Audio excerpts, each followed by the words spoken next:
W.F. Howe's Audiobooks, an RB Media audio brand, presents A Front-Page Murder, Poppy Denby Investigates, Book 1, by Fiona Veitch Smith. Narrated by Helen Keeley. RB Media is the largest audiobook publisher in the world. Find your next great listen and get exclusive offers at rbaudio.com. Coming by Charlotte Perkins Gilman.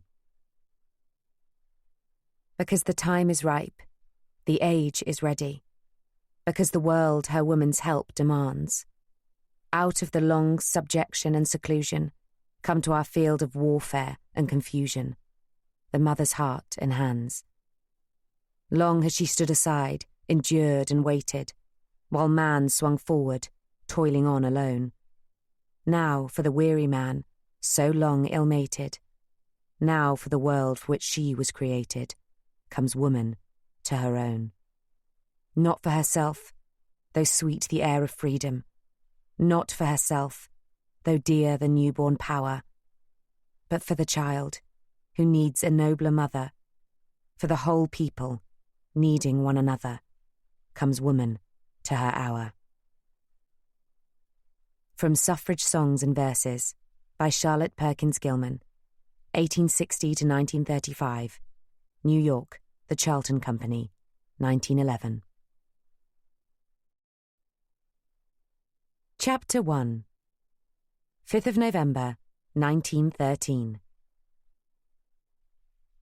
A scattering of snow lay across the railway yard, transforming the industrial clutter into a picture postcard. A work of art that could be hung for a night, but removed when light and sanity returned. A woman whose skeletal frame was wrapped in a coat that had once been worn to royal Ascot, and a silk scarf that had graced the owner's neck at a reception at Windsor Castle, picked her way from sleeper to sleeper. She hoped to reach the commuter station at Slough before the snow soaked through her kidskin shoes, and her frozen fingers lost all feeling. A whiz, squeal, bang caught her attention, and she watched as green, blue and red flares lit up the sky above the roof of the locomotive sheds. She wondered, for a while, what it might be, not really caring. But at least it gave her mind something to think about, apart from the limb-numbing cold. Ah, it's Guy Fawkes, she concluded, not knowing the exact date, but feeling that it must be early November. She counted back the days, the weeks and the months to the end of July when she had been arrested and dragged to the Old Bailey to be tried.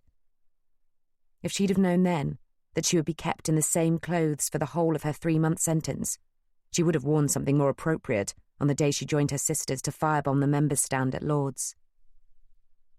Her stomach growled. It had been days since she'd last had a proper meal, if you could call a porridge of milk and bread pumped through her nose a meal. She managed to scavenge some late blackberries from the hedgerow near her family estate in Windsor, and her hands were stained the colour of claret. Her face probably was too. But she had not stopped to check in one of the gilt-framed mirrors when she'd broken into her former home. She had one thing, and one thing only in mind: to retrieve the cedarwood box from the safe. She had been surprised to see so few servants about, which made her clandestine task easier. And as another barrage of fireworks lit up the night, she realised that most of them would have been attending the bonfire party held in the grounds of the manor house every year. So she had snuck in and snuck out without being noticed, with the precious cargo tucked safely away in the canvas satchel she carried slung over one shoulder. She had just one more thing to do before she could get on the train to Paddington, on the first step of her journey to freedom. She and her friend Gloria, who had also been held at Holloway Prison, had agreed to meet between the railway yard and the station at Slough. The cedarwood box would be handed over, and in return, she would receive a one-way ticket from Southampton to New York. Gloria would then take the box to the sisters in Chelsea, who would turn it over to the authorities. The flurry of snow was becoming a steady fall. The woman took her thick auburn plait and tucked it into the collar of her coat. Just around the next bend, she thought, and resolutely quickened her pace. The tracks running on either side of her began to vibrate. A train was coming. She stepped off the line and continued her journey a safe distance away from the locomotive track. She rounded the bend at the same time as the train on its return journey from Slough. In the spotlight, she saw a woman, about 10 years older than her, with long, wild black hair under a floppy green felt hat. It was Gloria. The auburn-haired woman raised her arm in greeting. But as she did, a shadowy figure ran at full pelt and launched itself at her friend. Gloria's scream was drowned by the howl of the locomotive releasing its steam, and all the auburn-haired woman could see until the train chugged past was a cloud as white as the falling snow. And then she saw Gloria, a broken rag doll on the tracks. The train screeched to an emergency stop behind her. She stumbled towards her friend, but as she did, the shadow emerged from the cloud, hands outstretched. It called her name. She ran. 10th of June, 1920. Poppy Denby emerged from the steam of the Flying Scotsman onto platform 1 of King's Cross Station, hauling her trunk behind her. She looked around, hoping someone had come to meet her, and was disheartened to find she was alone. She checked the station clock to confirm that the time of her arrival she had telegraphed to the people who were supposed to meet her was correct. 4 o'clock in the afternoon, exactly on time. She shuffled a little further down the platform, as quickly as the weight of her trunk would allow her, to see if perhaps someone was waiting beyond the crowd of people and reporters who had gathered around the dais. But there was no one there. Poppy, wearing her fawn coat with brown fur trim, fawn cloche hat and brown T-bar shoes, blended in anonymously with the other commuters. The colours did nothing to enhance her pale northern complexion, which might have been brightened if she had allowed her honey-blonde curls to escape the tightly wound chignon at the nape of her neck. And her eyes, like 2 bluebells on a frosty morning, would have lit up the whole platform brighter than the camera flashes, if they could be seen under the low-slung brim of her mother's choice of sensible hat. Poppy skirted the back of the crowd surrounding the dais and heard someone giving a speech. Untold sacrifice, eternal gratitude, sorrowful loss. Something to do with the war. She stopped to listen, but the speech was coming to an end and there was nothing to hear but polite applause. She turned around to pick up the strap of her trunk again and bumped into one of the photographers. He was holding one of those newfangled portable cameras, about the same size as the box that her brother had kept his gas mask in. Excuse me, miss, I think you've dropped something. He held the camera under one arm, like the bellows of a bagpipe, while with the other he thrust something in her direction. A book. The one she had been reading on the train. Thank you, sir. I didn't realise. She took it from him, raising her eyebrows only enough to see he was in his late 20s and wearing a bowler hat.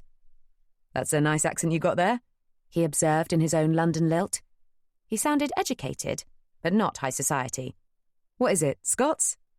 Northumbrian. Northumbrian, he mimicked. Unsure whether or not he was mocking her, she tried not to scowl. She failed. Sorry, miss. Didn't mean to offend. I think it's pretty. She doubted that pretty was the right word for it, but she appreciated his effort at apology. No offence taken. She raised the book in his direction like a steward's flag at a boat race. Thanks for this. The Mysterious Affair at Styles. Any good? Not bad so far. It's by a new writer, a woman. Agatha Christie's her name. A woman mystery writer, eh? Times are a-changin'. Indeed they are, sir. She picked up her strap, ready to move on. Hold on there, miss. I'll give you a hand. That looks heavy. I can get a porter. They're on strike. Really? I was wondering why there was no one around. And if they're not on strike, they're dead. She looked up in surprise. What an odd thing to say. He nodded to the wall above the dais. As the crowd dispersed, she could finally see what all the fuss was about. A memorial listing the names of hundreds of men who had previously been employed by the Great Northern Railway, but had died across the sea. 9 on 1,000, the photographer commented in a flat voice. God-awful waste. I don't know what God has to do with it, she said, embarrassed by his blasphemy. Exactly. He began fussing with his camera and kit. She suddenly noticed the skin of his hands, red, angry, scarred. You were at the front? Yes. My brother too. He never came back. He finished buckling up his satchel, slung it over his shoulder, and reached out to take the strap of her trunk. God awful waste, he said again, then headed off, dragging her trunk behind him. She didn't know what to do. In just a few moments he had changed from a playful young man, teasing her about his accent, to an embittered ex-soldier. Was it safe to follow him? Her mother would have said absolutely not. Her father would have been appalled that he had used the Lord's name in vain, and in front of a lady, too. But neither of her parents was there. And besides, the man had her trunk. She had not hauled it all the way from Morpeth to London for it to be lost in the afternoon commute. "Hold on, sir," she cried, and ran after him in what her mother would have declared a most unladylike scamper. She caught up with him in the station atrium, a hexagonal concourse with doors leading out onto King's Cross, Pentonville, and Euston roads. Shops lined the sides of the hexagon, and commuters, waiting for their various trains on lines which spanned out from central London, like threads on a spiderweb, bided their time shopping and browsing. He had stopped in the middle of the atrium, creating a little island of space around him as the sea of travellers parted to accommodate him in the trunk.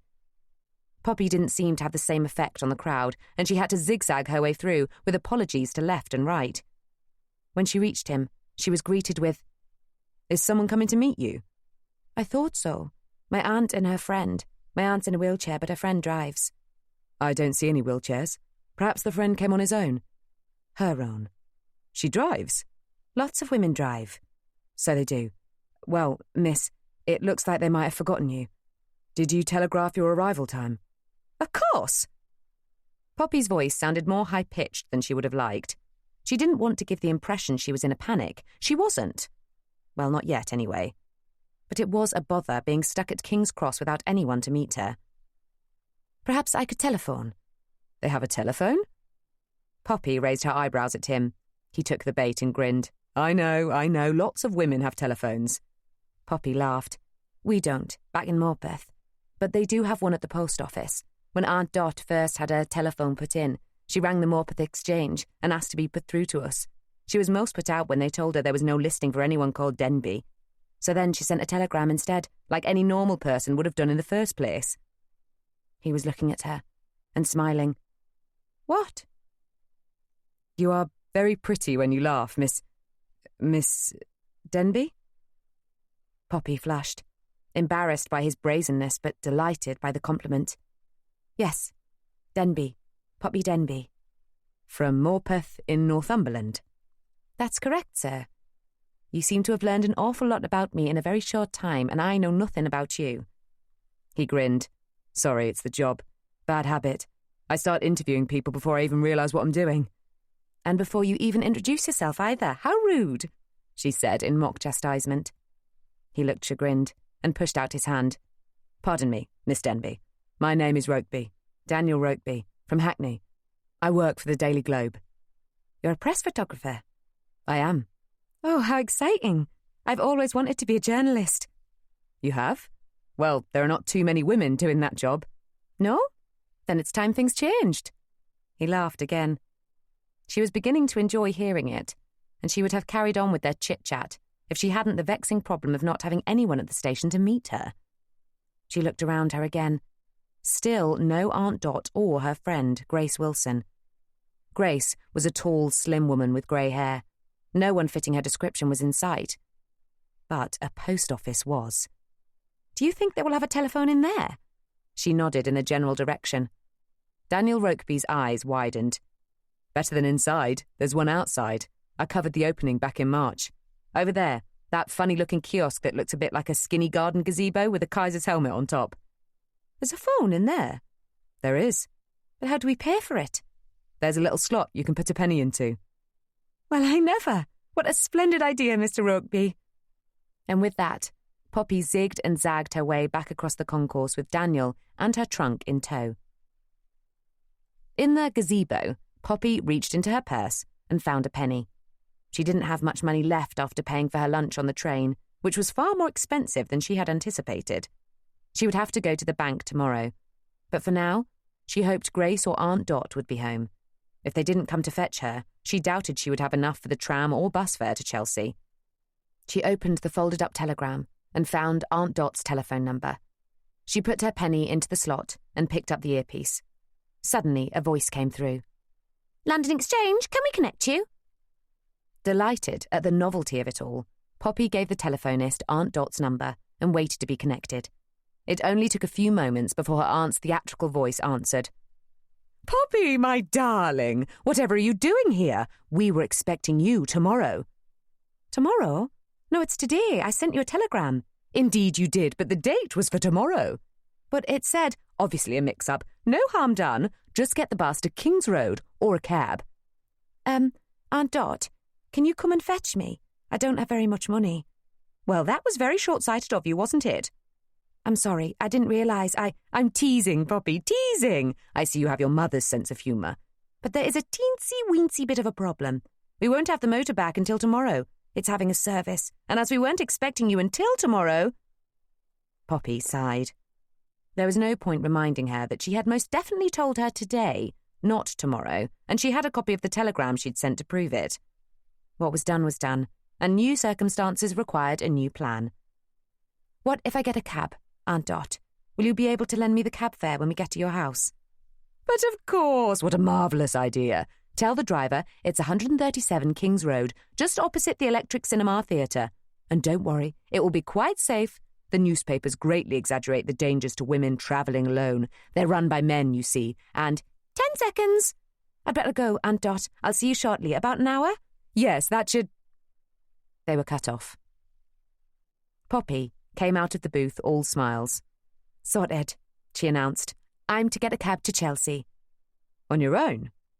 "Mr. Rugby, while I very much appreciate your concern and your kindness, and you a virtual stranger, I have just travelled 400 miles on my own today. A few more will not do me any harm." Chapter 2. Elizabeth Dorchester was enjoying a most rare opportunity to take in the late afternoon sun. It wasn't very often her hosts, as they liked to be called, allowed her into the garden unaccompanied. They said it was for her own good. There were many dangers lurking beyond the walls of the facility, and solitude was not something she could make a habit of. But, Elizabeth countered, the fresh air would do her good. Being close to nature would restore her soul, and the solitude helped her to think more clearly. She wasn't sure her hosts were convinced by the last, but they seemed to think the first two might have some credence. She wished she could see beyond the 10-foot stone walls surrounding the garden. It had been 7 years since she had seen any of the sights of London. For all she knew, she wasn't even in London anymore. It could be any garden, anywhere in Europe, anywhere with roses and hydrangeas and jasmine. She had once loved the smell of jasmine. Now it was the smell of imprisonment. Her hosts, of course, denied that she was in prison. They claimed she was convalescing in a healthcare facility for people of a fragile mental disposition, and that she would be free to go as soon as she was better. But whenever she thought she'd managed to convince them she was better, he came, and after cloistered conversations with doctors and nurses, her hosts always came to the conclusion that she was not better after all. He was coming again today. She had been told that he had telephoned ahead to say he was going to be a little late, as he first had to attend the unveiling of a war memorial at King's Cross Station. But he would come as soon as he could. Her hosts said she could wait in the garden. So Elizabeth Dorchester turned her face to the dying rays of afternoon sunshine, fearing it was the closest she would ever get to being free. The window cleaner, who claimed King's Road, Chelsea, as part of his patch, was just finishing up for the day when the black cab pulled up in front of a number 137. His horse lifted her head wearily and looked at the motorised contraption, not realising that soon she and her kind would be completely redundant. But she had a few years left yet. Business had not been going that well for her master since the influenza, and the man could not afford such a huge financial outlay. He had lost quite a few clients to the illness. He himself had caught it and was laid up for 3 months. But even when he recovered, it was with reduced stamina, and he could not clean as many windows in one day as he once had. The window cleaner wheezed as he lifted his ladder and bucket into the back of the cart with Thompson & Son scrawled down the side in flaking green paint. He remembered when he and his son had painted it together before the war, their hopes for the business as fresh as the paint they stroked into the wood. But the son had died in a field in Flanders, and in the 5 years since, the father had not had the heart to repaint the wagon without him. Now he had no one to leave his business to. Yes, he had a daughter, but unless she married and her husband wanted to go into business with his father-in-law, best he sell up and use the money for her dowry. It never crossed the father's mind that his daughter might want to run the business herself. She had got a taste for working outside the home in the munitions factory during the war, and hoped that her father would see that she was worthy to take up the mantle of her dearly departed brother. But it simply wasn't the way things were done in their family. Thompson and Son had been passed down the male line for 3 generations, and the father could not imagine a world where things were any different. So he took his pay from the lady at number 137. The lady, it was rumoured, who had been giving girls like his daughter ideas beyond the natural order of things, then doffed his hat, and with a "Gee up, Bess," trundled away down King's Road. Grace Wilson was just about to shut the front door when she spotted a young woman step out of the black motorised cab. "Looks like your Poppy has made it," she called down the hall behind her. "Poppy, darling!" came the reply. Half an hour later, Poppy had freshened up in her room, changed into something more suitable for evening wear, and was entering the parlour where Grace and Aunt Dot were waiting for her, playing a game of Snap.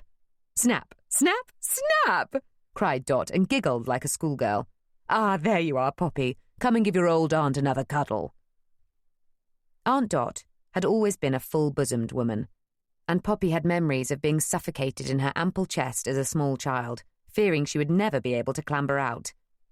Since Dot's accident 10 years earlier, the bosom had expanded even further, and it rested like a pair of giant marshmallows on layers of meringue. The whole delicious confection, clothed in voluminous peach silk, was squeezed into a wicker basket chair on wheels. Dot's hair was the same as it had been when she first stepped onto the West End stage in 1900, at the ripe old age of 30. A nest of blonde ringlets and bows. If there was any grey in the cascade of curls, it was well hidden, or dyed. Poppy looked a lot like her paternal aunt, apart from her girth, and the same bluebell eyes twinkled back at her from a plump cherubic face. Grace Wilson, on the other hand, was as tall and slim as a teenage boy. Her grey hair was cut short in a no-nonsense style, and she wore a sensible grey serge skirt and blouse. But belying the severe schoolmarm look was a warm smile that embraced Poppy gently as she extricated herself from her aunt's arms. Grace and Dot had been friends for as long as Poppy could remember. Unlike Dot, Grace had once been married. Her husband, Frank, had been one of the few men active in the women's suffrage movement, and he had been a regular visitor to 137 King's Road in the years before the war. But then something had gone wrong. Poppy did not know what, and the most she could get out of her parents was, "Poor Frank." Poppy sat down and accepted a cup of tea from Grace and a slice of cake from Dot. She looked around her and took in the Edwardian parlour that had not changed much since she had last been there when she was 12 years old. She and her parents had visited Dot when she first had her accident and tried to convince her to come back to Morpeth with them to convalesce. Dot would have none of it. "They need me here more than ever," she had declared. They meant her friends and colleagues in the Women's Social and Political Union, of which she, Frank and Grace were members.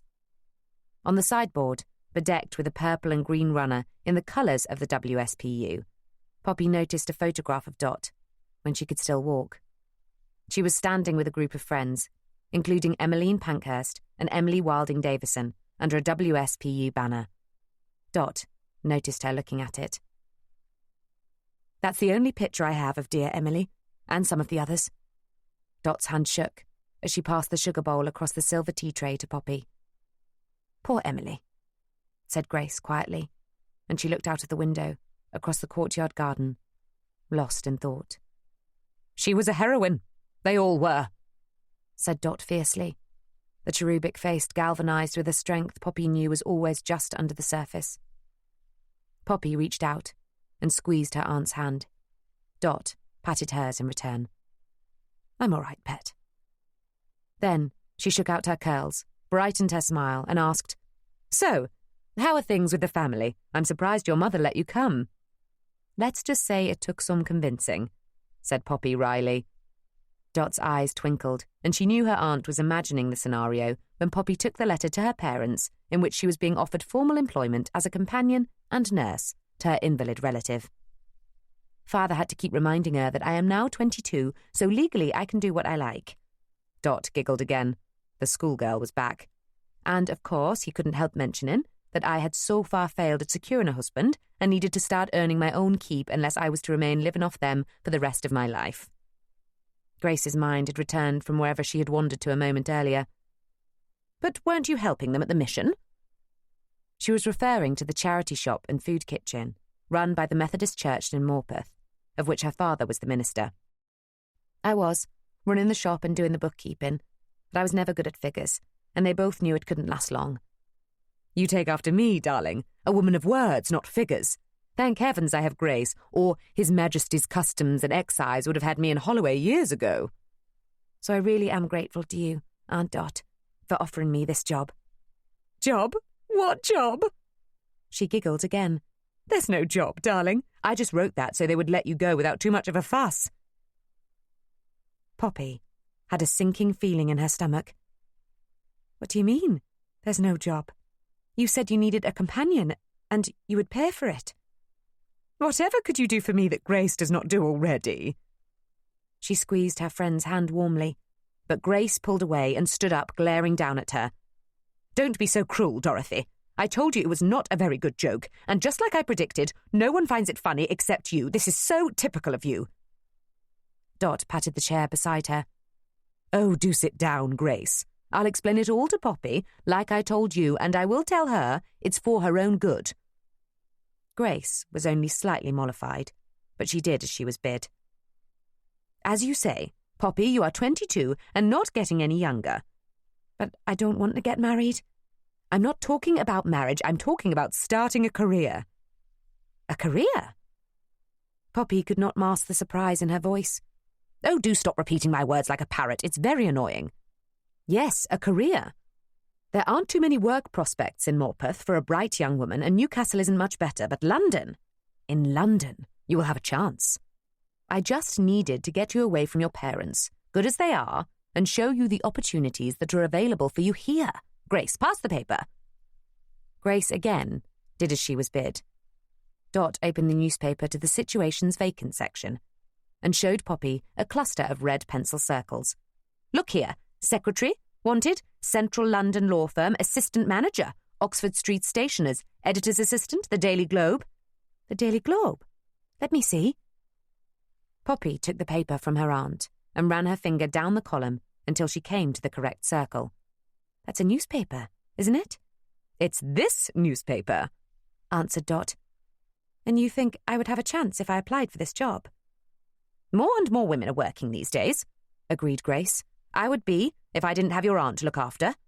How many times have I told you, Grace? You can work if you like. We can employ someone else to help me.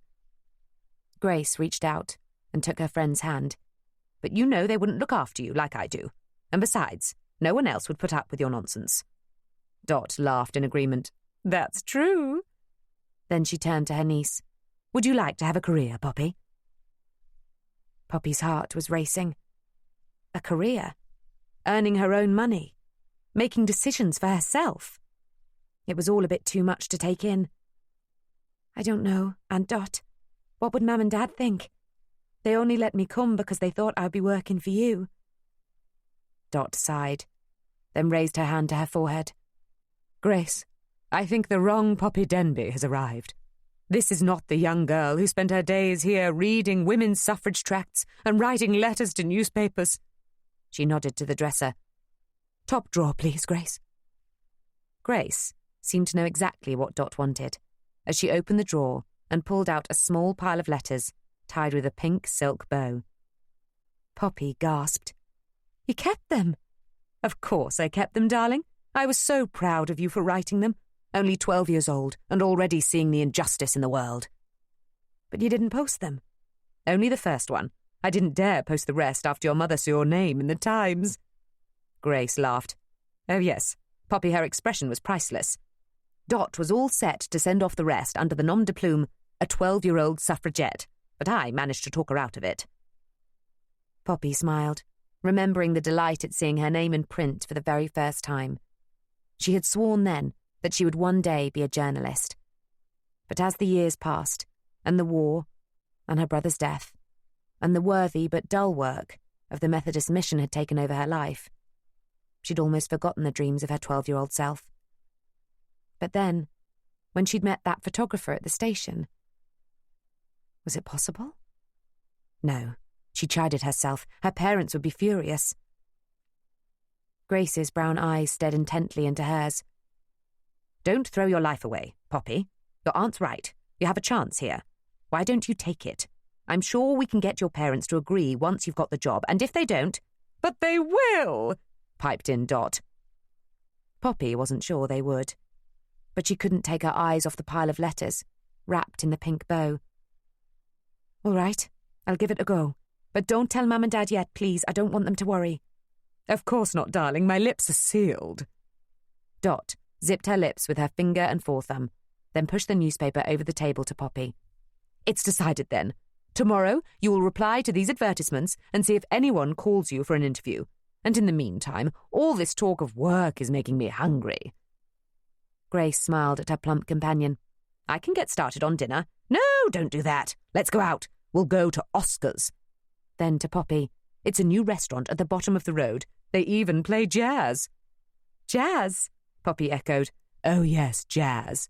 My darling, tonight your education will begin." Chapter 3. Anyone who is anyone would have given their eye teeth to get a table at Oscar's, and bookings were being taken 2 weeks in advance. But Aunt Dot, as a formerly famous actress, and more recently infamous suffragette, had some sway, and an old friend of Dot's, one of the first elected female MPs in 1918, was the mother of Oscar Reynolds, who owned the club. So, by 7 o'clock, Grace, Poppy and Dot made their way to the front of the queue waiting to be seated. They were ushered to a prime table, just left of the bandstand, by an effusive Oscar. "Miss Denby, Mrs. Wilson, how delightful to see you." "I'm sorry if we put you out at such short notice, Oscar. It's just that my niece has come to stay with me, and I wanted her to taste the best food in London." "Oh, Miss Denby, you're too kind. And may I say, you are looking beautiful this evening?" "You may, and you must." "Thank heavens for that. You never know with these women's rights types. A fellow could get a slap across his chops for daring to be such a gentleman in this day and age." Oscar and Dot laughed as if they were sharing a private joke. Grace did not look quite so amused. Nonetheless, she allowed Oscar to pull out her chair for her, and the 3 women made themselves comfortable as menus were handed out. "How is Marjorie? I haven't seen her in a while. No doubt up to her gills in legislation. Your mother's done a sterling job, Oscar. You should be very proud of her." "She wouldn't be where she is now if it weren't for you." Oscar produced a wine list with a flourish. "May I recommend the Bordeaux?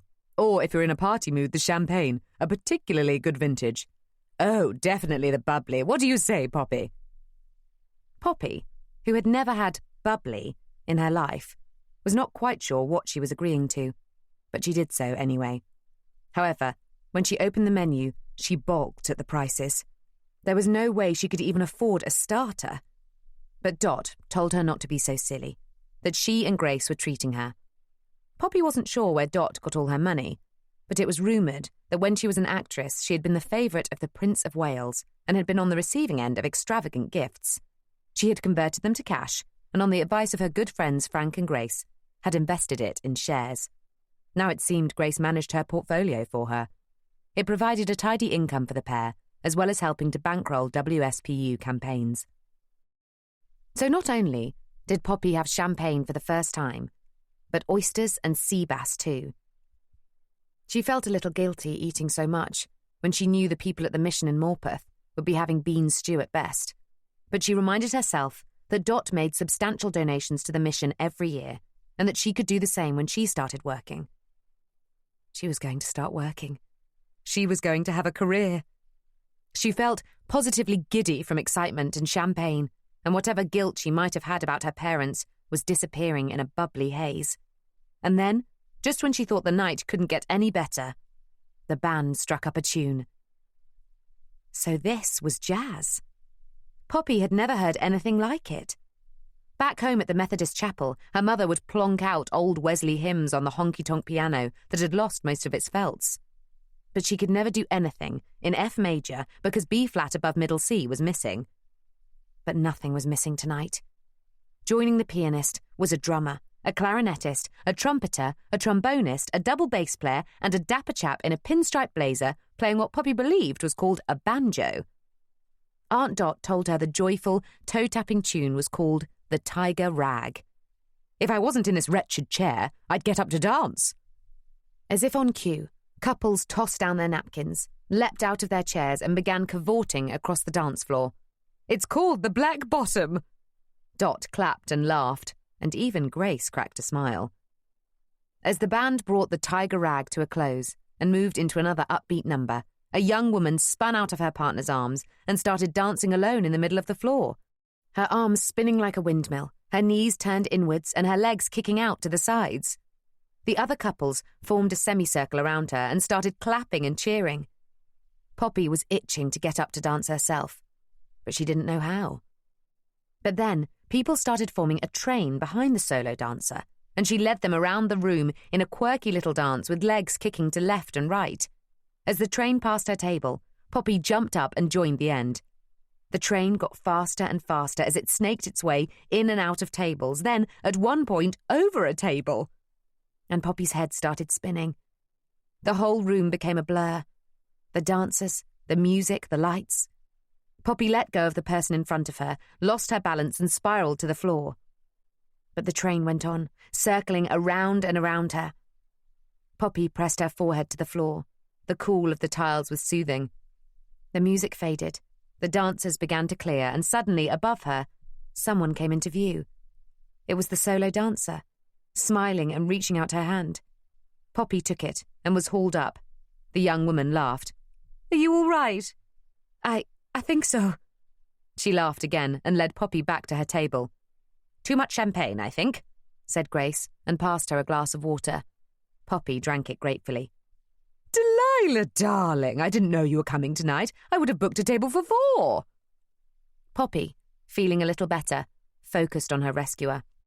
She was in her early 20s, short and slightly built, with a sleek black haircut in a fashionable bob, Mediterranean olive skin, and dark eyes, accentuated by thick lines of charcoal. She was wearing the shortest sleeveless dress Poppy had ever seen, a shimmering gold number, covered in tassels from neck to hem, which stopped a good 2 inches above the knee. The woman wore a long string of pearls, knotted halfway at waist level, and matching slave bangles on each bicep. On her right forearm, she wore another bangle, styled like a snake, winding its way up from her wrist. Poppy imagined for a moment that this was what Cleopatra would look like if she were reborn into the 20th century. Delilah, this is my niece Poppy that I've been telling you about, my brother's daughter from Northumberland. Poppy, this is Delilah Marconi. Her mother, Gloria, was a dear friend of ours. Like Emily, she was a sister-in-arms and was taken from us too soon. Too soon, echoed Grace, and slipped again into her faraway place. But Delilah wasn't going anywhere. She pumped Poppy's hand up and down enthusiastically. I'm very pleased to meet you, Poppy Denby. If you're anything like your aunt, you're going to be great fun. You look a lot like her, you know. I know, answered Poppy. Sorry about earlier. I'm not used to all of this. Delilah looked her up and down appraisingly, but not unkindly. I see that. Don't worry, Dot. I'll have her jazzed up in no time. Good raw material, eh, Delilah? Delilah gave a delicious little laugh and plopped down on the vacant seat between Poppy and her aunt. Oh, definitely. The idea of being jazzed up by Delilah might have worried her at another time, but tonight Poppy felt she was ready for anything. I'm going to be applying for some jobs in the morning. Oh, really? Where? There are a couple of options in the paper.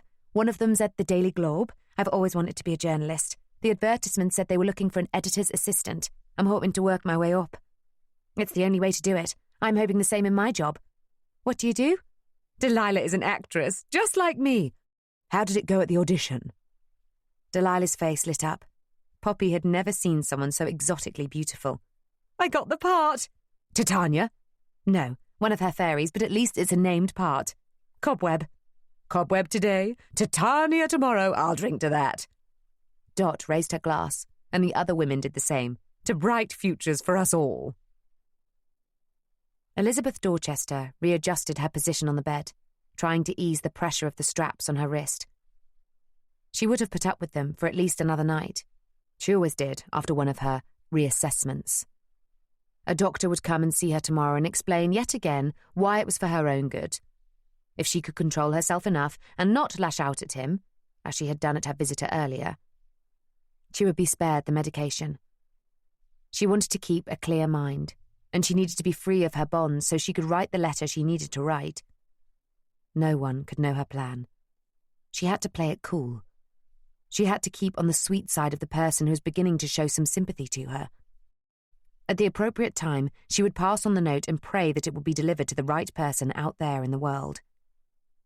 She could hear some music down the hall, beyond her locked door. One of the orderlies had brought in a gramophone and was playing a disc record. They played the recordings most nights, and Elizabeth had memorised the piece note for note. It was a new style of music, and she had heard the staff refer to it as jazz. A lot had changed in the 7 years Elizabeth had been locked up.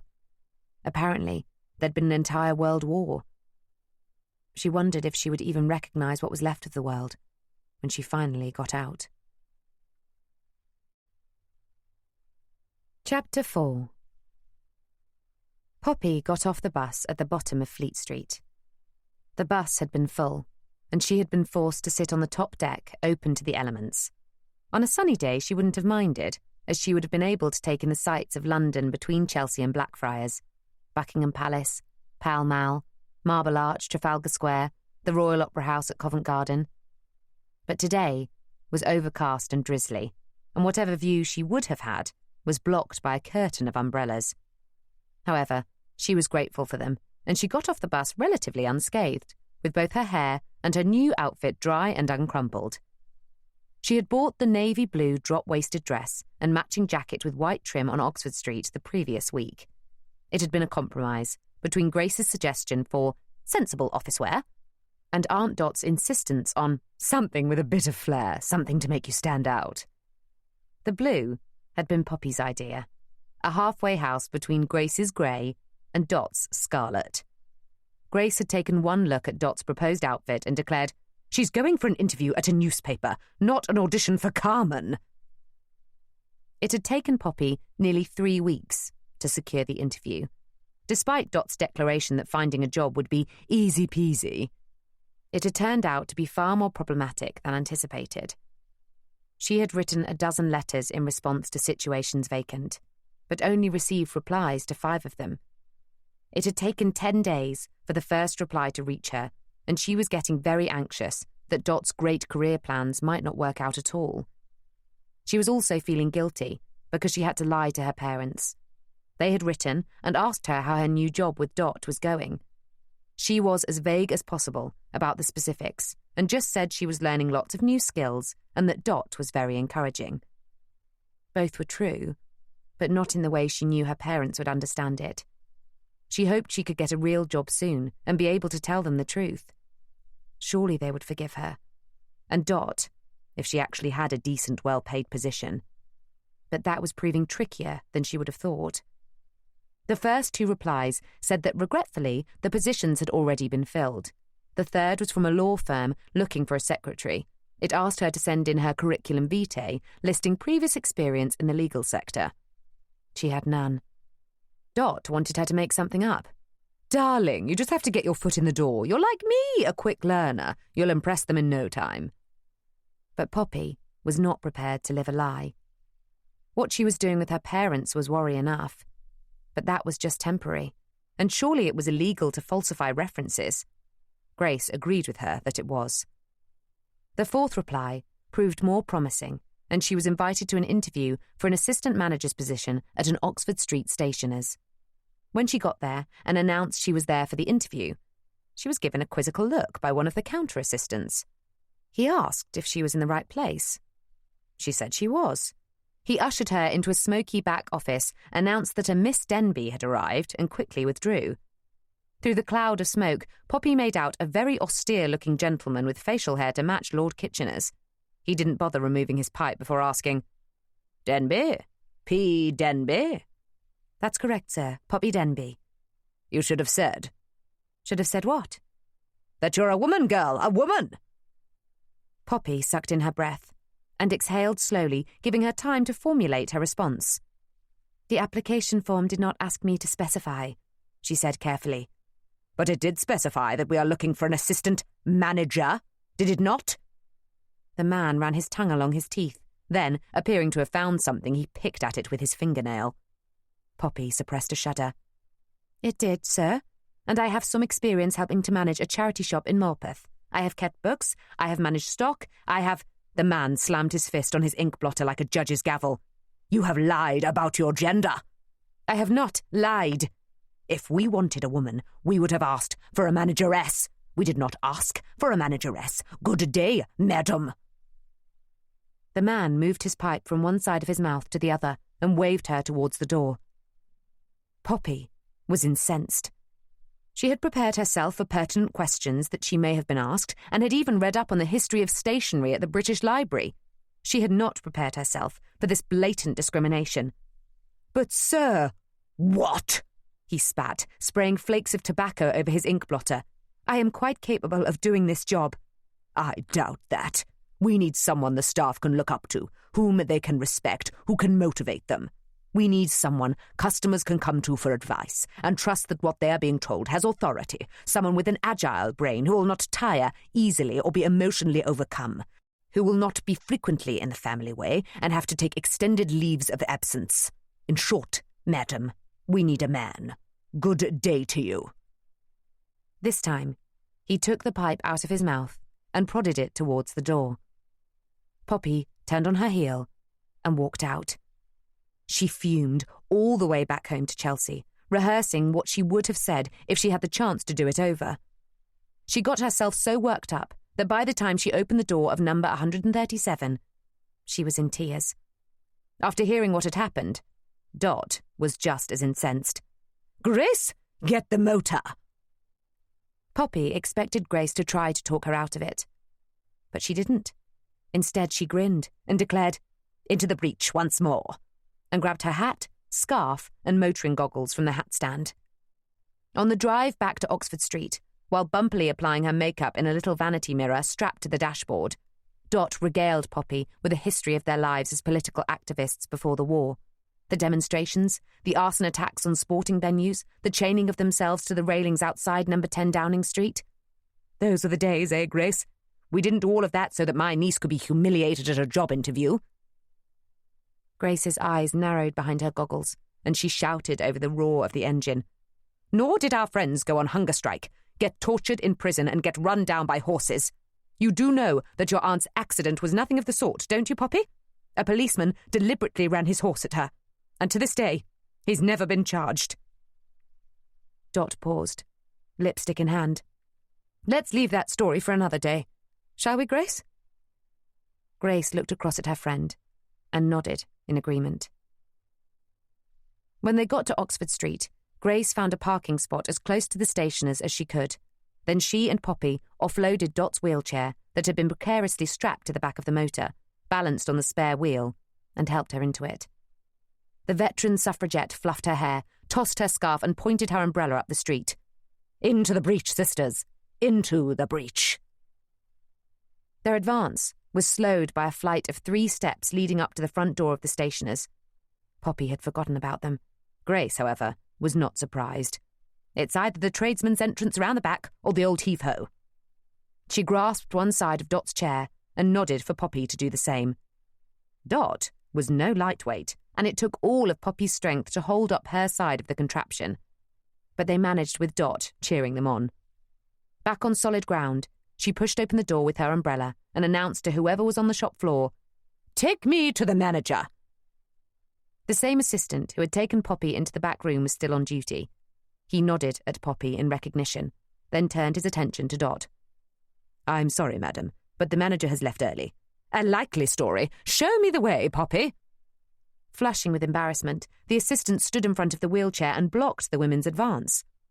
"It's true, madam. He left soon after this young lady left." "Soon after he insulted her, you mean?" "I don't know anything about that, madam, but unless you are here to buy stationery, I will have to ask you to leave." "We are not going anywhere until we have spoken to the manager," said Grace, in a voice that would have tamed vipers. "He's not here." Grace pushed the chair forward. The man did not move. Dot raised her umbrella threateningly. Poppy feared someone was going to get hurt. "Let's go, Aunt Dot. Grace, it's not worth it. I wouldn't want to work here anyway. I've still got the interview at the newspaper." Dot pursed her lips and jutted her chin. "Don't back down, Poppy." "I'm not, Aunt Dot. I really don't want to work here." The assistant smiled smugly. Poppy wasn't ordinarily a spiteful woman, but she could not abide smugness. So she added, "No, I don't want to work here. I have far more ambition than that." Dot laughed out loud and pointed her umbrella at the man's chest. "Ha! Take that!" Then she turned her chair around, and the three women left in much the same way they had come. On Fleet Street, Poppy stood at the bottom of another flight of stairs, this one flanked by two brass globes. The plaque on the wall declared, "The Daily Globe, established 1900. Poppy took a deep breath, prayed a quick prayer, and walked up the steps with as much confidence as she could muster. In the black and white mosaic entrance hall, she was greeted by a middle-aged woman behind a polished teak reception desk, with a basque relief of Egyptian gods on the wall behind her. Poppy introduced herself and said she had an appointment with the editor. The woman ran her finger down a list and nodded. "Indeed you have, Miss Denby. Take the lift to the 4th floor, turn right, and the door to the newsroom will be in front of you. Go through the newsroom and Mr. Rowlandson's office will be on the far side. If you get lost, just ask anyone for directions." "Thank you, I will." Then, as Poppy walked towards the lift, the woman called after her, "Oh, and Miss Denby, good luck." Poppy felt a flush of gratitude and thanked her. Buoyed, she followed the directions to the 4th floor. In the lift, the first she'd ever been in, she told her 12-year-old self to stay calm and pretend to be a confident woman who took job interviews in her stride. She took her own advice and quickly checked her hair in the mirror on the wall. It was a 22-year-old Poppy who stepped onto the landing of the 4th floor and pushed open the doors of the newsroom. She stifled a gasp. It was just as she had imagined it would be. Half a dozen desks were scattered around the room, each within a personal nest of filing cabinets. Typewriters clattered and a telephone pealed. A few hardy pot plants were managing to survive, if not thrive, in the smoke-filled air, and there was an underlying stench of sweat. Weary-looking men, with loosened ties, rolled-up shirt sleeves and braces looked up from their desks and nodded in greeting. No one seemed overly friendly, but neither were they hostile. Someone answered the telephone and called out, "Bert, it's for you, the Dorchester story." A very large man pushed aside a box of sandwiches, heaved his way out of his chair, and shuffled over to the telephone desk. Poppy noticed that under his sagging belly, his trousers weren't done up properly. She hoped one of the other men would tell him.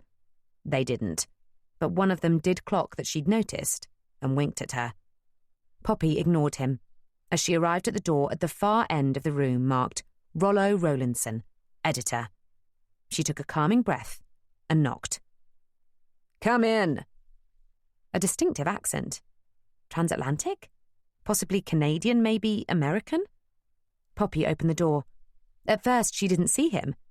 The room was so full of piles of newspapers, leaning towers of manila folders, overfull bookshelves, assorted photography paraphernalia and typewriters in various states of repair, that she could not have been blamed if she'd thought she'd walked into a storeroom. The transatlantic voice addressed her again from somewhere in the middle of the room. Her eyes focused through the dim light, filtering through a filthy window pane, and she saw a shock of red hair above a moon-shaped face. "Sorry for the mess. Here, take a seat." The red hair moved from behind what Poppy assumed was a desk and lifted a pile of files off a chair. Attached to the head was a very short, squat body. Poppy, who was 5'5", towered above him. Rollo Rowlandson, if that's who it was, couldn't have been more than 4.5 feet tall. he dusted off the chair and turned his moon face up to her with a grin. "Please, Miss Denby, take a seat." Poppy did as she was bid and waited for the editor to negotiate the obstacle course back to behind his desk. He picked up a sheet of paper, which she recognised as her application form, and perused it for a moment, making small grunting noises, and Poppy wasn't sure whether they were of approval or disdain. "You are a little sketchy on your experience here, Miss Denby." He pronounced the miss with a Z. Poppy cleared her throat. "I have worked in a mission." "A Methodist mission?" "That's correct." Poppy kept her voice neutral, hoping to deflect the prejudice she was used to whenever anyone heard she attended a nonconformist church. "So, how do you feel about alcohol?" "I beg your pardon?" "Alcohol, Miss Denby. I do believe the Methodists are prohibitionists." "Oh dear," thought Poppy. "Here it comes." She folded, and then refolded her hands in her lap. "That's not entirely true, sir. Not as a rule of faith. Although a lot of Methodists are teetotalers and support temperance programs, they have seen the damage alcohol can cause to individuals, families, and communities." He raised his hand. Poppy noted that they were particularly large. "I don't need a lesson in do-goodism, Miss Denby. I want to know whether you personally approve or disapprove of alcohol." Poppy gave an internal sigh. This was not going as she had expected. Just as she had for the stationer's job, she had gone to the British Library and done as much research as she possibly could on the history of the British press. She had read samples of every newspaper that had been published in London in the last 2 years. She knew, for instance, that there was currently a battle going on in Fleet Street between the evening papers that were financed largely by wealthy benefactors and covered stories of interest to the gentlemanly classes, and a new class of papers, disparagingly referred to as the gutter press, but which preferred to be called tabloids due to their more compact size. The tabloids covered stories tailored to a broader social spectrum: jazz journalism, entertainment news and gossip, and on a more serious note, social activism, seeing themselves as watchdogs of the democratic process. But Rollo Rowlandson was not asking about any of that.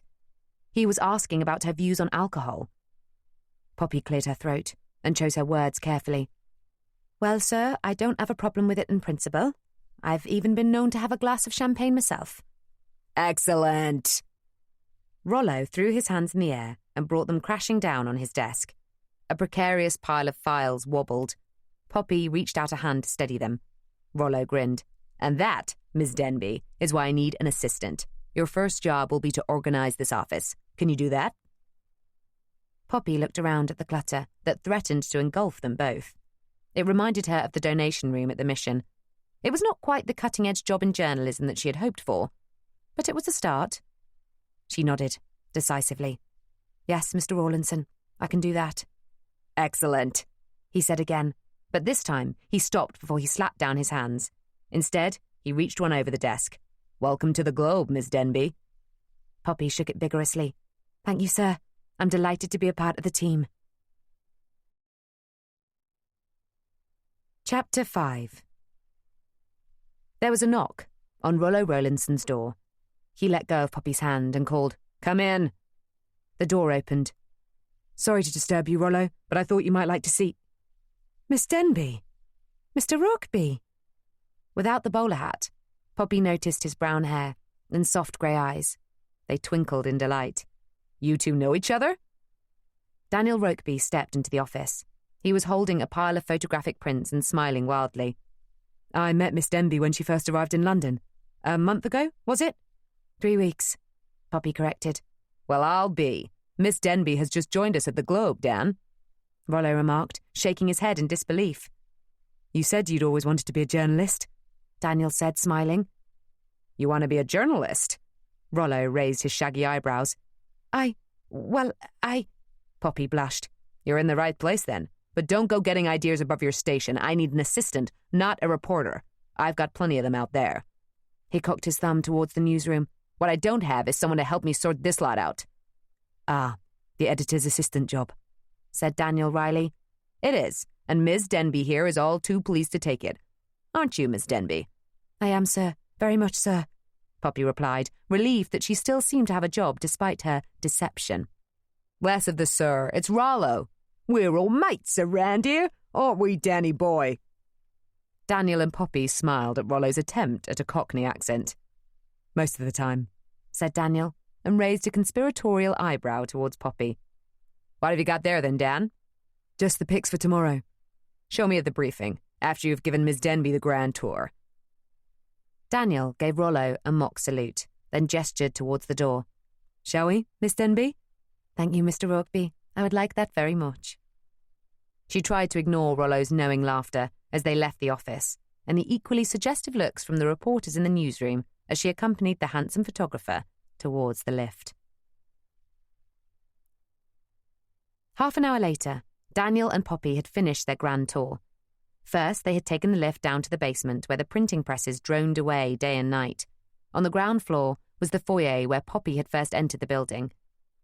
As well as the lift, a staircase wound its way up to the 4th floor, where a balcony surrounded the atrium. Egyptian-style bronze and black lacquer statuettes stood sentinel in alcoves, overlooking the black and white mosaic floor. It was an entrance hall designed to impress, as completely modern, set apart from the other old-style Georgian, Victorian, and Edwardian newspapers that occupied Fleet Street. She was introduced to the kind receptionist, Mavis Bradshaw, who congratulated her on her appointment, but asked her if she realised she had been hired as a glorified maid. "I do, Mrs. Bradshaw," Poppy replied, then lowered her voice. "But I don't intend to stay one," she added with a smile. Daniel and Mavis both laughed at this, and Daniel added that he had no doubt that a young lady as resourceful as Miss Denby would soon convince Rollo of her worth. Poppy blushed at this and said, "Please, call me Poppy." Now on first name terms, Poppy and Daniel toured the rest of the building. Behind the reception area on the ground floor was the typesetter's hall. Half a dozen men stood bent over trays of metal letters, piecing together the copy for the next day's edition from sheaves of typescript.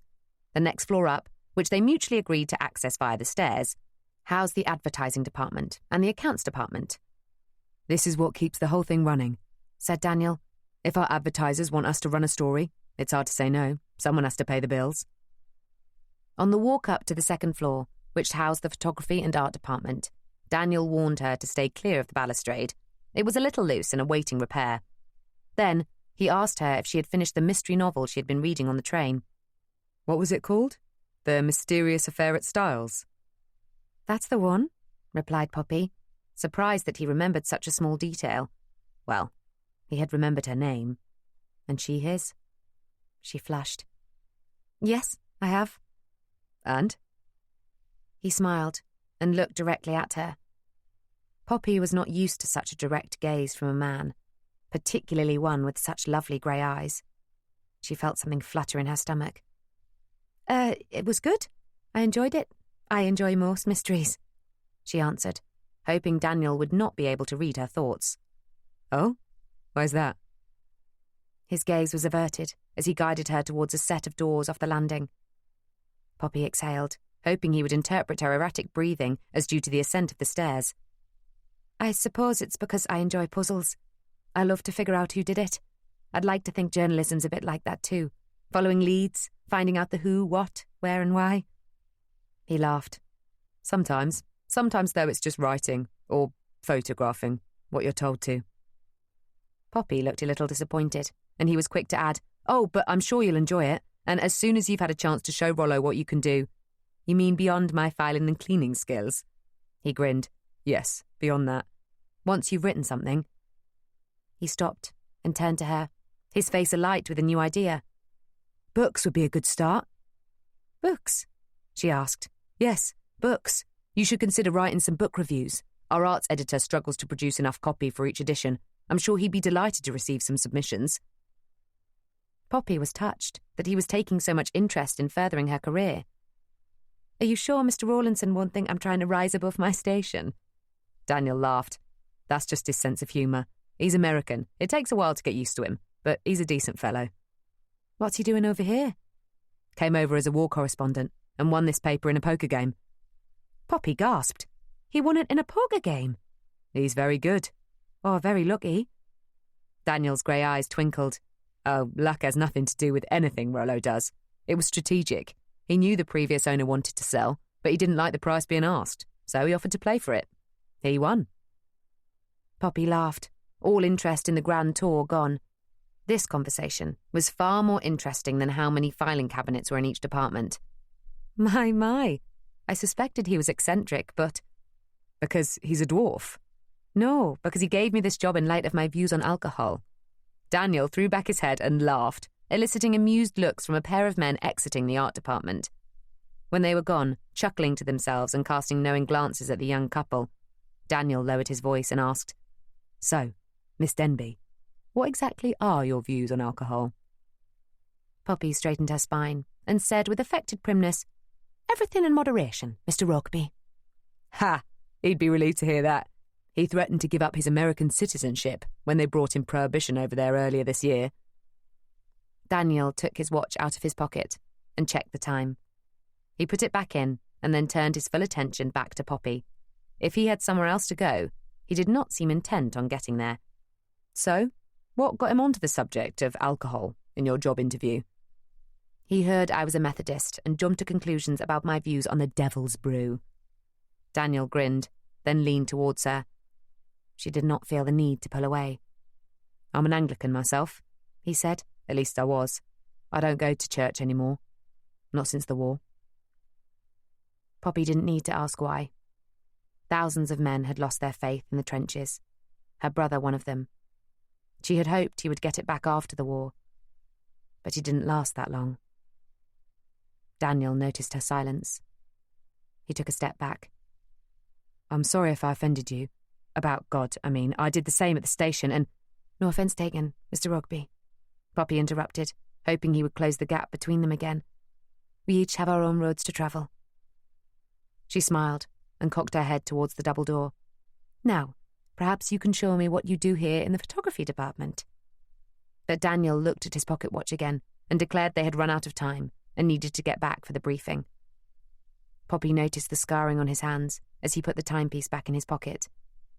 "Another time then, Mr. Rugby." "Indeed. Another time, Miss Denby."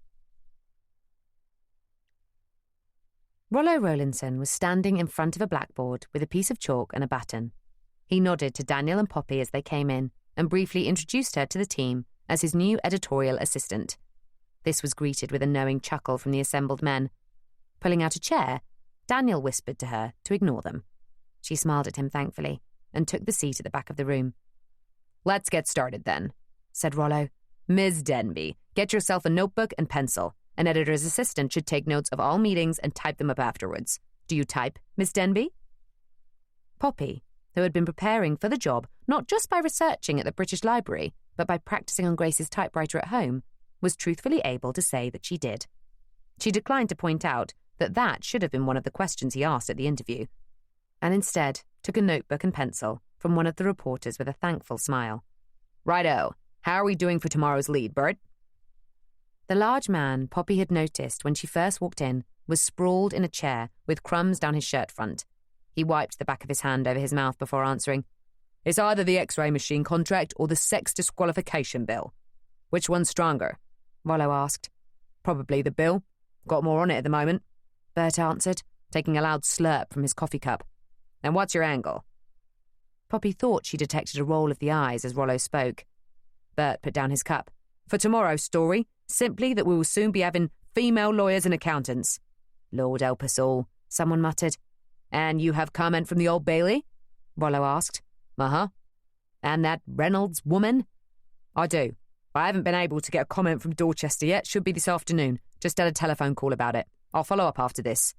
"Excellent. All right then, we'll go for the sex discrimination story above the fold. What have we got for below?" Rollo stepped away from the blackboard, which was now covered in his near-indecipherable scrawls. Another voice piped up. "Wimbledon, that Frenchie one again, the one with the short skirt, and Daniel's got a lovely pic." On cue, Daniel walked to the front of the room and presented a picture of Suzanne Lenglen to Rollo, who in turn showed it to the room.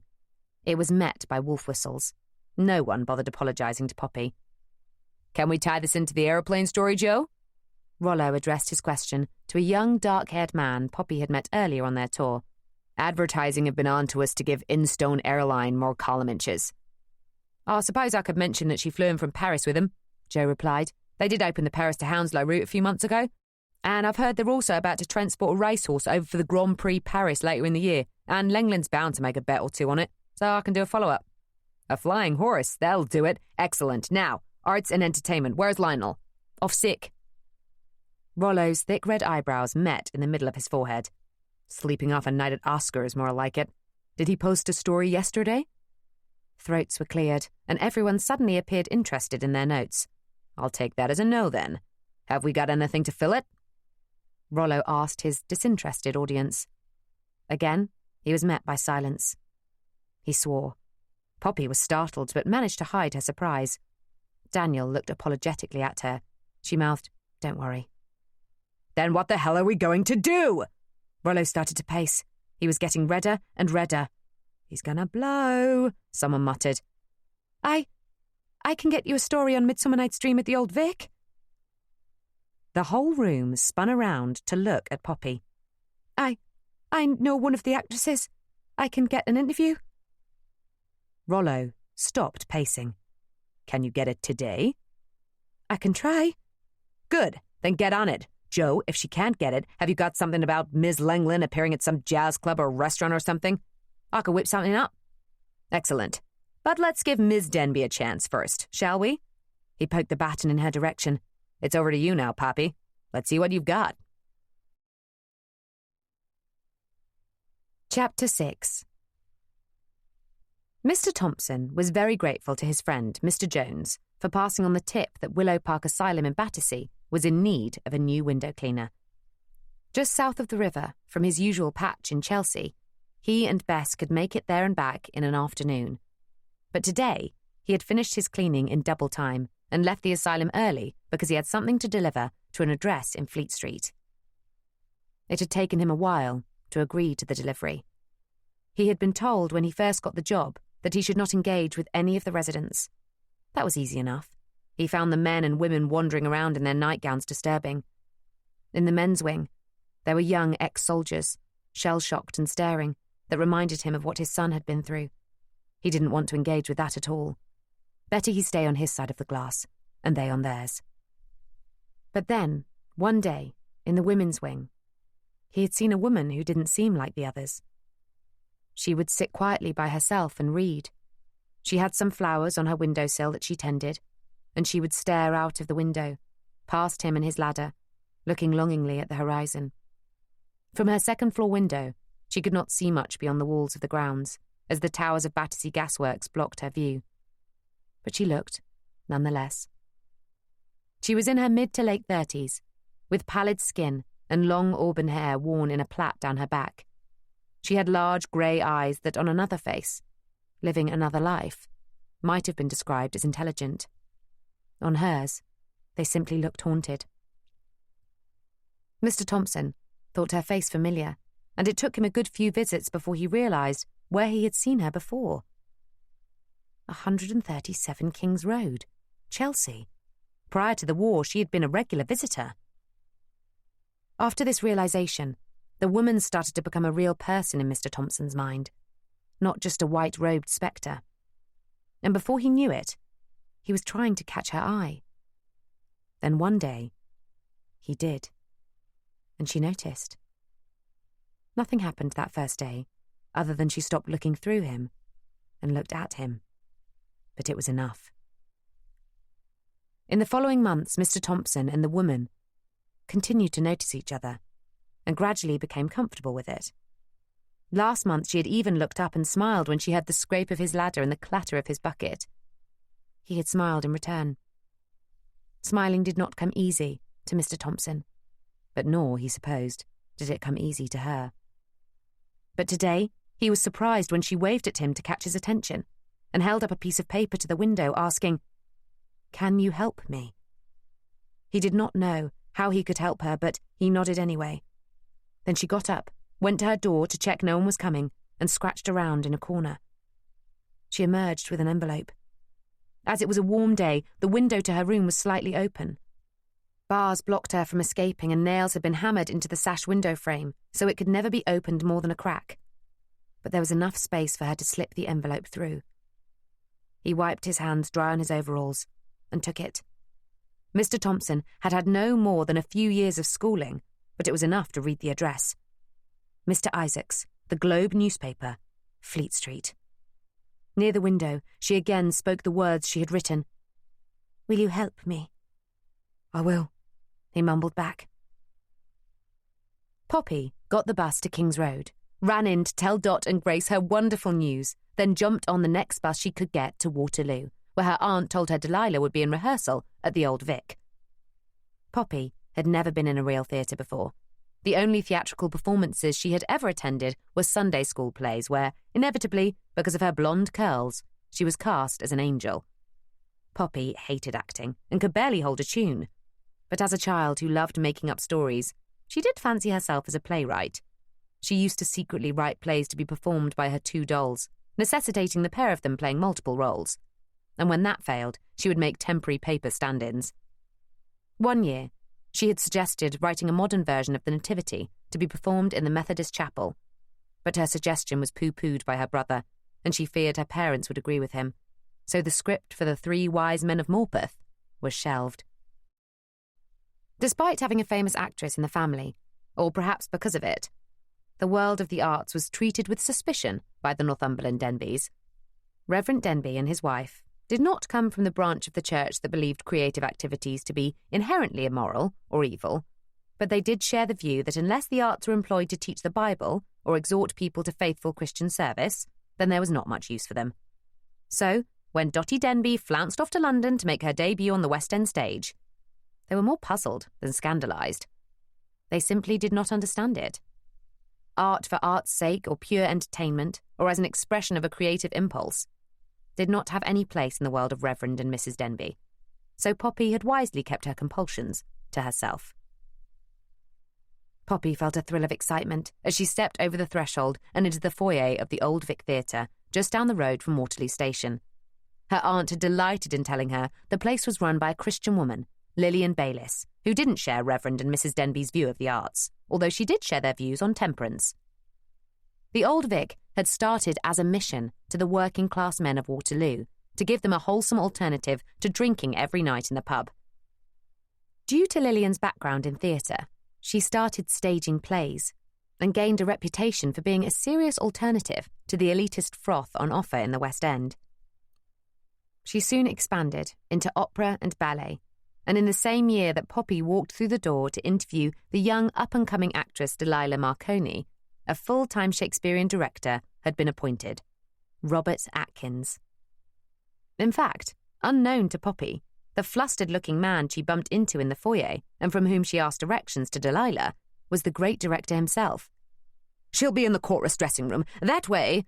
He pointed and then strode off, calling, "Has anyone seen Bottom?" Poppy scuttled in the direction of the chorus dressing room, manoeuvring her way past trunks of props and racks of costumes. She had to stifle a yelp when she almost collided with a man wearing a donkey's head. He hiccuped an apology at her, wafting whiskey-laden breath in her direction, then staggered off down the hall. "Bottom!" she heard someone call again. "Coming," slurred the donkey, steadying himself on the wall. Poppy shook her head and knocked on the door that said Women's Chorus. Someone called, "Come in," so she entered. Inside was a long bench covered in boxes of makeup and hairpieces under a long line of mirrors framed with gaslights. Racks of clothes lined the other wall, and there were a number of women in various states of undress. Then someone called out to her, "Poppy!" Poppy saw a waif-like creature draped in diaphanous strips of black and grey over a skin-tight leotard. It was Delilah. Her heavily made-up face with cobwebs drawn on each cheek smiled a warm greeting. In one hand, she held a tube of lipstick. In the other, a cigarette with red lipstick stains. She transferred both accessories to one hand and reached out the other to draw Poppy to her. "What are you doing here?" "Sorry to bother you, Delilah, but would you mind if I interviewed you for the newspaper? I want to do an article on an up-and-coming actress." "Publicity's never a bother, lovey," purred another fairy, "and if you want up-and-coming, I'm going way faster than Delilah." Delilah pulled up a seat for Poppy and motioned for her to sit. "Get in line, Edith," she quipped, and the other actresses laughed. "The paper! You got the job!" "I did," squealed Poppy. Delilah squealed too and gave her a hug. "And you're doing an article already?" "I am. The arts editor is sick and—" "Who's the arts editor?" asked Edith. "Lionel somebody or other." "Lionel Saunders from The Globe?" asked Delilah, impressed. "That'll be the one." "Drunken old lech." Edith screwed up her face. "Careful, Edie, you're cracking your makeup," said Delilah, and deliberately turned her back on her fellow actress and willed Poppy to look only at her. She took Poppy's hands and squeezed them tightly. "Well done, you. Look, I don't have time now. We're starting rehearsal in a few minutes. But I'll arrange with Robert for you to watch and we can talk afterwards." "Robert?" "Atkins, the director."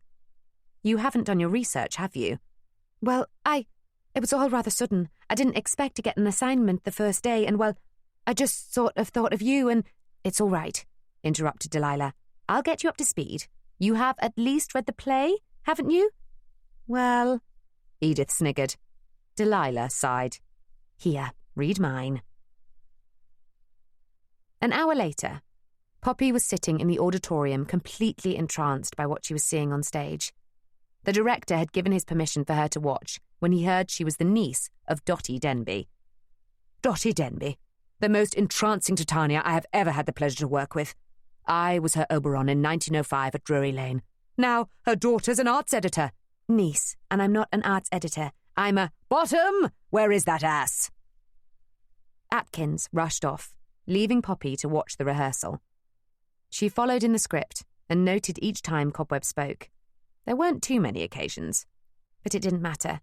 The story of the lovers lost in the forest and the rivalry between the king and queen of the fairies was an absolute delight. Poppy knew her parents would think it frivolous. She thought it wondrous. But then, in Act 3, Scene 1, something unexpected happened. It was Delilah's big moment when Titania entrusted Cobweb and the other fairies with the care of the poor man she had just turned into a donkey, the one they called Bottom. Atkins had obviously managed to track down the elusive actor. Being half drunk didn't seem to affect his performance too much. But then, as he was being led off the stage by his fairy companions, Atkins called out, "Make it more playful. Give one of them a piggyback. You, Cobweb, jump on." Delilah did as she was bid, but Bottom, who could just about manage to keep himself on his feet, was not prepared for the extra weight, slight as it was, and he and Delilah tumbled off the stage and into the orchestra pit. Delilah screamed, Bottom swore, and everyone else gasped in shock. Poppy rushed to see if her friend was hurt. She got to the front just as Atkins and some of the other actors were pulling her out. "I'm fine," she said. "He broke my fall, but he's been sick all over me." "Ew," came the chorus from the rest of the fairies.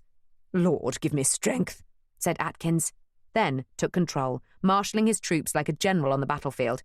"Get him out of there before Lily gets here, and pay him off. He's half-tanked most of the time anyway. Who's the understudy? Good. Get into his costume. You, help her wash off that sick, and you," he pointed to Poppy, "come with me. We need to have a little talk about exactly what's going into your article." Chapter 7. It was nearly 4:00 when Poppy got off the bus at the bottom of Fleet Street and had to wait for a horse-drawn window cleaner's wagon to pass before she crossed to the sunny side of the street. The sun matched her mood.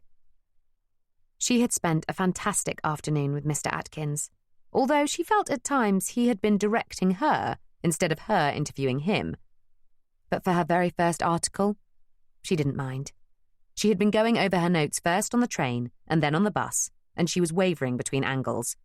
Should she go with young up-and-coming actress in Shakespearean comedy, or top West End director brings serious theatre south of the river?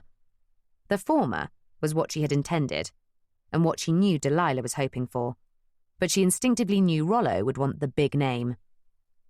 By the time she was a block away from the Globe, she had decided she would try to blend the two. Top director takes a chance on new talent. Apparently, Delilah wasn't the only new face on the programme, so she felt she could justifiably make it work. Now, she just had to write it up. She was still smiling when she entered the Globe foyer and waved to Mrs. Bradshaw at the reception desk. Mavis Bradshaw smiled in return. "You look pleased as punch, Poppy. Good first day?" "Oh, the best. I've just been to Waterloo and—" A dreadful scream echoed through the atrium. punctuated by a sickening thud. Stunned, Poppy turned to see the body of a man, his limbs contorted like those of a broken doll. In the middle of the black and white mosaic floor, Mavis Bradshaw's screams took over where the man's had stopped, and Poppy watched in horror as a red pool spread across the tiles. To Bert! To Bert! Glasses chinked around the table at Ye Olde Cock Tavern, the favourite watering hole of the Globe staff.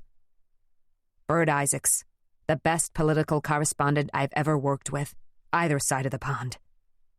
Rollo downed his whiskey, thumped down his glass, and wiped his hand decisively over his mouth. It's a crying shame. Will someone tell his family? Poppy asked Mavis Bradshaw, who sat beside her, the only other woman among the pack of newspapermen who had come to drink to the memory of their late colleague. I don't think he had any, said Mavis sadly. He didn't, confirmed Rollo, married to the job. He poured himself another drink and offered to top up Poppy's. Poppy, who had only taken a sip of the whiskey to be polite, covered the glass with her hand. Rollo grunted, but didn't seem to take offence. Don't worry, Miss Denby. We'll do him right. We're family at the Globe. He raised his glass again. To family. To family, came the slightly slurred chorus. Daniel came through the door, carrying his camera. Rollo poured him a drink and pushed it across the table to meet him. Daniel swigged it back in one gulp and sat in the vacant seat next to Poppy. They finished with you? Asked Rollo. For now. They asked me to take some photographs for them. Their fellas on holiday. All right for some, muttered one of the hacks. What of? Asked Rollo. The body, from different angles, obviously, the staircase, the broken balustrade. Why the hell didn't I get that fixed? Muttered Rollo, shaking his red head. Daniel patted him on the shoulder. You did your best, Rollo. It's not your fault the repairman couldn't come earlier. Rollo glared at him under his shaggy brows. He was coming tomorrow. One more day, and Bert would still be alive. The police think it was an accident, interjected Daniel, happy to distract Rollo from his self-recrimination. But there'll be a formal inquest. They told me that too, agreed Rollo. That's what they told everyone. Mavis's screams had summoned men from every room in the building. Daniel was first on the scene, leaping down the stairs 2 at a time. He pushed past Poppy, who was fixed to the spot, unable to tear her eyes away from the broken body of the man she had only just met a few hours before. Not wanting to look at his head, with the crushed skull and contorted face, she stared at his white shirt with the old food stains, and then at his trousers, which no one had bothered to tell him were not properly done up.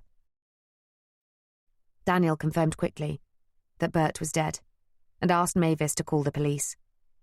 As she did, journalists, printers, ad men and bookkeepers filled the foyer. Poppy allowed herself to be pushed to the back of the crowd. This was not the first time she had seen a dead body. She had helped her mother at a military convalescent home during the war, and she had seen her fair share of dead, dying, and grotesquely mutilated men. But it was the first time someone had literally dropped dead in front of her. When Rollo arrived in the lift, his legs too short to sprint down the stairs the way Daniel had, he took over, leaving the photographer to find Poppy and ask if she was all right. He asked her what she had seen. She told him. Then later, she told the police as they interviewed everyone in the building one at a time. As each person was released, they went to the pub and waited for the rest of their colleagues. Mavis had been interviewed just before Poppy. She had the most to contribute. It seemed that she was the last person to see the political correspondent alive. A few minutes before Poppy had arrived, a man came to deliver an envelope addressed to Bert. No, Mavis did not know the man. No, she did not see whether he arrived on foot or by vehicle. No, there was no return address on the envelope. She had called Bert on the interior telephone, and he had come down in the lift to collect it. He read the note in front of her, raised his eyebrows in what Mavis described as surprise, then confided that he was thinking of going on a diet. She had teased him that he should be taking the stairs then, not the lift. At this, she started crying. It's my fault. If he'd have gone back up in the lift, this would never have happened. The note was found under his body. It was written on very fine paper, and had unfortunately soaked up so much blood that the ink was now illegible. The police said they might find out what it said when the blood dried, but they were not hopeful. The clock above the bar said 9 o'clock. It was time Poppy got home, or Aunt Dot and Grace would be worried about her. She had almost forgotten about the theatre story. Should she still write it up, she wondered? Rollo looked more than half drunk, and she wasn't sure if she would get a coherent answer out of him. She was wrong. "You got something for us then, Poppy?" "Yes, but I still need to write it up." "Too late for tomorrow. Won't get set in time, but write it up in the morning. I'll have a look at it, and if it's any good, we can set it for the next day. I'll have a go piecing together Bert's notes, but we'll still need more copy," he continued, musing away to himself and anyone who would listen about how he was going to juggle the next couple of editions without Bert's contributions. Poppy marvelled at the editor's ability to separate his emotions from the job at hand. Bert, she assumed, was a friend of Rollo's, yet sentiment would not get in the way of the story. It was a hard world Poppy was entering, this world of journalism. She wondered how she would cope if someone close to her became tomorrow's news. Would it simply be business as usual? Rollo continued to plan the week's papers out loud. Poppy assumed he was finished with her, so she stood up to leave. "If you don't mind, Mr. Rawlinson, I need to get home." Daniel stood up and helped her into her coat. "I'll walk you to the bus stop." As they were leaving, Rollo called after them, "What's your angle?" "My angle?" "The theatre story, Miss Denby." "Well, I spoke to Mr. Atkins." "Robert Atkins?" "Yes, turns out he acted with my aunt. The most enchanting Titania he's ever seen," he said. Rollo's drunk eyes slowly came into focus. He looked at Poppy intently. "Denby. Dottie Denby? Don't tell me you're related to one of the most infamous suffragettes of the last decade." He accentuated his last word with a sweep of his overlarge hands, knocking over bottles and glasses. Yes. Dorothy Denby is my aunt." "There is a God!" cried Rollo. "Miss Denby, be in my office at 8 o'clock on the dot, not a minute later. And Danny boy, you be there too." Daniel and Poppy walked quietly down Fleet Street, past the walkway to St. Bride's Church and half a dozen or so printers, publishers and newspaper offices, interspersed between more pubs and taverns, some of which had been there from before Samuel Pepys first started writing his diary in 1660. They passed the pub where Charles Dickens had written much of the Pickwick Papers when he worked on Fleet Street as a journalist. Then they arrived at the bus stop. Light and laughter spilled from the taverns onto the street, but Poppy and Daniel were in a sombre mood. "Are you all right, Poppy, after your shock?" "I am, Mr. Daniel. Thank you for asking. Not the best thing to happen on a first day, though." She forced a smile. "Indeed." "Do you think it was an accident?" Poppy asked. "Of course. What else could it be?" "Oh, I don't know. Call me silly if you will, but I just have this feeling. Don't you think it was strange that he fell to his death moments after receiving a mysterious letter?" Daniel laughed, despite the sombre mood. "I think you have been reading too much of that lady mystery writer, Miss Denby." Poppy flushed. Perhaps he was right. Of course he was right. But she couldn't shake the feeling that something was amiss. Let's just say, for argument's sake, that it wasn't an accident. "Poppy." "Oh, come on. Humour me." Daniel craned his neck down the street, then looked at his pocket watch. "All right, just until the bus comes. So, if it wasn't an accident, he must have been pushed." "Exactly." "Well, that, my learned friend, is where your case ends. There was no one on the stairs or on the landing with Bert. If there was, Mavis would have seen them, and I would have seen them when I heard her scream. They would have been running up or down the stairs either to get away or to pretend they were part of the crowd flocking to see what had happened. I was the first there. It was on the second floor, just outside the art and photography department. I didn't see anyone." Poppy absorbed this information and reassessed the situation. "What about the lift?" "What about it?" "Did you look in it?" "Of course not. When I heard the screams, I ran out of the department onto the landing, saw the broken balustrade and assumed the worst. I ran down the stairs immediately." "So you didn't check the lift?" "No, I didn't check the lift. And we know that the lift went up to the 4th floor. How do we know that? Because Rollo came down in it. Daniel looked at her quizzically, a slight smile on his face. Oh, very good, Miss Denby. Poppy flushed, then immediately felt guilty for feeling so happy discussing the tragic death of an innocent man. But Daniel seemed to be going with the flow. So, feasibly, someone could have got off the lift on the 3rd floor before it got up to Rollo. Perhaps we shouldn't be talking about this. Poppy shook her head. You were right in the first place. It's disrespectful playing this sort of game. Daniel took her by the shoulders and turned her to him, looking intently into her eyes. Not if it helps to find Bert's killer. If there was one. Yes, if there was one. But whether there was or there wasn't, Bert would want us to get to the bottom of the story. I suppose he would. Daniel checked his watch again. Do me a favour, though. Don't mention anything to Rollo just yet. He might think you're overstepping the mark. I'll ask him if he saw anyone coming out of the lift, and I'll ask on the 3rd floor too. That's where we keep the morgue. He laughed at Poppy's raised eyebrows, where we keep our archive of old editions and research files. When will you ask him? Tomorrow, after our meeting. Poppy suddenly remembered the summons to Rollo's office in the morning, and despite the tragic circumstances of the day, couldn't help a surge of hope rising in her. What do you think it's about?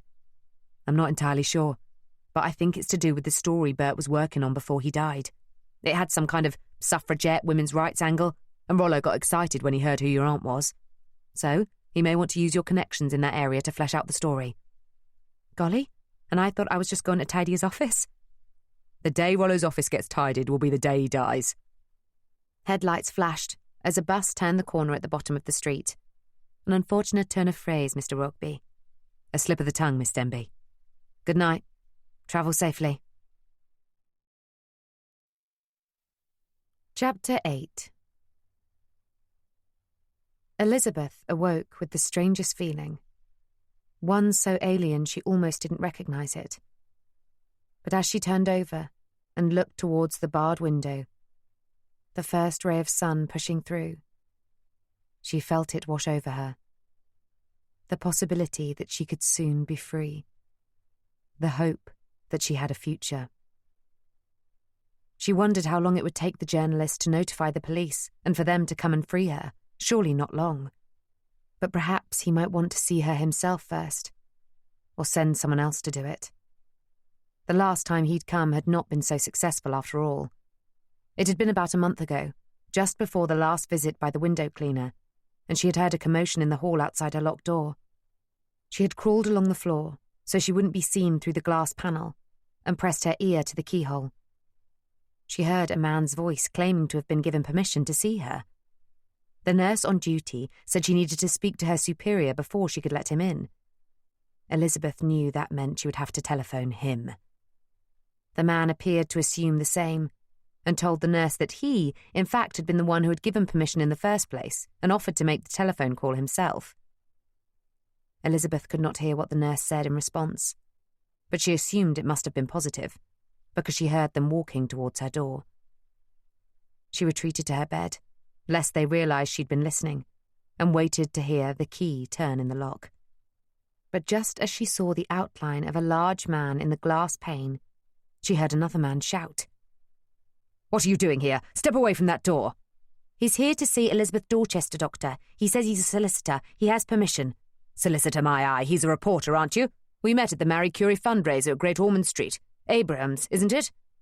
"Isaacs," said the journalist, sounding completely unrepentant. "From the Globe. What have you got to hide here, Doctor? Why is this woman locked up? Has someone paid you to do it?"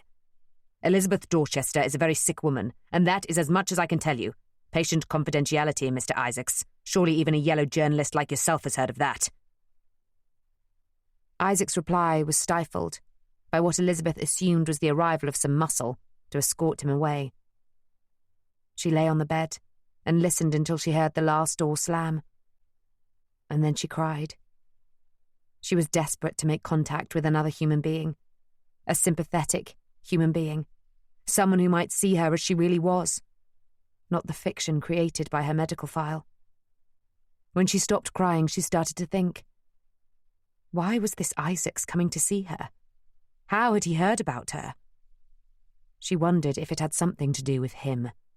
He'd always been newsworthy, never out of the pages of the Times for long, and would give social engagements guaranteed to attract press photographers' attention preference over other less glamorous occasions. He had also paraded her in front of the press when she was a young and beautiful debutante. But all that changed when she managed to get herself onto the front page of the Times, all by herself, chained to the railings of number 10 Downing Street. He had been appalled and attempted to have her locked up, claiming she must be mentally deranged.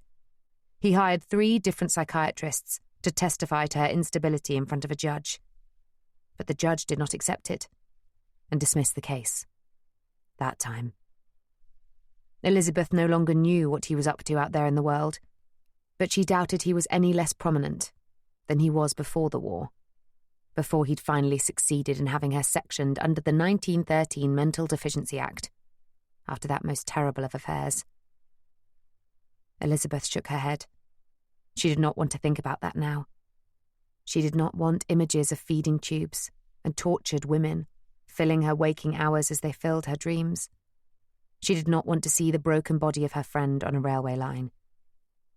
She tried to sink back into that elusive feeling she had glimpsed when she awoke. But it was fading fast. Mr. Isaacs from the Globe had better do something quickly, because if he didn't, there was only one course of action left to her. She closed her eyes and started to wander down the well-worn paths of fantasy in which she worked out the intricacies of her plan B. Her suicide plan. Please hurry, Mr. Isaacs. Please hurry.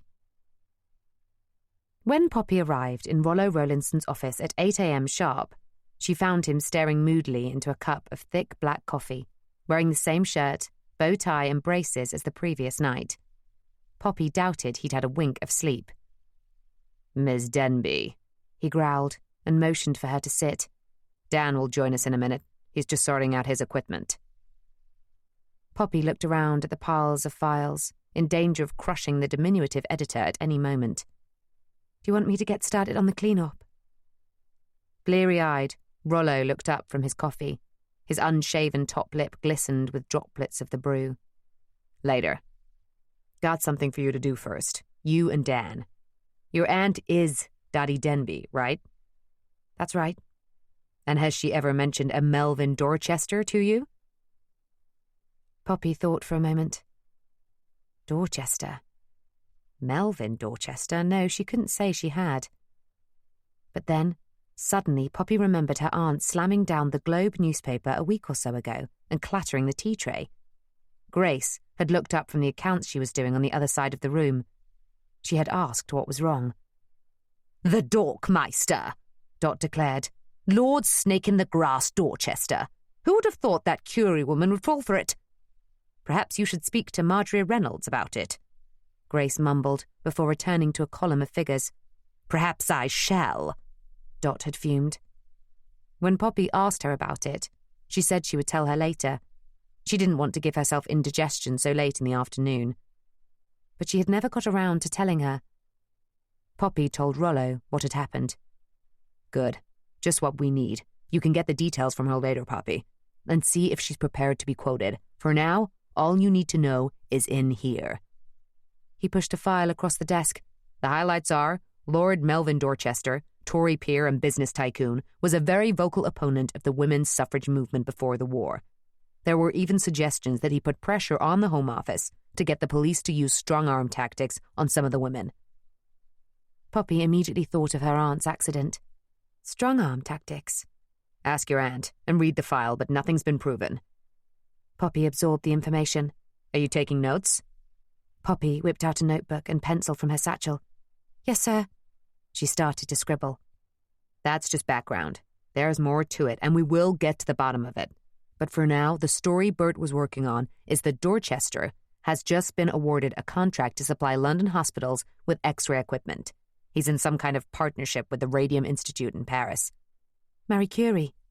"Right on, Miss Denby. The thing is, Curie is a known feminist, and it seems strange— no, let me rephrase that— downright bizarre that she would approve it." "Have you spoken to her?" "We have. And she said Dorchester has come around to seeing the justice of the women's cause. She points to his recent backing of the Sex Disqualification Removal Act. Which my aunt probably thinks he's faking. Well, he can't fake his vote, but his motives seem highly dubious. The contract apparently is worth millions. Said Poppy. So you want me to interview my aunt about this? I do. But first I want you to go and see Dorchester himself. Poppy had not expected that. She took a few moments to gather her thoughts, while Rollo took another slurp of his coffee. When do you want me to go? This morning. Dan will go with you. He's already been briefed. I've put a list of questions in the front of the file. Nothing too in-depth, it's well-trodden ground. Keep it sweet. Just say you're there to clarify a few points from Bert's notes before we go to print. I've also included a copy of the story you can lead him to believe we're going to print. Lead him to believe? Poppy didn't like the sound of that. She was never comfortable with deceit. Rollo must have read her thoughts. You'll have to leave your Christian qualms behind, Ms. Denby, if you want to make it as a journalist. His voice softened a little, as he saw her looking perturbed. You believe in truth, Poppy, and justice. So do we. This is just a means to an end, and it's not an outright lie. It is what we're going to print, just not all of it. Poppy absorbed that for a moment, and then nodded her agreement. All right, I'll do my best. Good girl. But why are you sending me? Surely there are more experienced people that could do it. She cocked her head towards the newsroom, just as the door opened, and Daniel entered. There are, agreed Rollo, but none of them will get up Dorchester's nose like you will. And why's that? Asked Poppy. Because you're a woman, said Daniel, swinging his camera case by its strap. And you're Dottie Denby's niece, added Rollo. Wait until the very end of the interview. Then let that little gem slip and see how he reacts. If anything will knock his composure, that will. He hates women, I know he does, and you're just the gal that bring it out of him. Poppy raised her eyebrows in alarm. Daniel put a comforting hand on her shoulder. Don't worry, that's what I'll be there. He won't do anything in front of me. I hope not, said Poppy quietly. Will you do it? Asked Rollo. Poppy looked around at the housekeeping that awaited her if she declined. Then she thought of poor Bert, lying on a cold slab, unable to finish the story he'd started. And finally, she thought of her aunt and her friends, and the untold sacrifices they had made to give young women like her a chance to follow their dreams. She looked straight into Rollo's bloodshot eyes and nodded decisively. I will. Chapter 9. Poppy had never been in the sidecar of a motorcycle before. It was very exciting. Daniel helped her put on the leather helmet and button it under her chin. He paused for a moment to twirl his finger in one of her curls and push it under the leather. Poppy's eyes widened at the familiarity. He apologized with the look of a chastised puppy, making Poppy laugh. Daniel had parked the motorcycle in the alleyway behind the Daily Globe building. Through the double doors of the basement were delivery vans backed up to receive each day's edition. Poppy knew that today's edition would have an obituary on page 3, written by Rollo last night, and typeset himself just before midnight after he had called stop press on the printers. Poor Bert Isaacs. She'd barely known the man, but she felt a sudden fondness for him, and, as she gripped the file of research on Dorchester, a sense of responsibility that she was taking on his mantle, at least temporarily, and helping to finish the story he had started. The question of whether or not his death was an accident was still to be pursued. Daniel did not have a chance to talk to Rollo about it before they left. He promised he would do so when they returned after the interview.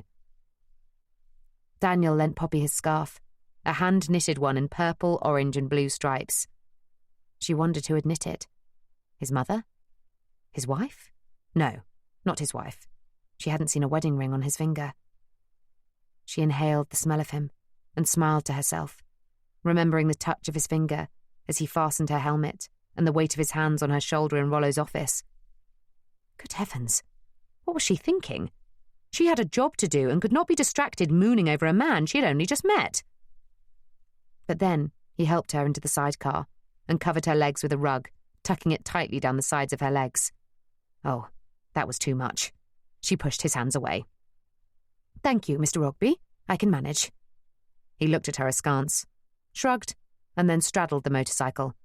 He lifted his leg like a dog and kicked down on the starter. The engine roared into life. "Ready?" he shouted. "Ready!" she called back, and then grasped the edge of the sidecar as they slalomed their way between barrows and bins down the alley and into Fleet Street.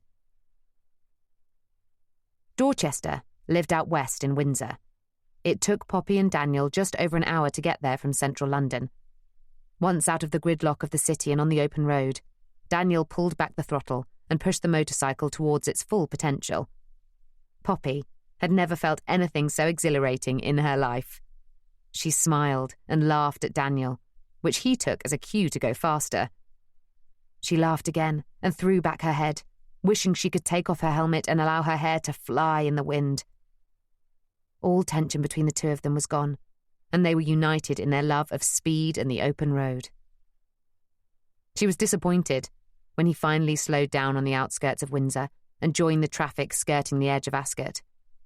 Dorchester, apparently the owner of a string of champion racehorses, lived on an estate only a few miles from the racetrack.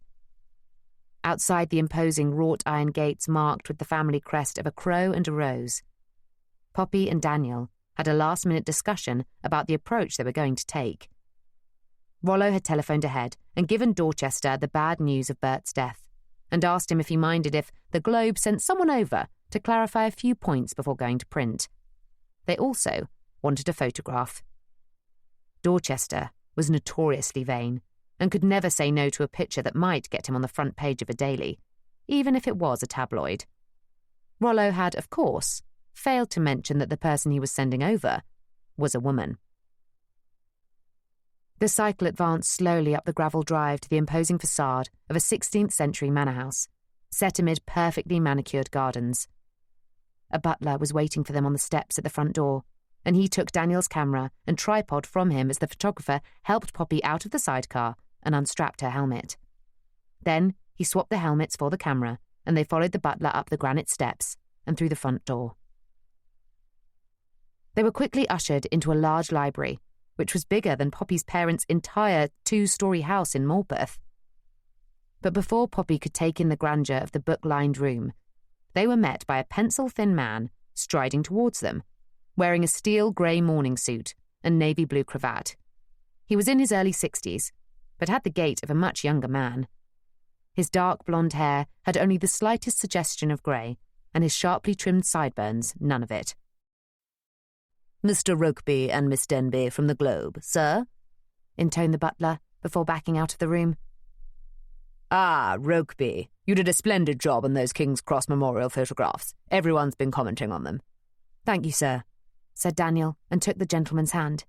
"And may I introduce Miss Poppy Denby? Miss Denby, Lord Melvin Dorchester."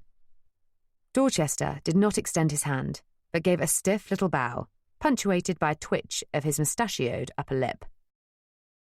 "Miss Denby." Then he turned his attention back to Daniel. "Dreadful business about Isaacs, dreadful." "We're all very shocked, sir." "I see Rowlandson's wasted no time in promoting you." "Promoting?" asked Daniel. "To chief reporter, Isaac's old job." He looked at Poppy briefly. "And a new assistant, I see. Was she Bert's before yours?" Poppy bristled at being spoken of as if she were property. "Actually, I am Mr. Rawlinson's assistant. He has asked me to—" "Ah, thank you for clarifying that, madam." Dorchester put his arm around Daniel, turning his back on Poppy. "Shall we get on with this then, Rokeby? I'm due at the stables in half an hour." He ushered Daniel towards one of his 2 winged armchairs on either side of a marble fireplace and indicated that Poppy should take a smaller chair nearby. Above the mantelpiece was a life-size painting of 2 children. The clothing suggested turn of the century or soon before.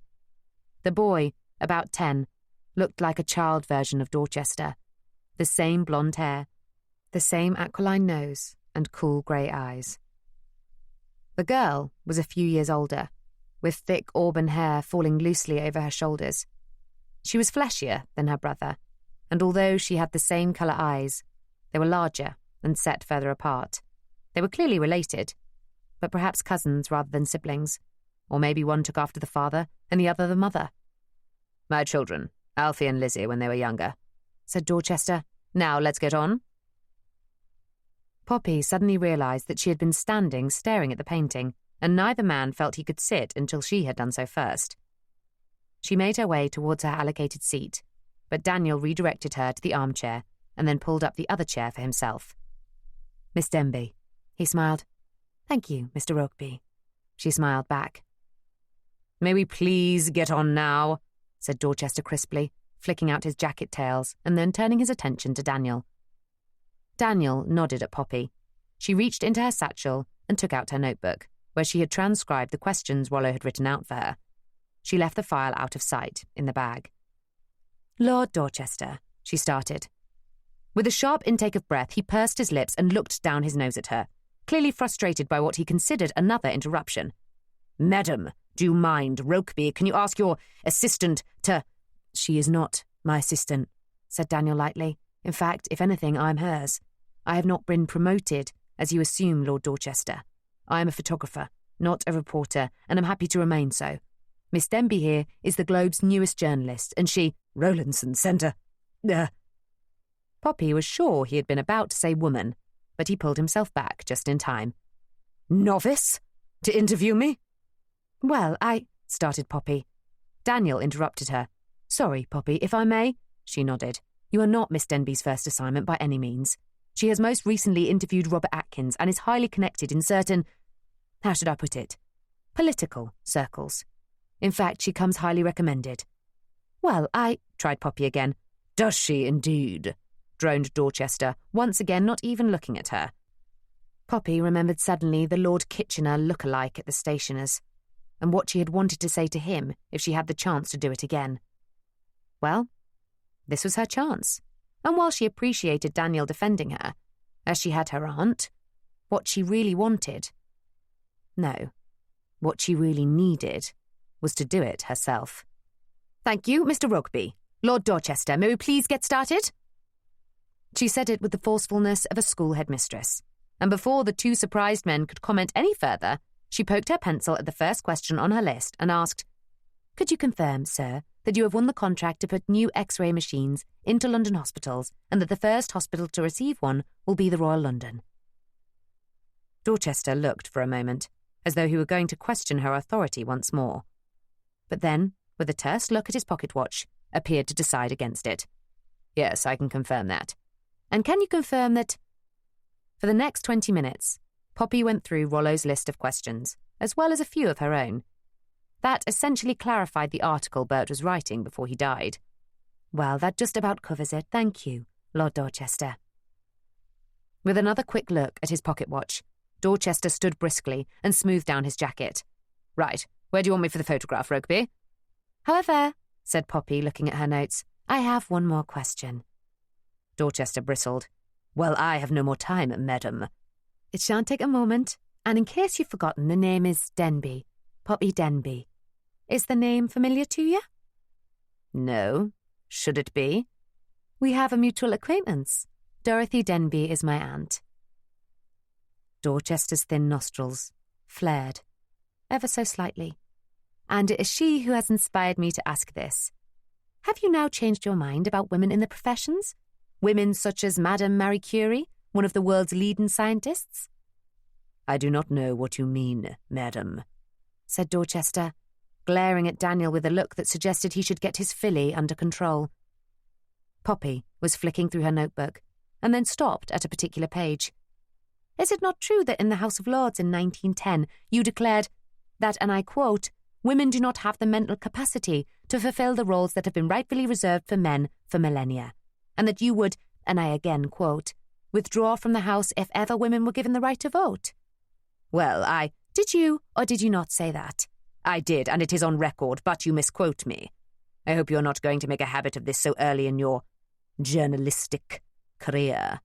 What I said in context, Miss Denby, was that I support the advancement of women in as far as they are mentally able, as Madame Curie certainly is, and certain other women are too." "Certain other women? Such as Marjorie Reynolds?" "Indeed, Marjorie Reynolds is an exception to the rule." "So, Lord Dorchester, would it be correct in saying that you still consider the vast majority of women intellectually inferior to men and incapable of professional advancement? No, madam, it would not. He pulled himself up to his full height and towered over her. And be assured, I shall be putting in a formal complaint to your editor. Dorchester and Poppy glared at one another, their feet almost toe to toe. She would have stood, but he did not give her sufficient room to do so. Ahem. It was Daniel. Should we take the photograph at the stables, then? An hour later, Poppy and Daniel were sitting in a tea room in Windsor, and he was pouring her a cup of Earl Grey tea from a floral teapot. Oh, Poppy, you were splendid, just splendid, he chuckled as he put down the pot and offered her a slice of lemon. But he said he would put in a complaint to the editor, said Poppy glumly, and sucked on the lemon before she remembered where she was and put it down politely on her saucer. I know, isn't it marvellous? Rollo will be delighted. You have all the instincts of a first-class newshound, Miss Denby, he drawled in a mock New York accent. Poppy giggled. I thought for a minute this hound was going to be taken outside and shot. Pompous ass. Some elderly ladies, whose fashion icon was clearly the late Queen Victoria, tutted at him. Poppy stifled another giggle. Pardon me, ladies, Daniel apologised. You've obviously met him before? Dorchester? Poppy nodded. He pops up all over the place. Can't get enough publicity, that one. And of course I know his son. Alfie? Yes, he's a year or two older than me. We served in the same regiment in Flanders. Used to see him and his father a lot when I attended regimental dinners. Don't bother with him any more now. He rubbed his forefinger over some of the scar tissue on his right hand. Poppy wanted to ask what had caused it, but sensed this wasn't the time. He's insufferable. If you think Melvin's bad, you should meet his son. Oh? Said Poppy, leaning in and turning her shoulder to block the view of the two Victorian ladies. On the Victoria Cross. That's impressive. It is, but he never shuts up about it. Neither does his dad. Surprised he didn't bring it up today. He was obviously distracted. Daniel raised an eyebrow in what Poppy's mother would have described as a rakish manner. I don't blame him. Mr. Rugby! Her tone was chastising, but the twinkle in her eyes betrayed her. The disapproving ladies tutted again, and Poppy heard mutterings of, well, I never, and the youth of today, before they gathered their hats and parasols and left the shop. Both Poppy and Daniel sighed their relief and refilled their teacups. So, what did he win it for? Seems he fought off a nest of Huns trying to save his men. Were you there? No, said Daniel, still rubbing his hands. I'd been sent home a few months before. But I would have been. He stopped rubbing and looked out of the window at the passers-by, many of them dressed for the races in top hats and tails. Poppy sat in silence, waiting for him to continue or to change the subject. She'd met enough patients at the military convalescent home to know that they would speak when they wanted to speak. They were good lads. The lot of them. 13 of them died that day. Alfie was the only one who survived. They thought he was dead at first and loaded him onto a wagon with the rest of them. But then someone heard him and... He paused and started rubbing again. More tea, Miss Denby? Thank you, Daniel, but I think I've had enough, she said quietly, wanting to take his hands in hers. We should probably get back.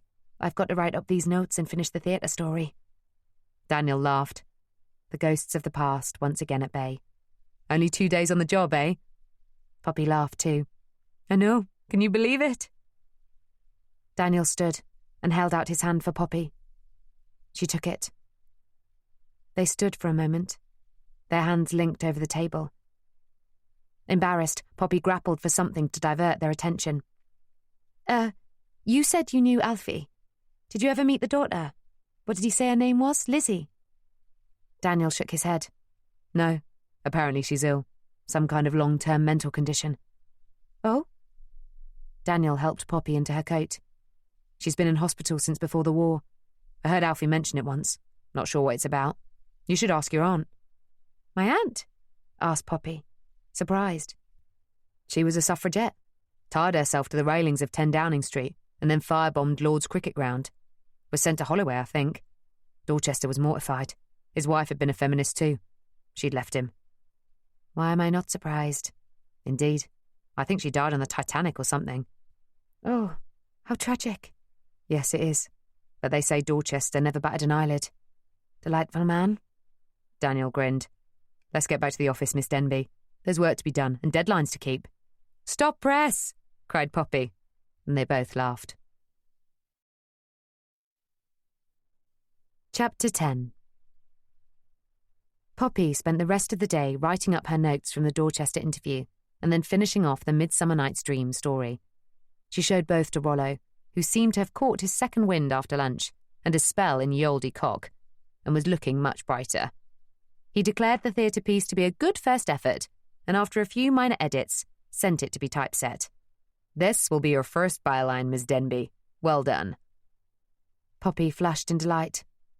However, he declared that the Dorchester piece needed a bit more work, and he would take over. You did well, though, Poppy. Dan told me you've got a natural flair for it, and of course Dorchester rang. Poppy felt her pulse quicken. What did he say? The usual. We'll be hearing from his solicitor and so on. Dear, Poppy said, taking a deep breath. Don't worry, I'll handle it. We've got solicitors, too. You did exactly what I asked of you. He looked around him at the piles of files, and then turned and winked at her. The best editorial assistant I've ever had. Now, get home and interview your aunt. Can you telephone in her comment before 6 o'clock? You do have a telephone, don't you? We do, and I'll try, sir. Aunt Dot's first comment was too rude to be printed, but was finally amended to, leading WSPU member Dorothy Denby sheds doubt on Lord Dorchester's motivation at supporting the Sex Disqualification Removal Act, suggesting he may have ulterior motives. A leopard does not change its spots, Miss Denby said. Rollo seemed happy enough with it. As Poppy put down the phone, she heard raised voices coming from the parlour. It was Aunt Dot and Grace. Why are you trying to antagonize him, Dorothy? Because he's never been held to account. I thought you would have wanted me to do it. For Emily, for Gloria, for Ellen. I do, but I don't think mudslinging in the press is going to achieve it. It just makes you look like a hysterical woman. Just what he wants. Hysterical? Asked Dot, her voice rising. You think I'm hysterical? I don't, but he will. We need to show we can be just as professional as men. Ha! You sound just like them. Women are too emotional. Women are too unpredictable. Well, let me tell you something, Grace. I'm sorry if I've caused any bother. Poppy stood in the doorway and looked from one friend to the other. Dot was sitting in a patch of evening sun beside the bay window. Grace was standing near her in the shadows. She turned to Poppy, her thin shoulders rising and falling in resignation. No, I'm sorry. You haven't caused any bother, Poppy. I'm very proud of you. She reached out her hand to her wheelchair-bound friend. Dot took it and squeezed. We both are, continued Grace. You're doing what we could only have dreamed of doing when we were your age. Dot looked at Poppy intently, her blue eyes awash with concern. Are you sure you're all right after what happened yesterday? It must have been quite a shock to witness such a thing on your first day. She patted the window seat beside her. Take a seat, darling. Poppy sat down heavily.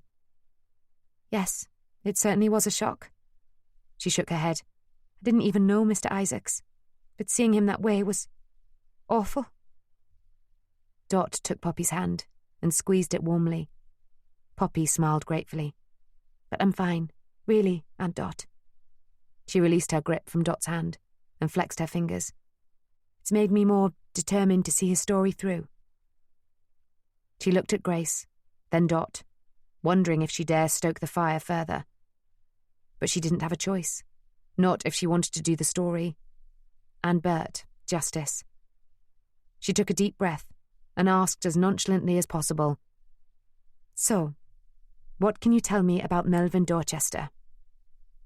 Dot looked up at Grace. Can I tell her? Is it all right?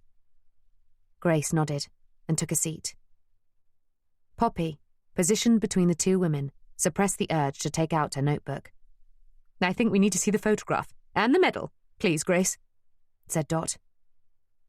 Grace got up, went to the sideboard and returned with the artefacts. Dot put on a pair of pince-nez. This was taken in 1909. There's the WSPU banner and our motto. Deeds, not words. It's on Emily's grave, observed Poppy. That's right. But she was alive and well here, and there's Emmeline and her daughter Christabel. I think Sylvia took the photograph. She did, confirmed Grace. And there's Frank and, of course, Grace. And you? Poppy added. Yes, and me, pet. Aunt Dot smiled wistfully as she looked at the younger, slimmer, more mobile version of herself, wearing the white suffragist uniform. I don't remember who that other man is. Do you, Grace? The one at the back? A friend of Sophie's, I think. He wasn't one of us. He just slipped in for the photograph. He was a journalist. Jewish. Poppy's curiosity was piqued. She took the photograph and stared at the man partially obscured by the banner. Could it possibly be a younger, slimmer version of Bert Isaacs? All she could remember of him was his dead eyes and his overhanging belly. She made a mental note to ask if she could take the photograph with her to show Daniel and Rollo. But for now, she gave it back to Aunt Dot, who held it, like a child on her lap. Now, the rest of them we do know. We were called the Chelsea Six. We should have been the Chelsea Seven, but people forgot to count poor Frank.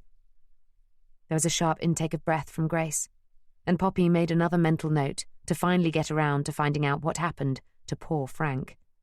As far as she knew, he was still alive. She wasn't sure whether he and Grace were divorced or just separated. Well, moving on, said Aunt Dot, with forced brightness. The Chelsea Six. It was Maud Dorchester who brought us together. There she is there. She was Irish with the most beautiful auburn hair, a great fan of the theatre. She and I met in 1905 at a reception after Midsummer Night's Dream, in fact. Did I ever tell you? Dorothy, you digress. Indeed I do, but I must link up with Robert again. Perhaps we can go to Delilah's opening night. I have tickets, Poppy added. You do? Splendid. Dorothy. Sorry, yes, Maud O'Sullivan, or Lady Maud Dorchester as she became, was a good friend of Emmeline Pankhurst, and she also knew Frank. He was Dorchester's accountant, contributed Grace. Well, we both were, but he was the one on the books, so to speak. If Dorchester had found out that a woman was managing his finances, he would have gone through the roof, Dot exclaimed with a chuckle. Well, he did, but that was later. Carry on with the story, Dorothy. I'm sure Poppy has got better things to do than listen to two old ladies like us. Oh, I've nothing better to do, said Poppy, in all seriousness. Do carry on, Aunt Dot. Well, Maud was already sympathetic to the feminist cause. She'd read Mary Wollstonecraft and had even wanted to become a doctor. But her father, an Irish peer, had put his foot down and married her off to Melvin Dorchester. She did the usual, got married, had children, supported her husband in his political career. But when the children were in their teens and the boy was off at Eton, she had more time on her hands and started going out. She met Emmeline and became a card-carrying member of the WSPU. There's a lot more to it of who met whom when, but to cut to the chase, Maud recruited Grace and Frank, and her daughter Elizabeth too. Dot pointed to a beautiful, full-figured young woman in her early 20s, whom Poppy recognised as an older version of the teenage girl in the painting. She put her finger on the photographic image and pointed to Elizabeth. What happened to her, Aunt Dot? I heard she became ill. She did. I'll get to that in a minute. So where were we? Ah, yes. Maud recruited first Grace and Frank, and then Elizabeth.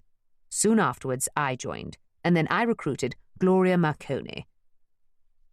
Dot pointed to an Italian-looking woman with long black hair under a felt hat. She was an actress who married the nephew of the famous Guglielmo Marconi, the head of the Wireless Telegraph and Signal Company. He's just about to launch a public radio service, too.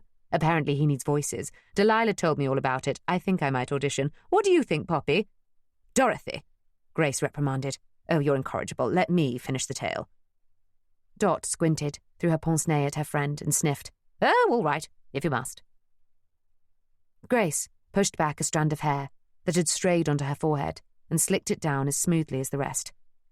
So, now we have Maud, Elizabeth, Frank and me, Dot and Gloria. The final member of the cell, because that's what we were, a political cell of the Women's Social and Political Union, based here in Chelsea and operating from this house, was Sophie Blackburn. She pointed to a plump, sensible-looking young woman in her early 20s with hair pulled back into a bun. Sophie was a friend of Elizabeth's. She, like Maud, had wanted to be a doctor, but ended up working as a nurse. She was with us for just a couple of years before she left for Belgium. She joined Marie Curie and her daughter, and helped them with their mobile X-ray wagons travelling around the battlefields. We haven't heard from her since 1914, but believe she's still with Madame Curie in Paris. Poppy's ears pricked up again at the mention of Marie Curie and X-ray machines. She made another mental note. So, there you have it. The Chelsea Six, excluding Frank, were Maud, Elizabeth, Grace, Dorothy, Gloria, and Sophie. If you read press clippings of the time, you'll discover we were quite famous. We initiated a number of campaigns, including the chaining of some of the sisters to the railings outside 10 Downing Street. Elizabeth was at the forefront of that. Her father went ballistic. And took it out on her mother, said Dot darkly. Yes, he could be, how should I put it, a traditional husband, not scared of disciplining his wayward wife. He was a brute, added Dot. We had to take Maud in after the worst of the beatings. Sophie nursed her back to health. We would have taken Elizabeth too, but Dorchester locked her up. Oh? Poppy's ears pricked again. He wouldn't let her out of the house. She managed to escape a few times, though. She got out on the day of the Epsom Derby, when poor Emily was killed. She was involved in the demonstrations soon afterwards. She bombed a pavilion at Lord's and got sent to Holloway. The poor girl was force-fed, drove her mad. She lost her mind, and we've never seen her since. Where is she now? A mental hospital in Battersea. Poppy made another mental note. And Maud? She died the year before, 1912. We all agreed that it wasn't safe for her to stay in London. She decided to go to America to help the sisters in New York. She tried to get Elizabeth to go with her, but wasn't able to. She died on the Titanic. Dot's eyes welled up, and Grace passed her a handkerchief. And then Gloria was killed too. Grace finished for her. She was in Holloway with Elizabeth. They were released at the same time under the Cat and Mouse Act. But like Elizabeth, she seemed to have lost her mind. She threw herself under a train, Dot whispered. Dear God, that's poor Delilah's mother, said Poppy, and felt tears welling up. She composed herself and asked, But what has all this to do with Dorchester? Apart from beating his wife and locking up his daughter? Asked Grace. Yes, apart from that. There's more, isn't there? Grace nodded. There is. Your aunt's so-called accident. It was 1910, 18th of November to be exact, and Asquith, the Prime Minister at the time, had dragged his heels on some very important legislation that he had promised to bring before the House. The Conciliation Bill. It would have given the vote to certain propertied women. Not the universal suffrage we wanted, but it was a start. But Asquith pussyfooted around so much they never got to it before Parliament shut down for the season, and it would have been too late for the next general election. Emmeline was furious. Asquith had given her a personal assurance that the bill would be presented.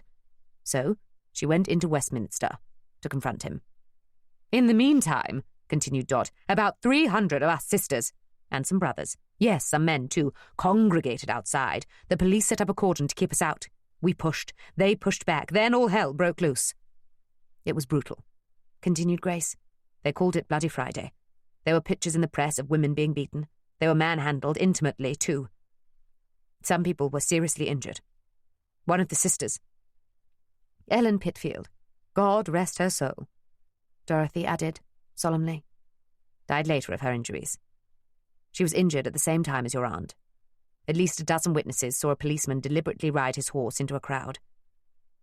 Ellen was crushed by people trying to get away, and your aunt. Dot took her friend's hand. I was crushed under the hooves, pet. She held up a medal and showed Poppy. Her hands were shaking. I was awarded this for conspicuous bravery by the WSPU. Grace was openly weeping now. You are more than brave, Dorothy, and that bastard has never been tried. The policeman? Poppy asked, incredulous. P.C. Richard Eastling. Yes, him, and Dorchester. Maud told us that he had boasted to her that he had bribed some police officers to target her and her friends on Black Friday. But we never had any proof. There was nothing written down. He was too clever for that. Poppy thought about the man she had met that morning, and did not have to stretch her imagination too far to see him orchestrating an act of brutality against anyone who opposed him. She was just about to tell Dot and Grace what Rollo had told her that he intended to get to the bottom of the allegations about Dorchester's instigating strong-arm tactics against the suffragettes. When the doorbell rang, Grace went to answer, and a moment later Delilah Marconi skipped into the room looking as fashionable and exotic as ever. She was carrying a dress bag. "Oh, there you are, Poppy. Just the girl I wanted to see." Chapter 11. "Oh, Poppy, you look absolutely divine." Poppy stood in front of the full-length mirror in her bedroom and stared at her reflection in disbelief. She was wearing a sleeveless shift dress in sheer red satin with a Van Dyke hem that brushed the top of her knees and revealed lines of tantalizing flesh between the fingers of fabric. The shift was overlaid with navy blue lace and cobalt blue beads appliqued in abstract swirls. On her feet, she wore red satin shoes with Cuban heels, and a matching evening bag with beads and tassels was slung over one shoulder. The bag was only just big enough to contain a small makeup compact, a tube of bright red lipstick, and a comb, as well as a small purse. Poppy doubted she'd need to use the comb, as her mass of curls had been trimmed into a bob, with a pair of scissors that Delilah produced like a genie out of a bottle, and tamed by a red satin hairband with a paste ruby and feather brooch. "Are you sure the theatre won't mind you borrowing it, Delilah?" "Not at all. I would have given you one of mine, but you are a couple of sizes bigger than me." Poppy raised a recently plucked eyebrow. "Not that you're big. Good heavens, I'd never say that. It's just—" Poppy laughed at the petite beauty beside her. "I know you wouldn't. I am bigger than you in all directions. How do you keep so slim?" "Ciggies, darling," said Delilah, and produced a foot-long cigarette holder. "Want one?" she offered Poppy. "I'd rather not, thanks." Delilah didn't take offence, but posed with the cigarette holder between two fingers and her legs crossed at the ankle as she took in her handiwork. "Divine!" she declared again. If anyone was divine, it was Delilah, thought Poppy. The actress wore a black velvet shift dress with silver threads running from neckline to hem, finished off by a fringe of tassels in alternating black and silver. She wore silver satin shoes and an elaborate diamante headdress. Her black hair had been recently cut, and the square bob framed her heart-shaped face beautifully. Her makeup was as exotic as it had been the first time Poppy met her, and her dark brown eyes smouldered like polished ebony. Poppy rubbed her lips together, unaccustomed to wearing makeup, but not wanting to offend her new friend. "I don't know, Delilah. Do you think it's a bit much? I'm not used to wearing all of this." "It looks like a lot now, darling, but when you're in the club, the lights will be dimmer, and you will look like a ghost unless you put on a bit of slap. Trust me." Poppy smiled nervously. She had already lost the argument about going out on a school night when the Lord knew she needed an early night. She had tried to tell Delilah that she was exhausted from her new job, but the girl had pouted and declared that she had absolutely no one else to go with, as she was currently between suitors and it was too late to rouse any of her girlfriends. "And I must go, darling. I must. I've heard Mr. DeMille might be there, and even Mr. Chaplin." Poppy knew that she referred to famous film directors and assumed that she wanted to try to catch their eye. Poppy didn't have the heart to disappoint her. "All right then, I'll come, but I must be back before midnight." With a clap of her hands, Delilah proceeded to jazz up Cinderella, and within an hour they were both ready to go to the ball. Aunt Dot and Grace both declined to accompany them.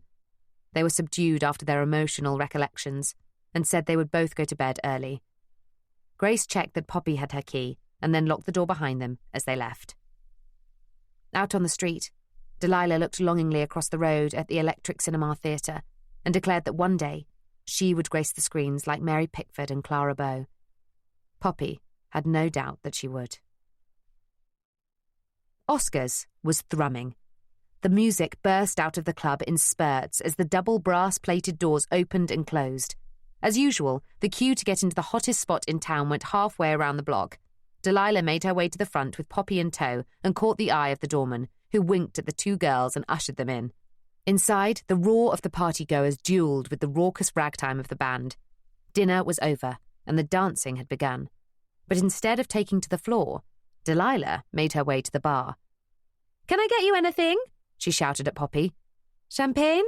You have expensive taste." Delilah laughed and ordered 2 glasses of pink bubbly from the barman, who also winked at her. Poppy wondered if he and the doorman were two of the suitors Delilah had spoken of, but Delilah, it seemed, had her sights set a lot higher. There he is! She clutched Poppy's arm and directed the blonde girl's gaze. In the middle of the floor, surrounded by bright young things, stood Charles Chaplin, film director, producer, and actor. Poppy had seen him recently on the silver screen when she had accompanied her aunt to the Electric Cinema. Apparently, he was in London to promote his new film, The Kid, the first time he'd been back in England for 10 years. Poppy had been following his story in the Globe and knew that he received a lot of criticism as a draft dodger. However, the fawning socialite seemed to have forgiven him, as had Delilah. Oh, isn't he a dream? He looks nothing like the tramp. That silly moustache must have just been a costume. Hold on, I'm going to get his autograph. And before Poppy knew it, Delilah had left her at the bar and sashayed her way through the crowd to whisper something in Chaplin's ear.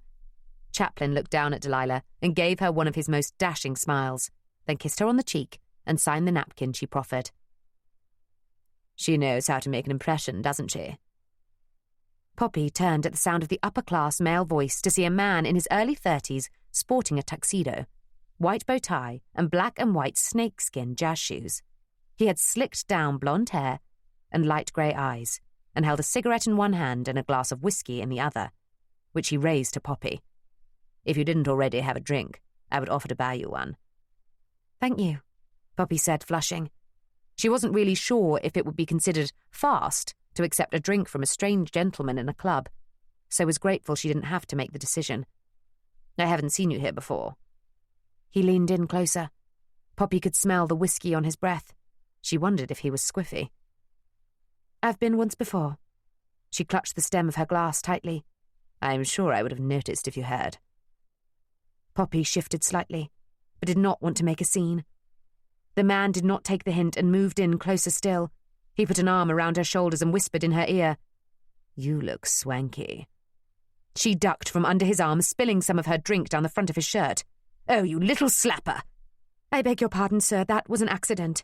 But your arm around my shoulder was not. You, sir, are a cad. Take that, said Delilah, joining her friend and pulling her away from the bar. Stay away from him, Poppy. He's no gentleman. But the gentleman in question was too busy dousing his shirt front in soda water and dabbing at it with a bar towel to respond with more than an, Oh, shut up, Delilah. Who's that? Asked Poppy, as the dark-haired girl found them a table near the bandstand. A former suitor. He showed his true colours before I let him put his shackle on me. Poppy looked alarmed, and Delilah laughed and pointed to her ring finger on her left hand. A shackle is an engagement ring. Don't they call them that in Northumberland? I've never heard it before. The girl sat down. So, he asked you to marry him? He did, but he was drunk. Even if I hadn't said no, his father wouldn't have let him go through with it. Why's that? Delilah shrugged and pursed her lips. Long story. I'll tell you about it sometime, but tonight I don't want to think about Alfie Dorchester. Then she giggled. Who needs an Alfie when you can have a Charlie? She produced the autographed napkin excitedly. But Poppy hardly focused on the scrawled signature. Had Delilah really said Alfie Dorchester? Poppy looked across the club at the young aristocrat at the bar, who by now had recovered from the spillage and was making a move on another unaccompanied young lady, and saw immediately the similarity between him and the man she had met that morning. My, thought Poppy. The plot thickens. It was just before midnight when Poppy managed to convince Delilah it was time to go home. They waved to Oscar, who made Poppy promise to give his regards to her aunt, and stepped out of the overheated foyer into the cool Chelsea night. A bank of camera flashes nearly blinded them. It's not them! Someone shouted, and was greeted with a barrage of expletives. Who did they think we were? Asked Poppy as the girls scurried aside. Dunno, could be anyone. I saw Suzanne Lenglen inside, and of course Chaplin. Delilah took Poppy's arm, and the two girls started heading up King's Road, which was double-parked outside the jazz club for at least a quarter of a mile. Taxis and chauffeured private vehicles were picking people up, and incredibly, to Poppy's mind, dropping people off. It seemed as if Oscars only started warming up after midnight. They were well away from the scrum of photographers when Poppy stifled a yawn. Past your bedtime? Said the familiar voice from the curb. Poppy squinted through the dim gaslight. Her heart sank. Alfie Dorchester was sitting in a silver Bentley racing car that was more suited to the tracks of St. Moritz than the streets of London. "Do you want a lift?" "We're fine," said Delilah tersely. "I wasn't talking to you," drawled Alfie. "I've already had you. I want to try your little friend." Delilah gave a sharp intake of breath, then exhaled slowly. "Just ignore him," whispered Poppy, and the two girls kept on walking. But Alfie wasn't one to give up easily. He vaulted out of his car and stood in front of them, blocking their way. "Excuse me," said Poppy, and shifted to the left. Alfie moved too. "Come on, Cherry. I bet you taste sweet. Just one little kiss for Alfie." He reached out his hand to touch Poppy's face. Before she could react, Delilah had slapped his hand down. "Keep your filthy paws off her!" Alfie rounded on Delilah and caught her wrist in his hand. "Oh, still the little vixen, I see." "Let go of me," hissed Delilah through gritted teeth. "Let go of her," ordered Poppy. Alfie just laughed. Like father, like son, thought Poppy. She grabbed his arm and tried to force him to let go of Delilah. Alfie pushed her away with his other hand. She stumbled but held her ground, then pivoted round on her Cuban heel and brought the other down on his foot. He yelped, let go of Delilah, and raised his hand to strike Poppy. Suddenly, a camera flashed, stopping Alfie mid-arc. "What the hell?" He pulled out of the blow and stepped away from the girls. "I think we might just have our front page pick, eh, Lionel?" Poppy's heart raced. "Daniel." He stepped into the gaslight and rounded on Alfie. A small, mousy man in an oversized evening suit scampered after him. "Oh, I'm sure that won't be necessary, Rokeby," the man squeaked. "I'm sure the Viscount was only jesting." "Lieutenant Rokeby to the rescue," observed Alfie. "Stand down, soldier." Daniel turned on him, and Poppy could see it was taking every bit of his self-control not to swing the heavy camera case at him. "The war's over, Dorchester. Go home." "Rokeby," squeaked Lionel again. "I'm sure the Viscount has a perfectly reasonable explanation." "I'm sure he does. He specialises in reasonable explanations. Don't you, Dorchester?" The two men, one blonde, one dark-haired of equal height and build, stared at each other like champion boxers sizing each other up for a fight, while Lionel scurried around, wringing his hands like a match referee. Poppy had had enough drama for one night and simply wanted to get home. "It's all right, Daniel. We're fine. Aren't we, Delilah?" "Yes, we're fine, but thank you for your help, sir. Who knows what could have happened if you hadn't intervened?" Alfie shot Delilah a venomous look, but then allowed a serpentine smile to turn up the edges of his thin mouth. "My apologies, ladies. A misunderstanding. There's no need for this to go any further, is there, Lionel?" "Absolutely not. This is not the sort of thing we put in the entertainment section of the Globe, is it, Rokeby?" Daniel took a step back, but raised his camera box. "The camera doesn't lie, Dorchester. Stay away from these girls." Alfie nodded, mockingly. "Aye, aye, Lieutenant." Then flicked a salute at Delilah and Poppy, and vaulted back into his Bentley. Relieved, the girls thanked Daniel and, less effusively, Lionel for their help. "I'll walk you home," said Daniel, and swung the camera case over his shoulder. Suddenly, there was a roar from outside Oscar's. "Charlie!" someone screamed. Lionel started running and called to Daniel over his shoulder. "Come on!" Daniel looked back at the girls, uncertain what to do. "Go," said Poppy decisively. "We'll be fine." "You sure?" he asked. "Yes." Poppy pushed him playfully. He grinned and raised his hat.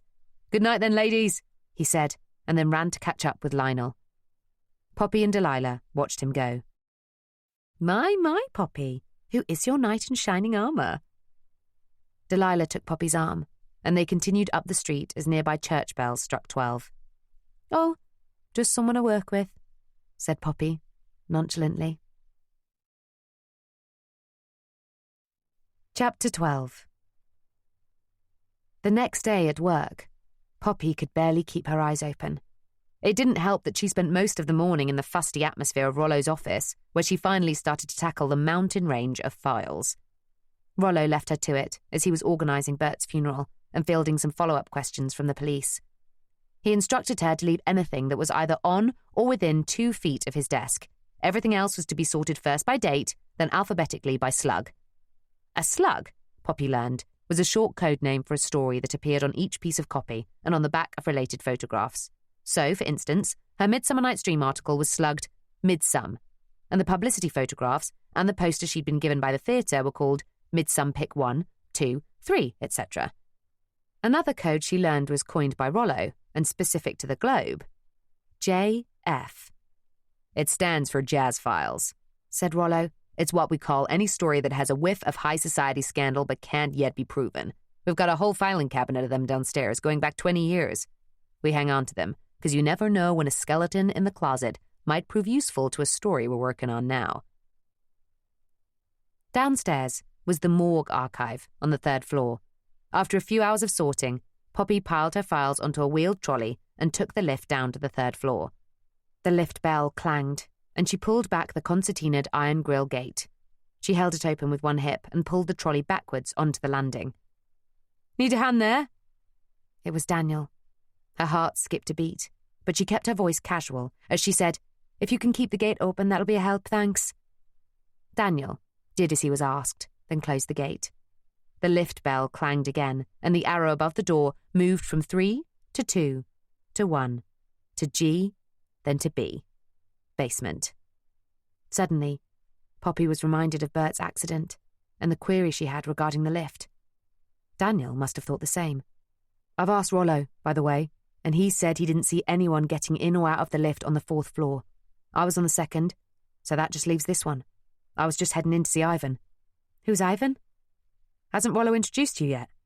Poppy shook her head. Said Daniel. "He should know better than to send you in without forewarning. Ivan can be, how should I say, temperamental?" Temperamental, eh?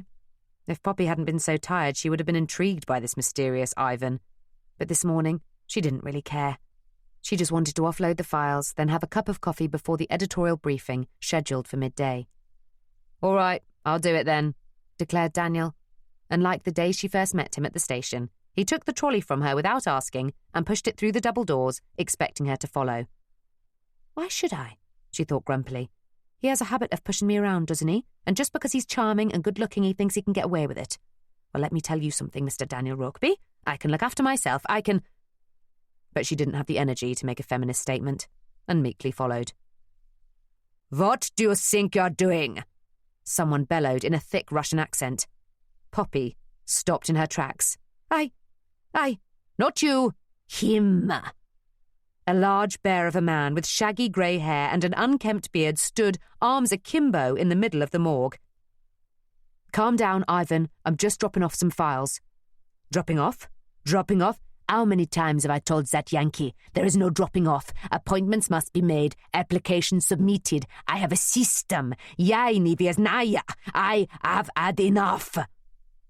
Then he grabbed a Macintosh and fedora hat from a hat stand and stormed out, leaving Poppy quaking in his wake. "Is that him?" Daniel grinned. "That's him. Ivan Molinov, a white Russian emigre. Don't worry, he's just blowing off a little steam. He'll probably be going to hunt down Rollo." "Golly, should we warn him?" "Rollo? Nah, he can handle himself." "He'll probably sack him if he talks to him like that." Daniel laughed.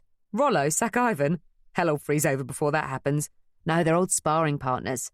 Ivan needs this job or he'll be in trouble with the Home Office. They're under pressure from the Bolsheviks to send back any traitors to the revolution. An unemployed Ruski on the streets of London would be easier to round up than the employee of a London newspaper." As he was talking, Daniel positioned the trolley next to Ivan's regimentally organised desk. "Do I put the files away?" asked Poppy. "No, Ivan will do it later, after he's hauled Rollo over the coals. He'll be calmer then, and he might just show you around. There's some fascinating stuff down here." "Like the jazz files?" Daniel raised an inquisitive eyebrow. "Yes, like the jazz files. But I wouldn't go sniffing around by yourself. Ivan keeps a tight ship." "So I see," observed Poppy. Then she had a thought. "So, would he know if anyone was visiting the morgue on the day Bert died?" "He would. We can ask him when he comes back." "Ask me what?" Poppy and Daniel turned around to see Ivan hanging his hat back on the stand. He looked a lot calmer than he had a few minutes ago. He shrugged, as if by explanation. "Mavis said Rollo was out. I see him later." Then he smiled, showing a top row of gold teeth and thrust out a bear-sized paw towards Poppy. "I am Ivan Molyneux, archivist." Poppy marvelled at how hot and cold the archivist could blow in such a short space of time, but thrust out her hand too. "Hello, I'm Poppy Denby, editorial assistant." Ivan flicked over her hand and brought it to his lips. "I am very happy to make your acquaintance, Miss Denby." Daniel, Mr. Rugby, said I should just leave the files here and you will sort them, is that correct? "It is. Have you sorted them by slug and date?" "I have." Good. Then that is all I need. Thank you, Miss Denby." "Oh no, thank you, Mr. Molyneux. And I'm sorry Mr. Rawlinson didn't tell you about me, or the files." "Ah, that's not your fault." He smiled again, and despite the gold teeth and fearsome facial hair, there was a warmth about him. Poppy was beginning to like Ivan Molyneux. "Right then," said Daniel, "let's get a cup of coffee before the Ed meeting." Yes, but while we're here, shouldn't we ask Mr. Molyneux about Mr. Isaacs?" "Bert? What do you want to ask about Bert?" "The day he died," said Poppy. "Did you see him?" "As I told police, no, not since morning. He was looking at a jazz file." "Oh? Which one?" "The one of Elizabeth Dorchester." Poppy's ears pricked up. "Do you have it? Can I see it?" Molyneux's shaggy eyebrows collided. "Why you want to see it?" "Because I have, taken over from Mr. Isaacs on a story he was writing." Daniel cleared his throat. "Well, Poppy, I wouldn't say you've taken over." "Well, perhaps not taken over, but I helped Rollo finish Bert's last article, and—" "It matters not. The file is gone," Ivan interrupted. "The Elizabeth Dorchester jazz file is gone?" asked Poppy incredulously. "When?" "I don't know. Maybe Bert took it without asking. Maybe it is in his papers, but it is gone." Poppy ignored Daniel's body language, which was strongly suggesting they bring the conversation to a close and go and have coffee. "All right. Thank you, Mr. Molyneux. But if you don't mind, one more thing." "Just one more. I am very busy, Miss Denby." "Of course. On the day Mr. Isaacs, Bert, died, did anyone get off the lift at the 3rd floor? I mean, in the moments before or after he fell?" Ivan looked surprised. "Have you been talking to police, Miss Denby?" "I have not." "Well, that is strange. They ask same thing." "And what did you say?"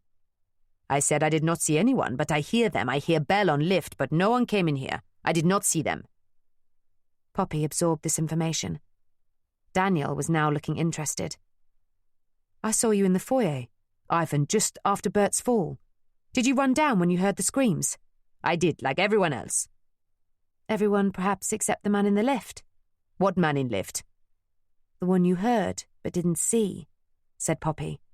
"Did you run down the stairs or go in the lift?" "The stairs." Poppy looked excitedly from one man to the other. "So, technically, the mysterious man in the lift could have hidden there until Ivan left and then slipped in here in all the chaos." "He could have," agreed Daniel. "But to what end?" "The Elizabeth Dorchester jazz file," Ivan said. Poppy grinned. "Ah, Mr. Molyneux, you've hit the nail right on the head." A detour to the powder room showed dark rings under her eyes. Poppy regretted not bringing Delilah's compact with her to work, finally acknowledging that foundation powder might have a good use after all. She ran her fingers through her newly cropped curls. The haircut alone would be enough to alarm her parents, but champagne, jazz, and a dead journalist would send them into a cadenza. She stifled a giggle.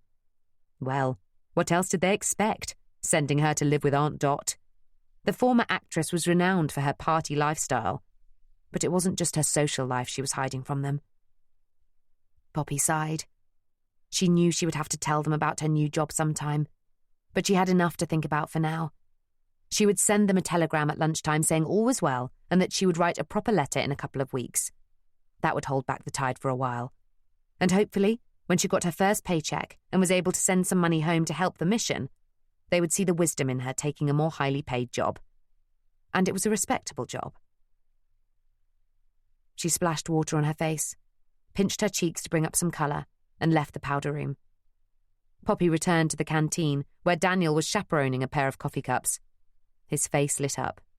Her heart warmed. "If I may say so, Miss Denby, you are looking lovely, despite your late night." Poppy sighed. "I'm not used to him, but I didn't have the heart to say no to Delilah. I'll have to be a little firmer next time. She sat down, picked up her coffee, and took a restorative sip. He grinned. Your friend? Is she one of the Marconis? She is, a friend of my aunt's. She's the actress I went to interview for the Midsummer piece. Ah, that explains it. I met her great-uncle Marconi last year. I was with Bert. He was doing a story on the proposed British Broadcasting Company. It's opening next year, or perhaps the next, at Marconi House. So I hear. Radio into every home in the country. That's the plan. Anyway, he offered me a job. Did he? What did he say? I thanked him for his kindness, but said I was very happy at the Globe. And are you? Very happy here? Poppy lowered her cup and looked into his handsome face. Daniel looked into his coffee, as if searching for an answer to her question there. Mostly. The hours are tricky and it's difficult to manage things at home, but Rollo's a great boss and, like Ivan, I owe him. Poppy had picked up on manage things at home and immediately wondered what he meant. But she felt it would be overstepping the mark to ask him. So instead, she asked Daniel what he meant by owing Rollo. Daniel rubbed his scarred hands and took a deep breath. We met in a field hospital in Flanders, 1915. Ivan and I were in the same tent. I'd had a run-in with a phosphorus grenade. He'd been found shot and lying in a ditch on our side of the Maginot Line. It was thought for a while he was a spy. Rollo convinced the Brits he wasn't, and they let him go. Was Rollo a patient too? Daniel laughed. Not if you discount treatment for a hangover, no. He was covering the war for the New York Times. His cameraman had been shot, not fatally, and was at the hospital too. He was eventually discharged and went back stateside. Rollo, Ivan and I hit it off. Rollo gave me his contact details and told me to let him know if I ever needed a job. I'd spent some time with the American photographer before he left, and he showed me some of the tricks of the trade. I couldn't do much with these at the time. He splayed his hands. But I remembered what he showed me, and when I got back to England, I took up photography. I stayed in touch with Rollo, and when he won the Globe in that poker game, he offered me a job. That was 1916. I've been here ever since. And Ivan? Late 17, after the October Revolution. It became clear he could never go home. What about his family? Daniel started rubbing his hands again. All dead. Supporters of the Tsar. Poppy was suddenly overwhelmed by the sadness of it all. Ivan and his family, Bert and his lack of family, Maud and Elizabeth Dorchester, Delilah's mother, the dead soldiers from Daniel's unit, her brother. Oh God, she prayed silently. Where were you? Where are you? Typically, there was no answer. She had not heard him speak to her for a very long time. She sighed and had another sip of coffee. 5 minutes later, she and Daniel were sitting with the rest of the editorial staff in the newsroom. Lionel Saunders, the arts and entertainment editor, was staring daggers at her. She ignored him. Rollo, pointer in hand, went through what she was beginning to realise was the daily agenda of checking in with each section to see what was going into the next day's edition. When it came to arts and entertainment, she was surprised that he singled her out and congratulated her on her first byline for the Midsummer Night's Dream piece. There was a smattering of ironic applause. Then Lionel piped up. Actually, Rollo, I've been meaning to speak to you about that. I would have appreciated it, really appreciated it, if you could have passed that with me first. And I, drawled the American, would have appreciated, really appreciated, if you'd have come into work that day. If it hadn't been for Poppy, your ass would have been on the line. Pardon the French, Miss Denby, so you should be thanking her. Thanking her? Squeaked Lionel. She nearly lost us the Chaplin pick last night, didn't she, Rokeby? Well, not really, Lionel. We got the pick, and no thanks to her and her distractions. You should have seen what she was wearing. Sniggers and wolf whistles erupted in the newsroom. Poppy flushed as brightly as her namesake. Rollo grinned, enjoying the raucous humour, but brought the meeting to order. All right, fellas, that's enough. Dan, you did get the picture of Charlie, didn't you? I did. No thanks to Miss Denby, muttered Lionel sarcastically. And no thanks to Alfie Dorchester, declared Poppy. She was not going to take all the blame for this. She was absolutely not. Oh, said Rollo, suddenly serious. What about Alfie? He was making... Well, He was making inappropriate advances on me and was quite put out when I turned him down." "Good for you," said Rollo thoughtfully. "And if it hadn't been for—" started Daniel, but Rollo interrupted him. "Can I see you in my office after this, Poppy? I think I might have another assignment for you." Chapter 13. After the meeting, Poppy went to Rollo's office as instructed. However, she had to wait outside because during the editorial meeting, Mavis Bradshaw had shown up a police detective who wanted to see Rollo and would not take no for an answer. Poppy got this information from Mavis, who seemed quite put out by what she had described as the detective's rude manner. "He wasn't like the police officers who were here after poor Bert died, Poppy. They were very sympathetic, knowing what a shock we'd all had. This one should learn some manners," she humphed, before making herself a cup of tea and taking it back down to reception. Poppy took a seat outside Rollo's office and waited to be summoned. She could hear raised voices, one English, one American, but could not hear exactly what was said.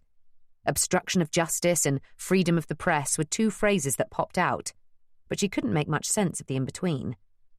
She was just beginning to let her eyelids droop when the door to Rollo's office was slammed open and an angry man in a cheap blue suit and black Chesterfield coat stormed out.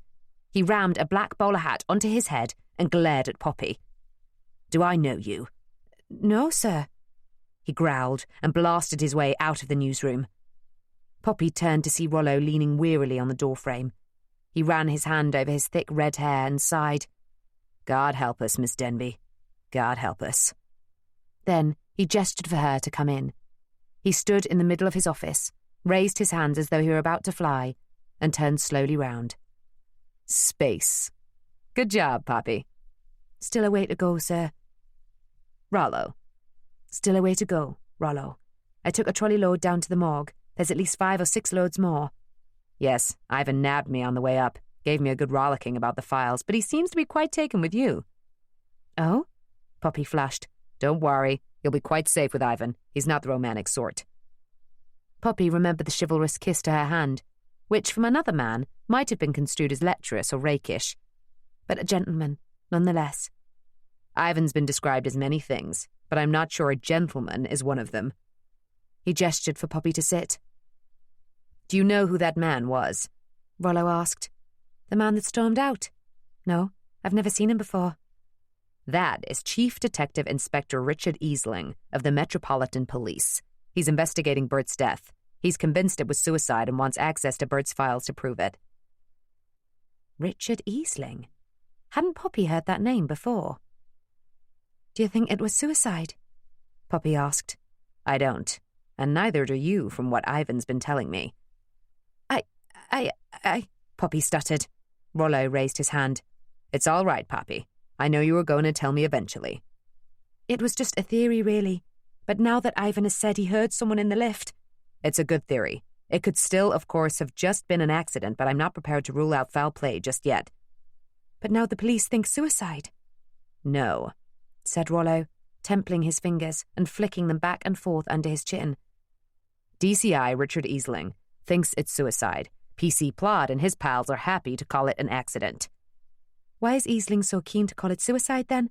And what does he expect to find in Bert's files?" "That, Poppy, is exactly the question. I've been going through them and can't find anything more than I've given you already. But there must be something we're missing. And as for the suicide, the alleged suicide, well, I can't say for sure, but I think Easling is trying to discredit Bert. If Bert can be shown to have killed himself, then that suggests an unstable frame of mind.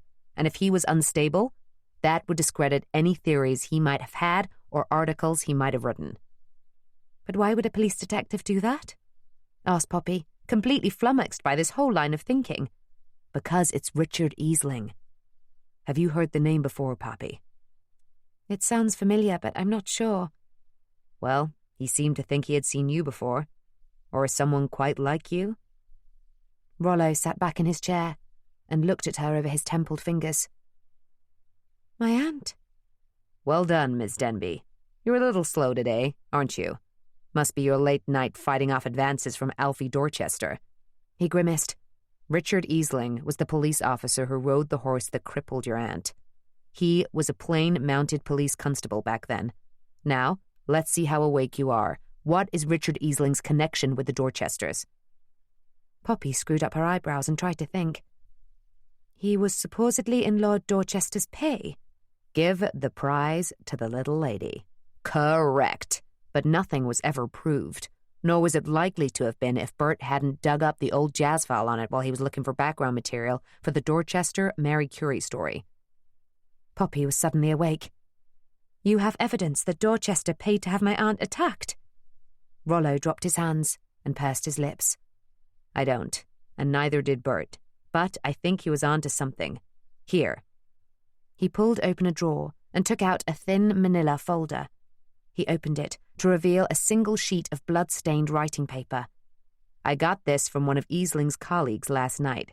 That's why Easling was here. He wanted it back. He said his colleague had made a mistake by giving it to me. That it was still evidence, but I wouldn't give it to him. He's gone off to get a court order. Will he succeed? He might, but our legal lads will keep him at bay long enough for us to follow this up. What is it? Poppy leaned in to have a closer look in the dusty light, making a mental note to clean Rollo's windows when she had a chance. It's the letter that was delivered to Bert on the day he died. I've just had Mavis in, and she's identified it. What does it say? Rollo pushed the letter towards her. There was very little to see. Well, as you can see, the ink has been obscured by all the blood. Apart from the odd word here and there, he pointed to a couple of scrawls, which make no sense in isolation. The only thing we can see for sure is this. He pointed with the letter opener to something that might have been bat and illo in the place where an address might have been. What is it? I'm not entirely sure, and there's also this.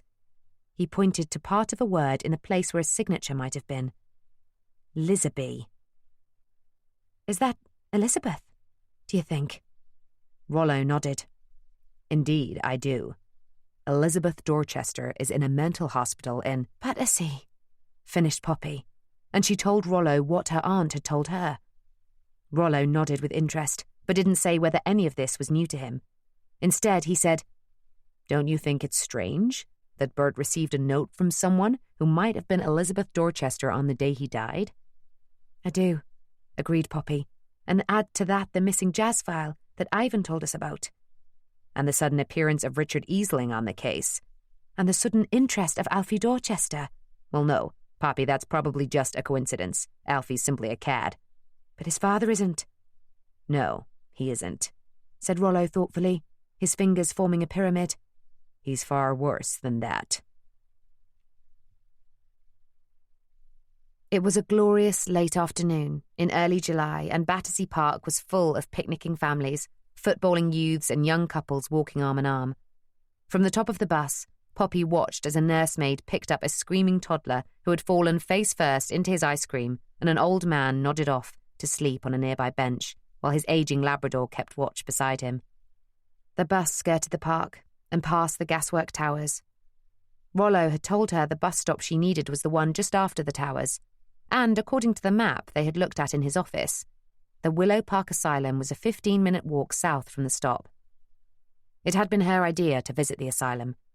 Initially, Rollo had been reluctant, concerned about the potentially violent twist the investigation was beginning to take, and suggested she wait for Daniel to go with her the following day. He was currently on an assignment, covering the opening of the Imperial War Museum by the King at Crystal Palace. However, Poppy had an idea of how she could get in under cover, and thought the presence of a known press photographer might work against her. She had read in the Globe that the Red Cross was asking for books to take to hospitals, so she decided to give Willow Park a ring and ask if they would be willing to accept a donation from a Methodist mission. Poppy felt slightly uneasy that she allowed the person she spoke to believe she was from the Methodist mission in Chelsea, which she as yet had not got around to visiting. But she put her scruples aside, deciding that in the greater scheme of things, God would forgive her this indiscretion in pursuit of truth and justice. Needless to say, Rollo agreed. So Poppy dropped home to pick up the box of books she had been planning on donating to the Red Cross before catching the next bus to Battersea. Neither Grace nor Dot was in, so Poppy did not have to explain herself, which was a relief. She still didn't know why Grace and Dot had never visited Elizabeth. perhaps they had tried and been turned away. As Poppy approached the tall wrought-iron gates of the asylum, she prayed that the same fate would not befall her. The gates were locked. She spotted a bell and rang it. A few minutes later, a uniformed security guard arrived and asked her business. She said her name was Poppy Plummer, her mother's maiden name, and that she had a delivery from the Methodist mission. The man looked her up and down and noted the box of books, which was getting heavier and heavier. "I could have sent someone to help you with that, miss," he observed, then opened the gate. Inside, he took the box from her and told her to follow him. Poppy looked up at the 100-year-old red brick building designed in the Gothic style and noted that if she ever changed careers and went into architecture, this would be the last thing she would consider building as a place for sick people to get well. Although there were no gargoyles on the turrets, Poppy imagined that they were there anyway, snarling down at her and the guard as they walked up the gravel path. To left and right, the garden sloped down to the high perimeter wall, and there was a smell of jasmine in the air as Poppy entered the asylum. Chapter 14. It had been 3 days since Elizabeth had given the note to the window cleaner, and still no Mr. Isaacs. But she wasn't ready to give up yet. Plan A was still very much a possibility. She had asked God to help her, and she wanted to give him and Mr. Isaacs a chance. At least that's what she thought when hope flowed in her. But, like the moon and the tide, it soon threatened to wane. She'd asked God to help her many times before, during those long years of abuse she and her mother suffered at the hands of her father, in those dreadful days when her mother's ship sank, and she waited to hear if Maud was one of the survivors, during those tragic days when she sat at Emily Wilding's bedside, praying she would come out of the coma, and during those torturous months in Holloway. She thought he'd come for her when the warden, without explanation, tossed her and Gloria out, declaring they'd been released. For now, and the strange hope had risen again. Then, as she and Gloria, both weakened, feverish and emaciated, planned their next move, she'd felt some kind of divine direction. At least, that's what she'd thought at the time. But had it been divine? Or diabolical? What god would lead her and Gloria to make a plan that would end in the death of one and the incarceration in an asylum of the other? And yet here it was again. That creeping hope. She picked up her old leather-bound Bible that had once belonged to her mother, the only possession they'd let her keep both in Holloway and Willow Park, and laid her hand on the embossed cross on the cover. She closed her eyes and mouthed a prayer, daring to believe. Just one more time. Poppy was surprised at how easily she had got into the asylum. The guard had escorted her to reception and then deposited the box on the counter, suggesting the receptionist find a trolley for the lady. While riding over on the bus, Poppy had envisaged a number of scenarios of what might happen if her cover was exposed, including arguing, running, hiding, and, in a fleeting hyperbole of fantasy, fighting. She had laughed at herself and instead rehearsed 1 or 2 alternative cover stories in case the staff at the asylum decided to check out her claim about a donation from the Methodist mission.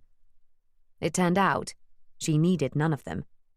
The middle-aged man behind the counter appeared charmed by the pretty young Christian girl who was giving up her time to help those less fortunate than herself.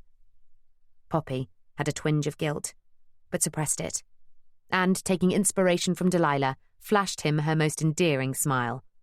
The receptionist called a porter, a surly youth who soon brightened when he saw Poppy, to escort the lady. The receptionist then adopted a paternal air when he suggested that the men's wing might contain sights inappropriate for an unmarried miss, and had directed the porter to take her to the women's wing only. As this was Poppy's goal anyway, she just smiled again. The porter told Poppy that some of the women were in secure units and she would not be allowed to see them for her own safety. She was desperate to ask if Elizabeth was in one of those units, but knew that to do so would have blown her cover. So instead, she prayed a quick prayer, trusting God wouldn't hold her recent deception against her, and hoped for the best. An hour later, and her devil-may-care attitude was well and truly subdued. It must have been the saddest place she had ever been, and that included the military convalescent hospital. Some of the women she had seen were desperately lonely, grateful beyond words that someone bothered to spend a little time with them, suggesting this book or the other. Others were vacant and unresponsive, and no matter how many times she flashed her pretty smile, she couldn't engage with them. Again, others were surly or passively aggressive, giving furtive looks at the porter when he warned them to behave. Poppy wondered what might have happened if he hadn't been there. She reminded herself that these were not the worst of them, and she shuddered at what she might have seen in the secure unit. Eventually, she was led to a room just off of a nurse's station. The porter took a key from his belt and unlocked the door. He stuck his head in and said, "Liz, do you want a new book?" A voice replied in the affirmative, and Poppy was ushered in. There, sitting near the window, looking out, was a woman in her mid-30s, with a long auburn plait down her back. She turned to see who was visiting her, and Poppy had to stop herself from gasping when she saw the large grey eyes of Elizabeth Dorchester looking back at her, just as they had from the painting and the photograph. Elizabeth raised her eyebrows curiously and said, "Hello, who are you?" "I'm Poppy Plummer. I'm Poppy Plummer.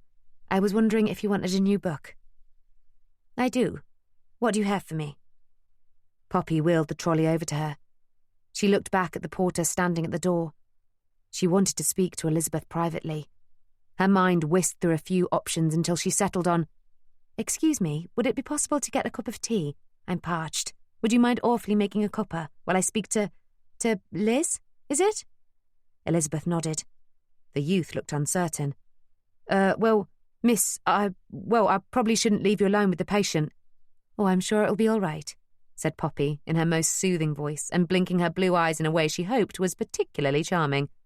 "I'm sure Liz and I can keep ourselves busy for a few minutes." The youth still looked uncertain. "Please?" He melted. She rewarded him with her most dazzling smile. "All right," he said, "but I'll have to lock you in. Liz is harmless, but she tends to wander. Don't you, Liz?" he said loudly, as if talking to a deaf person or an imbecile. Liz glared at him, but offered no words of contradiction.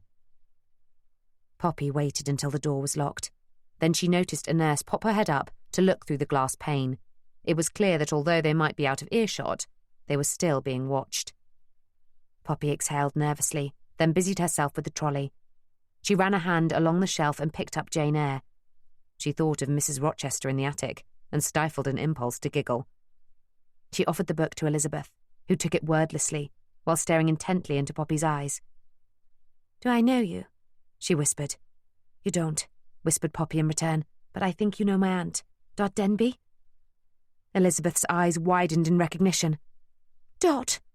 She looked over Poppy's shoulder to the door, where the nurse's face was still framed in the window pane. "Is she here?" "She isn't," said Poppy. She too looked over her shoulder at the door. She knew she didn't have long. "Are you Elizabeth Dorchester?" Elizabeth nodded. "And did you write a letter to Bert Isaacs at the Daily Globe 3 days ago?" Elizabeth nodded again. "I thought so. I work for the Globe too." "Is Mr. Isaacs—" "I'm afraid Mr. Isaacs is— He's had an accident." "Oh," said Elizabeth, sounding deflated. "But he sent me instead. The only problem is, well, the letter you sent got wet and we couldn't read what it said, only who it was from. Can you tell me what it said, Elizabeth?" She looked over her shoulder again and whispered, "We don't have much time." Elizabeth nodded her understanding. I said that I had been falsely imprisoned here by my father, Melvin Dorchester. Yes, and I want to get out. No one here believes me. I think Mr. Isaacs will. I think I met him once, many years ago. With the WSPU. Yes, I heard that he came to visit me, but he couldn't get in. I hope. He suspects something isn't right, and it's not. I need to get out." Poppy nodded. "I'm not sure how we can help." Elizabeth's eyes turned from soft grey to flint. "You must. I can't live like this any longer." Then her eyes flitted to the Bible on the windowsill beside her. "I can make it worth your while. I can give your newspaper a scoop." "Yes, a scoop, but we don't need— I have information that proves Melvin Dorchester has been involved in criminal activity." Poppy's newshound ears pricked at this, but she was cautious. No offence, Miss Dorchester, but your information will— automatically be tainted by our present circumstances. Elizabeth smiled mirthlessly. You mean no one will believe the woman in the loony bin? Poppy blushed. Well, yes. I'm sorry, but that's how it is. There were voices outside the door, and a key was turning in the lock. Poppy and Elizabeth looked at each other, and an unspoken "hurry" passed between them. Are you a Christian woman, Miss Denby? I am, said Poppy. Then will you pray with me? The door opened. Yes, of course. Good. Elizabeth reached out and took her Bible. She held it on her lap and took Poppy's hands and held them over the good book. She looked up at the porter standing with a cup of tea. We're just praying. Take a seat, she said, with the imperious authority of one born to wealth and privilege. The porter looked as if he was about to argue, but then complied as one accustomed to taking orders. He gave Poppy the cup of tea, then sat down in a chair near the door and started picking studiously at his pimples. Poppy put down the cup of tea on the floor beside her. Our Father, said Elizabeth, I thank you that you have brought your daughter Poppy here today to encourage me. Thank you for her generous spirit and the gift she brings. Poppy nodded her assent to the prayer. Then she felt something slip under her hand. She peeked open an eye to see a folded sheet of paper. She quickly glanced at the porter to see if he had noticed. He hadn't. She took the paper and slipped it into the pocket of her dress. Elizabeth squeezed her hands and continued praying. Father, I pray too for my sister here, that she may receive from you knowledge to lead her in the path you have chosen as she carefully studies the sacred text laid before her. I pray too that justice and truth will prevail, in the name of the Father, the Son, and the Holy Ghost. Amen. Amen, said Poppy, and opened her eyes. Suddenly, Elizabeth's foot shot out and kicked over the cup of tea, smashing the cheap china against the wall. Oh my, look what I've done, clumsy me. The porter jumped up and looked at the women suspiciously. Better clean that up before someone cuts themselves. Or someone else, said Elizabeth. We wouldn't want anyone to get the blame for putting our guest in danger now, would we? She said, holding the porter's gaze. I'll do it, said Poppy, understanding the game. Have you got a dustpan and brush? She asked the porter, who looked confusedly from one woman to the other. Poppy gave him her calming smile, the one she had used in the convalescent home with soldiers who were in pain. Get a dustpan, will you? I'll sort it out, and don't worry, no one has to know. She tapped the side of her nose with her finger. All right, said the lad, just a tick, and he unlocked the door. The women knew they only had half a minute or so. Elizabeth grabbed Poppy's hand. Take that to the Globe. Tell them there's more where that came from. I've hidden it, outside in a box in a safe place. But you will have to get me out of here before I tell you where the rest is. Do you understand? She squeezed Poppy's hand until it hurt. I understand, said Poppy, and then turned to take the dustpan from the porter, who had just returned. 5 minutes later, and Elizabeth and the room were just as Poppy had found them, with the addition of a copy of Jane Eyre, which lay beside the Bible on a sunlit windowsill. Poppy said goodbye and God bless, as she had to all the patients that day, and with the help of the young porter wheeled her book trolley out of the room and continued with her delivery round. As she left, she didn't see another visitor arrive to see Elizabeth. Alfie Dorchester, who had been flirting with a red-haired nurse while his sister was choosing a book from a do-gooder, raised his eyebrows in recognition as he saw the pretty blonde girl emerge from Elizabeth's room. He thought of calling out to her, but stopped. Best he speak to Lizzie first, lest the little slapper make a scene. But he'd be having words with Poppy Denby. Oh, she could bank on that.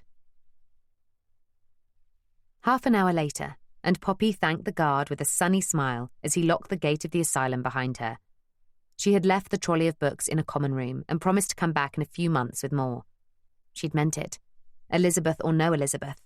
She had been deeply touched by what she'd seen today and wanted to reach out in some small way to help the people she'd met. But for now, she had a job to do. She walked 20 yards or so, down the road, and waited until she could no longer feel the admiring gaze of the guard on her back. Then she slipped her hand into her dress pocket and retrieved the tightly folded paper. The moment Poppy unfolded it, she knew what it was.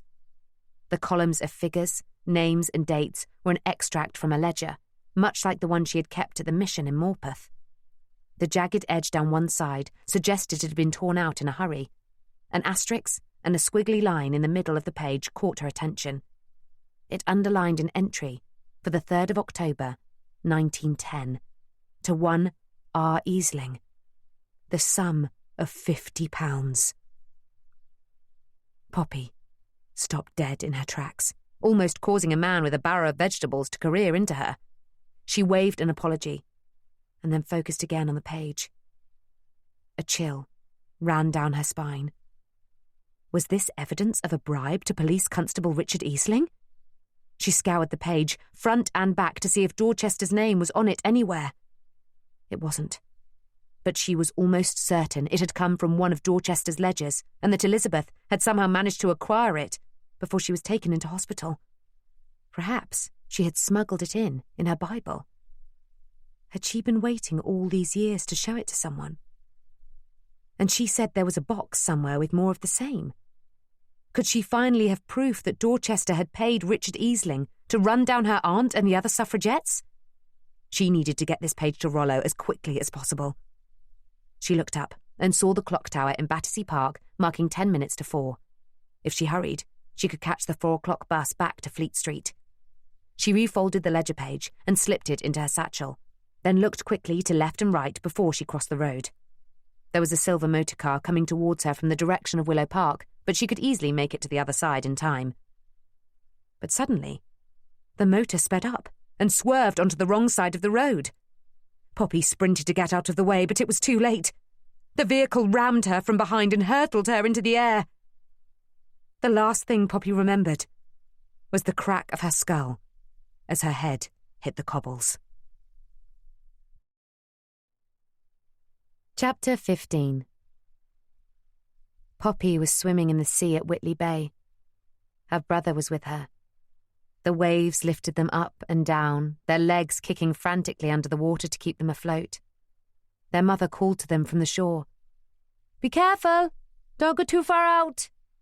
And their father waved to them, a peas pudding and ham sandwich in hand. It was getting dark, and a light swept over them in a wide arc. It was coming from St. Mary's Lighthouse. Suddenly, her brother cried out and disappeared under the waves. Poppy waited for him to pop back up, or to grab her ankle and pull her down, pretending he was a shark. She waited. And she waited. The light from St. Mary's came faster and faster. She looked ashore, but could no longer see her parents. She thought she could still hear her mother's voice distantly calling, "Come back, Poppy! Come back!" But she couldn't leave without her brother, so she dived under the water to find him. As her eyes adjusted to the murk, she saw him below her. Face down, his arms and legs splayed like a turtle in his red and white striped bathers. His blonde hair was spread out like a halo. She dived down further and grabbed his collar and pulled him up. His body rotated until he faced her. His eyes and mouth, wide and lifeless. The light above her was getting brighter. She dragged her brother towards it, but as she burst through the surface, she lost her grip, and he drifted away from her back below the waves. She flipped herself over to dive again, but then someone grabbed her shoulders and pulled her upwards. She fought, she screamed, and then she felt a sharp prick in her arm. The waves calmed. The light dimmed, and she saw her brother smiling up at her. She turned on her back and floated away. Poppy was awake before her eyes opened. She could hear voices rising and falling on the waves of an argument. "He shouldn't be here. I have every right. Family only. Police business. Call the doctor. Is she awake? Oh, thank God she's awake." Poppy reluctantly opened her eyes. The first person she saw was Grace, leaning over her, her brown eyes fraught with worry. "She's awake. Dorothy, she's awake." "Oh, thank you, God! Poppy, darling!" Grace stepped back so Aunt Dot could lean in from her chair at the side of the bed. She reached out and touched Poppy's face. "How are you feeling, darling?" How was she feeling? Her head throbbed like a giant thumb that had been whacked by a hammer. Her mouth was dry, and her throat was struggling to hold back billows of nausea. Below her neck, her right shoulder ached, and below that, she had a sharp twinge in her ribs if she moved even slightly to either side. And below that, she wasn't sure what she could feel. Water. Water! Of course, Grace, pass the water! A glass appeared, and Aunt Dot held it to her niece's lips while cupping her chin with her other hand. Poppy drank a little and spilled a little, but it was enough. "Thank you," she mouthed. "Excuse me, can I have some room?" A man in a white coat, accompanied by a woman in a winged nurse's hat, appeared at her bedside. He asked her some questions, in which she seemed to give satisfactory answers. Then he produced a torch and shone it in her eyes like the beam from St. Mary's lighthouse. She flinched, which he declared, "Good, good." He looked at her shoulder and poked at her ribs, announcing, "Nothing's broken, just badly bruised." Then he moved down her body until he reached her toes. Again, Poppy noted there was very little feeling. She looked to Aunt Dot when she said this, and the older lady gave her a reassuring look. But there was worry in her blue eyes. "Is everything all right, Doctor?" "Yes, everything's fine." "But she says she can't feel much." "Everything is normal, Miss Denby. There appears to be full nerve and motor function. The subdued feeling is a result of the painkillers and muscle-relaxing medication we gave to your niece. It will eventually wear off." Then to Poppy, "You have had an X-ray, Miss Denby, and nothing appears to be broken or internally displaced. But you have severe bruising and a mild concussion, and you will need to stay in the hospital for a few days." Poppy nodded. "Do you remember what happened?" the doctor asked. "She was hit," started Dot, but the doctor silenced her with a raised hand. "Do you remember what happened?" Poppy closed her eyes to try to sort the clutter of images and memories. Whitley Bay, her brother, the lighthouse, the smell of jasmine, wrought iron gates, gargoyles, a woman in a white gown. Then the clock tower. It was 10 to 4. She wondered what time it was now. "Miss Denby? Miss Denby?"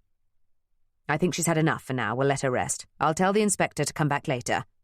"Tell the inspector to send someone else. I will not have that man near my niece. I will not." "Shh, Dorothy. Poppy is going to sleep."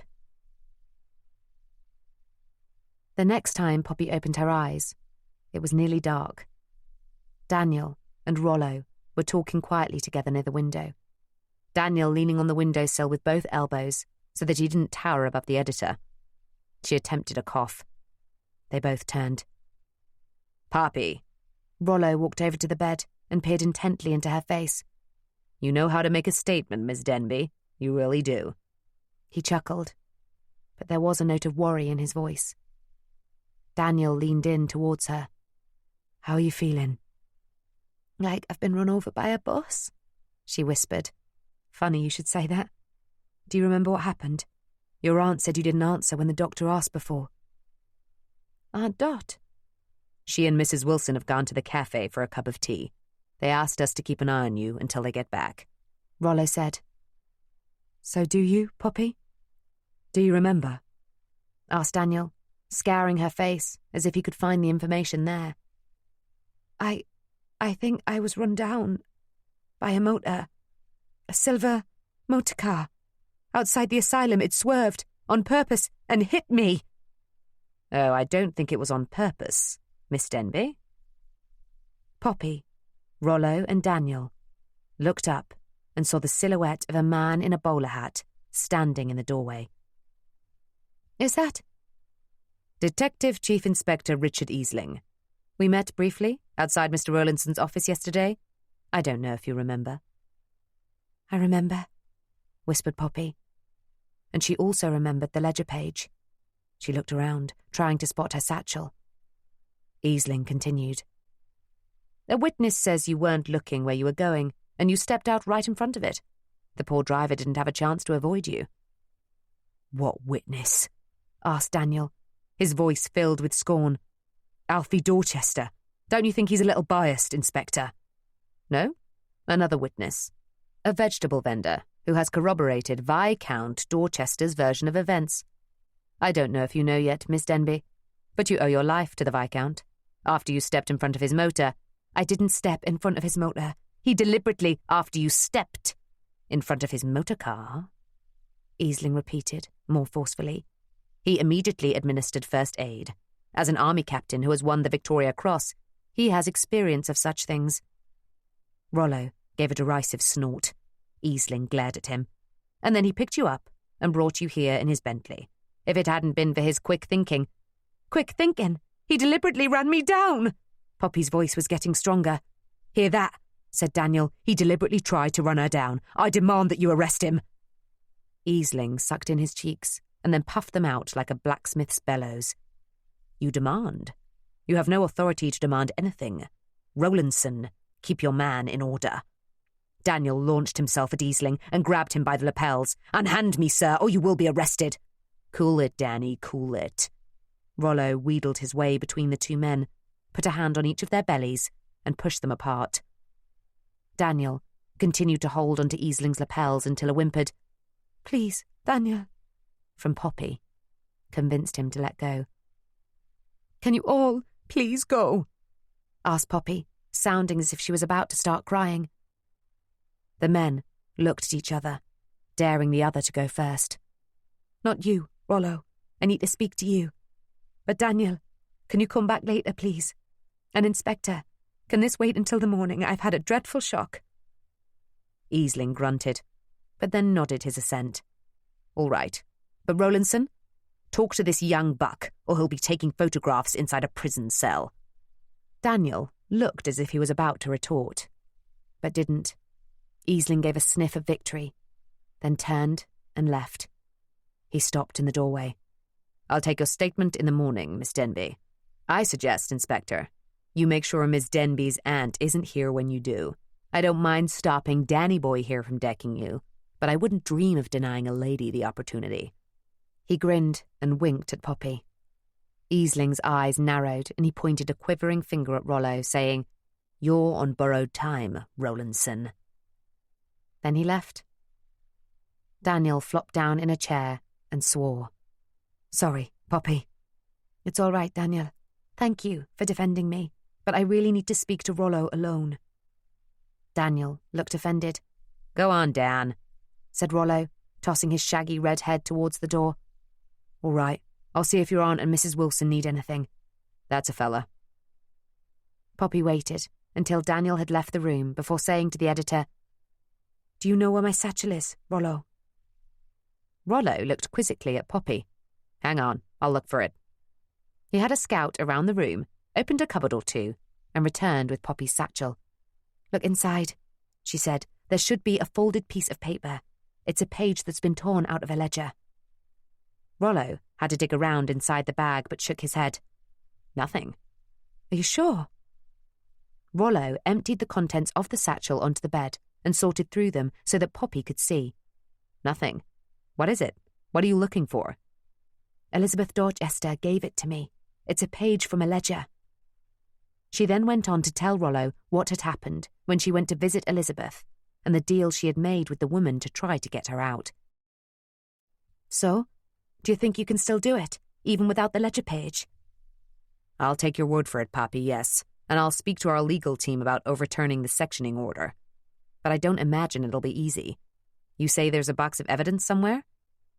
Yes, but you won't tell us where until we get her out. Understandable.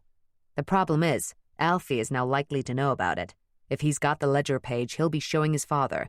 It's just a matter of time until Elizabeth is silenced. Silenced? Asked Poppy, not wanting to consider what lengths the male Dorchesters would go to keep Elizabeth quiet. They'd kept her locked away for 7 years. But now, that was no longer enough. We've got to get her out, Rollo. I know. I'll do my best, but don't worry about it now, Poppy. You need to get better. He took her hand and patted it with paternal warmth. I should never have let you go there on your own. What was I thinking? You could have been... Poppy squeezed his hand. Stop, Rollo. It was my choice, and I'm glad I went, even if it does mean I'm stuck here for a few days. he grinned, and Poppy couldn't help thinking he looked like the Cheshire Cat from Alice in Wonderland. And come to think of it, she felt a bit like Alice after she'd fallen down the rabbit hole. "Promise me you'll get better, Poppy." She smiled gently. "I'll do my best, Rollo." "Good, because my office isn't going to clean itself." They both laughed until Poppy winced from the effort. Rollo frowned in sympathy. "Do me a favour. Don't tell anyone else about the ledger page." "No one?" "No one. I think we might have a mole at the Globe. There's the missing jazz file and, of course, Bert's accident. But beyond that, someone seems to be one step ahead of us. How did Dorchester know you were going to be there?" "Maybe it was just a coincidence?" "Maybe. But just to be on the safe side, keep this between us." "And Daniel?" "No, not Daniel. I don't like saying this, but no one is above suspicion. Not yet. And even if he is, he's a bit too, how should we say, emotionally involved with you to not do something stupid. We need clear heads on this, Poppy. Agreed?" "Agreed," said Poppy, and yawned. Later, after Rollo had left, and Poppy drifted off to sleep, her thoughts were not about Alfie or Elizabeth Dorchester, nor even of Bert Isaacs or Richard Easling, but of Daniel Rokeby. Emotionally involved? Really? Now that was a nice thought. Chapter 16. "Oh, you look better." Aunt Dot wheeled into Poppy's hospital room, followed by Grace. It was late morning, and Poppy had already had one visitor, DCI Richard Easling. True to his word, he had been there first thing, and after a brief consultation with the doctor, he had taken her statement. Poppy outlined exactly what had happened outside the asylum and her belief that Alfie had deliberately swerved to the wrong side of the road to hit her. Easling dutifully wrote down what she said, but Poppy doubted the statement would ever see the inside of a courtroom. Then he asked her why she had been to see Elizabeth Dorchester. Rollo had prepared her for this, and she followed his script to the letter. She had been following up a lead on a story, the details of which fell under press privilege. Easling pursed his lips under his pencil-thin moustache, not hiding his frustration. "I can get a court order, Miss Denby." "You do that, Inspector. And if there is nothing else, I would like to eat my breakfast in peace. Nurse, can you show the inspector out, please?" The nurse, already perturbed that Easling had muscled his way in outside of normal visiting hours, was only too happy to oblige.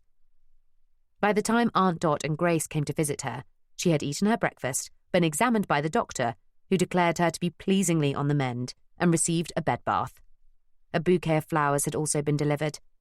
The card said, "My dearest Miss Denby, please be more careful. You are too pretty to be lost to the world. Wishing you a speedy recovery. Alfie Dorchester." "Please be more careful. Oh, the cheek of it. Shall I get rid of them for you?" "Yes, please, Aunt Dot.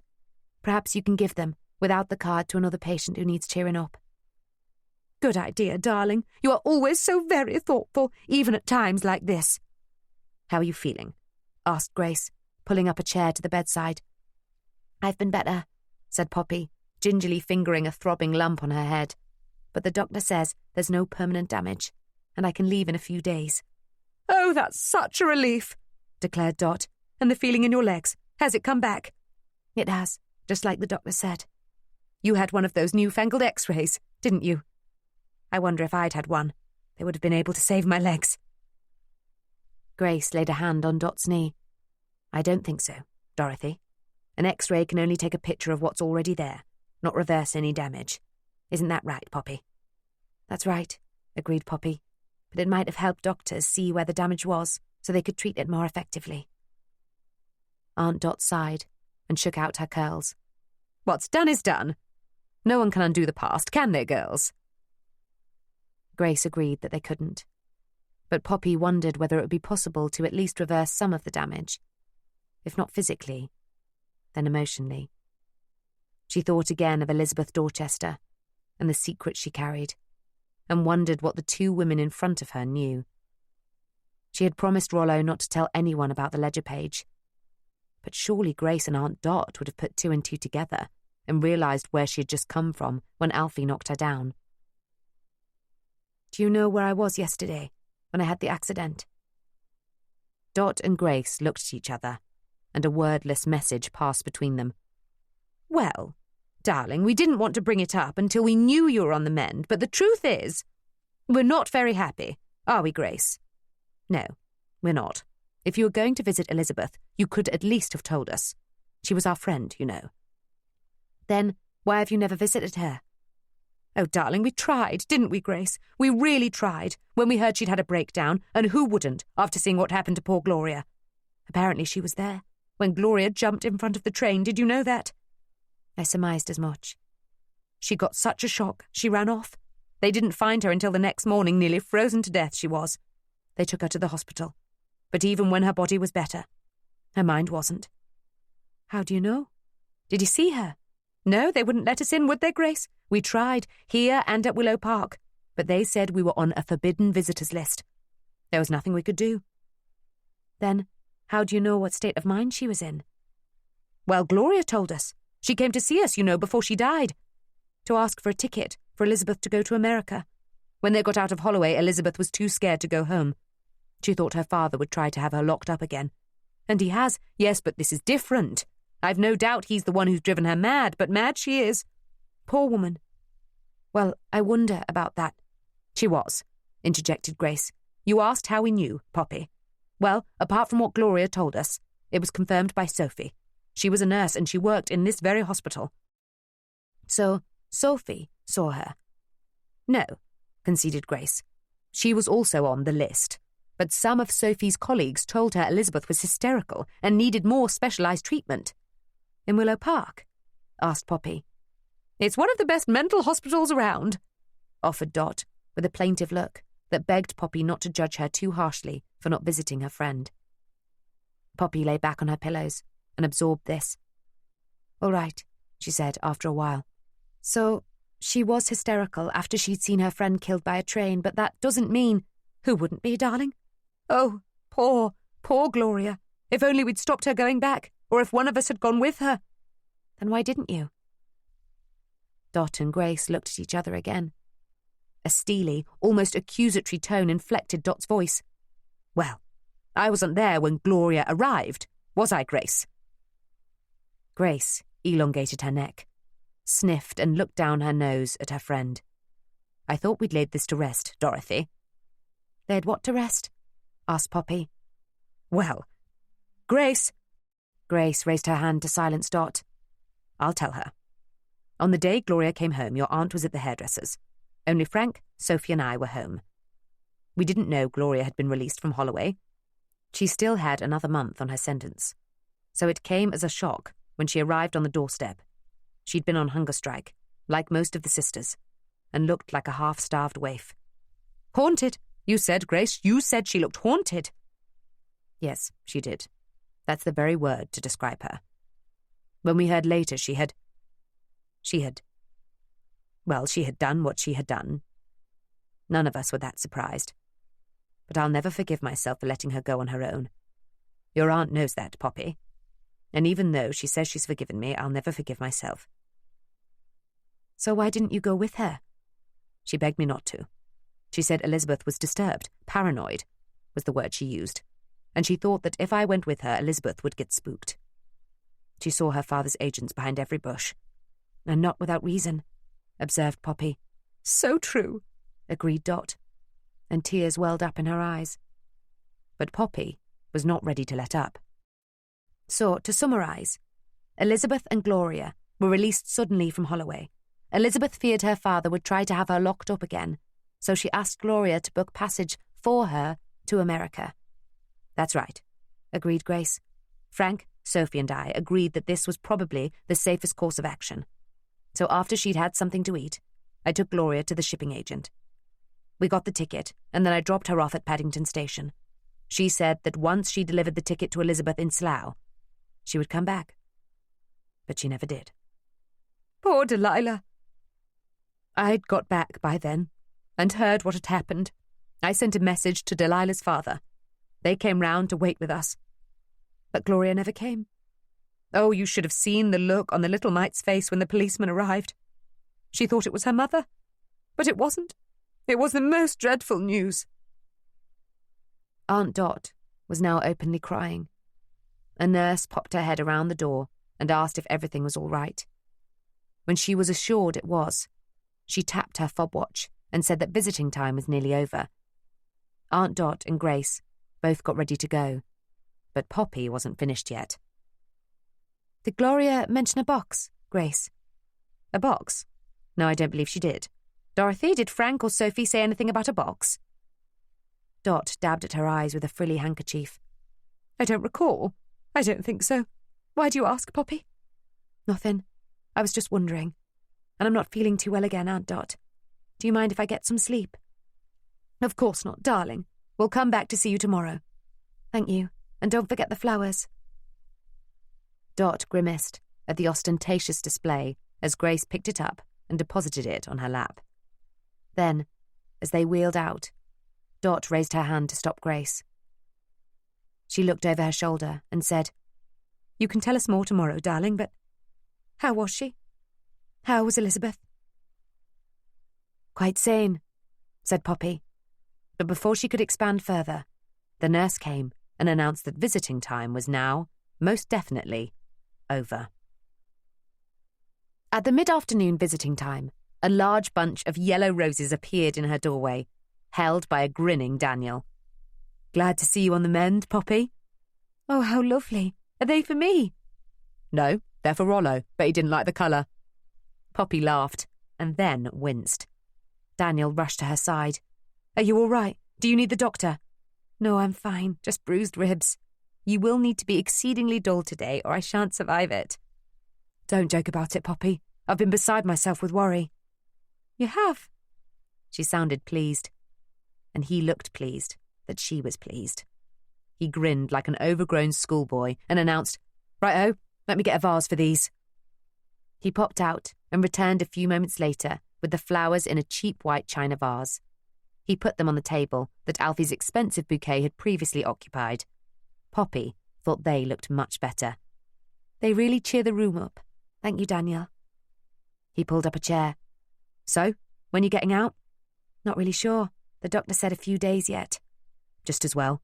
There's influenza going around the office. Half the staff called in sick today. Oh dear, said Poppy, sounding worried. Ever since the Spanish influenza 2 years previously, the mere mention of the word conjured up images of plague-like proportions. Daniel matched her tone. Hopefully, it will just be the common or garden variety this year.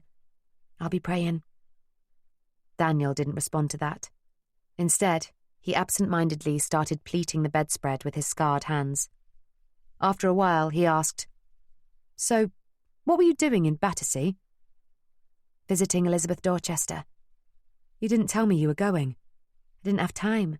Rollo and I came up with the idea suddenly, and you were at the Crystal Palace. You could have waited. I could have, but I thought it would be best to go on my own. Oh. He sounded hurt. Rollo thought it best too. Did he now? Perhaps I should have waited, but I thought it would be easier for me to get in on my own. I pretended I was there on behalf of the Methodist mission. It would have been harder to come up with a cover for both of us. Besides, you're quite well known. Not at Willow Park. I've never been there before. He continued pleating the bedspread. No, but you have been covering some hospital stories lately, haven't you? She willed him to look at her, but his gaze remained lowered. Is that what Rollo said? It is. Look, Daniel, don't be offended. He stopped pleating and looked up at her. His brown eyes filled with hurt. I'm not. You are. He gave a wry grin and smoothed out the bedspread. Oh, all right, I am. A little, but not for professional reasons. He looked at her intently. Oh? Why then? She tried to keep her voice nonchalant, but failed. Well, Poppy, I've not made it much of a secret that I find you very charming. Poppy flushed with delight. And I was hoping that you perhaps might be beginning to feel the same way about me. Well, you are charming, Daniel, I'll give you that. Charming enough for you to go out to dinner with me? Poppy looked mockingly around the hospital room. What? Now? You're not making this any easier for me, are you, Miss Denby? Most definitely not, Mr. Rokeby. But it will be easy for me to say yes when I'm free to do so. When you're out of hospital, and, of course, fully recovered. I would be delighted to go to dinner with you, Daniel. Daniel's face lit up. Then that's a date. He took her hand. Now, you better hurry up and get well. Now that I've got something to motivate me, I shall. Poppy and Daniel looked at each other, cheesy smiles on both of their faces. Sorry to interrupt you two lovebirds. Poppy and Daniel looked up to see Delilah in the doorway, her voice tight with forced joviality. There were the remains of mascara streaks down her cheeks. I've just been to see your aunt and Grace. They told me you've been to see Elizabeth Dorchester. I have, said Poppy. You all right, Delilah? Delilah looked from Poppy to Daniel. Do you mind if I speak to Poppy alone? Daniel stood up and offered Delilah his chair. Of course not. Have a seat. Then he leaned over and kissed Poppy's cheek. I'll see you later. And despite being worried about her friend, Poppy's heart welled with happiness. Don't get the flu. I'll try not to, he said, then nodded at Delilah and left. Things have been progressing, I see, said Delilah, taking off her coat and hanging it on the back of the chair. The lengths I'll go to get some attention, eh? Don't joke, Poppy. I heard you nearly died. Well, that's a bit of a stretch, but yes, it could have been worse. Dot said it was Alfie. That he did it on purpose, did he? I think so. But why? Because I visited Elizabeth. I think he and his father have got something to hide, and Elizabeth knows about it. So do I, Delilah whispered. She took Poppy's hands in hers. They were shaking. Then her shoulders began to quiver and she started to cry. Poppy squeezed her friend's hands. Oh, Delilah, what is it? Have they told you about my mother? They have. I'm so sorry, Delilah. I'm so sorry. Elizabeth was the last person to see her alive. I believe so. Yes. And you've just seen her. How was she? Poppy thought about this for a moment. She'd made a promise to Rollo, and she wouldn't mention the ledger page, but surely she could tell Delilah something. She was much better. Sad, but sane. Then why is she still locked up? I don't know.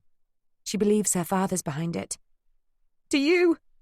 Delilah's eyes were swimming in tears. Probably. We only spoke briefly, but my boss at the Globe is looking into it.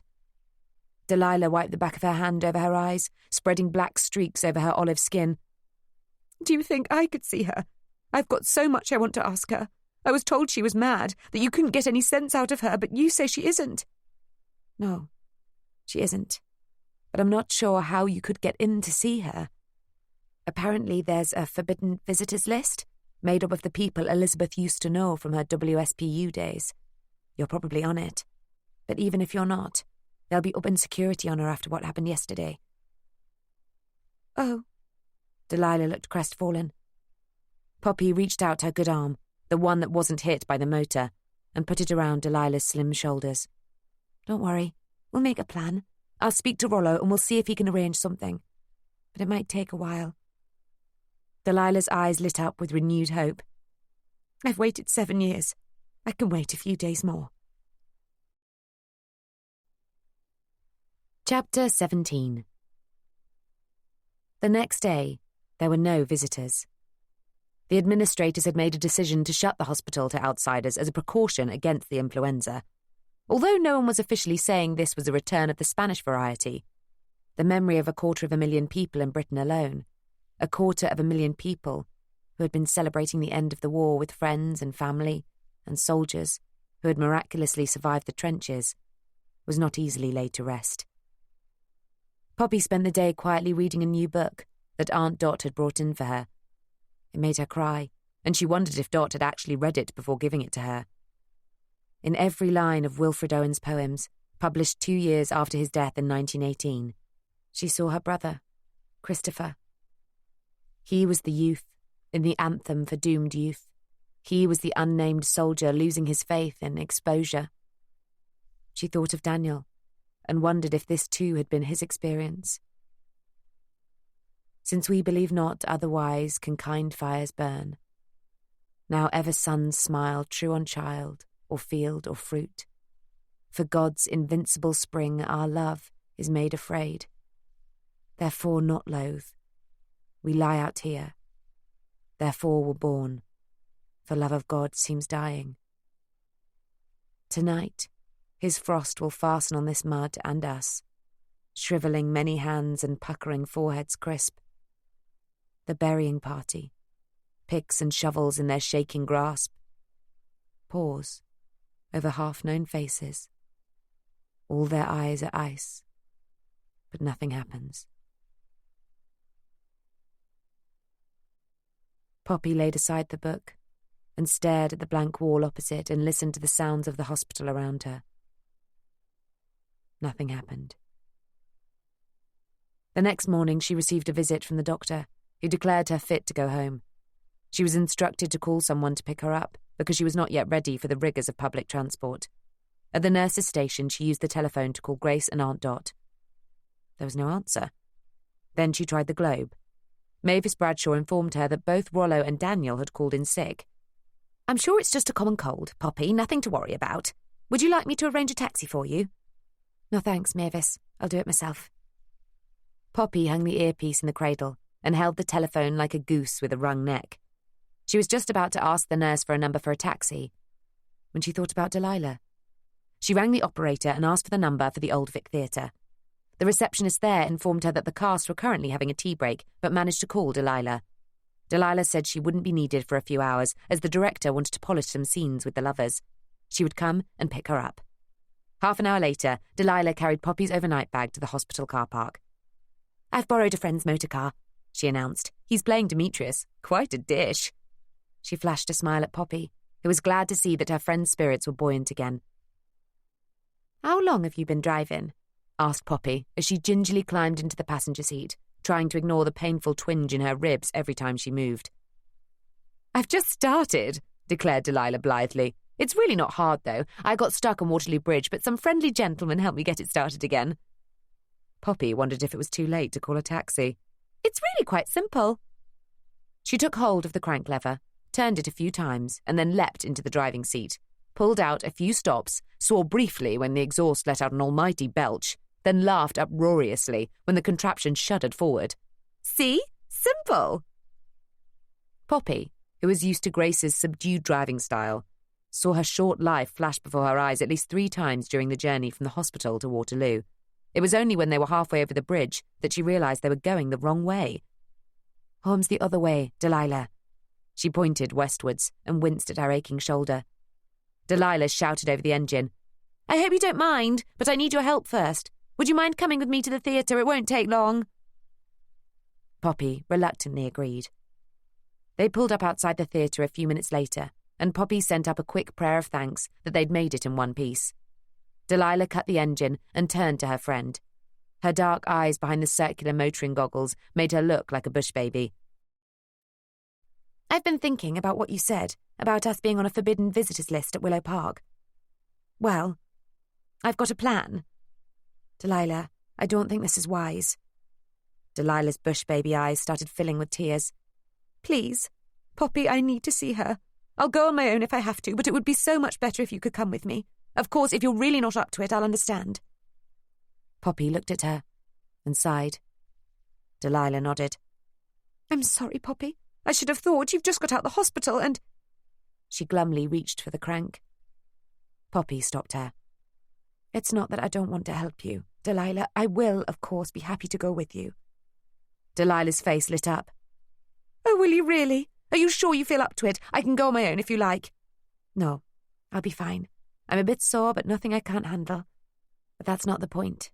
It's not about how I feel. It's that we won't be able to get in."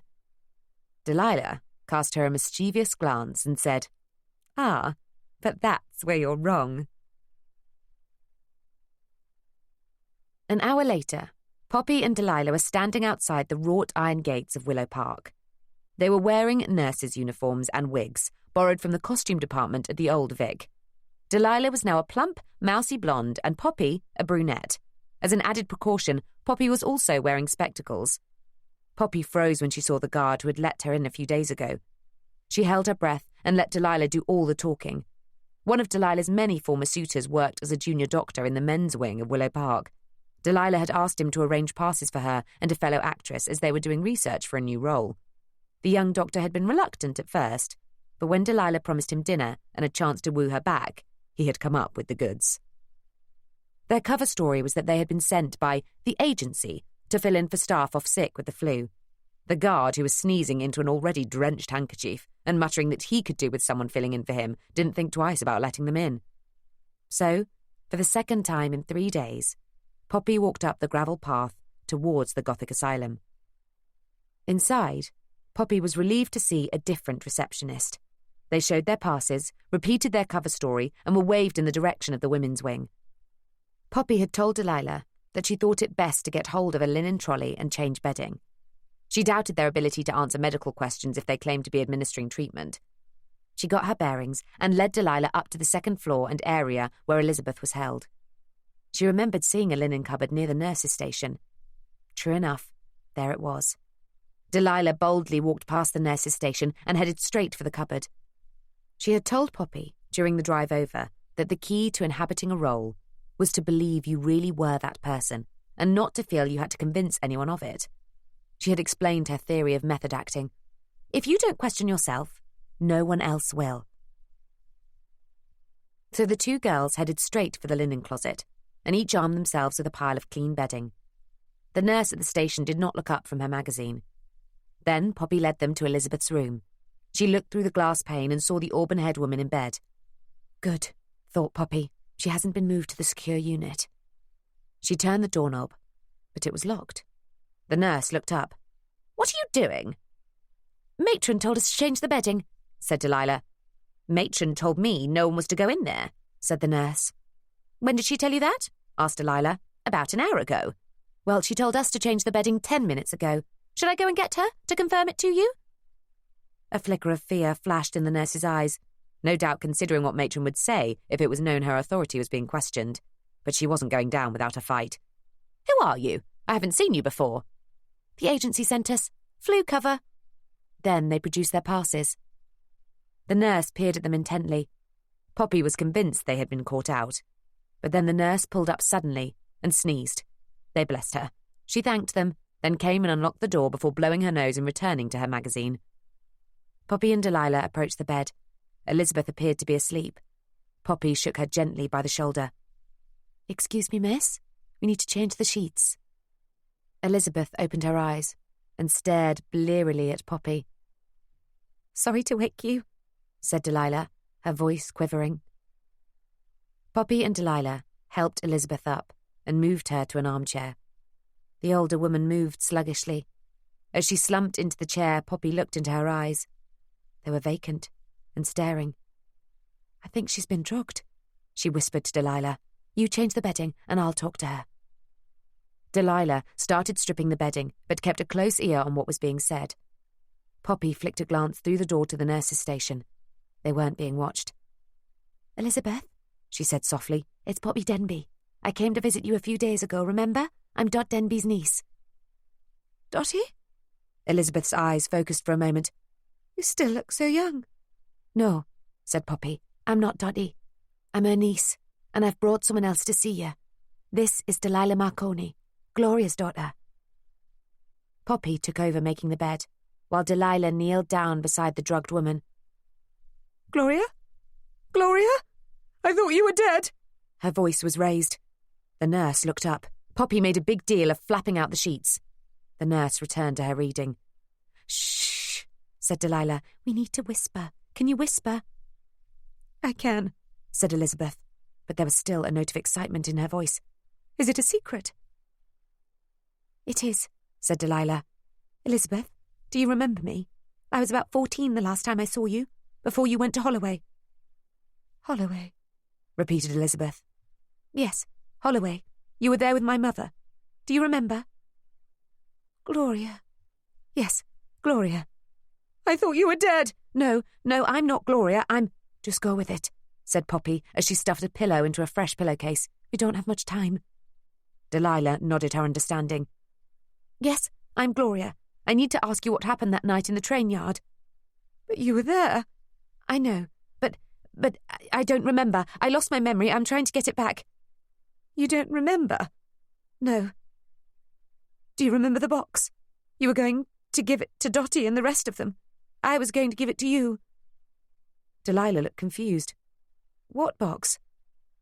Poppy interjected, remembering that she hadn't told Delilah about the box or the ledger page. Yes, Elizabeth, she remembers the box, but you didn't give it to her. Why didn't you give it to her?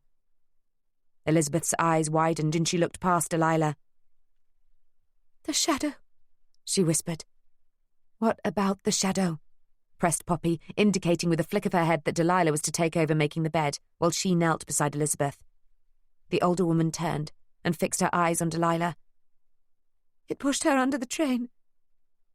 Delilah dropped the sheet she was holding. All pretense of making the bed gone. Someone pushed her. I mean me. Someone pushed me. The shadow. The shadow's a person? Asked Poppy. Yes. A voice came from the nurse's station. Are you two finished yet? Nearly, called Poppy, and then she said more quietly to Delilah, Hold it together. Delilah carried on making the bed, her hands shaking as she smoothed down the bedspread. Who is the shadow, Elizabeth? Elizabeth looked fearfully from one to the other. It's one of you. How can the shadow be Gloria, Elizabeth? It pushed her. No, not Gloria. You. Us. The Chelsea Six. The shadow is one of the Chelsea Six. Elizabeth nodded.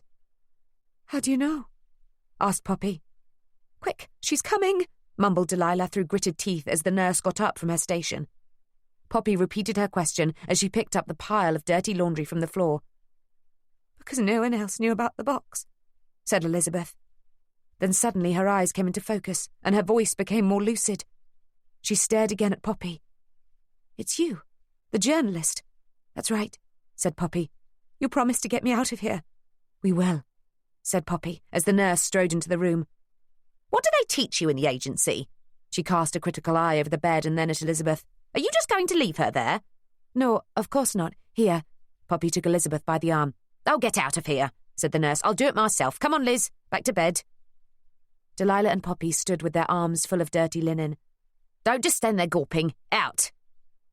Reluctantly, they left as the nurse helped Elizabeth back into bed. Poppy tried to catch the older woman's eye, but couldn't. Come on, she said to Delilah. And they left.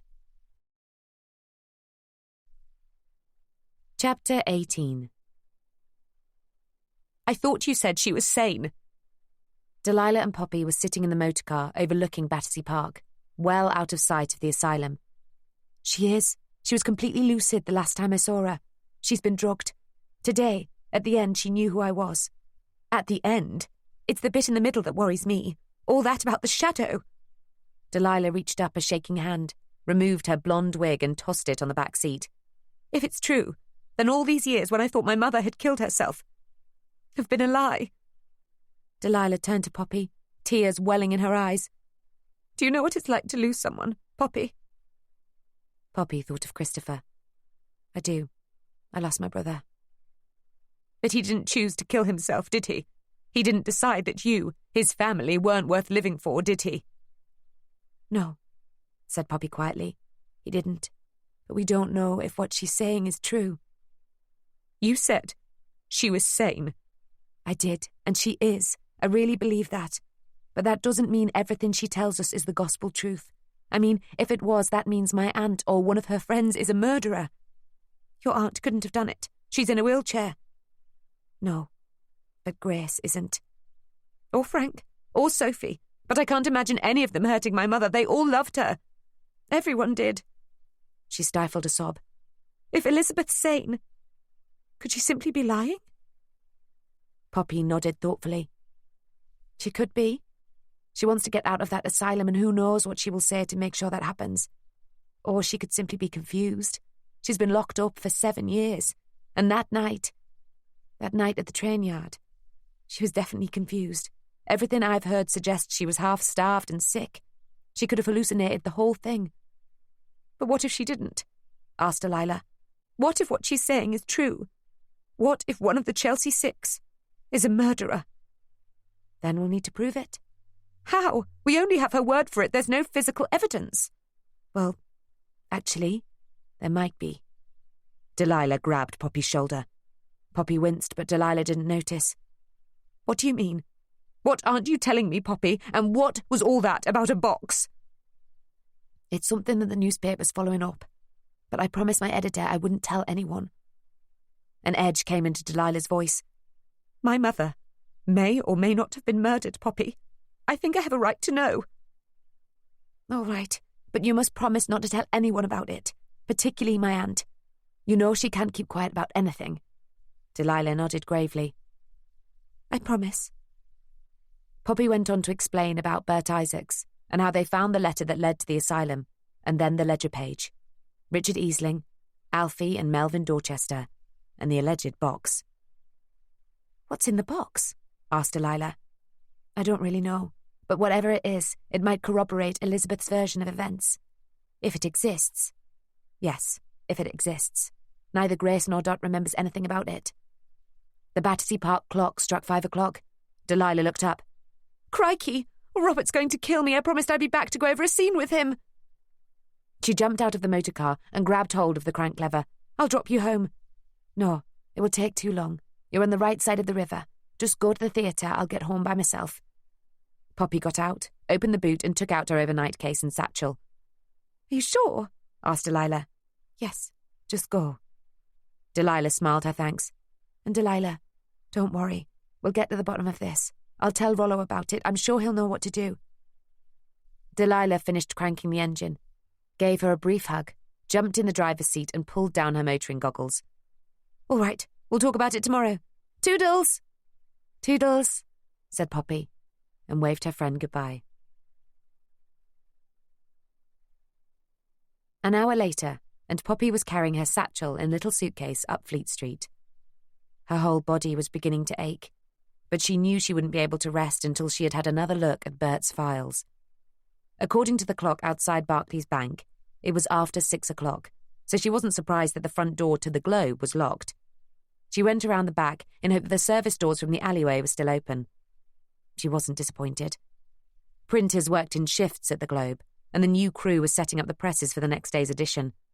They looked surprised to see Poppy, but didn't question her as she walked through the basement to the stairwell, and before she left them, she turned and asked, Were any of you on day shift when Bert Isaacs died? 2 men, one approaching retirement age and another, a young apprentice, indicated they had been. She questioned them as to whether or not they had seen anyone come in or out of the basement shortly before or after his fall. They said they hadn't, but that one of the printing presses had jammed and all hands were needed on deck to fix it.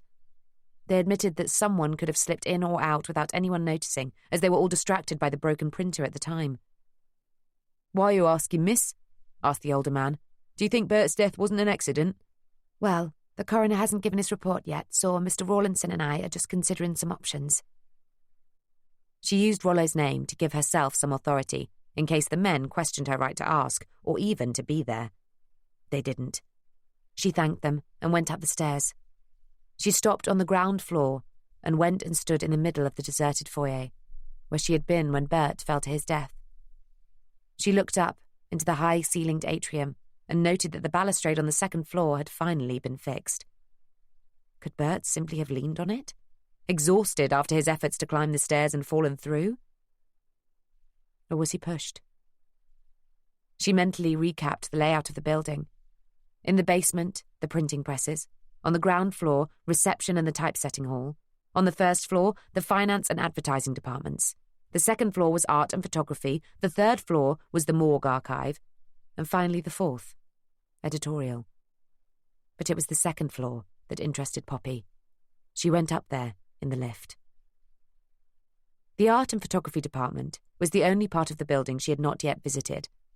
She stepped out of the lift and went over to the balustrade, noting where it had been repaired. She looked over and down onto the black and white mosaic 2 floors below. The swirling Egyptian patterns made her feel dizzy. She stepped back. Poor Bert, she thought again. There was nothing else on the 2nd floor other than the double doors to the art and photography department. So if Bert had been pushed, the killer had either to have come from in there or from the lift. Ivan Molinov had heard the lift around the time Bert fell, but that could have been the killer, if there was one, making his or her escape, or in all the confusion, trying to get to the 3rd floor to steal the Elizabeth Dorchester jazz file. That was the theory so far. However, no one seemed to have considered the possibility that someone could have come out of the art and photography department, pushed Bert over, then jumped into the lift. Daniel had already told her that no one else was on the 2nd floor landing when he came out, hearing Mavis's scream. That's when she'd suggested the person might have hidden in the lift.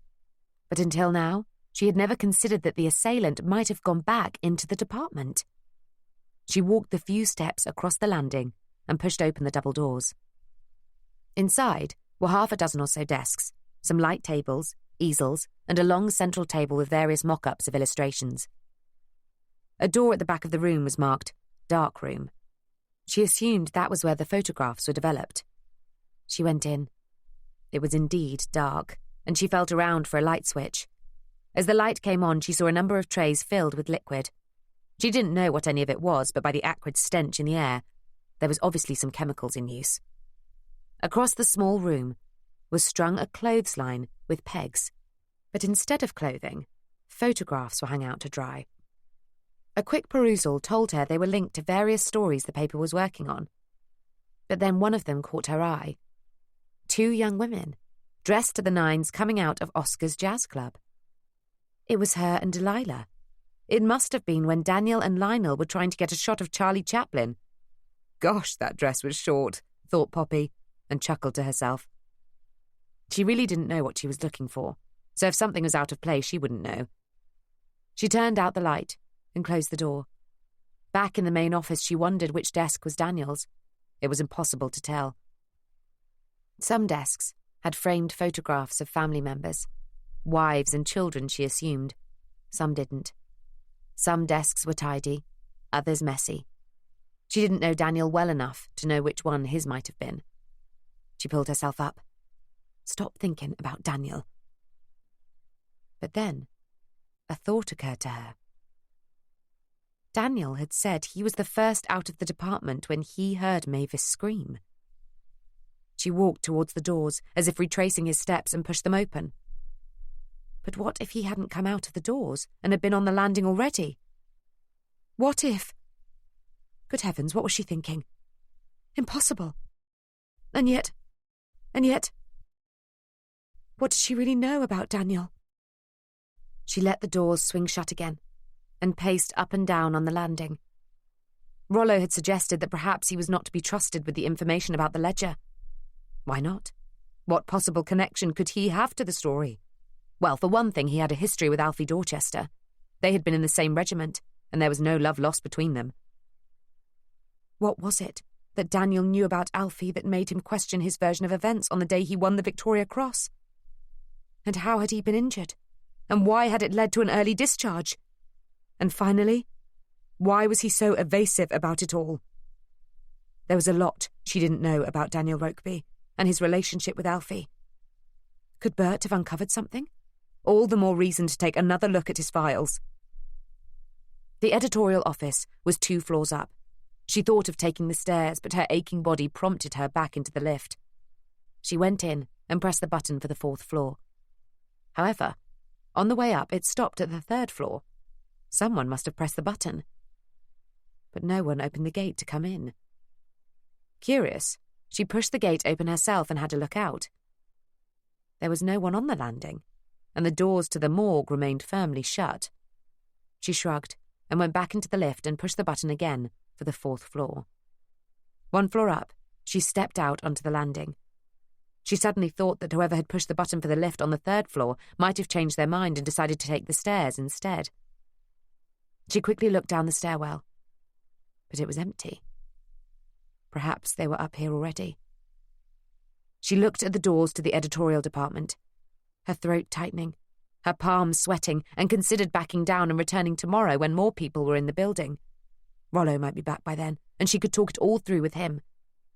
But Rollo might still be sick, and she was here now. She pushed open the doors. Inside, she was relieved to see no one was there. Perhaps the person on the third floor, possibly Ivan, had gone down the stairs. Yes, that made perfect sense. Ivan Molyneux had been working a little late and was now going home. He might have seen that the lift was going up and didn't want to waste time going up before he went down, so had simply taken the stairs. She was sure that's what must have happened. She would confirm it with him in the morning. She looked around again to check she really was alone and went to Bert's desk. She searched through the piles of papers, sandwich wrappers and empty coffee cups, but could not find any notebooks or files. Rollo must have taken them. Yes, that would make sense. Hadn't he said that Easling wanted to have a look at Bert's files? Of course the editor would have taken them. She walked across the newsroom and tried the door to Rollo's office. It was locked.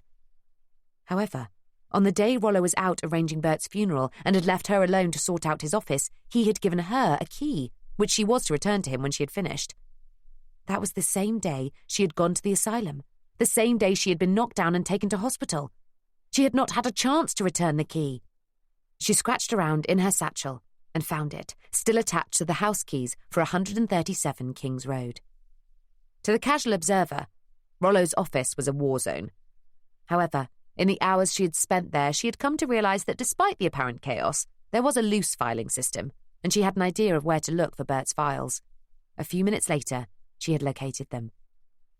She cleared an oasis on Rollo's desk, turned on the desk lamp, and started to read. It didn't take her long to realise that Rollo had been right. There was nothing more there than she already knew, and which had been condensed into the summary file he had given her the day she went to interview Melvin Dorchester.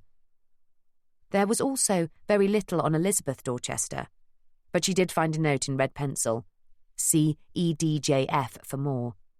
See Elizabeth Dorchester jazz file for more?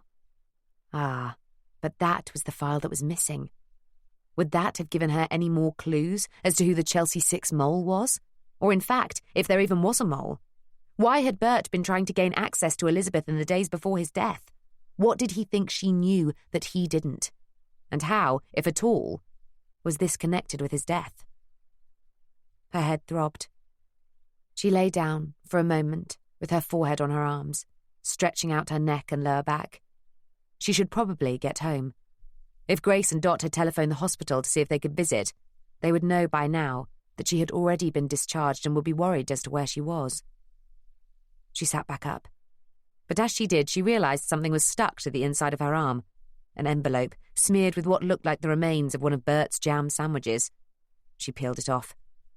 It was postmarked Paris and addressed to Bert at the Globe. She opened it and read, 17th of May, 1920. Dearest Bert, I am sure it will come as a surprise that I am contacting you again after all these years. I hope it is not too unwelcome. I realise that things were not well between us the last time I saw you, and for that I am deeply sorry. As you know, in 1913 I became involved in things for which I am deeply ashamed, and I thank you for keeping your silence about it all these years. It was more than I deserve. However, I feel it is time to make it up to you. I cannot give you specific details lest I personally implicate myself and open myself up to criminal charges. But I can tell you that you should look more carefully at the recent deal between the Radium Institute and our old friend, Melvin Dorchester. I'm sure a journalist of your calibre will soon find the evidence you need. I hope this goes some way towards making up for what I did in 1913, of which, I say again, I am deeply ashamed. I hope you find it in your heart to leave my name out of your story when it is finally published. Sincerely, Sophie Blackburn. Poppy was stunned. She reread the letter, then read it again. Was this evidence that Sophie Blackburn was the mole? Was the thing of which she was so deeply ashamed the murder of Gloria Marconi? And had Bert known about it back in 1913? Why had he not reported it?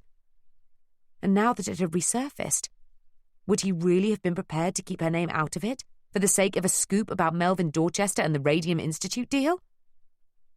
Perhaps he hadn't been. Perhaps that's why he was trying to see Elizabeth to find out what had really happened back in 1913. Perhaps that's why he was killed.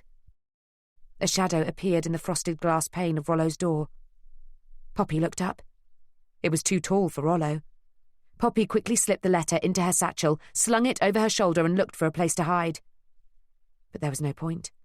The light was on and whoever was outside would have already seen her through the glass pane.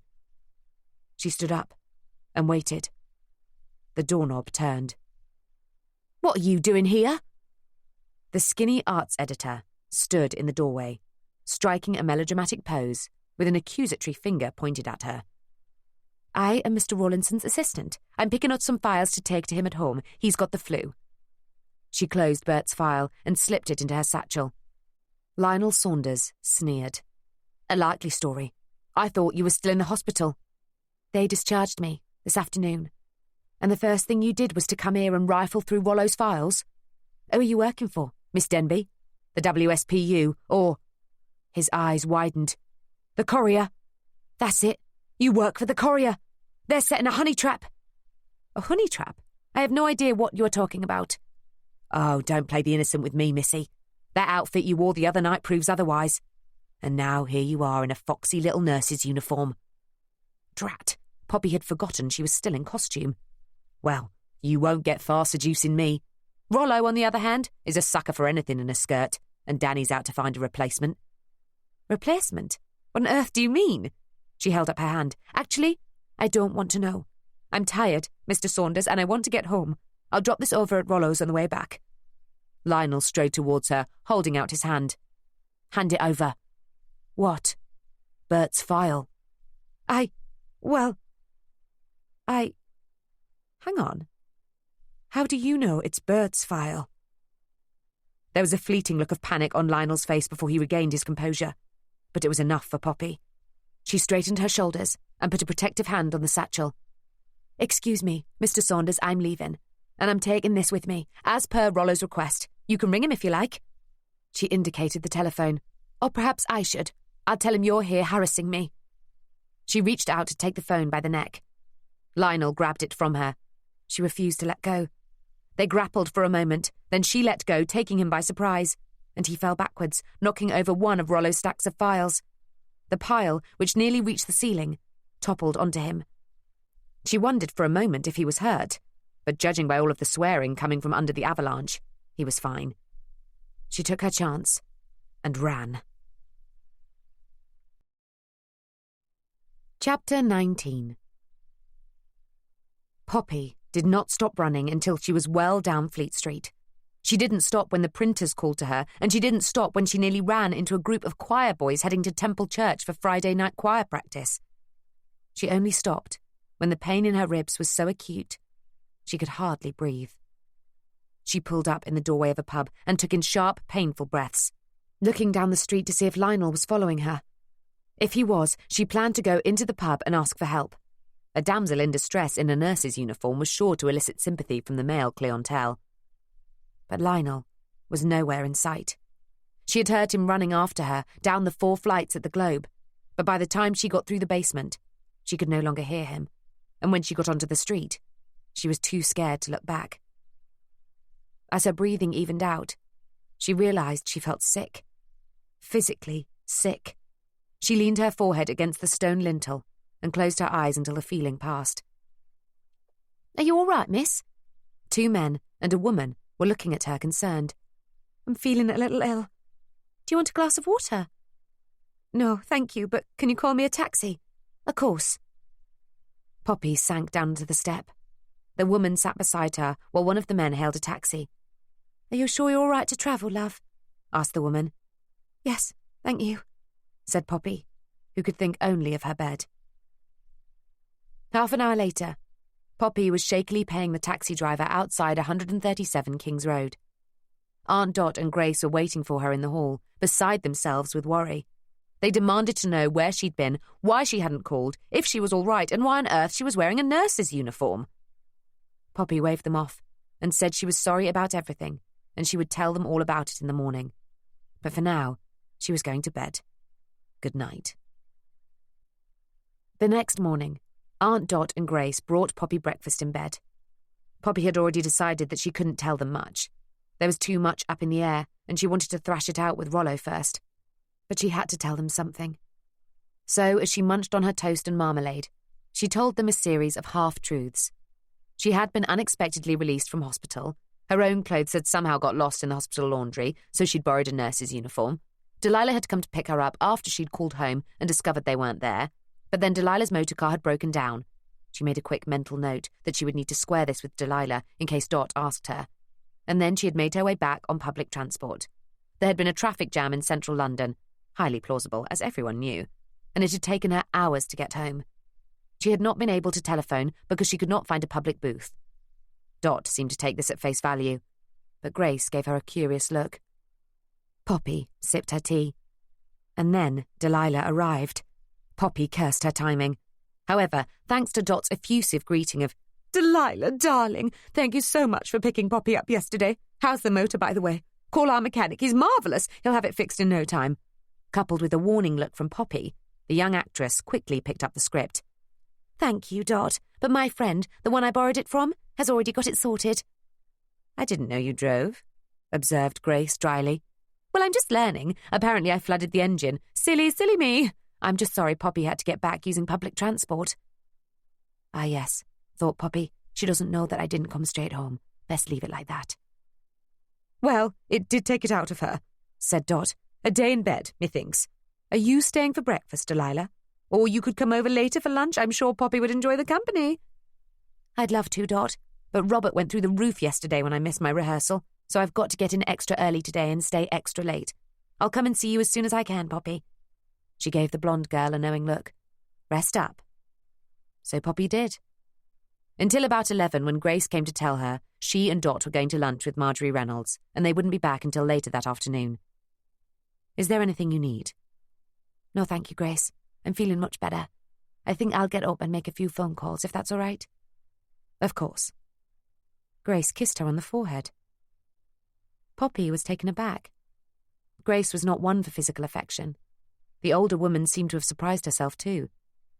"We were worried about you, Poppy. Please don't do anything silly." "I won't, Grace," said Poppy.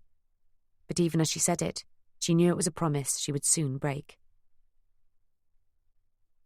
The first phone call Poppy made was to the Globe. She knew that Mavis would be on reception until 1 o'clock because the older lady had told her Saturday morning was the busiest time for people coming in to buy classified advertising, items for sale, baby announcements, funeral arrangements, lonely hearts. She asked Mavis for 2 home telephone numbers, Rollo's and Daniel's. She wasn't sure if Daniel had a telephone at home, but was pleased when Mavis told her he had.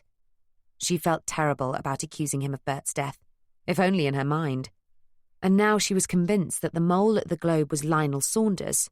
She wanted to apologise to him. Well, of course, she couldn't actually apologise, as that would require her admitting she'd suspected him in the first place. But it would settle things on her side if she at least spoke to him. She was worried too about how ill he might be with the flu, and of course there was the dinner invitation. But before she rang Daniel, she decided to catch up with Rollo. After a few rings, a croaky voice answered, "Rollinson." After exchanging a few pleasantries and inquiring about each other's health, Poppy filled Rollo in on the events of the last 24 hours. "Lionel Saunders? Well, what do you know, but it fits. He's always had contacts in high society, which is why I kept him on when I took over. But obviously they go deeper than I thought." "Do you think he's responsible for Bert's death?" She was answered by a hacking cough. "Sorry, Poppy." Rollo cleared his throat. "Right, Lionel and Bert. I don't honestly know. I can buy that he's been snooping around for Dorchester and he's probably the one who took the jazz file, but murder? I don't know, Poppy. The man's a weasel, but I don't think he'd go that far. But he might have." "Yes, he might have, or it could have been someone else, or no one at all."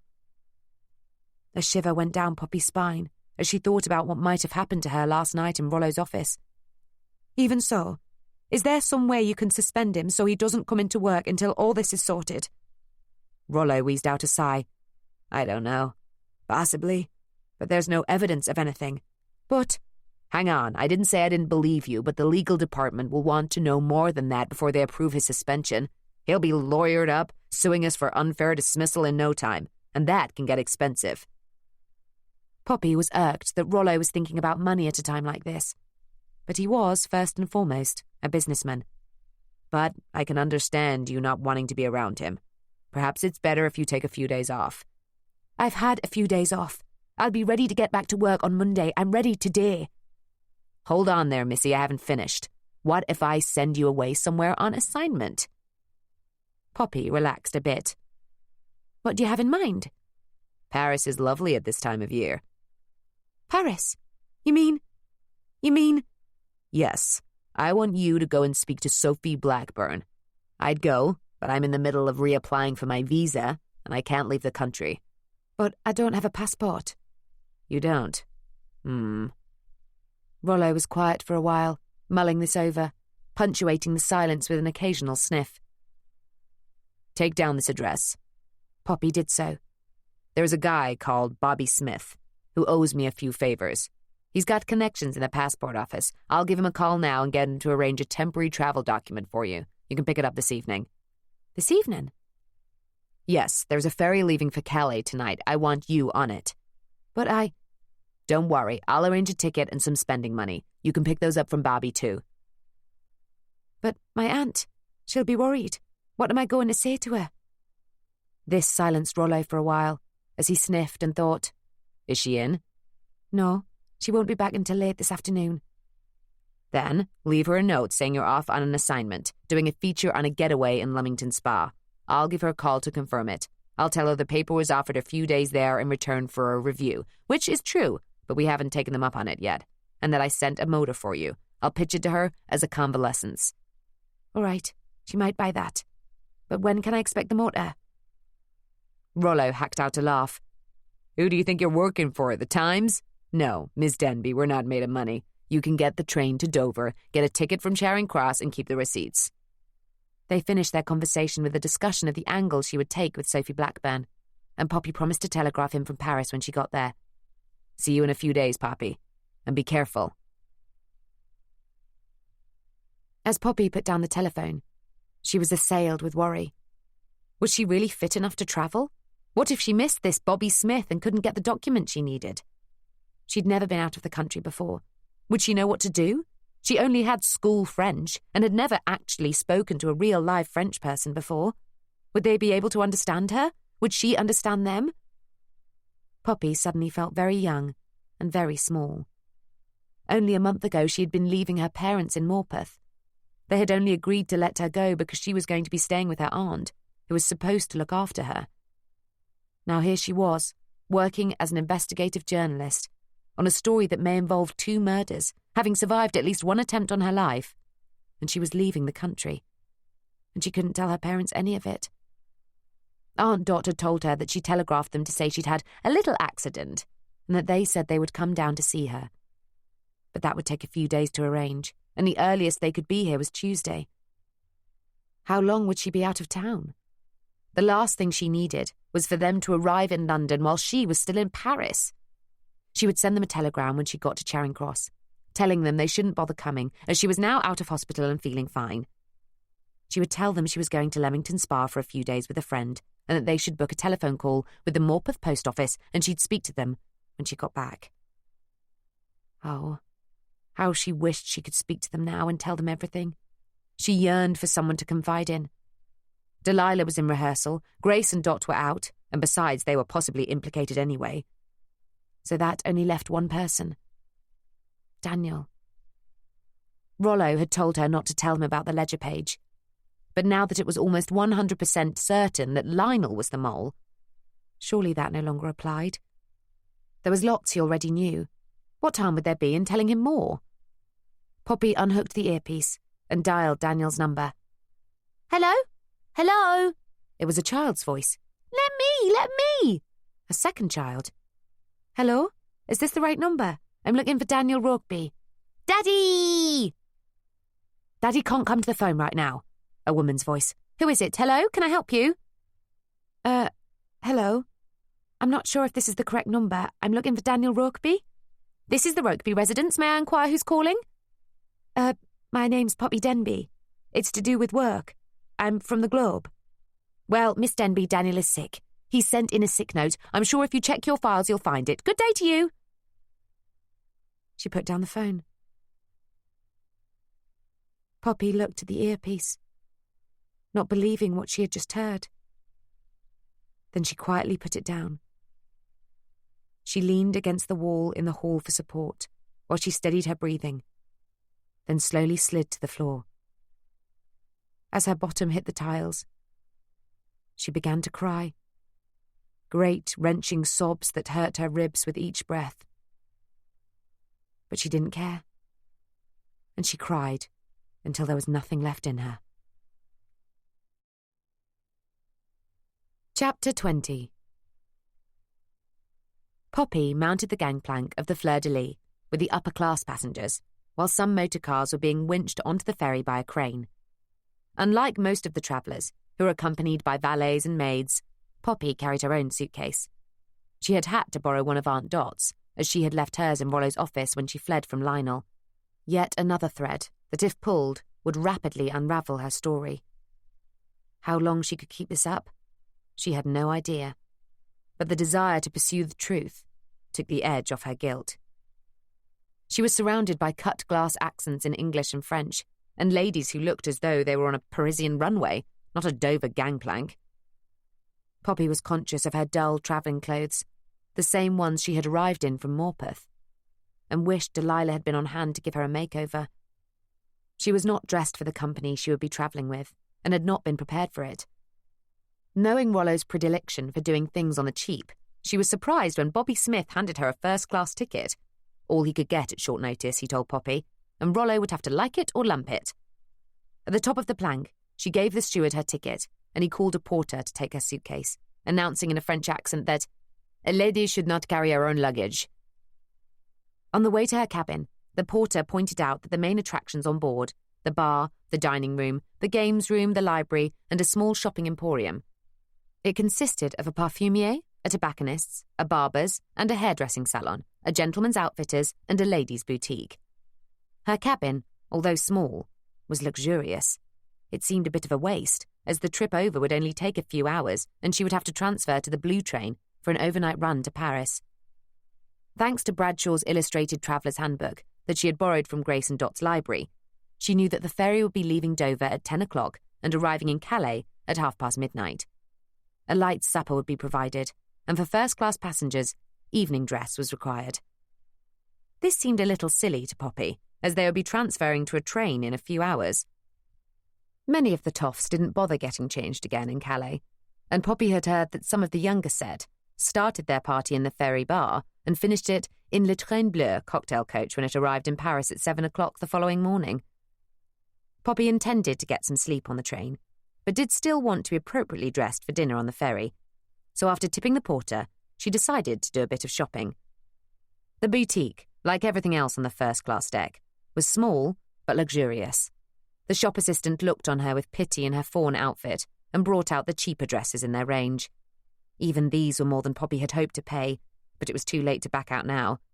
So Poppy told the assistant how much money she had to spend, and the collection diminished yet again to a choice between 2 dresses, a simple turquoise faux silk shift that came to just above Poppy's knees, and a drop-waisted yellow frock in cotton. Poppy chose the turquoise, as most appropriate for evening. She was pleased to see that the dress had a matching bag decorated with Chinese-inspired embroidery. With her purchases wrapped and placed in her satchel, she followed the stream of passengers up to the top deck as the Fleur-de-Lis horn blasted its intention to set sail. Midsummer in the south of England, the sun set well into the evening, so as the ferry pulled out of the harbour, the town of Dover was silhouetted against an orange backdrop, and the famous white cliffs were bathed in pink and gold. It was the most beautiful sight Poppy had ever seen, and it brought tears to her eyes, not of sadness, but awe. "It gets you every time, doesn't it?" asked an elderly lady, standing beside her. She was dressed in sensible tweed, and Poppy noticed a Bradshaw's poking out of the pocket of her travelling cape. "It's my first time," said Poppy softly. "Ah," said the old lady. "Then don't get used to it. I've travelled the world, my dear, and nothing rivals this." She then went on to inquire about the purpose of Poppy's voyage and with whom she was travelling. She was surprised to hear Poppy was on her own. She was with a party of continental travellers organised by Thomas Cook and Son. "It really isn't safe for a young lady on her own," I'm surprised your parents let you come." Poppy tried not to bristle and explained patiently to the lady who had introduced herself as Miss Betty Swan that she was a working lady and she was going to Paris on business. Miss Swan appeared shocked and intrigued in equal measure, and when she inquired as to the nature of Poppy's business, Poppy surprised herself by lying. The stationery business. Later, as she prepared for dinner, she wondered why she had done it, and she realised it was because she just wanted to be left alone.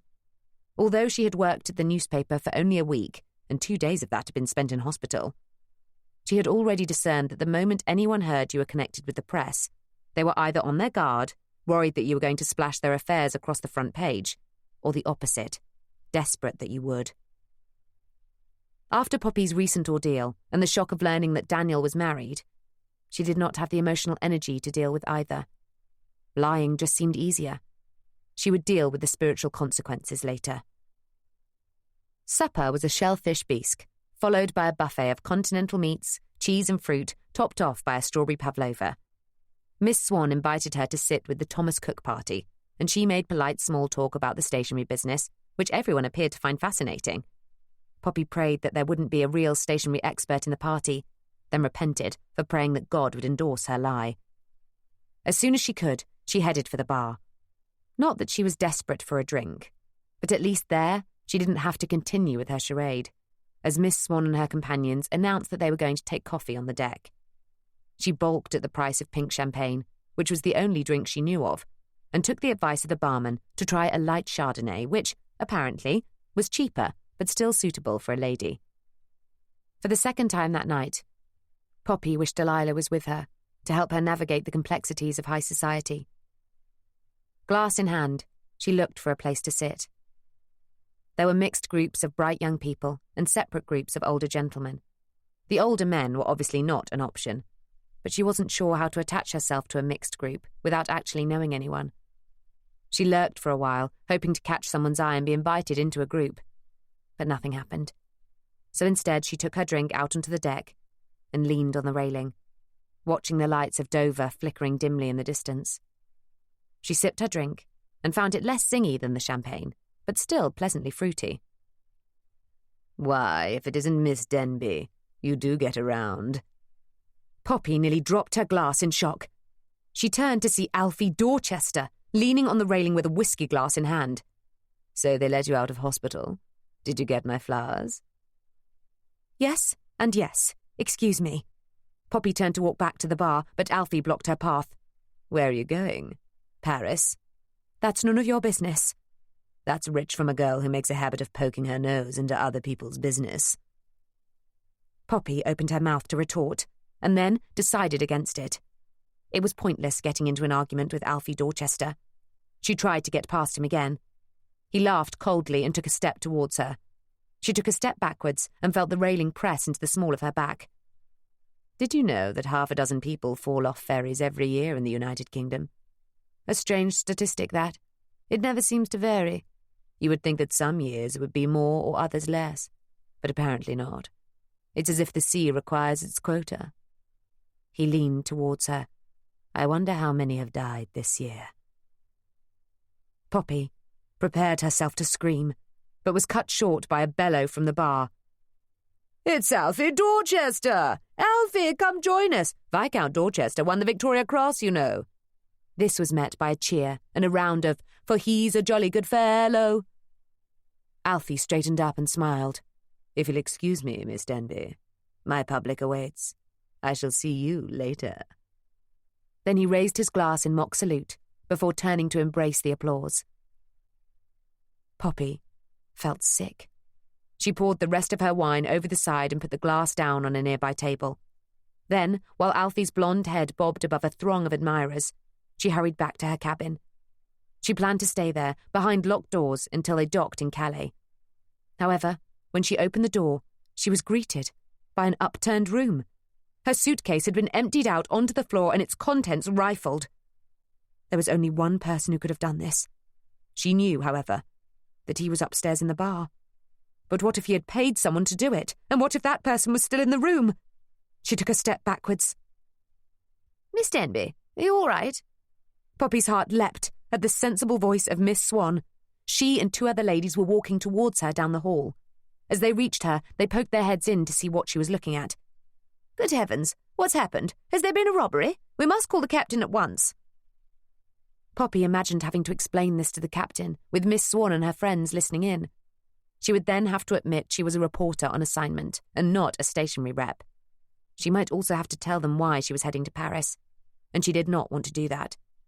Besides, she knew that the only thing of importance was still on her person. She slipped her hand into the turquoise evening bag and felt Sophie Blackburn's letter. No, another lie was needed. "It's all right, Miss Swan. I picked the suitcase up without realising it was unfastened. Silly me." Miss Swan looked disappointed that there was no crime to be solved, and sighed. "Oh well, never mind. We're off for a game of rummy. I don't suppose you want to join us?" "Actually, Miss Swan, a game of rummy is just what I feel like. If you'll give me a moment to tidy this up, I'll be with you in a tick." 3 rounds of rummy, and an hour and a half later, Poppy disembarked the Fleur-de-Lis as an honorary Thomas Cook adventurer. She glared at Alfie as she passed him and made sure he heard her tell the porter on the blue train that she was happy to trade in her single cabin for a bunk with Miss Swan and friends. Alfie stubbed out his cigarette with a twist of his heel and headed straight for the cocktail carriage. Chapter 21. Poppy felt well rested and, for now, safe when the blue train entered Gare du Nord at 7:30 the next morning. Disembarking, she stuck closely to her new Thomas Cook companions and, although she could not see Alfie anywhere, decided to take them up on their offer to travel with them to their hotel. Bobby Smith in Dover had not booked a hotel for her. "Tell Rollo I'm not a bleeding travel agent." So she did not have any pre-booked accommodation. Miss Swan said they stayed at Hôtel de Congrès on the Rue du Colisée every year. According to Bradshaw's, it was quiet, comfortable, clean, and modestly priced. Just what she was looking for. The hotel was situated just off the Champs-Élysées, and although Poppy had never been there, she instantly recognised the world-famous Arc de Triomphe at one end of the boulevard and the Eiffel Tower on the skyline south of the river. She inquired of her companions whether or not the tower was open for visitors on a Sunday, and was informed that sadly it was not. The only thing to do in Paris on the Sabbath was to walk down the boulevards or take a boat ride on the river. One couldn't even go to church, according to Miss Swan, because the whole place was packed with Catholics. So after breakfast, Poppy decided to take a walk, declining the offer of another member of the Thomas Cook party to accompany her to the Arc de Triomphe to view the lighting of the eternal flame in memory of an unknown soldier. Poppy had had her fill of war memorials, and doubted the French version would be any different from the English. Poppy followed the map in Bradshaw's and sauntered down the boulevard, hoping to find an avenue linking to the river. But before she had got too far, bells pealed out from all directions, calling the faithful to Mass. Poppy automatically headed towards the nearest church, which turned out to be l'Église de la Madeleine, a structure modelled on a classical Corinthian temple. Poppy, who was now back in her sombre travelling clothes, took a large handkerchief from her pocket and tied it over her hair in an imitation of the headscarves worn by the women heading towards the church. Although she received a few glances, no one questioned her when she entered the building and followed the lead of the other worshippers, dabbing her finger into the water font and anointing her forehead. Poppy, like most nonconformist Christians she knew, had never been into a Roman Catholic church, and yet something was drawing her there. She took a seat at the back and looked around at the white marble and gold-gilt splendour, so different from the plain wooden Methodist chapel in Morpeth. And yet the expressions on the faces of the congregants were the same, ranging from piety to expectancy, boredom to indifference. Each person who knelt to pray had the same hopes, dreams and disappointments as the people she knew at home. How close each of them was to God only they knew. It was as if each life was a stained glass window with its own story to tell. Poppy looked up at the windows lining the chancel, and she tried to identify the stories depicted. There were roses and lambs and crosses and men in robes. Angels or real people, Poppy had no idea. The iconography was lost on her, but the beauty of the images and colours was not. Did Catholics really pray to saints, as she had been taught? She had no idea. Something was happening at the front of the church, in front of the richly embossed altar a procession of priests in vibrantly coloured robes carried an assortment of brass and gold ornaments. One of them was swinging some kind of lantern on a long chain. With each swing, a whiff of something sweet and pungent wafted her way. Was it incense? Then one of the priests, the one in the most ornate robe, lit a large candle and muttered an incantation, or perhaps it was a prayer. It was then that Poppy noticed one corner of the church was filled with candles. Some lit, some petered out, blending together in a sea of melted wax. Poppy had heard that Catholics lit candles to symbolise prayers of intercession, for themselves or someone else, dead or alive. Each of the tiny flickering lights represented the desperate prayers of someone who had reached the end of their own ability to bring about change. A child they could not heal, a marriage they could not fix, a job that they could not secure, money that would not stretch to buy food to the end of the week, a husband, father, son, or brother, fighting in a foreign land. How many candles had been lit during the war, Poppy wondered. And if she were to light one, what would be her prayer? And then the chanting began. In Latin or French, Poppy could not tell, but each utterance was punctuated by a reply from the congregation. Poppy closed her eyes and imagined her father mounting the steps of the pulpit, offset from the central wooden cross, bare of the bloodied body of the Christ.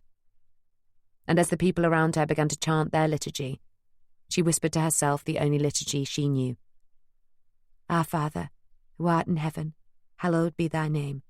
Thy kingdom come, thy will be done on earth as it is in heaven.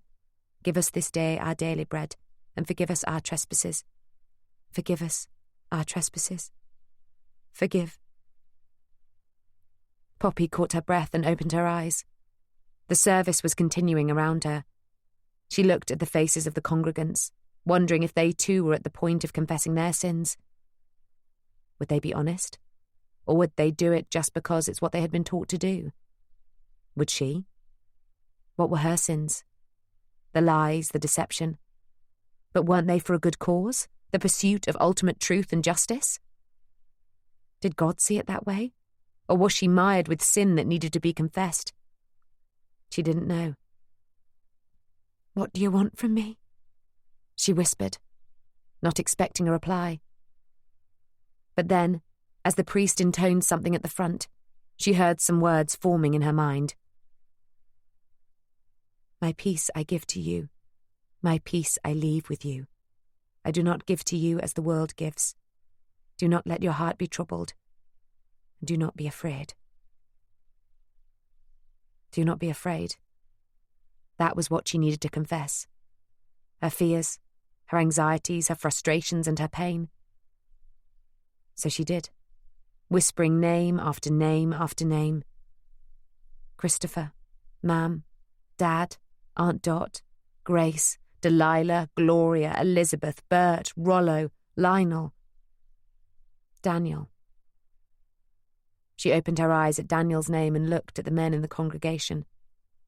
Were any of them adulterers? And the women? Were any of them contemplating having an affair? She asked God for the grace to forgive.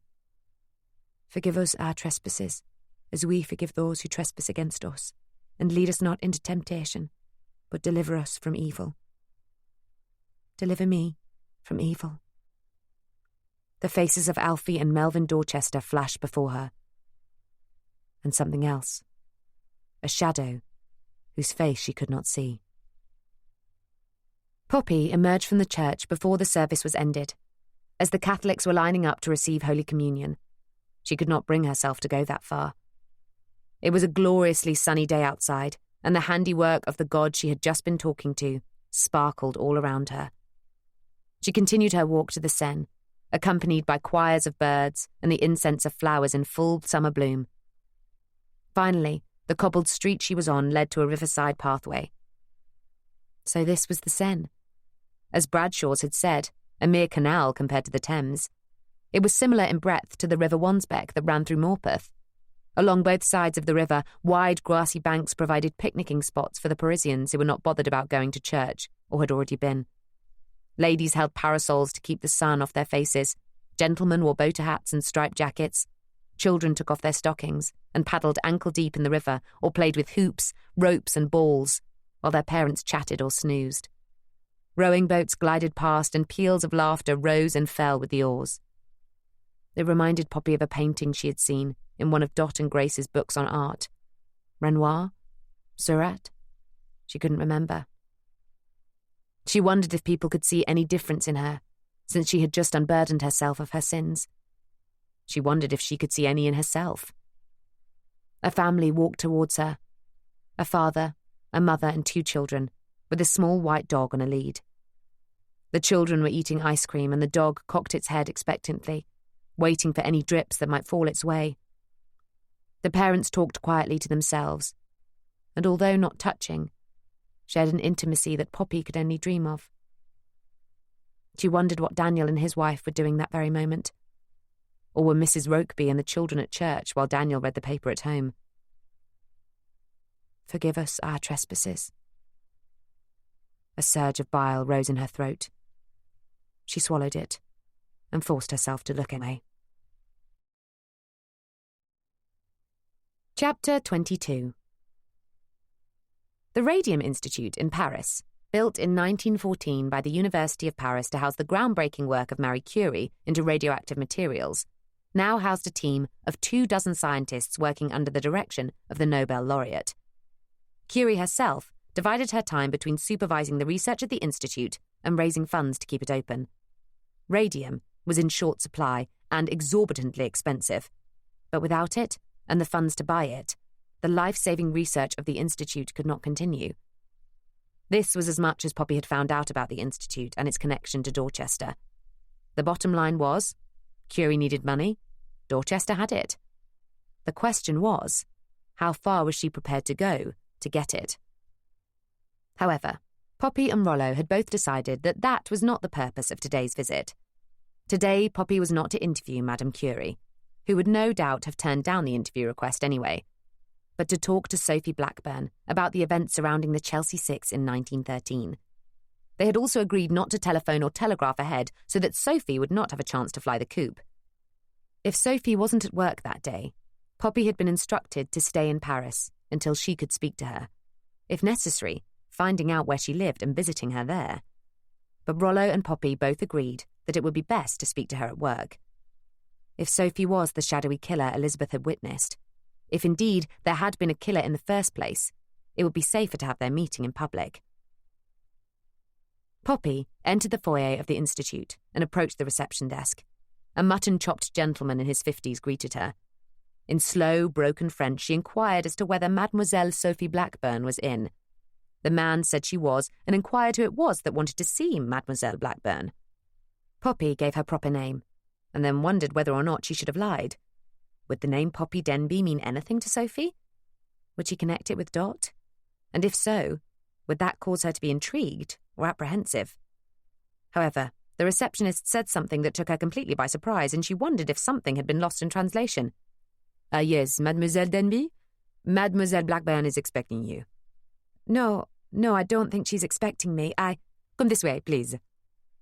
He rose and indicated a door on the right. But as he did, Poppy heard a familiar voice from the other side of the foyer.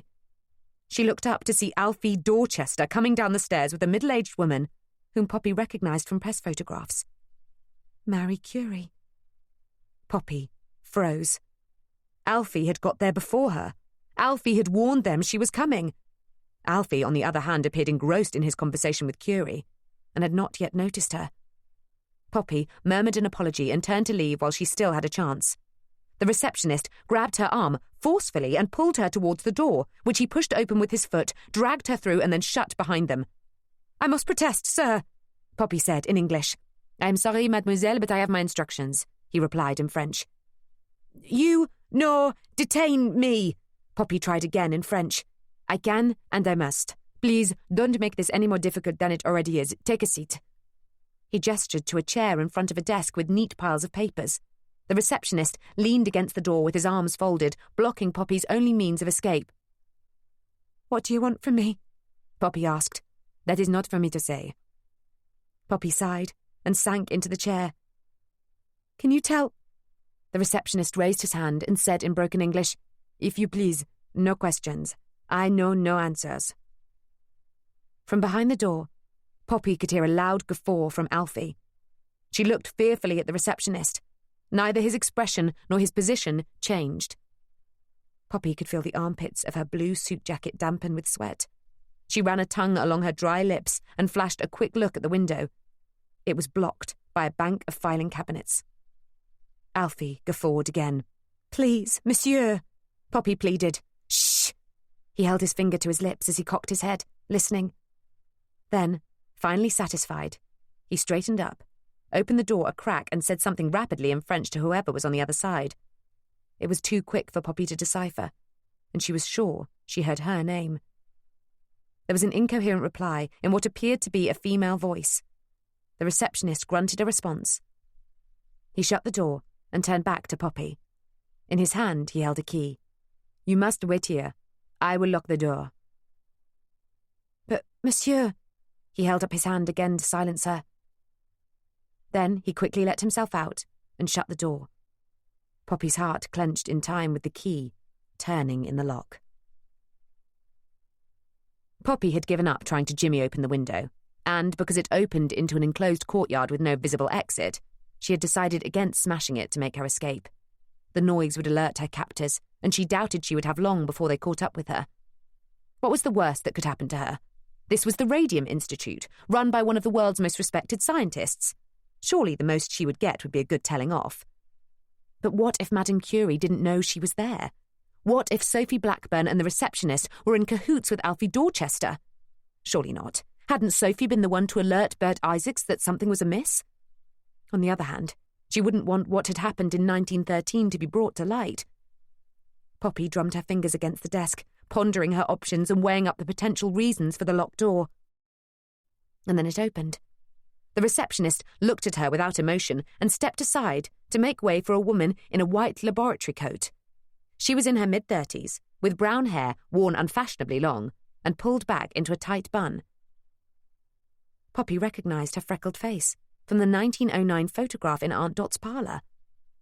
Sophie spoke to the receptionist in rapid French, too fast for Poppy to understand. The receptionist nodded and withdrew. He did not lock the door behind him. Sophie, hands on hips, contemplated Poppy. "Well, Miss Denby, you've got us in a real fix, you really have." "Why was Alfie Dorchester here?" Sophie raised an eyebrow and gave Poppy a half-smile. "He had an appointment with Madame Curie, which is more than you have." "I am not here to see Madame Curie." "So I hear. He warned her that you might come. He wasn't sure if you would try to see her, me, or both of us." "Oh?" Poppy swallowed to give herself time to think. This was not going how she had expected. She'd hoped to introduce herself pleasantly to Sophie as Dot Denby's niece, who was just visiting Paris and decided to drop in to pass on her aunt's regards. She'd hoped to keep it casual, and when she'd established a good rapport, then produce the letter to Bert. But there was no chance of a good rapport now. "What else did Alfie say?" "Just that we were to expect a visit from a yellow journalist hoping to dig up some dirt on Marie Curie and Lord Dorchester, and that you were the niece of my old friend Dot Denby. He warned us that you might try to use that personal connection to sweeten us up. So far, you haven't done a very good job." Well, apart from the yellow bit, that was all true. Poppy needed to change tack. "Did he tell you he used his motor car to run me down outside his sister's asylum?" This was clearly news to Sophie. Her eyebrows crunched together and she sat down, leaning towards Poppy. "No, he did not. What were you doing outside Elizabeth's asylum?" "Did you see her?" "How is she?" "I did. She's not well." "Oh dear. Still, after all these years?" "No, not like that. She's perfectly sane. Whatever condition she was in 7 years ago, she's better now. And she should be released, but they won't let her out." "They?" "Her father and brother." Sophie's lips set in a tight line. "What are you doing here, Miss Denby?" Poppy drummed her fingers on the desk again, contemplating her options. A compromise was called for. "I tell you what, Miss Blackburn. I will tell you why I'm here, why I'm really here, not what Alfie thinks I'm doing here. If you tell me why you have had me forcibly detained. There's a law against that in England, and I'm sure there's one here too." Sophie appeared to find this amusing. My, you're a chip off the old block, aren't you? How is your aunt, by the way? We've lost touch. And why's that? Sophie shrugged. I've never had a problem with Dot. But Grace is the jealous type. It's hard to keep up a correspondence with her in the way. Then, of course, there was the war and... Sophie spread her hands, as if the rest was obvious. Speaking of correspondence... Sophie's eyes narrowed in suspicion. What? Poppy held up her hand. First, you need to keep your side of the bargain. Why have you detained me, and when are you going to let me go? Sophie leaned back in her chair and gestured towards the door. You are free to go at any time, Miss Denby. The door isn't locked. But it was. That was for your own protection. Poppy gave a hollow laugh. Oh, really? Yes, we didn't want Alfie Dorchester to see you. I told Marie I'd had some contact with the English press, and we assumed you were here because of that. Is that why you were here, Miss Denby? Poppy shrugged. All in good time, Miss Blackburn. I want to hear the end of your explanation about my detention. Sophie appraised the younger woman, then nodded. Fair enough. As soon as Alfie had told Marie you might be coming to see us, she sent word to me. I was to arrange for you to be escorted out of sight if, by ill fortune, you decided to turn up while he was still here. And just like your aunt, whom I never much rated as an actress, your timing was atrocious. She spread out her hands again. So here we are. Now your turn. Why are you really here? There was a knock on the door. Entrez. The receptionist came in carrying a tray of coffee. Merci, Henri. He put it down and left. Coffee? Sophie asked. Poppy didn't answer. Oh, come now, enough of this cloak and dagger melodrama. It's not poisoned, although we could have slipped a lethal dose of radium into it. She laughed, then poured 2 cups without waiting for permission and pushed one across the table to Poppy. Poppy ignored it. Sophie shrugged and sipped hers thoughtfully. So, you work for the Globe. You must know Bert Isaacs, then. I only met him briefly, unfortunately. Unfortunately? It suddenly dawned on Poppy that news of Bert's death must not yet have reached Sophie. And why would it? He had no family, no one to spread the news.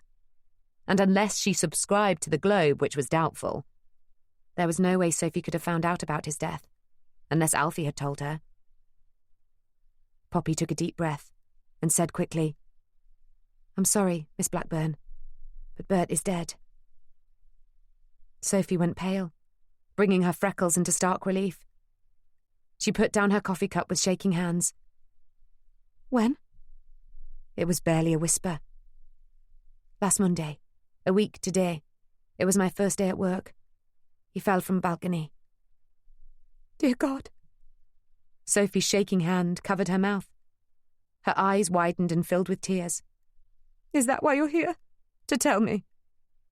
Poppy's voice softened in pity. I'm sorry, but no. I hadn't realised you didn't know. But there's no reason you would. You weren't next of kin, and I was the closest thing to kin he ever had. Chapter 23. The letter lay spread between them. While Sophie was staring out of the window, gathering her thoughts, Poppy read the incriminating text again. Dearest Bert, I'm sure it will come as a surprise that I am contacting you again after all these years. Why did you write this, Sophie? Sophie swiveled her head back to look at Poppy. Her eyes were red and puffy, and some wisps of hair had come loose from her bun. It softened her face and made her look younger. Just what it says. I wanted Bert to look into the deal between the Radium Institute and Melvin Dorchester. You imply here that there is something underhand going on. Is there? My editor contacted Madame Curie, and she said everything was above board. No, she didn't. She said she believed Dorchester had changed his view on women. Do you believe he has? No, and neither does Marie. Then why did she take the money and give her endorsement to him receiving the X-ray contract? Sophie splayed her hands and flexed her fingers open and closed, as if examining their intricate workings. Have you ever had an X-ray, Miss Denby? Yes, I have, although I was unconscious at the time. Just a few days ago, in fact, after my run-in with Alfie's motor car. Then obviously it revealed that you had no broken bones. Thankfully not.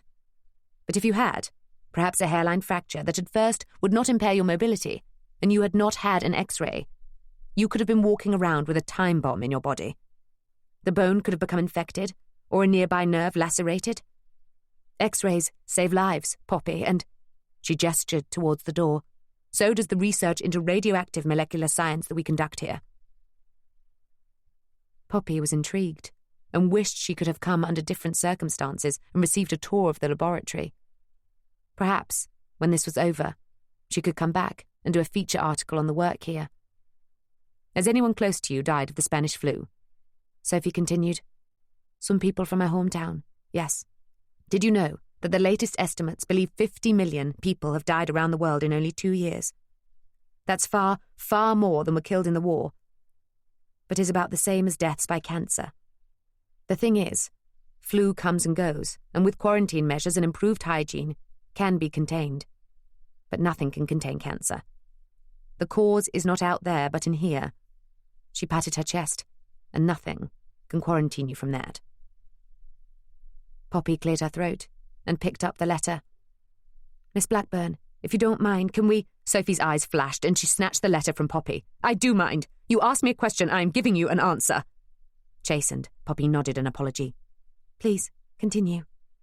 "The work we are doing here is saving lives. It will save millions of lives, year after year after year, but we need money to keep it going. Melvin Dorchester has money, and if turning a blind eye to his offensive views on women is the price we have to pay, then so be it. X-ray machines are soon going to be available in hospitals around the world. If he profits from it, that's a pity. But in our eyes, the end justifies the means." Poppy reached out and took hold of the letter. Sophie released it and allowed her to spread it out once again on the table before them. "And yet, you feel guilty about it?" Sophie did not answer. "You say here that you want Bert to expose Dorchester. But what is there to expose if the deal was above board?" "Financially, yes, at least from his side. But not from Madame Curie's." Sophie's eyes flashed again. "Marie is completely innocent in this. It was me. I am the one who, how shall we say, arranged Dorchester's donation." "And that could open you up to criminal prosecution?" Sophie sighed. "Yes, it could. But I was hoping that Bert exposing Dorchester's hypocrisy and his support for the sex disqualification bill would divert attention away from me. I've also written to Marjorie Reynolds, but I have yet to hear back from her." Poppy felt they were just scratching the surface. Why would Sophie be open to criminal prosecution? What was her crime? Unless her arrangement had taken the form of blackmail. Yes, that would make sense. She had threatened to reveal she was on Dorchester's payroll back when she was part of the Chelsea Six. Or perhaps it went further. Could it involve murder? They shouldn't have died. They? Gloria and who else? We tried our best, we really did. But it was too late. Poppy wanted to interject, to ask for clarification, but she bit her tongue and waited. There were 13 of them, all young men. Most of them were already dead, shot to bits. But a few of them were still alive, impaled on the wire. They hadn't stood a chance. Anyone could see the Germans had the vantage point. We waved our white flags at their machine gun nest on the knoll, and they let us through with our van. But it was too late. Those that hadn't died in the charge had bled to death overnight. Apart from 2 of them. Incredibly, I knew them both. One of them was just a lad, the son of a window cleaner from King's Road. Is he still around? Thompson, I think his name is. Had a green wagon back then, don't know if he still does. Poppy nodded, stunned at the direction the conversation was going in, but not wanting to disrupt Sophie's flow. He was the only one still conscious. And he told me what had happened. His captain had told them to storm the nest. They had told him they wouldn't stand a chance, but he'd been adamant, threatening to charge the lot of them with insubordination and cowardice in the face of the enemy. So they did what they were told. And as predicted, they were mown down. Sophie's eyes were far away, as if viewing that Belgian battlefield again. Poppy reached out her hand and touched the older woman's forearm. I'm sorry. That must have been a terrible thing to see. Sophie shrugged. I was used to it by then. Death, that is. And not cowardice. What do you mean? We found the 13th member of the group back in the trench. He had a bullet wound to his shoulder, but by the angle of it, and the evidence of the revolver lying beside him, Marie and I came to the conclusion that he had shot himself. If we had seen the bullet after it was extracted from him, we could have confirmed it. As it turned out, a friend of mine operated on him when we returned him to the field hospital. Unfortunately, my friend was killed a few weeks later, but before he died, he gave something to me. She got up and went to a filing cabinet, pulled out a drawer, and extracted a fat envelope. Returning to the desk, she opened the envelope and slid out a wad of fabric, which, when unfolded, revealed a bullet. She placed it on top of the letter. Is that? Asked Poppy, picking up the small metal object between thumb and forefinger. Sophie nodded. The bullet, extracted from Alfie Dorchester. You'll find, under analysis, that it is British issue, not German, and that it matches Alfie's gun. The coward shot himself after he realised he'd sent his men to their death.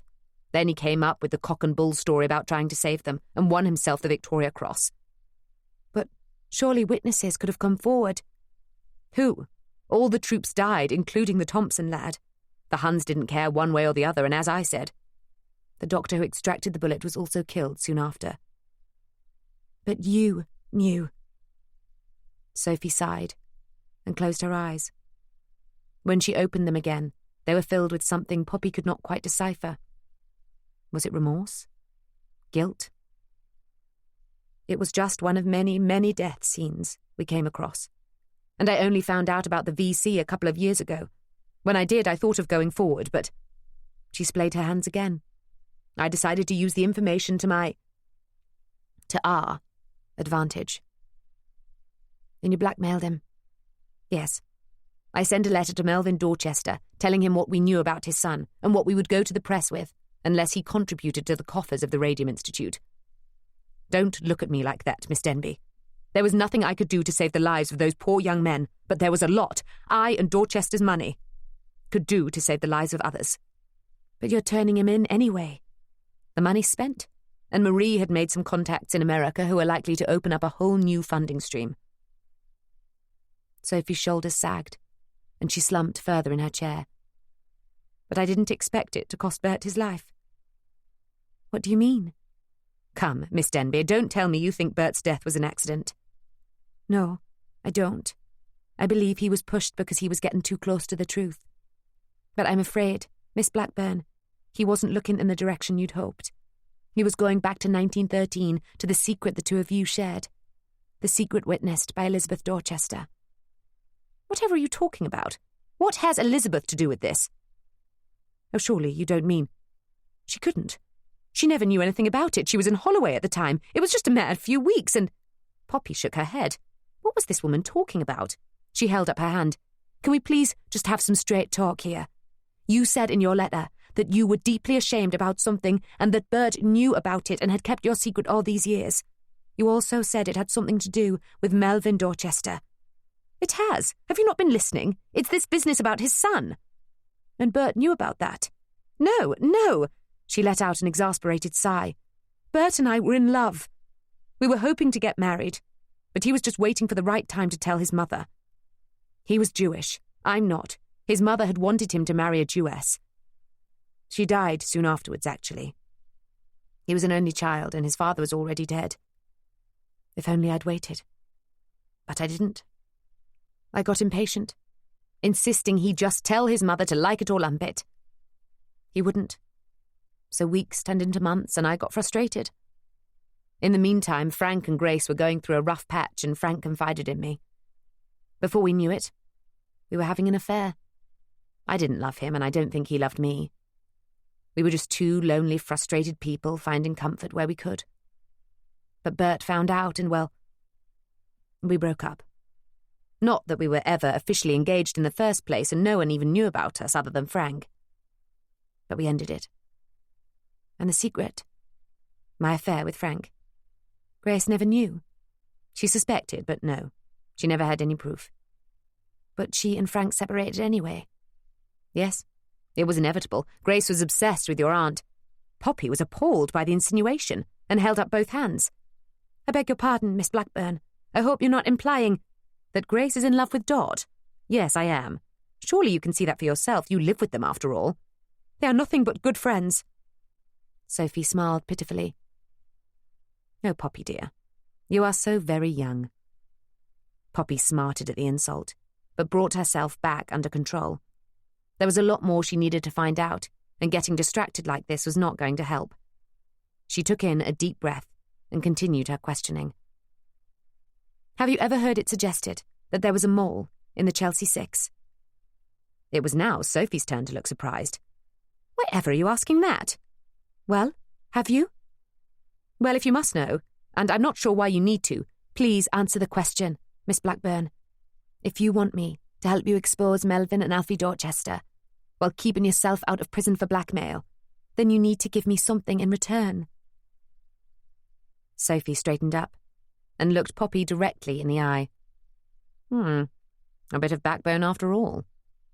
Well, Poppy, for Bert's sake and his only, I will tell you as much as I know. Yes, I had suspected there was a mole. Too often we planned things and the police were already there ahead of us. And were you the mole? If Poppy had expected Sophie to stand up in protest, she was disappointed. No, I wasn't. But I was approached. You were? By whom? Richard Easling. He asked you to inform on your friends. Not in so many words, but it was implied. So I implied what he could do with his offer. Do you think he approached someone else then, on Dorchester's behalf? I do. And who was that? Gloria Marconi. Gloria Marconi? Poppy was stunned. There was a knock on the door, and Henri stuck his head around, asking if they wanted more coffee. Sophie looked at Poppy, who nodded wordlessly. She needed something with a kick after that bit of information. After Henri left, she resumed her questioning. What evidence do you have? None, really. It was just a suspicion. But why else would she suddenly be released from Holloway on the same day as Elizabeth? And why else would she be killed? Henri returned with a tray and placed it on the table. Sophie poured for both of them. So, you also believe Gloria was murdered? Sophie paused, milk jug in hand. Also? Yes, that's what Elizabeth believes too. She said she saw a shadow push Gloria under the train. A shadow? Nothing more specific than that? No, and unfortunately, if you have no more evidence than a hunch, there is no more than that. Sophie sipped her coffee thoughtfully. So, that's really why you're here. You thought the terrible secret I was keeping, and that Bert knew about, was that I had killed Gloria. Well, the thought had crossed my mind. If I was a killer, Miss Denby, your life would be in danger right now. Poppy swallowed slowly, the fear that had dissipated now returning. Indeed, that would be correct, Miss Blackburn. However, my editor knows where I am, and... Sophie raised her hand and laughed. Oh, Poppy, my dear little Poppy, I may be a blackmailer and an adulteress, but I am not a murderer. Frank will attest that he and I were... Well, we were otherwise occupied at the time of Gloria's death. And your aunt, although she doesn't realise it, almost walked in on us. She laughed coldly. Well, not walked, of course. She'd just got back from the hairdresser's, and we heard her in the hall and quickly got dressed. Just as well we did. Grace came back soon after. Came back? From dropping Gloria at the train station? Ah, yes. This was familiar territory. This and the box. Well, Miss Blackburn, you have certainly filled in a few gaps here. But there's just one more thing. Did Gloria mention a box to you on the day she died? Sophie looked thoughtful, trying to remember. No, I don't believe she did. But she could have. She wasn't well, and I tried to get her to agree to go to the hospital. There was a lot of confusion, and a lot was said. But I don't honestly remember a box. Why? She couldn't honestly remember. Poppy doubted that Sophie could be trusted to be completely honest about anything. but her story about being with Frank at the time of Gloria's death seemed completely plausible, as did her story about Alfie. And she did have the bullet. "I can't tell you, I'm afraid. It was part of Bert's investigation. If something comes of it, you'll read all about it in the paper." "And will I read all about my arrest for blackmail?" Poppy smiled. "As you have pointed out, Miss Blackburn, I have a lot to learn, but I do know that journalists are supposed to protect the identity of their sources, and unlike you, I am a woman who sticks to her word. My editor, Mr. Rawlinson, will be in touch to discuss the finer details of our arrangement." Feeling very much the grown-up career woman, Poppy retrieved the letter, stood up, and walked to the door. "Good day to you, Miss Blackburn, and thank you for your time. You have been most helpful." Sophie appraised her, smiled, and then played her final card. "I do hope you get back to your hotel safely, Miss Denby. I believe the Hôtel de Congrès is rather full this time of year." "How did you—" "I didn't, but Alfie Dorchester did. He also knew you were coming to see me before you left England. You don't think it was an accident he was on the ferry at exactly the same time as you, do you?" "Oh, Miss Denby, you do have a lot to learn." Chapter 24. Poppy sat in the same pew of l'Église de la Madeleine, as she had done the previous day. A young priest nodded a greeting and pointed towards a pile of postcards near the door, then left her to her prayers or contemplation of the architecture. He did not know which, and didn't seem to care. She was too distracted to pray, but tried to focus on a window depicting the fall of a man in Eden. Once she got to grips with the medieval style of depiction, she began to identify different elements. A woman, a serpent, a heart being crushed by the serpent. The door creaked. Poppy looked up anxiously. It was only an old lady in black. The woman dabbed her finger into the holy water, mumbled something, then shuffled off. Poppy moved on to the second window. It seemed to depict the story of Cain and Abel. Brother betraying brother. Brother killing brother. Poppy had always felt sorry for Cain. No one had ever satisfactorily told her why Cain's offering of grain was not good enough. He kept crops. His brother kept livestock. They each gave what they had. Her father had said it was the blood that had pleased God. It was symbolic of Jesus as the Lamb of God. But how could Cain have known that? And what no one had ever explained to her was why God was so keen on blood in the first place. She looked over at the offering of candles and thought again of lighting one for Christopher. She was just about to get up when the door creaked again. She looked up to see the man she had been expecting. Henri came into the church without dabbing his finger into the font, without crossing himself, and without bowing towards the altar. He slipped into the pew beside Poppy and placed a suitcase at her feet. He put out his hand. She placed a folded piece of paper into it, which he quickly perused, then slipped into his inside pocket. "Is it safe?" she asked in French. "Oui, Dorchester a été envoyé dans la mauvaise direction." Poppy nodded her thanks. She wasn't sure if she could believe this man, or Sophie Blackburn, but it was her only chance of getting out of Paris undetected. With the revelation that Alfie knew where she was staying, and that he had known about her visit to Paris before she had left London, Poppy had not felt safe going back to the hotel. But Sophie had had a suggestion. In return for a written declaration that neither Poppy nor the Globe would use her name in any story that may appear in connection with Dorchester, she would arrange to send false information to Alfie about where the English reporter was going next. Apparently she was going to be heading to Belgium to find her brother's grave. Poppy had no idea where her brother was buried, only that it was a mass grave somewhere in Flanders. There was something unpalatable about Alfie Dorchester seeing it before she did, but she doubted he would actually go to Belgium. He was more likely to stake out the train station. However, he would be waiting at another station to the one she would need to pass through to get the train back to Calais. "And you saw him leave the hotel with that information from the manager?" "Oui." Poppy had no choice but to believe him. Sophie claimed that the manager of her hotel was a distant cousin of Henri's, and that they would ask him to misdirect the Englishman if he came.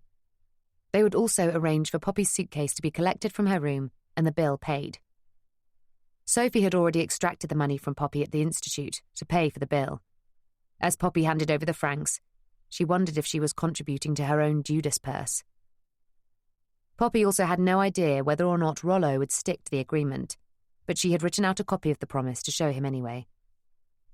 On the train from Paris to Calais, Poppy took up her private berth and wondered if the Thomas Cook crowd had noted her absence and thought her rude not to say goodbye. When all of this was over, she would write a letter of thanks and apology, care of the Thomas Cook office in London. But for now, she just had to let them think what they wanted to think. She wondered if Alfie had found out yet that she wasn't on the train to Brussels. He definitely wasn't on this train. She had asked when she handed over her ticket, claiming Alfie was an old friend, and she had hoped to meet up with him. But at each station, the blue train stopped. She anxiously scanned the platform. It was a very stressful 6 hours to Calais. Poppy had tried to occupy herself by making notes about what Sophie had told her, but her fountain pen kept blotching, and she ended up with more ink on her hands than on the paper. But she did manage to get down a few pages. She slipped her notebook, along with the letter from Sophie de Bert, her ticket and her passport, into the inside pocket of her blue jacket. If she was somehow separated from her satchel on the journey, she did not want the incriminating information to fall into the wrong hands. The wrong hands? She laughed at herself. That sounded as though she was in the middle of a mystery novel.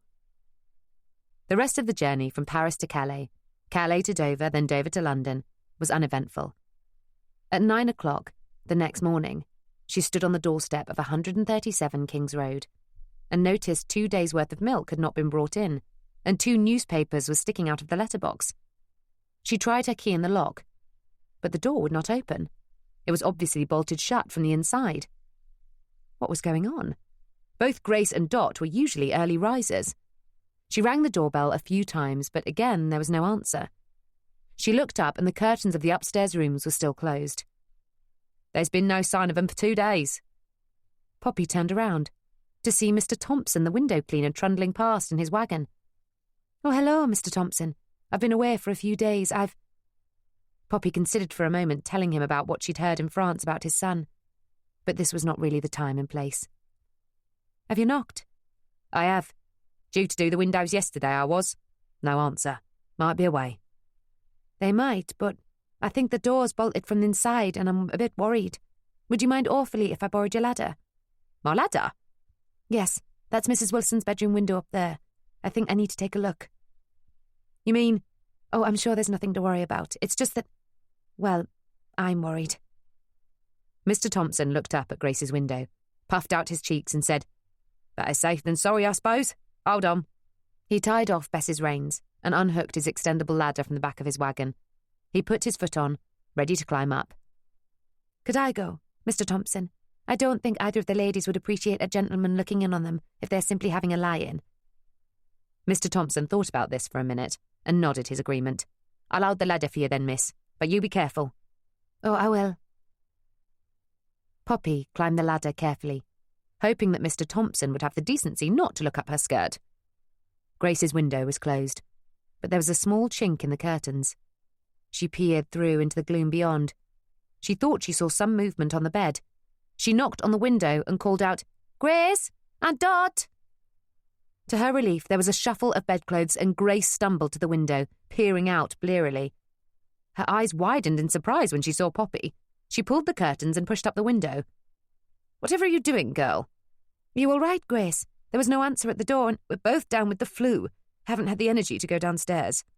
"But Dot's all right. Well, she's got the flu too, but we're managing." "If you open the door, Grace, I can come in and help you both. Cook you some breakfast." No, I don't think that's wise. No use you getting the flu when you've just come back from convalescing. How was Leamington Spa?" "Leamington Spa? What?" "Oh, yes, the spa. It was lovely, thanks. I'll be fine. Just open the door, please." But Grace was adamant. "I don't think so, Poppy.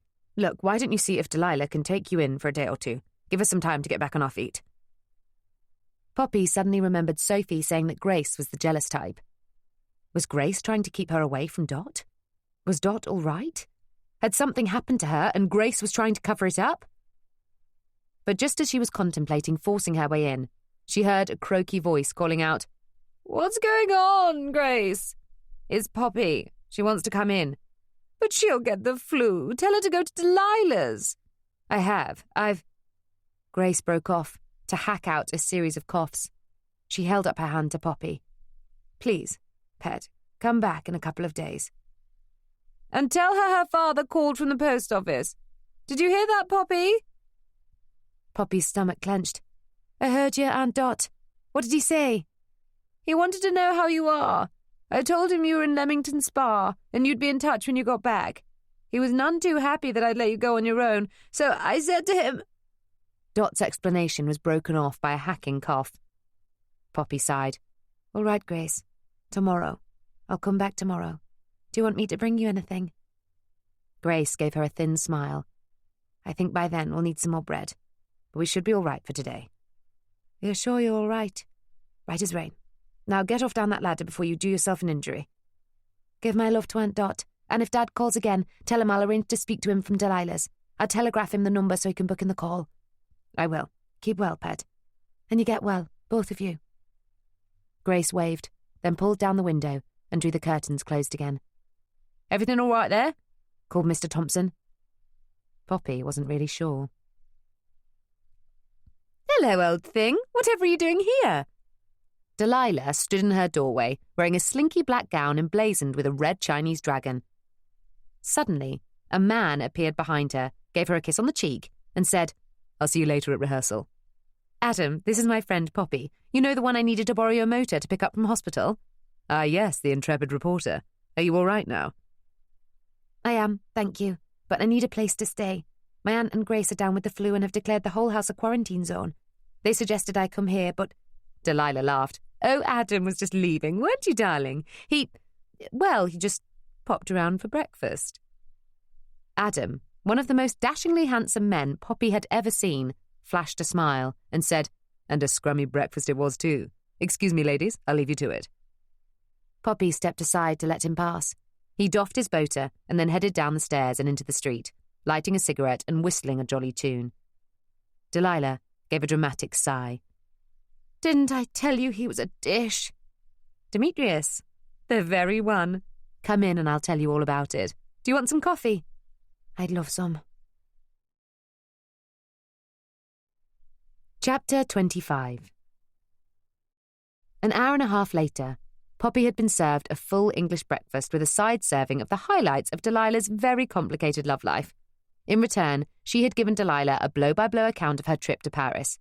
Delilah, smoking her third cigarette of the day, leaned back on her sofa and slowly exhaled.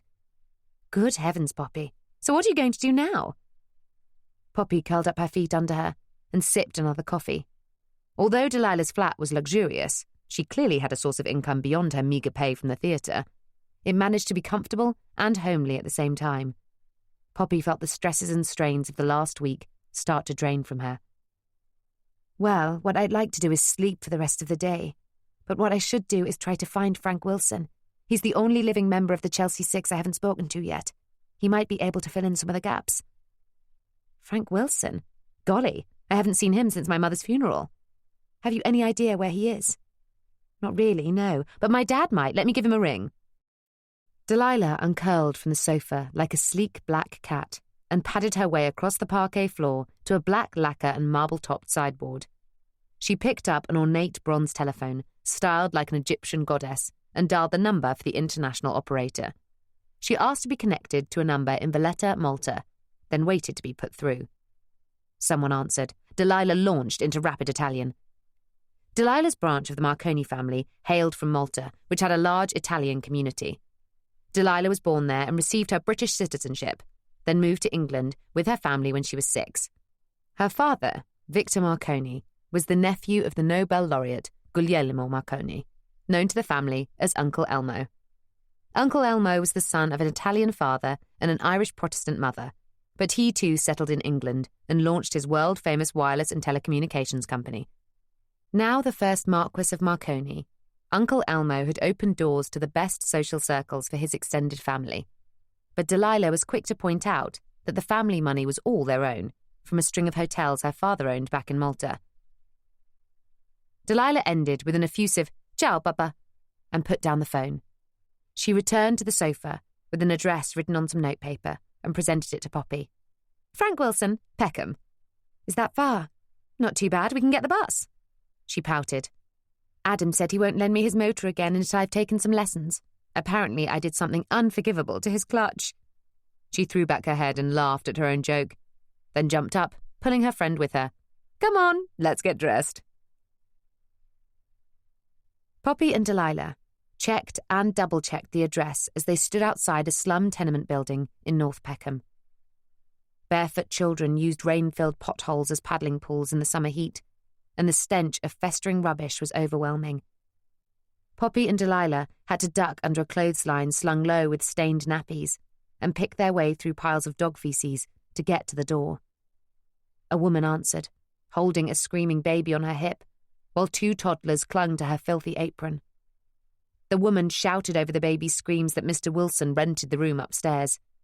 She nodded to a narrow staircase set into the wall behind a coal shed that was almost empty. Poppy wondered if winter would bring any change. She handed over some coins to the woman for her trouble. If she'd expected thanks, she didn't get it. Poppy also wondered if Delilah, with her privileged upbringing, had ever been exposed to such conditions. The Italian girl was wide-eyed and pale, but didn't seem overwhelmed.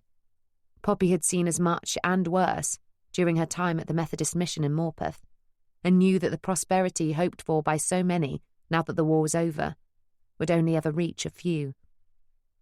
On the bus ride through Peckham, she and Delilah had passed a dole office, where the queue, made up mainly of out-of-work ex-soldiers, stretched around the block.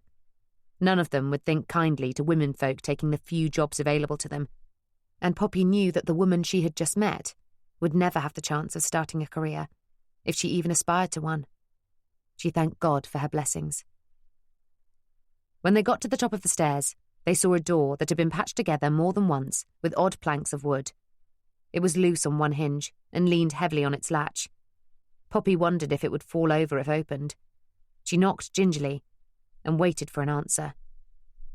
None came. She knocked again. Eventually there was the sound of shuffling and muttering. The door opened a crack, its one good hinge creaking in protest. A gaunt, grey man with patchy facial hair and bloodshot eyes peered at them. Mr. Wilson? Who's asking? My name is Poppy Denby, and... The door slammed shut. Mr. Wilson! Get lost and tell that bitch to leave me alone. She's taken enough from me. But, Mr. Wilson! Delilah put her hand on Poppy's arm. Let me try. Mr. Wilson? Frank? It's me, Delilah Marconi, Gloria's girl? Silence. Can we come in, Frank? We need to talk to you. It's about my mother. Silence. Please, Frank. I need your help. This time, there was a tearful note in Delilah's voice. Poppy didn't think the young actress was faking it. Neither, it seemed, did Frank, as the door opened and he let them in. Poppy and Delilah were instantly assailed with the stench of urine and a sound of scuttling that caused both women to look at one another in alarm. The room was piled ceiling to floor with crates, boxes and sacks filled with books, newspapers and household items. A narrow channel had been left open to allow access from the door to the living area, which consisted of a small table piled high with unwashed dishes, 2 chairs draped in clothes, a small wood-burning stove and cooking range. A line of crates filled with empty spirit bottles separated the bedroom, a thin mattress on the floor, from the kitchen. Poppy wasn't sure if the smell of alcohol in the air was a hangover from the night before or a fresh intake for breakfast. Frank turned around and faced them. He was a tall, stooped man who might once have been described as dignified, but now his half-starved body, in oversized clothes, made him look like a scarecrow. What do you want? Can we sit, please, Mr. Wilson? Poppy asked. I was talking to her, not you. Frank's words dripped venom. This is Poppy, Frank. She's Dot's niece. I can see that. She has some questions. We both have some questions. About Gloria. Please, can we sit down? He shrugged. Delilah pulled out a chair. Poppy did the same. Frank stood for a moment, chewing his lip, then overturned a crate with a clutter and sat down, arms folded across his thin chest. "Look, Mr. Wilson, I'm very sorry if anything happened between you and my aunt in the past," Poppy began. "I had nothing to do with that, but I do want to find out what happened." "Why?" "Well, I'm working for the Globe." That turned out to be the wrong thing to say. Frank stood up, sending his crate crashing into the wall. "Bert Isaacs! Bert bloody Isaacs! I knew he'd be behind this!" He pointed a bony finger at Poppy. "You can tell Isaacs to go to hell. Do you hear me? He can go to hell." Delilah stood up and put a soothing arm around his shoulders, making shushing noises, as if calming a hysterical child. "It's all right, Frank. It's all right. Bert is dead." Frank absorbed this for a moment, then smiled, revealing the ravages of 7 years of hard living.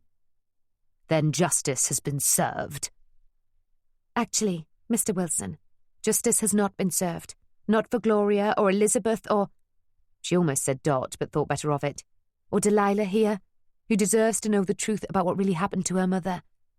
And that's why we're here. Can you try and answer some questions, please?" Frank nodded. "All right, I'll tell you what I can, but be prepared. You will not like what I've got to say." It was Poppy's turn to nod. "We'll take that chance, Mr. Wilson." After Frank had sat down again on his crate, Poppy took out her notebook and gave him an edited version of the events of the last week, including her trip to Paris to see Sophie. She did not tell him about Alfie Dorchester and the VC, and she tried to play down any mention of her aunt. She did tell him about Elizabeth being unjustly held in the asylum and their suspicion that Gloria might have been murdered. This did not shock him as much as she thought it would. So, she asked him whether or not he remembered any mention of a box on the day Gloria came to see them.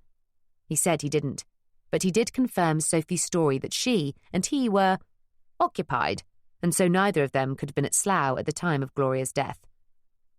Poppy noted to herself that they both could be lying, sticking to the same story they concocted 7 years ago. Neither of them were paragons of virtue, and she had no reason to assume they were telling the truth. But neither did she have evidence to the contrary.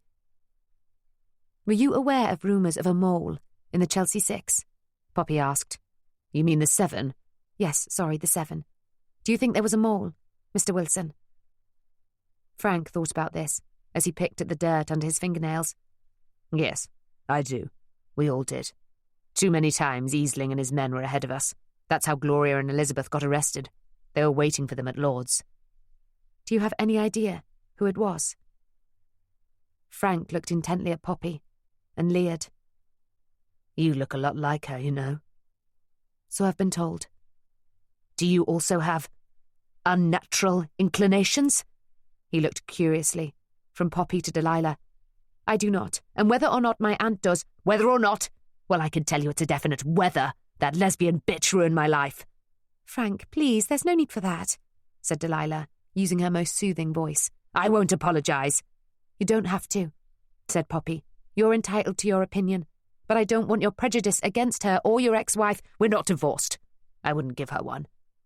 "Your wife, then." "I don't want your prejudice against Dot and Grace to influence what you tell me about the mole." "You mean you don't want me to tell you that your aunt was the mole?" "No, I don't. Not unless you have more than your jealousy to back it up." Frank leered again. "Well, Miss High and Mighty Denby, what would you say if I said I had?" "I'd say I didn't believe you." "But if I did, would you use it in your story, or would you try to cover it up?" "If there was any conflict of interest, I would hand over all evidence to my editor." "And I should believe you?" Poppy flushed in anger. "I don't care if you believe me, Mr. Wilson, because I don't believe you.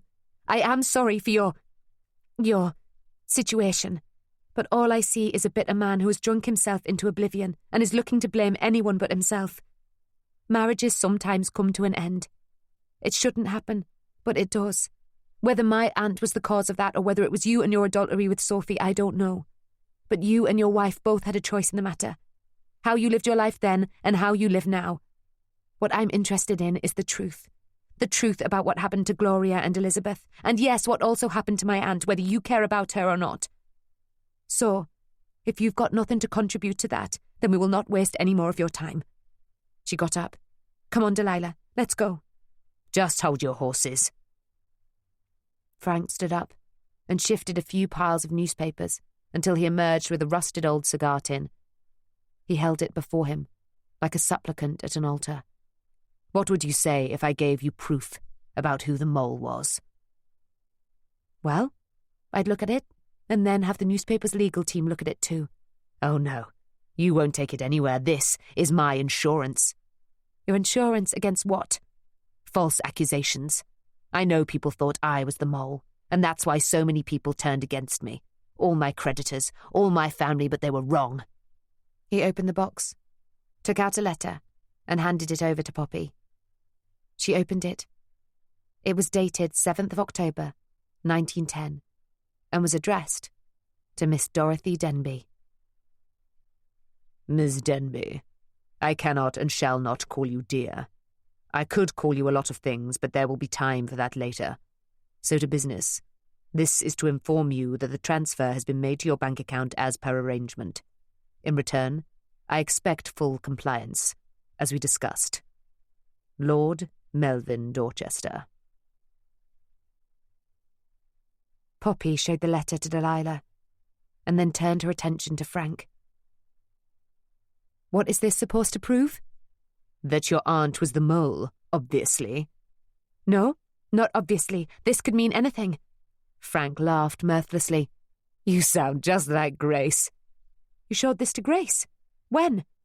Soon after I found it. I came across it sometime in 1913 when I was sorting through Dot's receipts for the WSPU.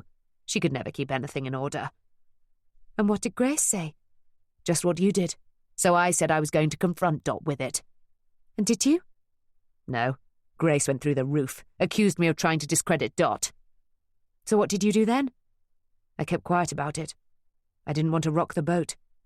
He sighed and sat down on the crate, leaning his head back against the wall. I still thought my marriage had a chance. Was this before or after the day Gloria died? A few weeks before, I think. So, saving your marriage included having an affair with Sophie Blackburn while my mother was being murdered in a train yard? It was Delilah, all pretense of soothing gone. Frank snapped his head around to look at her. Don't judge me, girl. I'm not proud of it, but I'm not a murderer and I'm not the mole. You'll have to look elsewhere for that. Can I take the letter? No, you bleeding well can't. If this ever comes to trial, I'll produce it then. You have my word on that. Poppy wondered if Frank Wilson's word was worth anything. She didn't have a choice but to comply. She did, though, ask his permission to transcribe the letter word for word into her notebook. He agreed and poured himself a large glass of foul-smelling alcohol and swilled it back. Then he looked at the dark-haired girl waiting for her friend to finish. It's been good seeing you, Delilah. You've grown into quite the young woman. He leaned towards her. She sidestepped and grabbed Poppy's arm. Are you done? Yes, said Poppy, and snapped her notebook shut. Chapter 26. You've done well, Poppy. Very well. You have the instincts of a first-class newshound. Poppy flushed with pride and took another sip of coffee so that Rollo wouldn't see how ridiculously pleased she was. So, let me get this straight. Rollo sneezed into his handkerchief with all the force of a transatlantic hurricane. Poppy recoiled and put her hand over her coffee cup. Bless you. Thank you. Righto. This is what we've got so far. Rollo, who had been taking notes as Poppy recapped her latest adventures, turned around his book so that Poppy could see what he had written, or rather, drawn. It was a timeline, with arrows leading to boxes of text, which in turn led to other boxes and circles spreading across 2 pages. Poppy leaned in closer to see as Rollo guided her through his mind map, using a pencil as a pointer.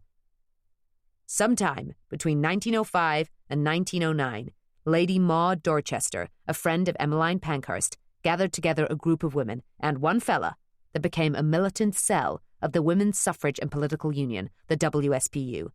They were her daughter, Elizabeth, Elizabeth's friend Sophie Blackburn, a nurse, Maud's friend Gloria Marconi, who was married to a relative of Elmo Marconi, and then your aunt, Dat Denby, a leading lady on the West End stage. After that, Dorchester's accountant, Frank Wilson, and his wife, Grace, also became involved. They eventually became known as the Chelsea Six, despite there really being 7. And somewhere in this mix, although how many of them knew about it is still unclear, was our dearly departed Bert Isaacs, who was secretly engaged to Sophie Blackburn. Poppy sipped her coffee and nodded in agreement. They, but not Bert, I'm assuming, were involved in a number of high-profile campaigns, including chaining themselves to the railings of Downing Street and the protest outside Westminster in November 1910 that became known as Black Friday. On that day, your aunt and a number of other women were injured in clashes with armed police, and one of them later died. One of the injured women, your aunt, was the most serious, being left crippled and in a wheelchair. Your aunt and her friends suspected that she was deliberately targeted by the then-mounted PC Richard Easling at the behest of Maud's husband, Lord Melvin Dorchester, an ardent anti-feminist at the time. How am I doing? Spot on so far. Good. Loads of angles we can use. Scandal in high society, police corruption, and we haven't even got to Marie Curie, and Alfie lying to get his VC yet. Rollo rubbed his hands in glee. Poppy, with her personal connections, did not feel quite as gleeful. We've still got to find proof of all this. Well, yes, otherwise this would just go into a jazz file, but hopefully that's where the ledger page will help. Shall I continue? Please do, said Poppy, and cleared a space on Rollo's desk to put her empty coffee cup. So, 1911 to 1912, despite Dot's devastating injuries, the WSPU and the Chelsea Six continued their campaign and were involved in a number of violent protests, including those following the death of Emily Wilding Davison under the King's Horse at Epsom. Am I correct in saying she was a personal friend of your aunt? Yes, you are. She was from Morpeth, my hometown. I met her a few times when I was a girl. Good. So, we're at June 1912 then. Oh, hold it. Where does the Titanic come in? That was April, wasn't it? Oh, yes, that's right. Okay, hang on. Rollo scrawled an arrow from a text box to the timeline, moving the Titanic back a few months. Righto, here you are. Maud Dorchester dies on the Titanic in April 1912. Why was she on it again? Because Melvin had become increasingly violent in response to what he considered her embarrassing association with the women's suffrage movement, which he publicly decried in the House of Lords on a number of occasions. Here's a list of his speeches. I asked Ivan to get them for me from the archive. Rollo raised a shaggy red eyebrow and grinned. Good girl. So, 1912. Maud leaves her abusive husband to join the sisters stateside and dies in a freak shipping accident. Elizabeth increases her campaigning in memory of her mother and, a few months later, her friend Emily. She becomes increasingly militant. Yes, that's when Dorchester starts trying to have her committed to the asylum. But fails. Initially, yes. So, now we're in 1913 and the Chelsea Six, who really are now only 6, start planning the firebombing of the Members' Pavilion at Lord's. But when Gloria and Elizabeth do the job and try to leave, Richard Easling is waiting for them. They were arrested and jailed for 6 months at Holloway, where they go on hunger strike and are force-fed. However, they're unexpectedly released 3 months early. I'm not sure why. Probably the Cat and Mouse Act, said Rollo. Ask Ivan to give you the file on it. Poppy made a note. Righto, continued Rollo. So it's Guy Fawkes night, 1913, and Gloria and Elizabeth are on their way home from prison. But for some reason, Elizabeth goes to the train yard at Slough instead. Why? Poppy chewed her lip thoughtfully, trying to piece everything together. From what I can gather, she was going to go to America and ask Gloria to arrange to get a ticket for her from the Chelsea crowd. They were going to meet at Slough Station. So where does the box come in? That's the thing. We don't really know if there was a box, only Elizabeth's word for it. And even though I think she's sane and doesn't deserve to be locked up, I won't discount that she might have imagined this, or simply lied outright to get us to help her. Assuming, though, there was a box, and it does contain the rest of the ledger that your torn page comes from, then she was going to hand the box over to Gloria in exchange for the train and shipping ticket. Is that right? I think so, yes. But not one of the Chelsea Six remembers anything about a box. My aunt wasn't there when Gloria came home, but Grace, Frank and Sophie have all independently said that no box was mentioned. So Elizabeth could have imagined it. Or perhaps Gloria never told them for some reason. That's a possibility. I wonder why. Didn't Frank say everyone thought there was a mole? He did, and Sophie said they had expected it for a while. Well then, maybe Gloria got wind of the mole and decided not to mention the box. If it did contain damning evidence, then if it got into the mole's hands, it would be passed on to Dorchester. Poppy jumped up and started pacing excitedly, much to Rollo's amusement. Yes, that's it. It has to be. We need to get hold of that ledger if it exists. What progress have you made with getting Elizabeth out? Some, but I was out of the loop for a few days when I was in bed with flu. Last I heard, the legal boys have looked into her initial sectioning and have determined that it wasn't a permanent thing. In other words, it has to be reassessed every year. Thing is, no one but the hospital does the reassessing, and if they're in the pay of Dorchester... Can't there be an independent psychiatrist on the panel? Could we arrange for that? Yes, if Elizabeth becomes a client of our solicitors. They're trying to arrange that now. They say they've been struggling to get to see her. Last time they tried, yesterday, they told them she was being prepared to be transferred to Swansea. Swansea? But we'll never see her if she's there. I think that's the idea. So what can we do? The legal guys say they're trying to get a court order to stop it. But as Elizabeth is not formally their client, they're not optimistic. When is she being moved? Tomorrow morning. That doesn't leave us much time. No, it doesn't. Poppy sat down again, deflated. More coffee? Please. When Rollo returned with the coffee, Poppy was going over her notes from Paris. I think we have two different stories here.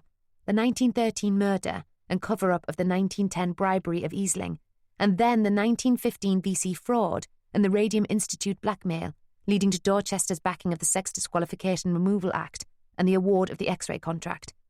Or are they 4 different stories? Poppy took the coffee from Rollo with thanks. And what about Bert's death and the attempt on your life outside the hospital? Are they a story or stories on their own? Asked Rollo. Probably not.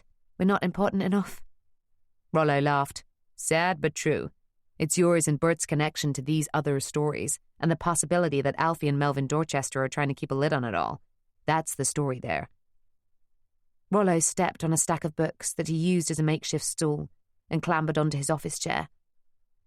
It was the first time since they'd met that Poppy fully apprehended his difference. Most of the time, his personality and brilliant journalistic flair outshone his lack of stature. But she knew, simply from her own handicap, of being a woman in a man's world, that he would have had to work doubly hard to get where he was now. She registered a new level of respect for him. He noticed her watching him. What? Nothing. Just thinking. This is all very confusing. Ah, but it's a confusion that will keep this paper in business for a few months yet. This is what's called a wave, Poppy, and we'll ride it for as long as we can. Big scandal stories are always like this. Stories within stories. And no doubt as we go we'll find more angles and more stories, and then, when the public are finally bored with a lot of it, we hope that another wave will come along. Or you make one. Rollo raised his eyebrows over his coffee cup. My, you're a bit young to be so cynical, aren't you? I'm only in this to find the truth, Rollo. Rollo smiled at her, like an indulgent parent. There are many interpretations of the truth, Poppy, and many ways to get them. You'll learn. He picked up his pencil and pointed to the mind map. Now, back to work.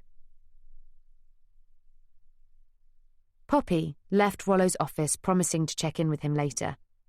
She walked through the newsroom, slaloming between desks strewn with crumpled handkerchiefs. Didn't these journalists think to take them home to launder?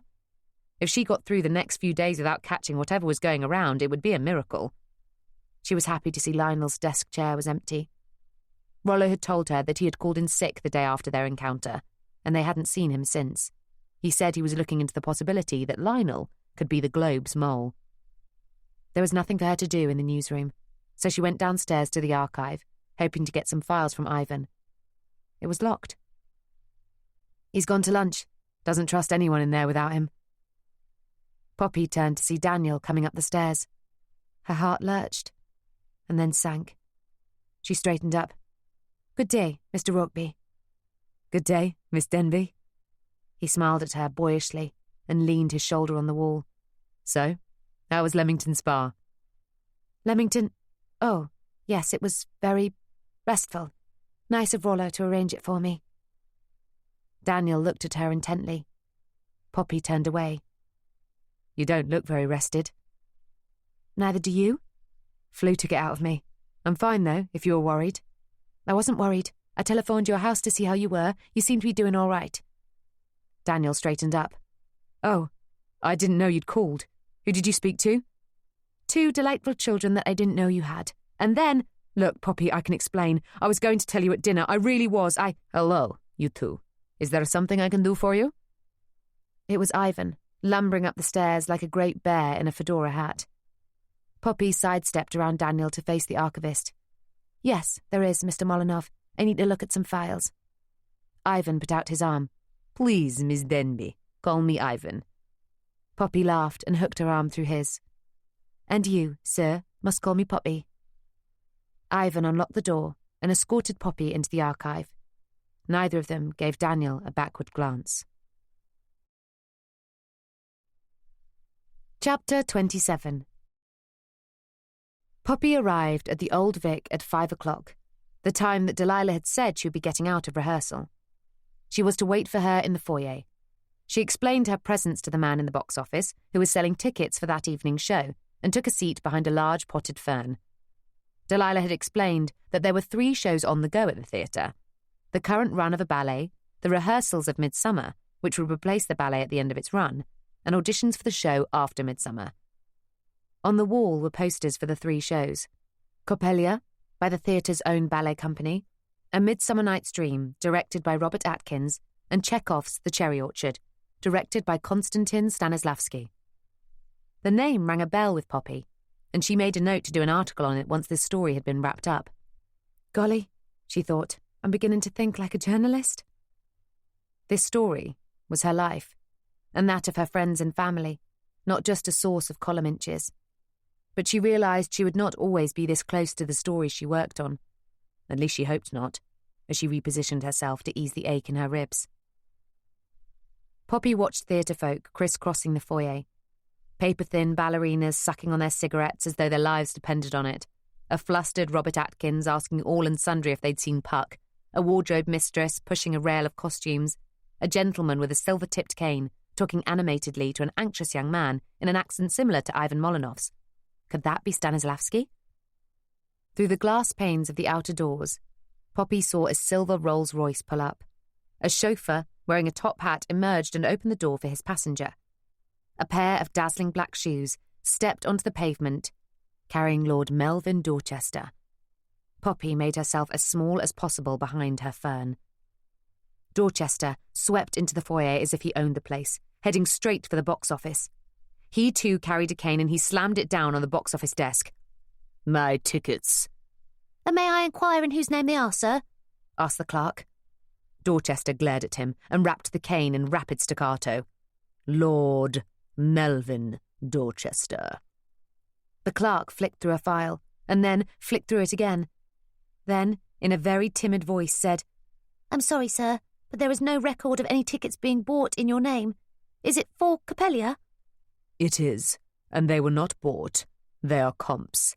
Ah, said the clerk, that explains it. Let me check. He opened another file and flicked through it, and then flicked through it again. Looking as though he wished the floor would open and swallow him, he said, I'm sorry, sir, but there is nothing here either. Nothing here? Nothing here. Call Miss Bayliss at once. Yes, sir, said the clerk, and picked up the telephone on his desk and dialed an internal number. As he did so, something dawned on Poppy. The telephone. That's it. That's how Alfie knew I was going to Paris. He somehow listened in to my telephone conversation with Rollo from King's Road. Is that possible? I'm sure it would be if he'd bribed the operator to eavesdrop on that number. What else has Alfie heard? What else does he know? Lord Dorchester, I believe you wish to see me? A large lady in her 50s, with dark brown hair and round spectacles, walked calmly into the foyer. As she did, the hustle and bustle seemed to settle like autumn leaves. Dorchester raised his cane and strode towards her. They met, like 2 prize fighters in the middle of the floor. Ah, Miss Bayliss. I've come for my comps for the ballet. Miss Bayliss, in the quiet but authoritative tone of a schoolmistress, declared, You have no complimentary tickets for the ballet. Dorchester's nostrils flared, and he pulled himself to his full height, reminding Poppy of the day she had interviewed him. He took a step closer to Lillian Bayliss. Miss Bayliss held her ground. As a patron of this theatre, I expect a certain courtesy. Miss Bayliss smiled indulgently. As an investor in a specific show, you will get your cut of the box office as we have agreed, but only of that show. However, if you would like to invest in other shows, I'm sure we can come to an arrangement, but that will be under a separate contract. For now, you are an investor to the Cherry Orchard, not Capellia. We are only a small theatre and need to sell as many tickets as we can. If we gave away free tickets to every Tom, Dick or Harry who invested in any show at any time, we would have none left to sell to the public. And, I'm sure you'll agree, Lord Dorchester, that would not make good business sense. Theatre folk had begun to gather around the edges of the foyer, watching their champion take on the challenger. Dorchester rapped his cane on the polished wood floor. Miss Bayliss, I am not a Tom, Dick or Harry. I am a peer in His Majesty's House of Lords. We have many peers who invest in us, Lord Dorchester, and they don't come begging for free tickets. A collective gasp went up. Dorchester raised his cane, and Poppy was convinced he would have struck Miss Bayliss if they were not in such a public place. But with a Herculean effort of self-control, he lowered his cane and balanced his shaking hands on top of it. Then, Miss Bayliss, I shall be investing elsewhere. I have never been comfortable with your Bolshevik director anyway. Mr. Stanislavski is not a Bolshevik. He is still based in Moscow, is he not? He is. And he is on first-name terms with Lenin and Trotsky? Many people are on first-name terms with Vladimir and Leon. A titter spread through the foyer. Dorchester looked as if he was about to explode, but Miss Bayliss stood firm.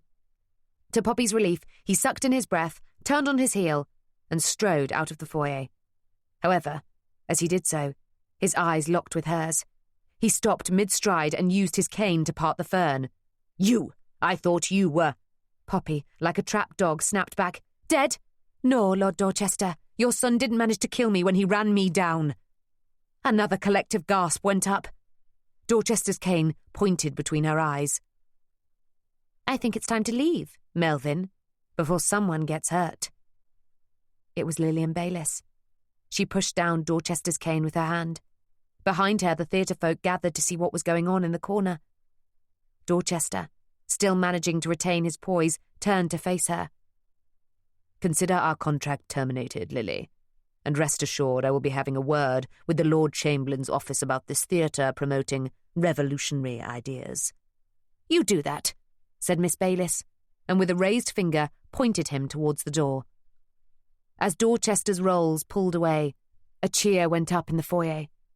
Lillian Bayliss allowed herself a quick smile before barking out, "What are you all doing? We've got a show to put on." Poppy thought Lillian would stop to interrogate her, but she didn't, and she returned to wherever she had been before Dorchester tried to steal the show. But as soon as she was gone, Delilah ran up to her. "Poppy, did you see that? Wasn't Lily wonderful?" "Indeed she was," said Poppy, still shaking from the encounter. "Are you off now? I really need your help." "Yes, I am, but I need to be back first thing tomorrow, so no late night." "Oh? You don't normally have early morning rehearsal? Have you been naughty again?" Delilah laughed. "Quite the opposite. Robert has asked me to be understudy to the understudy for Titania. With all this flu going around, he's paranoid we won't have a leading fairy on opening night." "Oh, that's wonderful news. Isn't it just? And guess what else? Mr. Stanislavski watched my rehearsal and asked me to audition for Anya." "Anya? The Cherry Orchard. It's a masterpiece, and Stanislavski is a genius. If it hadn't been for the revolution, I was going to study at his academy in Moscow, but Papa didn't think it safe. But now he's here, in London. Oh, Poppy, isn't it just spectacular?"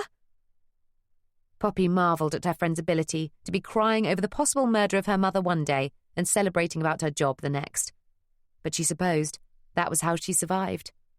Didn't she do a similar thing with Christopher? And her aunt with her handicap? But it was time to focus on the job at hand, and she once again needed Delilah's help. "Delilah, do you perhaps know where Mr. Thompson, the window cleaner, lives?" Delilah looked at her curiously. "No, I'm sorry, I don't. But I can ask Mrs. Jones." "Who's Mrs. Jones?" "My cleaning lady. She should be at the flat now. I usually pay her on a Tuesday." She grasped Poppy's hand. "Come on. If we hurry, we can still catch her." Elizabeth Dorchester stared at the mould stain on the wall. It had definitely spread since last week. Then there had been 3 blotches, forming a motley cloud. Now there were 5. And was that the start of a new one? Elizabeth squinted in the fading evening light. She wasn't sure. She would check again in the morning. Or perhaps not. The thought of facing one more night listening to the screams of other patients, one more morning forcing down watery porridge and waiting in line to use the bathroom, one more day reading and rereading the same old books and watching the mould spread on her wall. She started to pray, but stopped, realizing they were the same prayers using the same words, that the same hope rose and fell ever so slightly, and the same comfort rested less than it had yesterday, and less again than the day before. Those that wait upon the Lord. What was that verse? She couldn't be bothered to reach for her Bible on the windowsill. Those that wait upon the Lord shall renew their strength and rise up on the wings like eagles. Now that would be useful. Imagine if she had wings like an eagle and could fly out of her room, out of the asylum, over the walls and past the Battersea Towers. What would she see? Families in the park, wagon men lining up to cross Chelsea Bridge, the river winding its way to somewhere. She would follow the river, and then. Yes, the mould had definitely spread. Chapter 28. Mr. Thompson was settling Bess down for the night. The hay was fresh, the water cool, and the bucket of oats warm and filling, just the way the old horse liked it. He spoke quietly to Bess as she snuffled the oats, stroking her gently on her flank. "The flu's about again, Bess. Would you Adam and Eve it? Not as bad as last time. Only a few have popped their clogs. Some old folks, some kiddies. Don't think I'd survive a second bout. What do you think, old girl?" The mare lifted her head and snorted a reply before returning to her supper. Mr. Thompson straightened up, his spine creaking like an old winch. "That's what I thought." He lifted the paraffin lamp off the hook and shut the stable door. Then he checked to see that the tarpaulin was tied securely on his wagon, which filled most of the small courtyard outside his East London house. The house itself was an end of terrace, 2 up, 2 down. He paid extra for use of the shed for Bess. The rent had been going up year on year, but Mr. Thompson's income had not. If it hadn't been for the washing that his wife took in and strung across the courtyard when he and Bess were off during the day, the family would be struggling, although the family was much smaller than it used to be. First it had been the twins, barely out of nappies when consumption took them. Then his boy, in the war. Now there was just the girl, Vicky, named after the old queen. And if the fishmonger's son had his way, she would soon be moving out too. Mr. Thompson was just about to go into the house to join his wife and daughter when the sound of a motor car backfiring startled him. Bess stamped and snorted in the stable, and he made soothing noises through the door. If she didn't settle, he'd have to go back in. The motor belched again, bleeding modern contraptions. The vehicle pulled up outside Mr. Thompson's house, and 2 young ladies, both wearing motoring goggles and scarves, alighted. The taller of the 2 approached. "Mr. Thompson?" "Who's asking?" He held up his lamp to see her more clearly. "It's Poppy Denby, Dorothy Denby's niece, from 137 King's Road." She pulled back her scarf, and a shock of blonde curls caught the light. It was the girl he had helped up the ladder this morning, and the shorter one, on closer inspection, was the dark-haired Marconi girl from the posh apartments down the road. "Evening, ladies. You're a bit off your patch, aren't you?"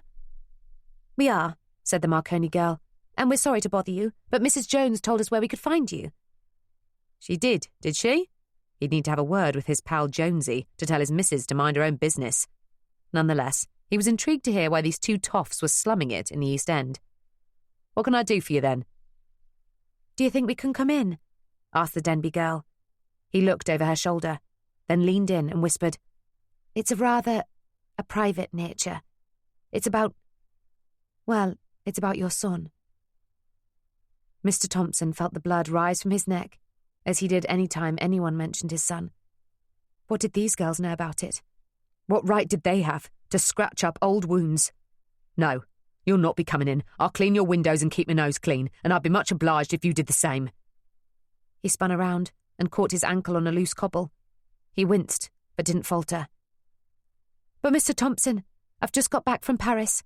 I met someone who was there the day your son died. She said she held him until he was gone. And he told her the truth about what really happened that day. The truth about Alfie Dorchester." Mr. Thompson stopped in his tracks as the front door opened and his wife called out, "What's going on out there, Bill? Bleeding hurry up, will ya? Supper's on the table." Mr. Thompson breathed in deeply and turned to face the young ladies on the other side of the gate. Then he called over his shoulder, "We've visitors, Doris. Put the kettle on." Mrs. Thompson lifted the heavy black kettle off the range, holding the handle with a thick wad of cloth. She had instructed 17-year-old Vicky to unpack the best china from the trunk that also kept the fine linen she'd been given the day she married Bill Thompson. Delilah had said they oughtn't bother making such a fuss and that ordinary china would do, but Poppy had been on enough pastoral visits with her parents to know that people weren't putting on airs and graces for their guests, but for themselves.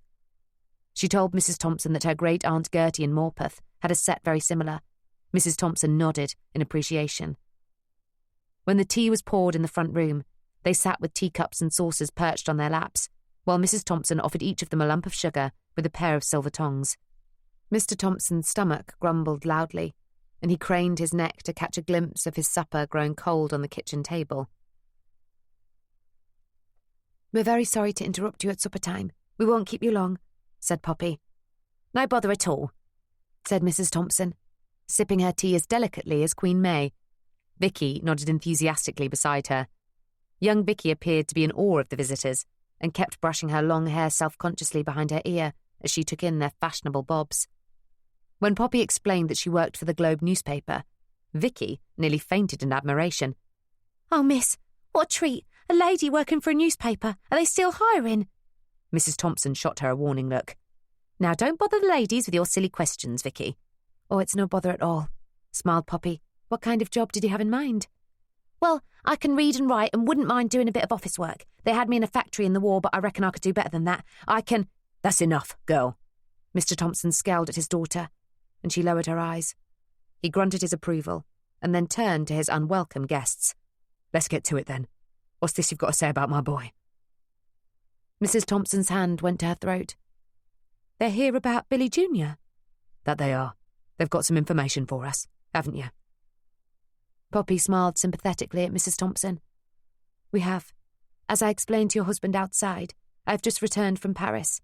When I was there, I met a lady who had worked as a nurse in Flanders in 1915, the year I believe your son was killed." "That's right. May Day, it was. In Ypres." She pronounced it, Ypres. "Well, this lady was working with Madame Curie. You've heard of her?" "The famous lady scientist," contributed Vicky. "That's right. She is a famous scientist, but during the war, she served on the front with her daughter and some other brave women, including Sophie Blackburn, the lady I met in Paris. They took around X-ray machines to field hospitals. They are these newfangled machines that can take pictures of the insides of our bodies." Poppy hoped she didn't sound too patronising, but the Thompsons didn't seem to be offended, and if they were too interested to hear how all this connected with Billy Jr. to care. Poppy continued. "They sometimes worked with the Red Cross, and it was on one of those occasions that Miss Blackburn came across your son and his unit after they had come under enemy fire." Mrs. Thompson was holding back her tears. And was he still alive?" "He was," said Poppy softly. "How did she know who he was?" asked Mr. Thompson, his gruffness disguising the catch in his throat. Sophie Blackburn was one of the Chelsea Six. The Thompsons did not register any understanding. They were a group of women who were members of the Women's Social and Political Union. Oh, the suffragettes, peeped Vicky. Yes, they were suffragettes. And they met at 137 Kings Road, Chelsea, where I believe you, Mr. Thompson, have cleaned the windows for the last few years. The last 10 years, said Mr. Thompson. I always thought there was something funny going on at that house. Poppy let that pass. Well, this lady, Sophie Blackburn, recognised your son. Or he recognised her, I'm not sure which. Either way, they realised that they knew each other, however tenuously, from back home. And I suppose when you're dying... She looked apologetically at each member of the family. It's a comfort to have some sort of connection. Poppy let them absorb this information before she continued. Tell them about Alfie, Delilah whispered.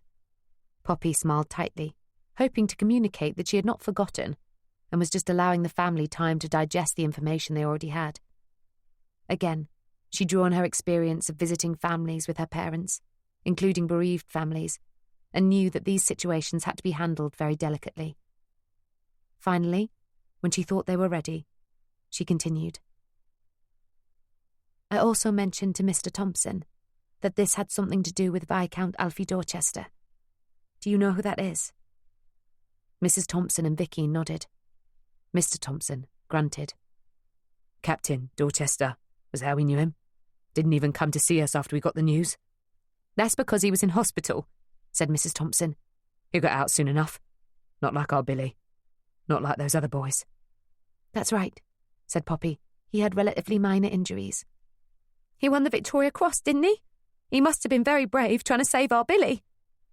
Vicky's wide eyes were filling with tears. Well, Poppy cleared her throat. Apparently not. Not according to your brother.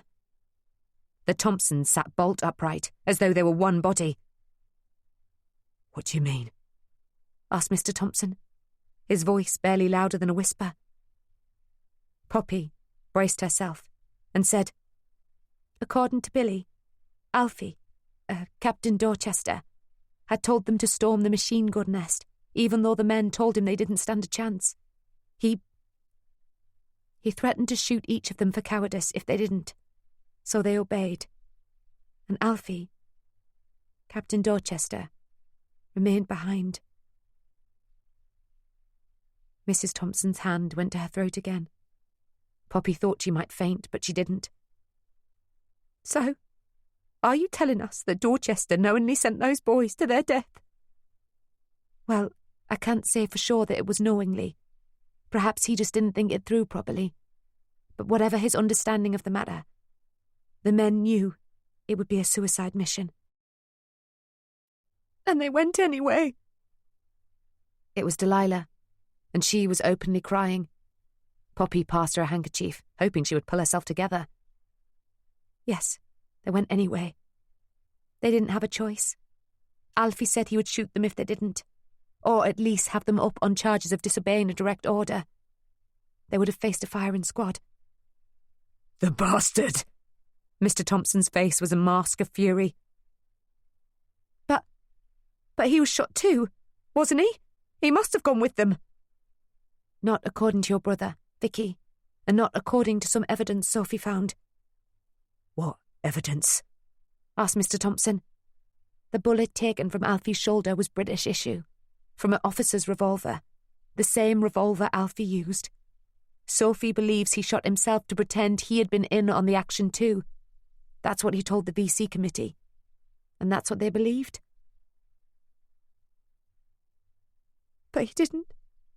He watched while my little Billy was killed. Him and all those other poor boys. That's what we believe, Mrs. Thompson. Yes. We'll go to the police. The police can't do anything, woman. It's a military matter, Mr. Thompson said. Then we'll go to the army. There must be someone we can tell. Will you go with us, miss? Tell them what you know. Poppy nodded. I will. Well, actually, my editor will. And his legal team. But first we have to get some more evidence. The bullet? No, something else. Something relating to another part of the investigation. But they're connected and we can't go to print without it. And if we can't go to print, we won't have any influence over the authorities to force them to do something about Alfie. So that's why we're here, apart from telling you about what we believe really happened to your son. We need your help, Mr. Thompson. You see, this morning, when you lent me your ladder to climb up to Mrs. Wilson's window, it gave me an idea. Do you know Willow Park Asylum in Battersea? I do. I clean their windows. In fact, I delivered a note from there to someone at your newspaper about 10 days ago. Poppy blinked rapidly, as the enormity of the coincidence, or perhaps divine intervention, dawned on her. So you're the one she gave it to? The lady. I don't know her name, but it was someone who used to be at 137 Kings Road. I recognise her, just like my Billy recognised that other lady. But I'm not sure if she realised who I was. We didn't speak, you see. She just gave me the note. Did you get it? We did, thank you. She thought for a moment of telling him about Bert and Sophie and how the whole investigation began, but decided against it. Rollo had used the phrase, need-to-know basis, in relation to good journalistic practice. So instead she asked, Are you the regular window cleaner at Willow Park? I am. Well, Mr. Thompson, that could prove very useful. Very useful indeed. Chapter 29. It was 6 o'clock the next morning, and Delilah and Poppy sat in Adam's motorcar outside the south gate of Battersea Park. Delilah yawned. I'm going to look like hell for rehearsals, if I can get there in time. Do you think we'll be finished by 8? I hope so, said Poppy, and sipped at her coffee from the thermos flask mug. It's a good job you got Adam to change his mind about the motor, though, or we wouldn't have made it on time. Was he furious about it last night? Livid, Delilah grinned cheekily, but I soon calmed him down. And he'll cover for you if you're late at the theatre. That's what he said. The man's a gem. Delilah threw up her hands in glee, nearly knocking Poppy's coffee all over her. I know, and he's asked me to go to Monte Carlo with him after the run. I thought you were going to be in the cherry orchard after that. Hopefully, Mr. Stanislavski hasn't put up the cast list yet. And Adam might be in it too. He's auditioning for Peter Trofimov. Poppy looked puzzled. Anya's boyfriend? Oh, won't that be fun? Not much time for Monte Carlo, then? Oh, I'm sure we can squeeze in a bit of research time. Stanislavski always encourages his actors to inhabit their roles, if you know what I mean. She winked shamelessly. Poppy laughed. If only her relationship with Daniel was as simple. Not that they had a relationship, of course. But if they had. No, she was not going to think about it. She smiled at Delilah as the dark-haired girl pouted her lips and fluffed up her bob in the rearview mirror. She'd never met anyone as free-spirited as Delilah. But she wondered if the girl's laissez-faire approach to life was masking something deeper. Here she was, poised to spring the woman who had last seen her mother alive, and she was mooning over a boy and dreaming of Monte Carlo. Poppy hoped she would be able to count on Delilah if things got out of hand. What they were about to do was illegal and dangerous. There was no room for flippancy. But then she remembered the raw Delilah she had glimpsed in the hospital room when she spoke about her mother. Yes, there was steel there, just like Aunt Dot. Aunt Dot. Poppy had lain awake most of the previous night thinking about her. Could she really be the Chelsea 6 mole like Frank Wilson believed? It was so hard to countenance. Aunt Dot was fiercely loyal to her friends, family, and the cause. And if she had been in Dorchester's pay in 1910, as the letter Frank had shown her suggested, surely the events of Bloody Friday that year, which left her crippled, would have changed that. How could she have continued working for the man who was behind her accident and the death of her friend? That, of course, was assuming she was the mole in the first place. Why would she have done it? What could she have possibly hoped to gain? Poppy thought of her aunt's character, so much like that of Delilah. They were both actresses, used to playing roles. Perhaps Dot had just been playing at being a suffragist all along. But why? For fun? For the challenge? No, Poppy couldn't accept that. She remembered her aunt's fury the day she had been insulted at the Oxford Street stationer's. Dot believed in the rights of women. There had to be another explanation. Perhaps, like the spy novels her brother had been so fond of reading, Aunt Dot had been a double agent, giving Dorchester false information. But the information hadn't been false. What had Frank said? Easling was waiting for Gloria and Elizabeth when they came out of Lord's. Why would Dot tell Dorchester that, even if she was playing a double agent? That information wasn't harmless. It had real and ultimately fatal consequences. But Dot couldn't have known that at the time. Or could she? No, of course not. Nonetheless, Poppy couldn't get the idea of role play out of her mind. She remembered something she had seen at the midsummer rehearsal with Robert Atkins. As a warm-up exercise, the director had got the cast to swap roles for a while. But not just any roles. Each actor had to swap roles with their direct antagonist, the person they were most in conflict with in the play. He said it was so they could feel what their enemy felt, and that would help them understand their own role better. Could this have been what Dot was doing? Could she have been playing the role of her enemy? To get inside his mind? To see how he thought? It was certainly possible. But she would only know when she had had the chance to speak to Aunt Dot personally.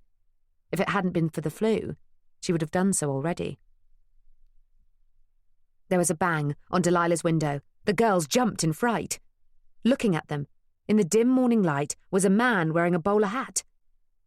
Detective Chief Inspector Richard Easling. He motioned for Delilah to roll down her window. "Morning, ladies. Miss Marconi, Miss Denby. Queer spot for breakfast?" "Morning, Inspector. Just about to have a stroll in the park before work. Good for the constitution," Delilah breezed. "Walk in Battersea Park often, do you? No parks in Chelsea? I work on this side of the river." "There are parks in Waterloo." "Ah, but none so lovely as this." Delilah flashed him her most charming smile. He was unmoved. "Get yourselves along, then. There's a law against loitering." This irked Poppy. How dare this corrupt copper lecture them about the law? "Actually, I was just showing my friend here the spot where I was recently run down. She couldn't believe that nothing had been done about it yet. Could you, Delilah?" "No, Poppy, I couldn't, and I'm sure that's why the inspector himself is here, to do further investigations. Isn't that right, Inspector?"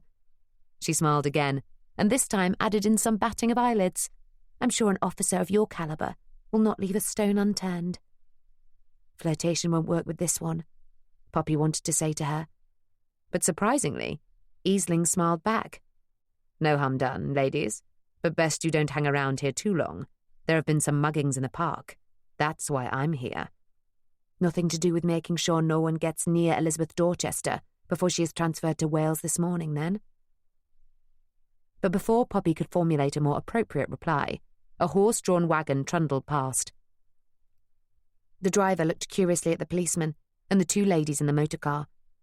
"Oh, please don't stop, Mr. Thompson. Don't stop."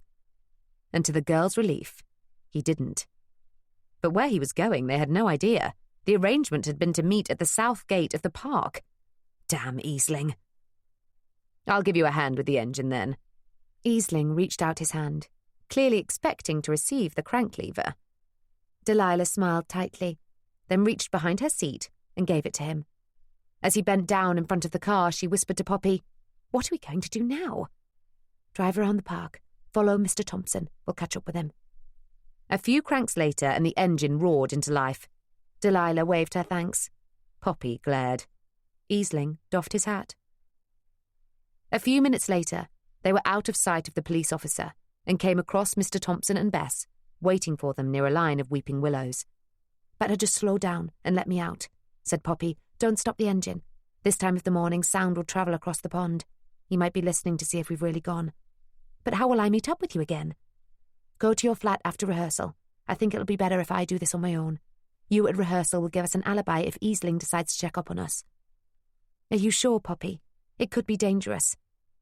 "It'll be no less dangerous with you with me. Besides, I've got Mr. Thompson." Delilah reluctantly agreed and slowed down enough for Poppy to jump out of the motor car without risking injury. Then she pressed down on the accelerator and drove off. Hopefully, if Easling had been listening, or if he had guards posted on Chelsea, Albert or Battersea bridges, it would be noted that the black Model T Ford, driven by the pretty young lady, had indeed left the Battersea area as requested, and hopefully none of them would look too closely to see there was no passenger beside her. It was a flimsy cover, Poppy knew, but the best she could come up with on the hoof. With Delilah roaring off into the distance, Poppy checked to see that there were no other surprises lurking in the bushes before approaching Mr. Thompson. Bess snorted a greeting. "I was worried you were going to stop there, Mr. Thompson." "I wasn't born yesterday, miss. That's Tricky Ricky Easling, ain't it? Bent as a butcher's hook, that one. Is Miss Marconi not joining us?" "No, she's creating a diversion." Mr. Thompson raised an eyebrow, but didn't comment. He got down from the wagon and pulled back the tarpaulin. "As we planned, then?" "Yes, Mr. Thompson, as we planned." Poppy took Mr. Thompson's hand as he helped her climb into the back of the wagon. She lay down and made herself as comfortable as she could while he refastened the tarpaulin. "You're here early, Bill?" "That I am, Georgie boy. Didn't get everything done the last time, if you remember." "If you say so. So I thought I'd drop by and finish 'em off early before my next job. Don't want matron saying I'm not earning my keep now, do I?" "That you don't, Bill. That you don't." Poppy heard the wrought iron gates to the Willow Park Asylum opening with a creak and braced herself as the wagon lurched forward. She held her breath as Bess clopped up the gravel drive, fearing that at any moment the guard would see through Mr. Thompson's feeble excuse for being there at 6:30 in the morning. But all she could hear was the closing of the gates and the laboured breathing of Bess and her owner. Mr. Thompson pulled back the tarpaulin and spoke quietly to Poppy without looking at her, while he collected his usual equipment, supplemented by a bag of tools that he tied to his waist. If the guard decided to check up on what he was doing, he might legitimately ask why a window cleaner needed a crowbar and a bolt cutter to do his job. "If she hasn't been moved yet, she'll be behind that window on the second floor, 5th from the left." If she hasn't been moved. That was their dilemma. Last night, Poppy had gone to Mr. Thompson's house, hoping that he would accompany her to the asylum immediately. She told Mr. Thompson that Elizabeth was due to be transferred in the morning. However, he had wisely pointed out that he would not be able to justify cleaning the windows there at night, and the guard would not let him in. Unless she expected him to climb the wall carrying the ladder, it would need to wait until morning. They had all agreed that it was not likely they would be moving Elizabeth at the crack of dawn, and decided to meet at 6 o'clock and get as early a start as possible. But Easling had delayed them, and they were already half an hour behind schedule.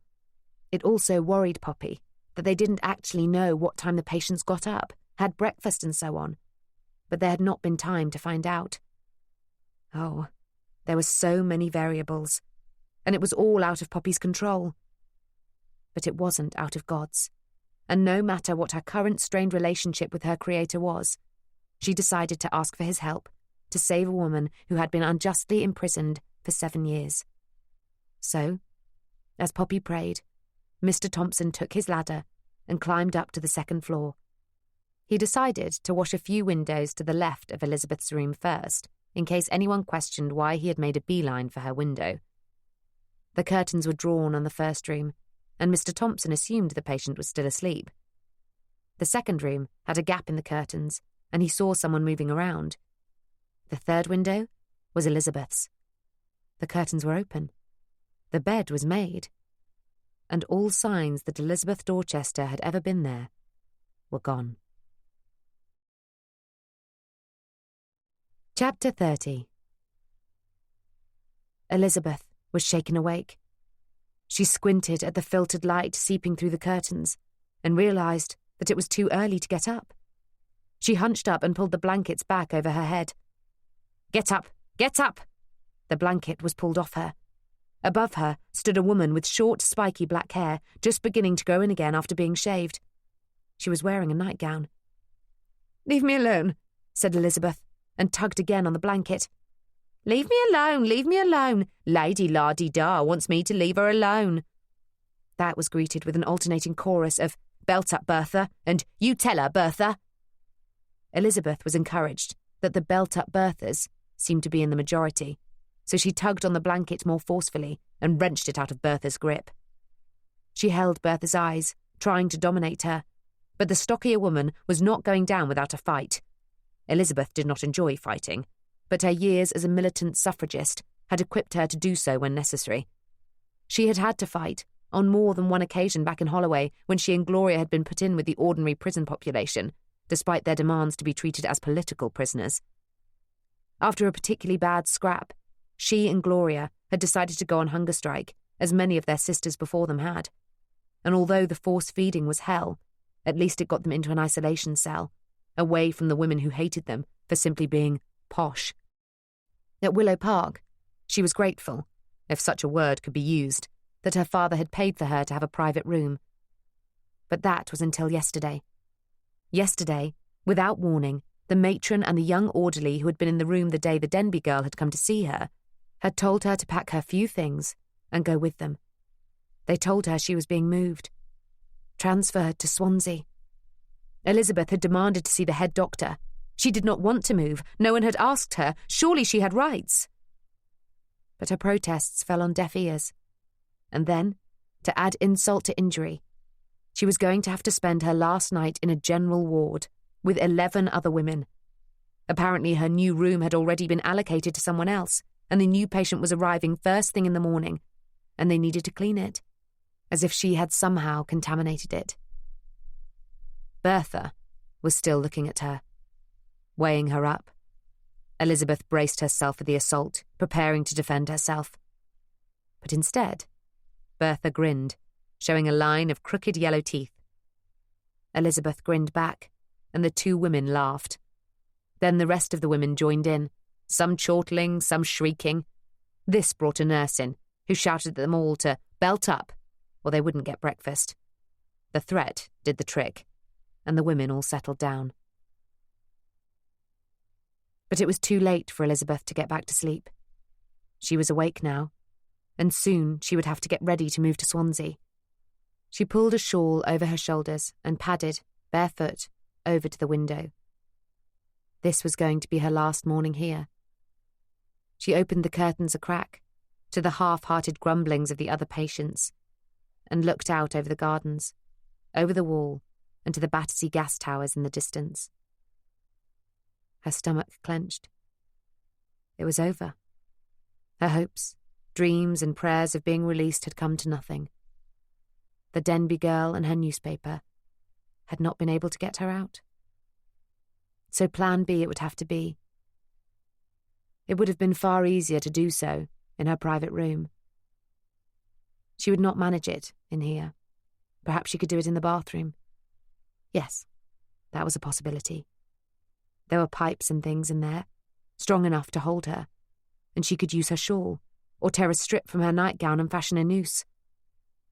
Bertha and the other patients were settling back down for an extra half-hour lie-in. Now was her chance. She went over and knocked quietly on the door of the nurse's station. It opened. The nurse, red-eyed and weary after her night shift, growled at her. "What?" "I need to use the toilet. Toilet time's not for half an hour still." "I know, but I need to go, desperately." Elizabeth crossed her legs and wriggled to demonstrate the urgency. "All right." The woman nodded in the direction of the communal bathroom. Elizabeth didn't move. "What?" "I'm moving to Swansea today. I've been here 7 years. The nurse looked at her unsympathetically and started to shut the door. Elizabeth held it open. The nurse's red-rimmed eyes opened in surprise, then narrowed in suspicion. "They told me you wouldn't be a bother." "I'm not. I was just wondering if while I'm in the bathroom I could have a bath. It's my last day. These other women don't know me, but they don't like me. Please. I need a bit of privacy. Please, there'll be less chance of a commotion if Bertha starts off again." The nurse considered this, then nodded. "All right. But make sure you're dressed and ready before that lot get up. You've..." She checked her watch. "Just over 20 minutes. "Thank you," said Elizabeth, with a catch in her throat. "You're very kind." And she meant it. This touch of humanity almost made her want to change her plans. Almost. Mr. Thompson came down the ladder and pulled back the tarpaulin, pretending to replenish his supplies. Without looking at Poppy, he said, She's not there. Maybe she's up already, having breakfast, or in the bathroom. No, her bed's made and her things are gone, and I've checked some other rooms and the patients aren't properly up yet. So that means... She's gone. Too late. Looks that way. Swansea, is it? Yes, said Poppy, desperately disappointed, but immediately trying to reassess the situation. Perhaps Swansea was not out of reach. Perhaps Rollo's legal team could still get her out. But it would be delayed, and it would be out of her hands. And could Elizabeth take it? Poppy didn't know. She needed to speak to Rollo. She couldn't risk a phone call, not with the possibility that Alfie was tapping in. She'd have to see him in person. She'd ask Mr. Thompson to drop her off. But Mr. Thompson was heading back to the ladder and starting to climb. "Where are you going?" hissed Poppy. Mr. Thompson cleared his throat loudly and then made a mime of realising he'd forgotten something. He came back to the wagon. "I can't just leave after 3 windows. I need to do this whole wing or the guard will get suspicious." "How long will it take?" Mr. Thompson shrugged. "Dunno. Half an hour?" Poppy sighed and readjusted her cramped position. Elizabeth collected her toiletry bag and padded quietly towards the bathroom, being careful to make as little noise as possible. She shut the door, then leaned her back against it and rolled her head from side to side, feeling the hardness of the wood against her skull. The communal bathroom had 2 bathtubs and a bank of showers, along with 3 toilets, not in separate stalls. Compared to Holloway, it was the Ritz Hotel. Her father had at least considered her comfort in his choice of prison. She had thought of writing a farewell letter, a suicide note. In it she would detail everything that had happened to her, making sure the blame fell squarely on the shoulders of her father. But she really couldn't be bothered. Nor did she have the time, if she was going to die before they moved her to Swansea. And besides, the folk at Willow Park was so deep into her father's pocket that she would expect any note to disappear before it ever saw the light of day. Her only hope of some kind of public vindication was the Denby girl. She wished now that she had told her where to find the box. She had chosen to keep that to herself to ensure she had some leverage. If the paper wanted the dirt on her father, they would need to get her out first. But now, there was no way of exposing her father's crimes before she died. Perhaps her suicide would prompt an investigation. Perhaps her brother would finally see their father for who he really was. The boy, because that's how she still thought of him, had been in his thrall since the day he was born. As he got older, and the abuse of their mother became more frequent, she'd hoped his love for his mother would have caused him to side with her. But it didn't. He'd wept when he'd seen her black eyes and begged her to change her ways, but fully accepted that their father had no other choice, or was too scared to say otherwise. Alfie was a coward. She'd heard he'd won the Victoria Cross for bravery in the war. How he'd managed that, she had no idea. He'd brought it in for her to see on one of his visits. She had taken it from him, weighing the heavy iron in one hand and her Bible in the other like a pair of scales. "Mother would have been proud, Alfie," she'd said caustically. "Such a brave boy." And he'd slapped her so hard, there were welt marks on her cheek for 2 days. She reached up and touched her cheek, and was surprised to feel tears there. She wiped them away quickly, stood up straight, and surveyed the bathroom for an appropriate place to hang her noose. Poppy shifted her weight again. Her shoulder ached, and her hip was pressing against something sharp. She rolled over and upset one of Mr. Thompson's buckets, causing a clatter. "You, what are you doing?" a woman's voice. She froze, holding her breath. Had someone heard her? "Cleaning windows, matron." "I see that, but why are you doing it at 10 to 7 in the morning?" "I didn't finish the last time I was here. Poured with rain, if you remember." "Did it really?" The matron's voice dripped with sarcasm. "Yeah, it did," said Mr. Thompson. "I've got a job on this side of the river this morning and thought I'd squeeze you in. Don't want to leave a job half done, that wouldn't be right."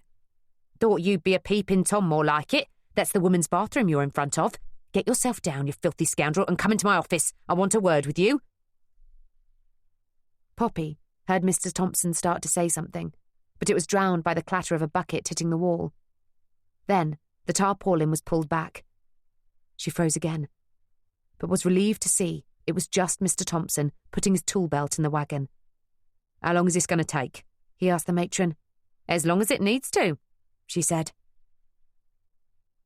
Elizabeth had been to the toilet, not wanting to soil herself in the throes of death.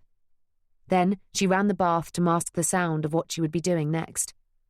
She found a broken tile and used it to tear the hem of her nightdress, then made a fair approximation of a noose from the fabric. She looked around and spotted a sturdy-looking pipe running along the wall above the window. She stood on the side of the bath and hoisted herself onto the windowsill, steadying herself on the bars. There were no curtains over the window, and the glass wasn't frosted. She took one last look at the world she was about to leave, and noticed a horse and wagon below. It was the window cleaner. What was he doing here this time of the morning? Then she saw the matron, arms akimbo, giving someone a dressing down. A cowed Mr. Thompson shuffled into frame, unhooked his tool belt, and pulled back the tarpaulin on his wagon. From her second-floor vantage point, Elizabeth could see something the matron couldn't. A woman, lying flat in the wagon. And if she was not mistaken, it looked very much like Dot Denby's niece. Poppy raised her eyes to meet Mr. Thompson's as he placed the tool belt beside her. He shrugged as if to say, "Can't be helped," then started fumbling with the tide to the tarpaulin. "Leave that!" He shrugged again and did as he was told, leaving one corner flap open as he followed the matron to her office. Poppy readied herself to crawl further under the tarpaulin, away from prying eyes, when suddenly a movement at a second-floor window caught her eye. Poppy looked up. There was a red-haired woman standing on a windowsill looking down at her. Dear God, it was Elizabeth Dorchester. There was no time to think things through properly. All she knew was that she had to get up Mr. Thompson's ladder before he and the matron returned. Poppy picked up the tool belt and vaulted out of the wagon. Chapter 31. Elizabeth languished in the bath. Languish. She wondered about the root of the word. Wishful thinking? About lounging? Longing to wish?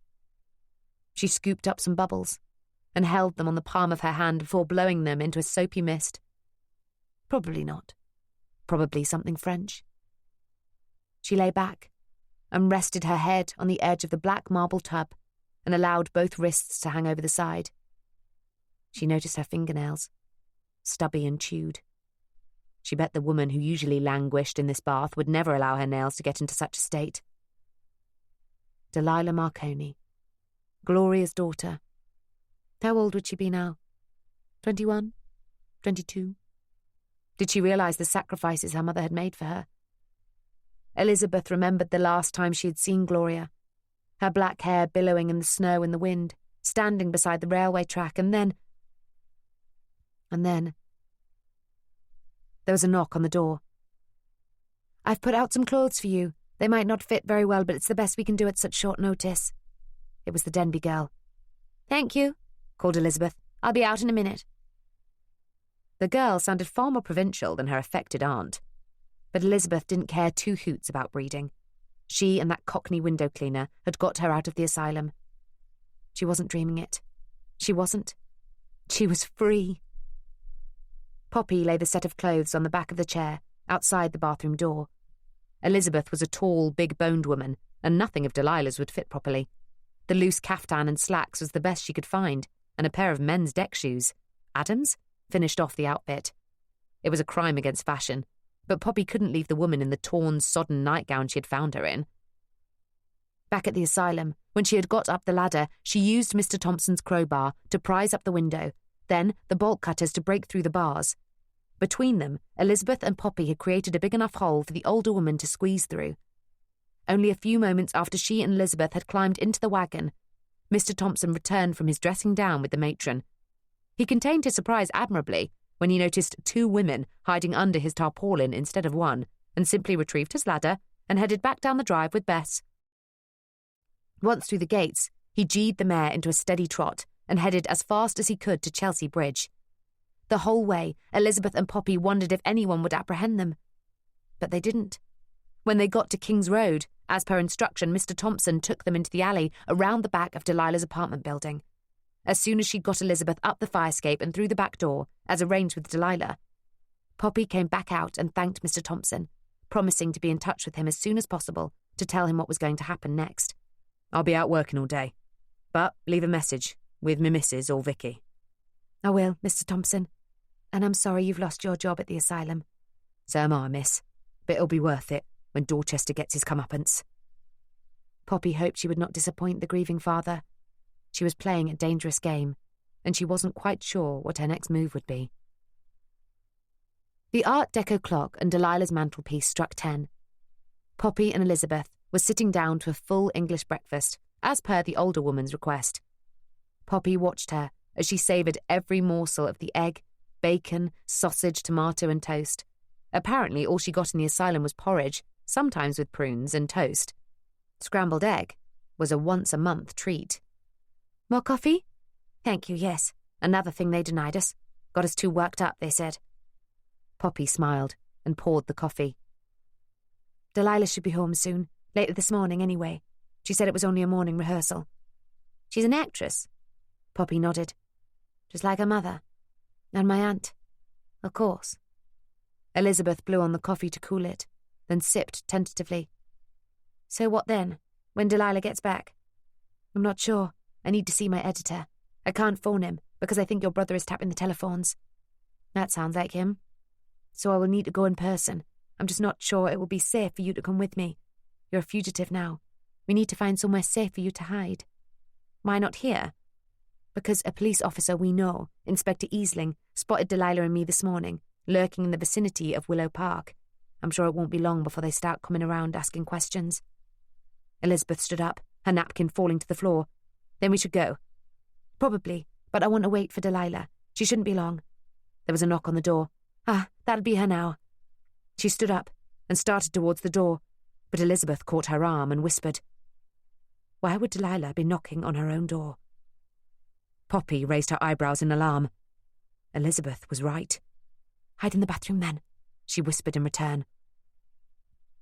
She walked slowly to the door, giving the older woman time to retreat, then put the security chain on before answering. And just as well she did, as Alfie Dorchester was waiting on the other side. Ah, Miss Denby, your aunt and her friend told me you would be here. Is Delilah in? No, she's at rehearsal. I'm staying here for a few days while my aunt and Mrs. Wilson recover from the flu. Yes, that's what they said. Can I come in? I'd rather you didn't. I'd like to see Delilah. I've told you she isn't here. He peered over her head and into the flat. There are 2 plates on the table. Delilah ate earlier. I haven't cleaned up yet. I thought the 2 of you breakfasted at Battersea Park. So, Easling had run to his master. No, just an early morning walk. Then Delilah dropped me here before going to rehearsal. You can catch her at the theatre if you really want to see her. Goodbye. She pushed the door to close it, but Alfie lodged his foot in the opening. Excuse me. Come on, Poppy. Let's stop beating around the bush. I can't prove it yet, but I know you've got something to do with it. With what? My sister disappearing from the asylum. They think she was kidnapped by a window cleaner. Alfie threw back his head and laughed. A window cleaner? Where did you get that idea? I've no idea what you are talking about. It's just a matter of time before the police catch up with him, and then we'll find out where he stashed my sister. He peered over her head again and called, Oh, Lizzie, darling, where are you? You've lost your marbles, said Poppy, and tried ramming the door again. This time Alfie thrust out his arm and grabbed the front of her blouse, pulling her towards him. Her chin banged painfully against the doorframe. Poppy yelped. Is everything all right there? A voice from across the hall. Ah, yes, nothing to worry about, said Alfie soothingly, and released his hold on Poppy. I'll be back, he hissed. Poppy shut the door and leaned back against it, shaking. Are you all right? It was Elizabeth. Yes, but we'd better get out of here. You heard him. He'll be back. After scribbling a quick note for Delilah, Poppy and Elizabeth didn't waste any time scuttling down the fire escape and into the alley. Elizabeth took the lead, her years of experience in avoiding the police coming to the fore. She crouched behind bins, ducked into doorways and flattened herself against walls. Poppy followed suit. They gradually made their way to a bus stop a few streets away from King's Road. Out of fear it was being watched, and jumped on the first bus that came along. Eventually, they made their way to Fleet Street. Poppy suggested that Elizabeth wait for her in St Bride's Church, also known as the Journalist Church, while she went to see Rollo. The note they had left for Delilah had told her to meet them there as soon as she could. Hopefully, that wouldn't be too long. As she was leaving, the older woman turned to her and said, "It's not just the flu that's keeping us from Dot and Grace's, is it?" Poppy sighed and came and sat down beside her. "No, it isn't. Frank Wilson showed me a letter from your father to my aunt, suggesting that back in 1910 he was paying her for something." Elizabeth did not look surprised. "So, your aunt's the mole?" "I don't know that. That's what the letter suggested. But it wasn't that clear what the money was actually for. Perhaps she was blackmailing him." "About what?" "I don't know," admitted Poppy. "I was hoping you would be able to shed some more light on it. You or whatever's in that box." "I can't tell you. Not yet." Elizabeth looked around her suspiciously, vetting the few lonely worshippers in case they were eavesdropping. "Look, Poppy, I'm grateful you got me out of the asylum, but let me be honest. You haven't filled me with the greatest confidence that you know what you're doing, or that you'll be able to get the information in the box into the right hands." "Fair enough. But if I set up a meeting with my editor, will you give it to him?" Elizabeth thought about this for a while, then nodded. "If I can get certain assurances from him in writing, yes." "All right, but we don't have much time. Alfie already suspects I was involved in your kidnapping, and if the police think the same, there'll be a warrant out for my arrest. If they get me, I won't be able to help you. Believe me, Miss Dorchester, I want the truth just as much as you do. I want to expose whoever was responsible for my aunt's accident. I want to find out what really happened to Delilah's mother, and to my colleague, Bert Isaacs. This is not just a story. Miss Dorchester, it's my life." Elizabeth gauged her, assessing her sincerity. "Those are noble ideals, Poppy. But noble ideals are what got me into trouble in the first place. That and trusting some people who should never have been trusted. So you'll forgive me if I want hard evidence that your newspaper will do what you say it will do. Agreed?" "Agreed," said Poppy. Poppy waited for a gap in the traffic and skipped across Fleet Street. It was 11:30, and the editorial staff would be gearing up for the noon briefing. She hoped to catch Rollo before he went in. Mavis Bradshaw was at the reception desk, sorting through some mail. "Poppy, everyone's been looking for you." "Who's everyone?" "Rollo, Daniel." She gave Poppy a maternal look. "What's happened with you two?" "What do you mean?" "He was so excited that you were coming back from Leamington Spa yesterday. He even asked my advice on which restaurant he should take you to. But then, well, I don't know. You tell me." "There's nothing to tell, Mavis. I'm not interested, and that's that. Suddenly, there was a wail of sirens. Mavis and Poppy looked up and saw a black Mariah pull up outside the building and Richard Easling and a pair of uniformed officers get out. Poppy fell to the floor and crawled around behind the reception desk. "Whatever are you doing, Poppy?" "I think they're after me. Please, hide me, I'll explain later." Poppy heard the door to the foyer being flung open and the clatter of boots on the mosaic floor. She crawled as far as she could under Mavis's desk and surreptitiously pulled down the receptionist's jacket from a chair to partially cover her. "I'm looking for Poppy Denby," shouted Easling, "and Rollo Rowlandson. I have a warrant for their arrest." "Whatever for?" asked Mavis, positioning herself over Poppy like a mother hen. "Conspiracy to commit abduction and perverting the course of justice." Well, they're both upstairs at an editorial meeting. I'll just ring up and let them know that you're—" "Don't bother. We're going up. Take the stairs. Don't let them come down," he instructed his officers. "You're looking for a blonde girl and a dwarf." The boots clattered off. Then the lift bell clanged, suggesting Easling was covering the other avenue to the upper floors. After a minute or two, Mavis whispered to Poppy, "Get out of here. Quickly, go through the basement." "What about Rollo?" asked Poppy as she scrambled to her feet. "Don't worry, he can look after himself. Go!" "All right. Tell him I've got Elizabeth Dorchester at St Bride's, but it won't be safe for us to stay there long. Tell him I'm going to move her now. He needs to come and meet her. I'll send word of where and when, if he's not in prison." There was a shout and sounds of an altercation from above. Ivan's booming voice echoed around the atrium. "What do you want here? Get out, you pigs!" "Go!" Poppy did not wait for further instructions. She ran as fast as she could, down the stairs to the basement. Chapter 32. Poppy ran through the basement without explanation for the second time in a week. The printers didn't blink an eyelid. Apparently, journalists on the run from someone or other were par for the course at the Globe. Outside, she walked briskly down the alley and into Fleet Street, checking to see if there were any police officers in the Black Maria. There was one, but he was busy picking something out of his teeth and didn't notice her as she slipped between parked cars and crossed the road. She slowed down her pace as she approached the walkway to St. Bride's Church, hoping not to draw any attention in case the police decided to question the locals about the whereabouts of a blonde girl with a warrant out for her arrest. Inside the church, she was relieved to see the auburn hair of Elizabeth Dorchester and the black bob of Delilah Marconi. "You made it," she said to her friend. "Yes, I got your note.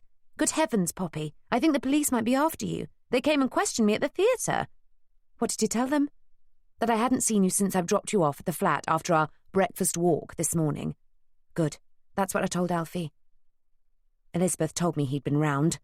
Delilah used a string of expletives to describe her feelings for her former suitor, which raised a disapproving look from a nearby worshipper. "Sorry," said Delilah, crossing herself in repentance, not realising that wasn't the done thing in an Anglican church. "Where's your editor?" asked Elizabeth. "On the run from the police." Poppy explained what had happened in the Globe building. "But don't worry, he's resourceful. If they do take him in, his solicitors will get him out. Freedom of the press, etc., etc. Besides, he honestly didn't conspire to kidnap you. That was all my idea. He knew nothing about it." "I hope you're right," said Elizabeth. "What now?" asked Delilah. "Now," said Poppy, rising to her feet, "we need to find somewhere safe until we can set up a meeting with Rollo and Miss Dorchester. This is too close to the Globe for comfort." Poppy, Elizabeth and Delilah got off the bus in Wapping at the bottom of Mr. Thompson's street. Adam, apparently, had been questioned about why his vehicle had been seen in the vicinity of the scene of a kidnapping, and he had point-blank refused to give the keys to Delilah. "Oh dear, is it over between you two?" asked Poppy. "Of course not. He'll get over it. But in the meantime, it's public transport for us." Elizabeth, who had not been on the roads of London in over 7 years, commented on how many motor vehicles there were compared to her day and how newfangled they all looked. But as they walked into Wapping, it was as if they were going back in time. Horses and carts and push-barrows were the standard fare, and the roads were rutted and full of potholes. They walked to the end of the terrace and saw a group of women gathering up laundry strewn across the road. Mrs. Thompson was in the midst of them. She started when she saw the 3 well-to-do women. "Get away! You've caused enough trouble!" Her eye was swollen, and her lips split and bloodied. "Mrs. Thompson, what happened?" "Tricky Ricky Easlin. He was round looking for our Bill. I told him he wasn't here. He didn't believe me and gave me this for my trouble. Then he trashed the place looking for her." She pointed an accusing finger at Elizabeth. "It's her, isn't it? The one this is all about?" "Yes, this is Elizabeth Dorchester, but as I explained last night—" "I don't care what you said. This has gone too far. Easling's after my Bill." "Is he?" "He's on the run. That's what he is, him and his old horse. We didn't ask for this trouble. Now get out of here before I tell them where to find you." "What have you told them?" "I told them it was you and your editor's fault. I told them you was from the Globe." So, that's why there had been the raid on the Globe office. Staying here was no longer an option. She turned to Delilah. "Is there anyone in your family who can help us?" "I'm not sure. Papa is in Malta. Uncle Elmo is in New York at a conference." "I know somewhere," said Elizabeth. "Where?" Elizabeth looked at Mrs. Thompson's battered face and the curious gazes of the neighbours. "I'll tell you on the way." The 3 women returned to the bus stop and waited for the next bus. Both Poppy and Delilah tried to ask Elizabeth where they were going, but the older woman looked around furtively, put her finger to her lips and said, "Walls have ears." Poppy wondered if she was quite as sane as she thought. years in an asylum must have rubbed off on her a bit. They were getting curious stares from the locals. 3 middle to upper-class ladies in a working-class neighbourhood waiting at a bus stop would always attract attention. Poppy wished the bus would hurry up. Suddenly, a young woman ran around the corner and nearly hurtled into them. She pulled herself up, gasping an apology, and held a hand to her side. "Oh, I've caught you. Mum said you'd been—" "Vicky?" asked Poppy, not sure whether she'd correctly remembered the Thompson girl's name. "That's right, miss. Miss Denby, Miss Marconi, and— Oh, you must be Captain Dorchester's sister." Elizabeth's eyes narrowed. "How do you know that?" "Because Miss Denby told us last night she was going to rescue you, and that you would be able to put your brother away for what he'd done to our Billy." Elizabeth looked at Poppy. "What are you talking about?" Poppy realised she hadn't yet told Elizabeth about the Victoria Cross angle to the investigation. When she'd finished, Elizabeth nodded. "Doesn't surprise me in the least. He was always a coward." Then to Vicky, "I'm very sorry about your brother, but I'm not sure what I can do." "Well, as soon as you give us the box and it turns out to provide the evidence we need against your father and Easling, then we will produce Sophie Blackburn's evidence about the VC and the true reason for Melvin's support of the Radium Institute," offered Poppy. "So that's your plan, is it?" "It's my editor's plan, yes." "I think I need to speak to your editor." Poppy exhaled sharply. This was going round in circles. "I'm doing my best, Miss Dorchester. I can't produce him out of a hat. So if you just give me the box, I will—" Elizabeth raised her hand to silence Poppy. "I'll make you a deal. I will give your editor until 6 o'clock this evening to turn up. If he doesn't, I will give you the box. But then I'll disappear and you won't be able to use me as evidence. If I am caught, I will claim coercion. It will weaken your story, but it's the best I'm prepared to offer." "But we can't go back to the Globe. It'll be watched." "I know that." Elizabeth turned to Vicky. "Did the policeman who hit your mother see you, or any of the men who were with him?" "No, I wasn't there when it happened. Me mum just told me now." "Good. Poppy, do you have a notebook and pencil in that satchel?" "I do." "Excellent. Give it here." Elizabeth wrote swiftly, filling one side of a page. Then she folded it neatly and wrote, "Attention of Rollo Rowlinson and or the Globe solicitors." She then instructed Vicky to deliver it to Rollo in person. If he was not available, then she was to ask to be directed to the Globe solicitors. Under no circumstances was she to give the note to anyone other than Rollo or a solicitor.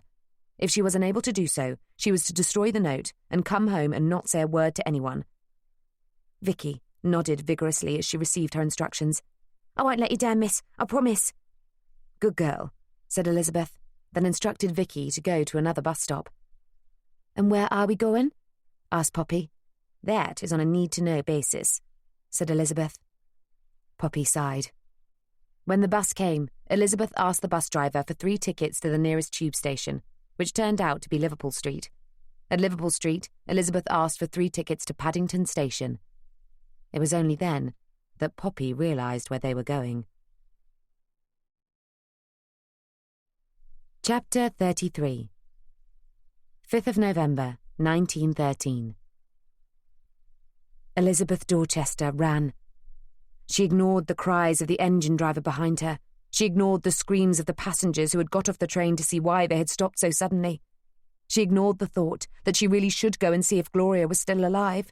And she ignored the snow that was turning to sleet and slicing at her face like a razor. She didn't check to see if the shadow was still behind her as she ran into the maze of alleys between the locomotive sheds. It was only when Elizabeth's foot caught on some loose cable and she fell face first into a pile of coal that she stopped to look. There was no one there. She felt something warm run down her temple. She reached up and felt the wetness, then licked her fingers to confirm that it was blood. Funny, she felt no pain. None at all. She could still hear the cries from the scene of the accident, punctuated by the whizzes and bangs of the distant firework display. Each rocket that cascaded back to earth lit up the train yard. And while she was grateful for the light, she realised she too would be illuminated. People would start searching for her, if they weren't already. The train people. The shadow. Her father. Elizabeth picked herself up and retrieved her satchel from the coal stack. It felt lighter than it should, although she could still feel the shape of the cedarwood box through the canvas. Something else was missing. She waited for the next fireworks to go off and used the light to search the black mound. Something shiny caught her eye. Yes, thank God, it was the gilded pages of her Bible. She picked it up and held it tightly to her chest. She prayed, as she had prayed every day since her incarceration. God had answered her prayers for freedom, but not in the way she had expected. He seemed to do that a lot. Give with one hand and take with another. How could he have let Gloria be killed? How could he? Her priest had once told her that God wept over each pain and heartache experienced by his children. Then why didn't he stop it? Why? "Search the sheds!" They were on to her. She checked to see that the page she had torn from her father's ledger was still in the lining of the Bible, stuffed it in her satchel, and then removed the cedarwood box. She took the silk scarf from her neck and wrapped it tightly around the box. Then she tried a few shed doors. They were all locked. But then, just as she was about to put the box back in her satchel, she spotted a loose piece of corrugated iron around the back of one shed. She prized it open, not flinching as the rusty edge cut into her hand and made a gap big enough to squeeze into. She pushed her satchel through first, then crawled after it. Inside were 2 locomotive engines, side by side like a pair of old pensioners. She made her way to the furthest corner of the shed and scuffed at the ground with her kid leather shoe. It was uncovered earth. She fell to her knees and started scratching a hole, tearing what was left of her fingernails. But it was slow going. Suddenly, she heard the door of the shed rattle. Then a gruff, male voice. "Locked." She held her breath and waited to see if anyone would come in. But they didn't.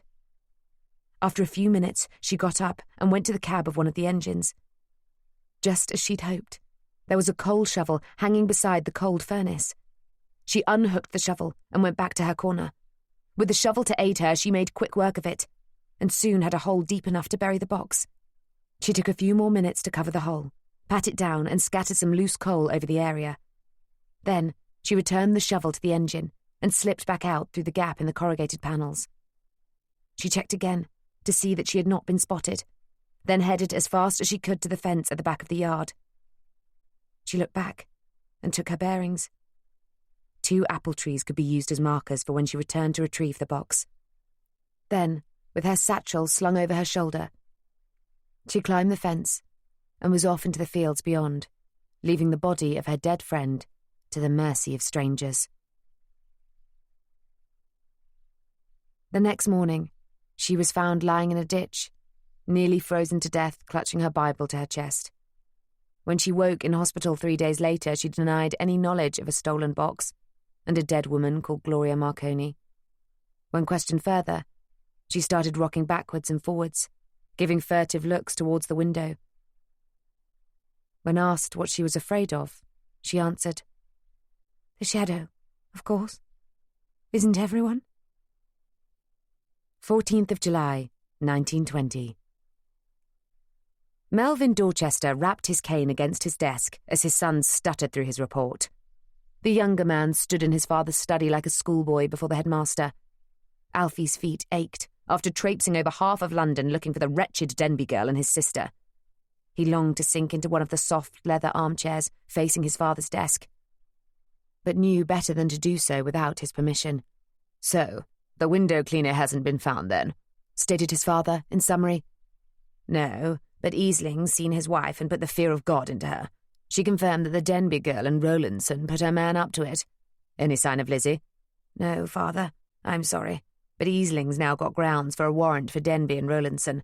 "Good. The more we can keep this above board, the easier it will be to clean up afterwards." The telephone rang. "Lord Dorchester." Yes, he's just told me." "And then?" "Bloody Yankee dwarf. And the girl?" "Ah, that's better. Keep on it." He put the phone down and held his hands together down the centre line of his face, squinting his steel grey eyes along his fingertips like the sights of a gun. "That was Easling.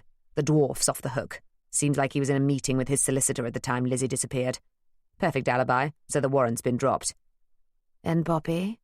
"She got away." "Damn!" Alfie forgot himself in frustration and dropped into a chair, draping one long leg over the side. Melvin's eyes narrowed, but he didn't comment on his offspring's impudence. Instead, and to Alfie's immense surprise, he smiled. "What is it?" asked Alfie, straightening up. "Easling's managed to get a tail on the Denby girl. Seems like she, Lizzie, and your Delilah went to see the window cleaner. Easling has an informant on the street, and he's following them now." "Where are they going?" "They've just arrived at Paddington Station." Chapter 34. Poppy, Elizabeth, and Delilah emerged from the tube tunnel into the hustle and bustle of Paddington Station. Since arriving in London a month ago, Poppy had only travelled by tube a few times, far preferring to be above ground in the warm summer air. Perhaps she might change her mind in winter and burrow underground like other Londoners, but for now she was grateful to be out of the tunnels. The train from Liverpool Street to Paddington had taken just under an hour. Poppy looked up at the station clock and noted that it was 4 o'clock in the afternoon. Time for tea. She suggested this to the other women, and they agreed. "We should probably check first, though, when the next train to Slough is leaving," observed Poppy. "Why did you think we were going to Slough?" asked Elizabeth. "Well, aren't we?" "You surprise me, Miss Denby." "In a good way, I hope." "Indeed." Delilah didn't say a word. On the train journey from Liverpool Street to here, she had been uncharacteristically quiet. As Elizabeth headed over to the ticket office, Poppy lagged behind and put her arm around Delilah. "Are you all right?" "I'm fine. I suspected we were going to Slough, but I wasn't sure. I haven't been there since Mamma died. Papa and I went together to see where it happened. I couldn't get out of the motor." "Why do you think she wants to go?" "To retrieve the box." "Possibly, or just to relive it. I'm not sure how stable she really is, Delilah. I think we need to be careful." "You mean she—" "Shh," warned Poppy as Elizabeth rejoined them. "We've got 40 minutes before the next train. Time for a cup of tea." Elizabeth scanned the concourse back and forth. Back and forth. "There's a tea shop over there beside the post office," said Poppy. "I know. Just checking that the coast's clear." Poppy looked at the crowd of commuters crisscrossing the station, each of them intent on their own agenda. What was Elizabeth looking for? Would she be able to tell if someone was not what they seemed to be? Suddenly, a policeman strolled towards them. The 3 women froze. But he nodded politely and walked on by. "Now," said Elizabeth when his back was turned, and strode briskly towards the tea shop. Delilah and Poppy had no choice but to follow. There was a telephone booth outside the post office, and Poppy considered calling the Globe. She wasn't sure how this phone tapping thing worked. Could Alfie have monitored every line into the Globe, or was it just Aunt Dot and Grace's phone? That, after all, was where she made the call to Rollo, and they'd agreed that she was going to Paris. And it was to his house, not the Globe. Mavis had given her the number. So surely the tap, if there was one, was linked to 137 King's Road. Would it be safe to call from here? She wasn't sure. But for now, there was nothing she could do, as the booth was occupied by a man. He looked at the 3 women curiously as they walked past him into the tea shop. Oh dear, had she been staring? Inside the tea shop, the women ordered a pot of Earl Grey and a selection of sandwiches. Poppy was famished. It seemed a long time since breakfast. But Delilah just picked at her crusts, while Elizabeth checked each sandwich from multiple angles before taking a bite. As they ate, Poppy shared her musings about the phone tapping and asked her companion's opinion. "Well, telephones weren't as common in my day as they are now, you know, and it was only the wealthiest households that had one. My father did, of course, but I don't think your aunt did, Poppy. Not back then. If she had, it might have made things much easier to contact her when Gloria and I got out of Holloway." Delilah was pulling at a loose thread on the tablecloth. She looked up, and Poppy saw that she was near to tears. "Are you sure you're all right, Delilah? Elizabeth and I can go without you, can't we?" Elizabeth nodded. "No, I need to go. I need to know what happened." "Do you know what happened, Elizabeth?" Elizabeth sighed, a flicker of sympathy for the younger woman registering on her face. "It's a bit of a blur, to be honest. I'm hoping that when I'm there, and I'm not starving or half frozen, I will be able to piece it together. So, you're not really sure where the box is, then? No, on that I'm a bit clearer. I think I remember where it is. You think? Asked Poppy. It's the best I can do, all right, Elizabeth snapped. Sorry. The three women slipped into their own thoughts. Poppy noticed that the telephone booth was now vacant. Delilah had noticed too. My Uncle Elmo would know about the telephone tapping. He's got some telephone exchanges as part of his business. Can you ring him? Not sure exactly where he is, somewhere in New York, but I could call his secretary. She might be able to help us. I doubt Alfie would have tapped her line. And if he had, they have engineers who can check that sort of thing. Sounds like a plan, said Poppy. Elizabeth shrugged. Just don't tell her exactly where we are or where we're going, just in case, advised Poppy. Poppy and Elizabeth remained at the table while Delilah went to the telephone booth. A few minutes later, she returned, looking pale. What is it? We need to buy a newspaper. Mrs. Stemple says we've made the early evening edition. Apparently there's a manhunt for us all over London.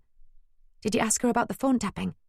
I did, but she wasn't sure. She's going to get hold of Uncle Elmo and my father, and their solicitors. But in the meantime, she suggests we keep a low profile. Did you tell her where we were going? No. I wasn't sure about the tapping thing. Good. But if they are listening in, Delilah continued, they'll know that Marconi Industries is putting its full might behind us. Dorchester isn't the only man with power in this town. Delilah set her pretty mouth in a grim line. Elizabeth finished her last sandwich and folded her napkin neatly on her plate. Better late than never, I suppose. What's that supposed to mean? Snapped Delilah. If Marconi Industries had done something to help us back in 1913, or got me out of the asylum any time since then, we wouldn't be in this position now. There was no way we could have known. Both my father and I believe my mother had committed suicide, and in fact, for all we know, she might have. We only have your word that she didn't, for what that's worth. For what that's worth? Now let me tell you something, girl. Shush! Stop it. We've got to stick together. If Delilah's uncle's secretary is right, then we don't have much time. I say we have two choices. One, we can make our way to Marconi Industries' office, wherever they are, the Strand. Or we can carry on our own to Slough, where, Miss Dorchester, you will give us this box if it exists. I've told you I will only give it to your editor. Oh, do belt up about that. He isn't here, all right. I sent him a note with the Thompson girl. I told him where we were going and that he should meet us there. But we have no idea if he has got the note, do we? Elizabeth glared at her. No, we don't, Poppy finished for her. So, if you are not going to give me the box, then I suggest we go back to central London and seek refuge with the Marconis. And if I am? Well, then I suggest we carry on with our plan and go to Slough. Poppy looked out of the window across the station concourse. I don't see any evidence of a mass manhunt yet, do you? Elizabeth opened her mouth to say something, then appeared to change her mind. Poppy took this as compliance. She turned to her friend. What do you say, Delilah? Strand or Slough? The young woman again looked on the brink of tears, but she held them back and took both Elizabeth's and Poppy's hands. I think it's time we face the truth. Don't you? Whatever happens. Poppy and Elizabeth looked at each other across the table. Elizabeth squeezed Delilah's hand. I agree. What say you, Poppy? So, will you give me the box? I will, and I'll tell you everything I know about it too. Then yes, I agree. As the three women got up and paid their bill, they didn't notice a man in the corner lower his newspaper and watch them go. As they headed to catch their train, he slipped into the phone booth and made a call to his paymaster. Chapter 35. The train yard hadn't changed in the 7 years since Elizabeth had last been there, though now it was a clear summer's evening instead of a snowy winter's night. The clock read 6:15 by the time the three women made their way from the commuter station to the train yard. They decided to walk down a nearby road, rather than take the more direct route down the tracks, as inevitably, at this time of day, they would have been stopped by railway workers. As they approached the yard, they made a point of turning their backs on the gates and looking out over the open fields. Poppy took out her notebook and began to sketch the scenery, as if they were three ladies on a walking jaunt. At 6 o'clock, they heard the gates behind them clatter shut, and a group of men bade each other good night, raised their caps to the ladies, and headed off in different directions. The women also pretended to move on. When the coast was clear, Poppy called them into a huddle. "I think perhaps it's best if we don't go through the gate. There might be a night watchman. Do you agree?" "Suppose so," said Elizabeth. "Makes sense," said Delilah. "But how are we going to get in?" Poppy reached into her satchel and pulled out some bolt cutters. "Where on earth did you get those?" Delilah exclaimed. "I forgot to give them back to Mr. Thompson after we left the asylum." "Oh, you clever girl. Do you know how to use them?" "I had a bit of practice earlier," grinned Poppy, and made her way to a part of the railway yard fence that was partially obscured by a line of poplars. After a few aborted attempts, she managed to cut a hole in the chain fence big enough for them all to crawl through. Once inside, she turned to Elizabeth and asked, "Where now?" Elizabeth looked around, trying to find her bearings. The locomotive sheds were to their left, the gatehouse to their right, and, beyond an assortment of smaller sheds housing equipment, cables and tools, was the line from Paddington to Slough. They had passed through the yard on their journey from Paddington, and as they passed, Elizabeth had looked to see whether or not her markers were still there. A pair of crabapple trees. Elizabeth thought she had glimpsed them from the train, but wasn't sure. She looked again from her vantage point near the fence, and finally saw them, in full bloom, about 100 yards to the left. "Over there." Delilah and Poppy followed her as she wove her way around cable bobbins and over piles of spare sleepers until she came to a large shed with twin single-gauge lines running under the double doors. Elizabeth told them to wait where they were, and then slipped around the back of the shed. She returned quickly, shaking her head. "There used to be a gap in the corrugated sheets. They've fixed it now. You'll have to use your cutters again, Poppy." Poppy took them out of her satchel and set to work on the padlock and chain while the other women kept watch. It required a bit more muscle power than the chain fence, but not as much as the bars at the asylum, and it snapped with a satisfying chink. Elizabeth took one more look around, then pushed the door open to reveal a pair of locomotive engines. Whether they were the same two that had witnessed her efforts to hide the box 7 years ago, she didn't know. "I don't suppose you have a shovel in that satchel, do you, Poppy?" "Sorry, no. Never mind." Elizabeth climbed into the cab of one of the engines and emerged with a shovel, then pointed towards the back of the shed. Poppy and Delilah followed her lead. 10 minutes of speculative digging passed. Each empty hole increased Poppy's nagging feeling that she had been wrong to place so much faith in Elizabeth's version of events. But then, the sound of metal hitting wood and a gasp of triumph from the older woman told her that there may be something there after all. Poppy and Delilah had been taking turns standing guard at the door, but as Poppy fell to her knees and started digging with her hands, Poppy called out, "Delilah, I think she's got something!" The evening sun shone through a grease-smeared window and caught the red highlights of Elizabeth's hair, which had come loose from her plait. A few moments later, the hunched figure straightened, and with a look of immense relief, Elizabeth presented Poppy with a rectangular-shaped object wrapped in filthy green fabric. Poppy took it from her, like a priest receiving an offering, and placed it in a pool of sunshine. It was indeed a box. It was made of cedar wood and had the Dorchester family crest of the crow and the rose carved into the lid. She opened it to reveal 3 leather-bound ledgers. She took them out of the box and laid them side by side on the green scarf. "So, what am I going to find inside these, Elizabeth?" "My father's financial records for the years 1908 to 1910. I wanted to get the records up to 1913, but they weren't in the safe when I broke in, and I didn't have the time to look for them. But these were good enough. Inside, you'll find records of payments made to a host of people in public office. A clever accountant and anyone with knowledge of government and public affairs for that period will easily be able to match the passing of bills and approval of business licenses in favour of my father and his financial concerns." "Bribes?" Poppy asked. "Among other things. I tore the sheet I gave you from this one." She opened the 1910 ledger and flicked through until she came to a jagged margin, evidence of a missing page.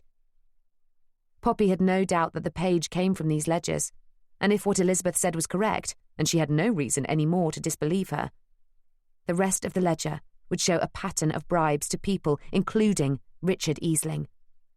The date on the missing page, if she recalled correctly, was the 3rd of October 1910.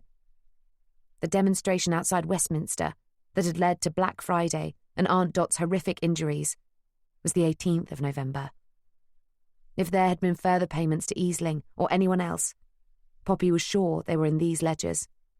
Would she find evidence of the payment to her aunt? Frank's note had been dated sometime in 1910 too. Well, if it did, so be it. The truth had to come out, even if it meant exposing her darling aunt as a traitor. "Have you got enough to go ahead with the exposé?" asked Elizabeth. "Yes, I think so. Rollo will know for sure." "Good. Then let's get out of here. Delilah, do you think we can still go to Marconi House?" "Yes, I think so, but it might be closed. We can ask the night watchman to take us in, though, and then I can call Mrs. Stemple, and Poppy can call Rollo." "Then let's do it." Poppy paused and looked at Delilah. "Is there anything else you want to do while you're here?" "Like what?" "I don't know. Perhaps you want Elizabeth to show you where it happened? To see if she can remember anything else?" I don't know. Should I? Can you?" This last was to Elizabeth. But Elizabeth was not looking at her. Instead, she was staring at the door, where a tall, shadowy figure stood, silhouetted by the evening sun.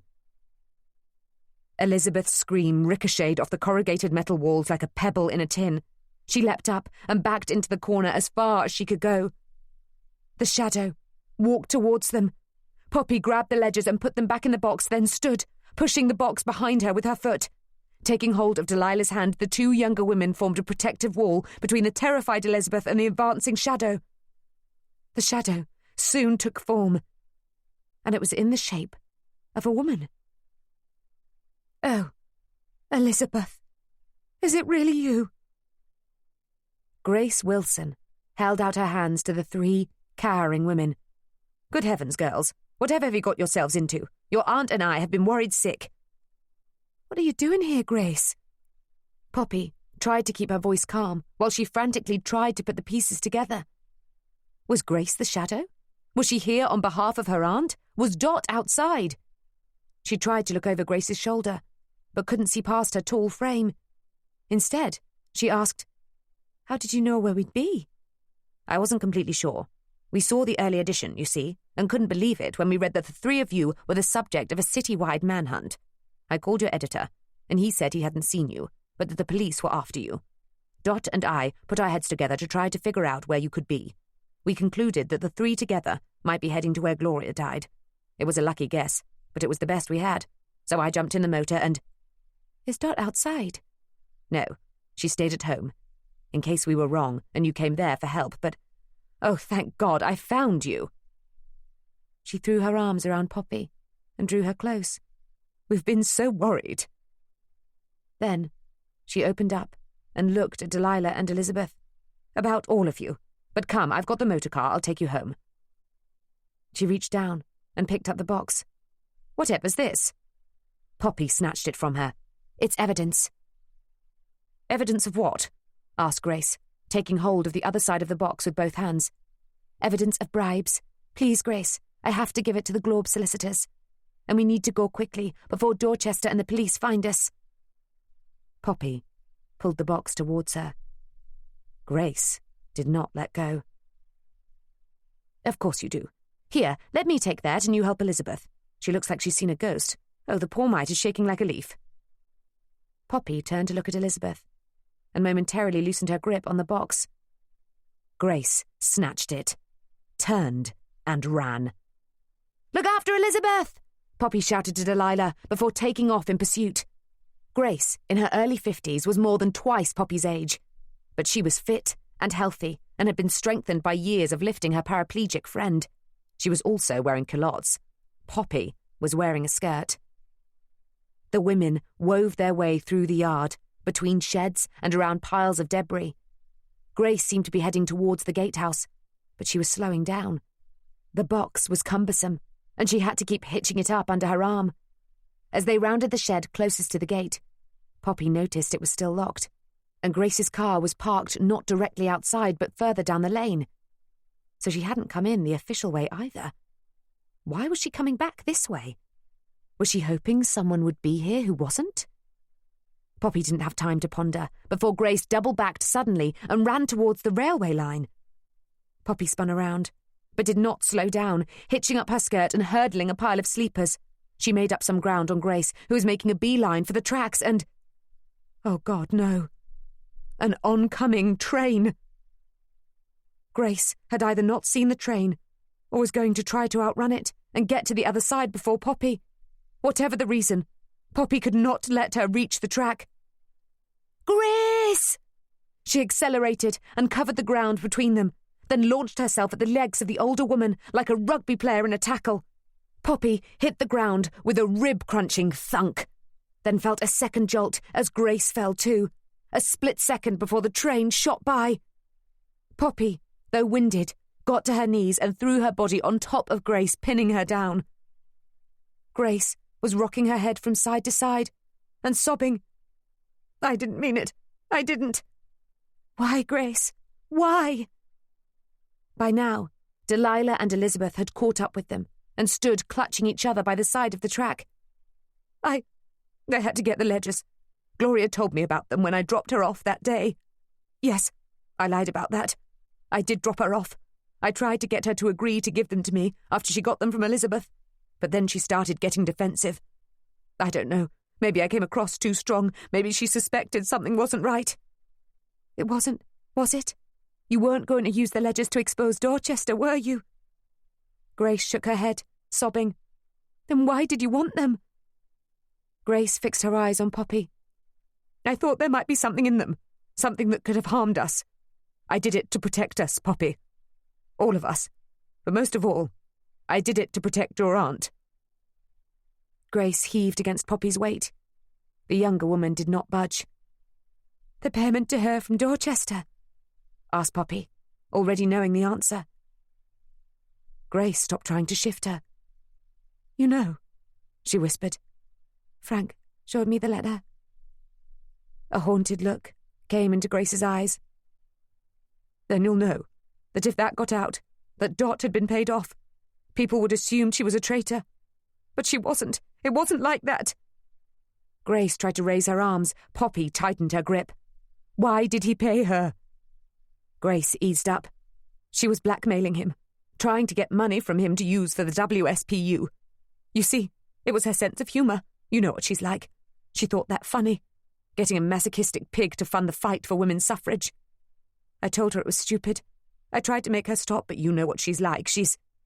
Grace rocked her hips, trying to unbalance Poppy. Poppy planted her knees more firmly into the ground. What did she use to blackmail him? What information did she have on him? I'm not sure. I never found out.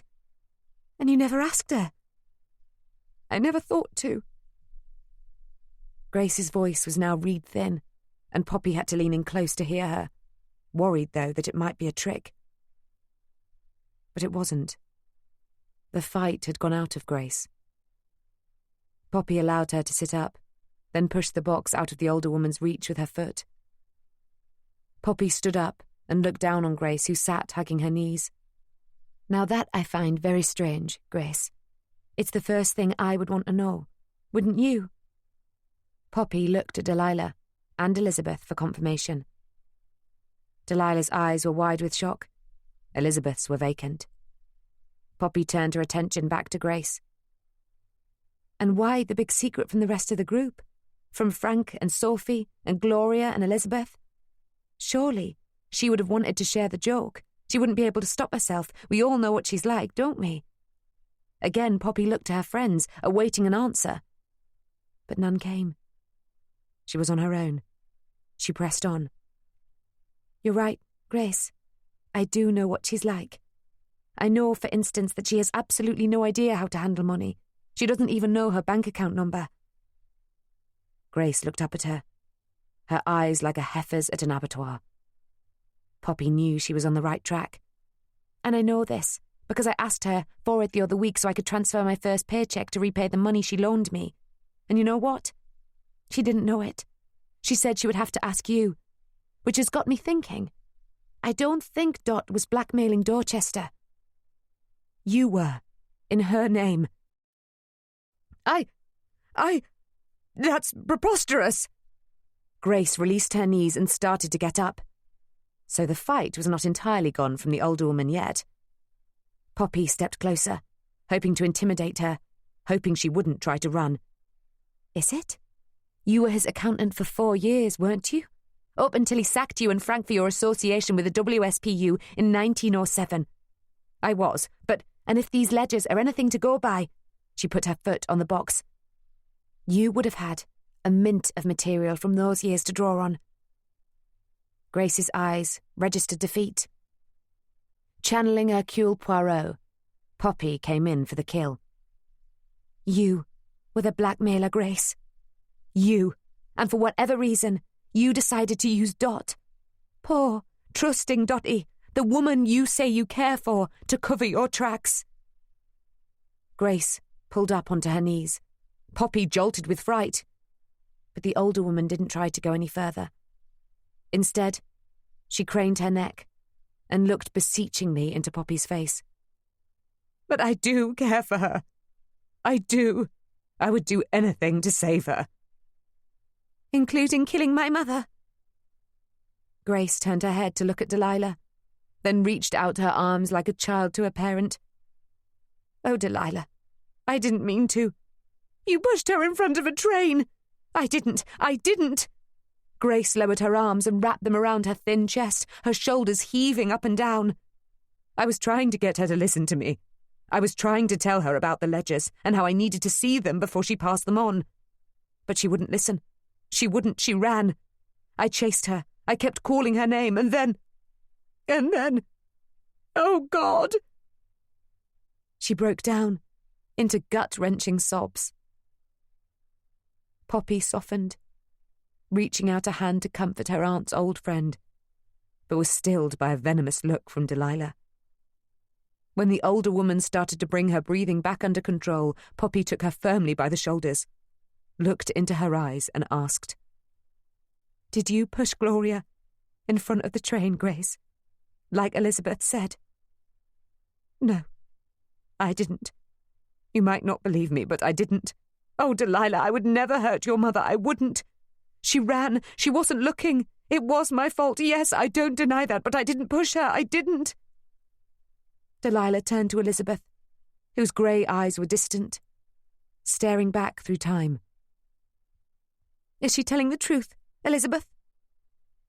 "She's the shadow. She chased me." "But did she kill my mother? Did you see her push Gloria under the train?" Elizabeth's eyes came back into focus, then bored into Delilah's. "No, I don't think she did."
Chapter 36. The four women picked their way back to the hole in the fence. Poppy led the way, holding the box with one arm and Grace with the other. But Grace appeared defeated, and Poppy doubted she would try to run. Behind them, Delilah and Elizabeth walked hand in hand, united by the memories they had just shared. Elizabeth had Poppy's satchel slung over one shoulder. Poppy went through the fence first, pushing the box in front of her. Then she waited for the other women to climb through.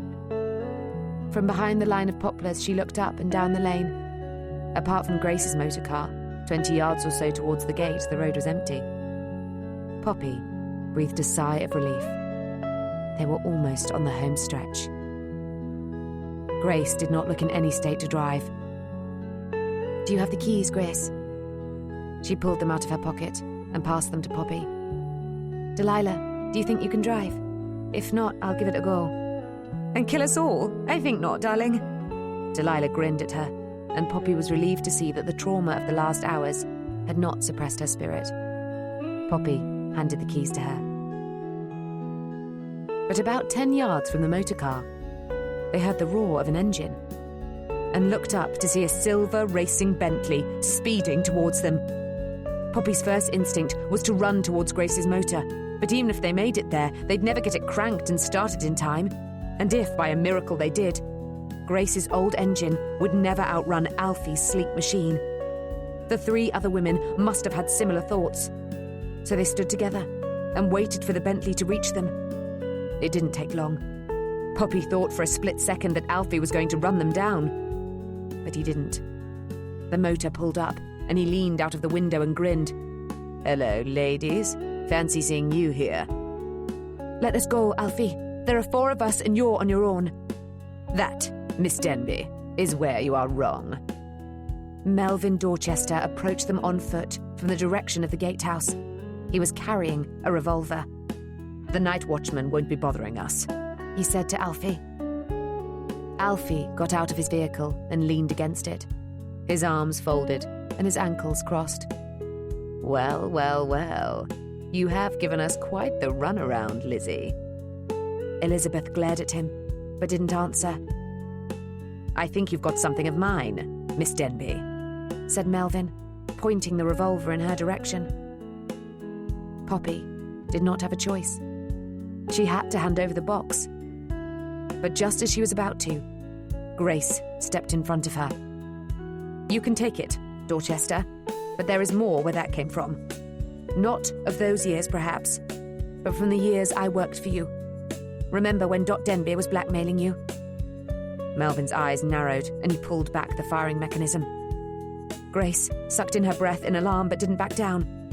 "Well, where do you think she got those tidbits of information?" "That's right, from me. I have duplicate copies of your ledgers from 1903 to 1907, and believe me, they make for interesting reading. The House of Lords, for instance, might be very interested to hear of your payments to Sinn Féin in November 1905. An English peer providing funding for an Irish nationalist party in return for them not protesting the opening of one of your businesses in Dublin? Oh yes, that will go down very well." "What do you want, Mrs. Wilson?" Melvin sneered. "I want you to let my young friends go." "And why would I do that?" "Because I have given instructions that if I do not return safely with them by 7 o'clock this evening, my duplicate ledgers will be delivered to the home of the editor of the Daily Globe." "You're bluffing." "Am I?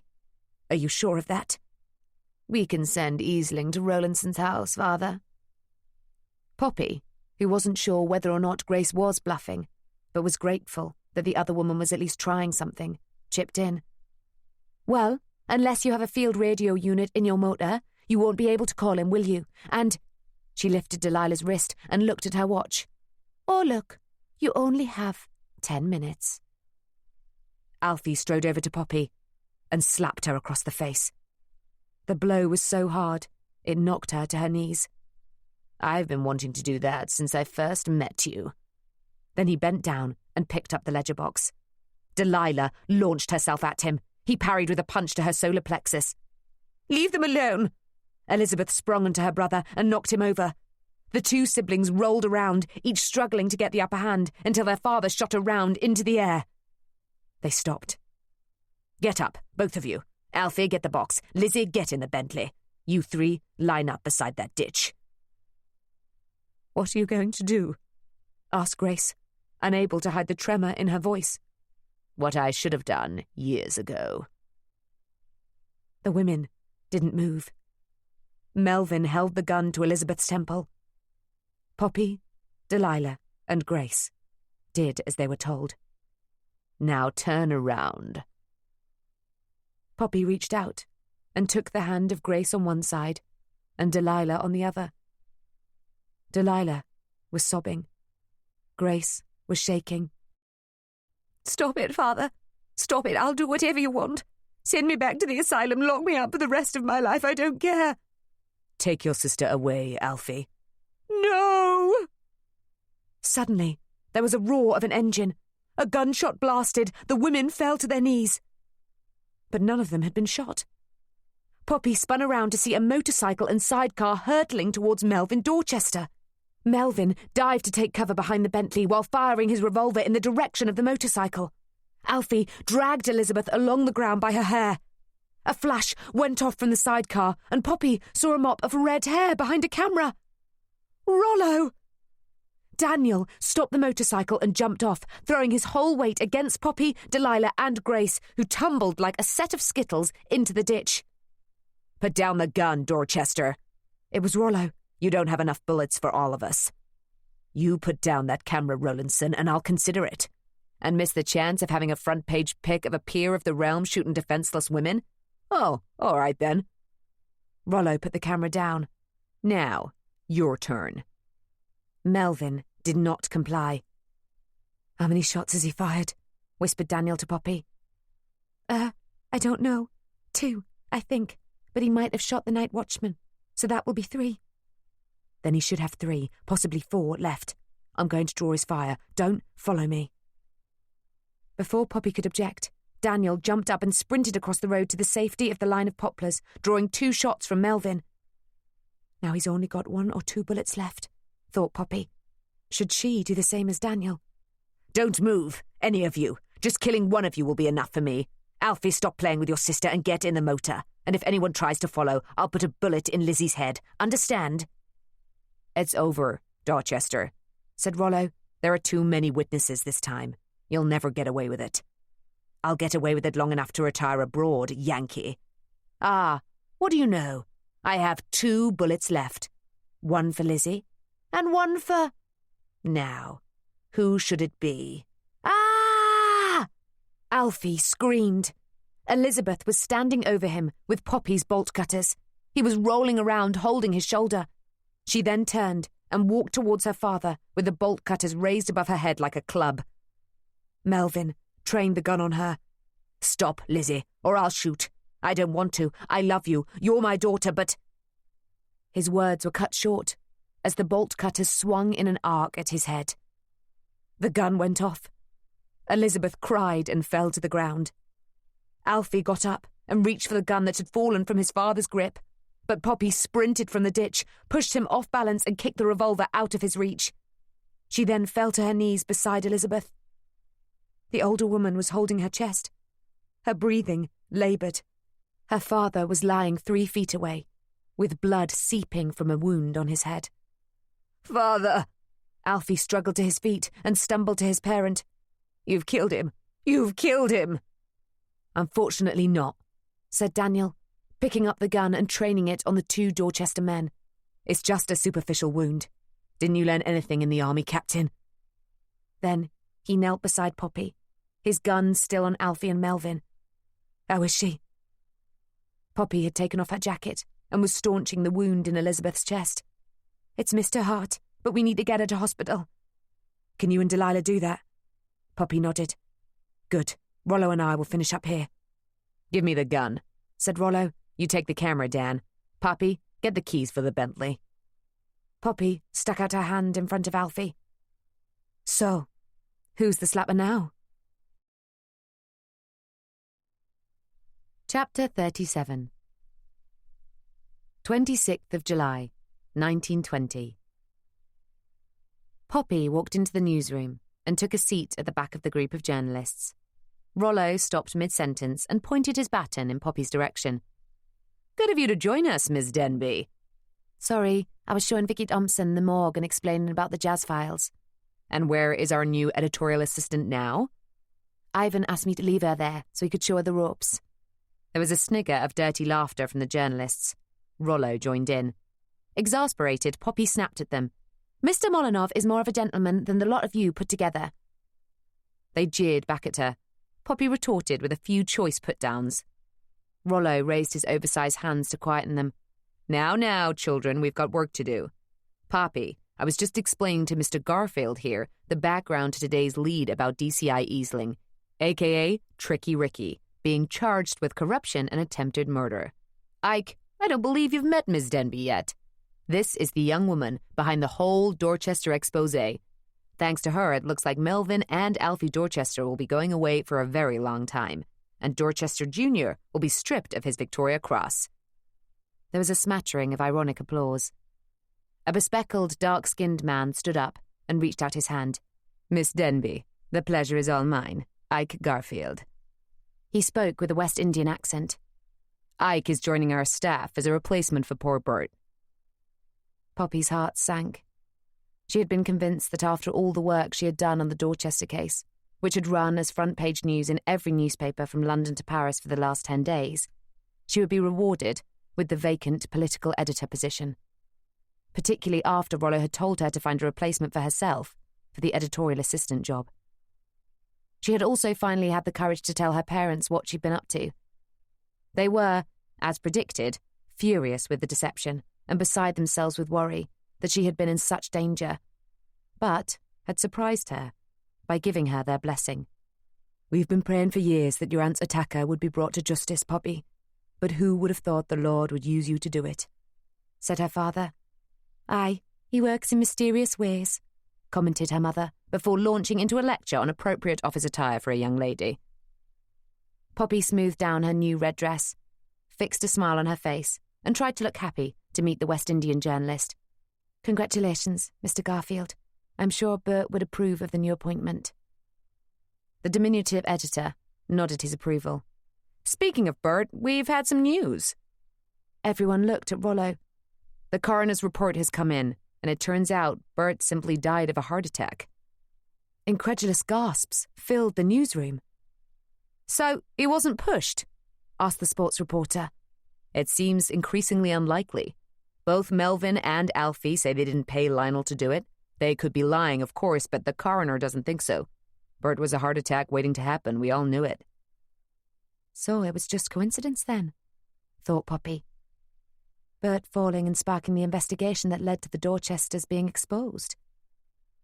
Or was it? What was it her mother had said? The Lord works in mysterious ways.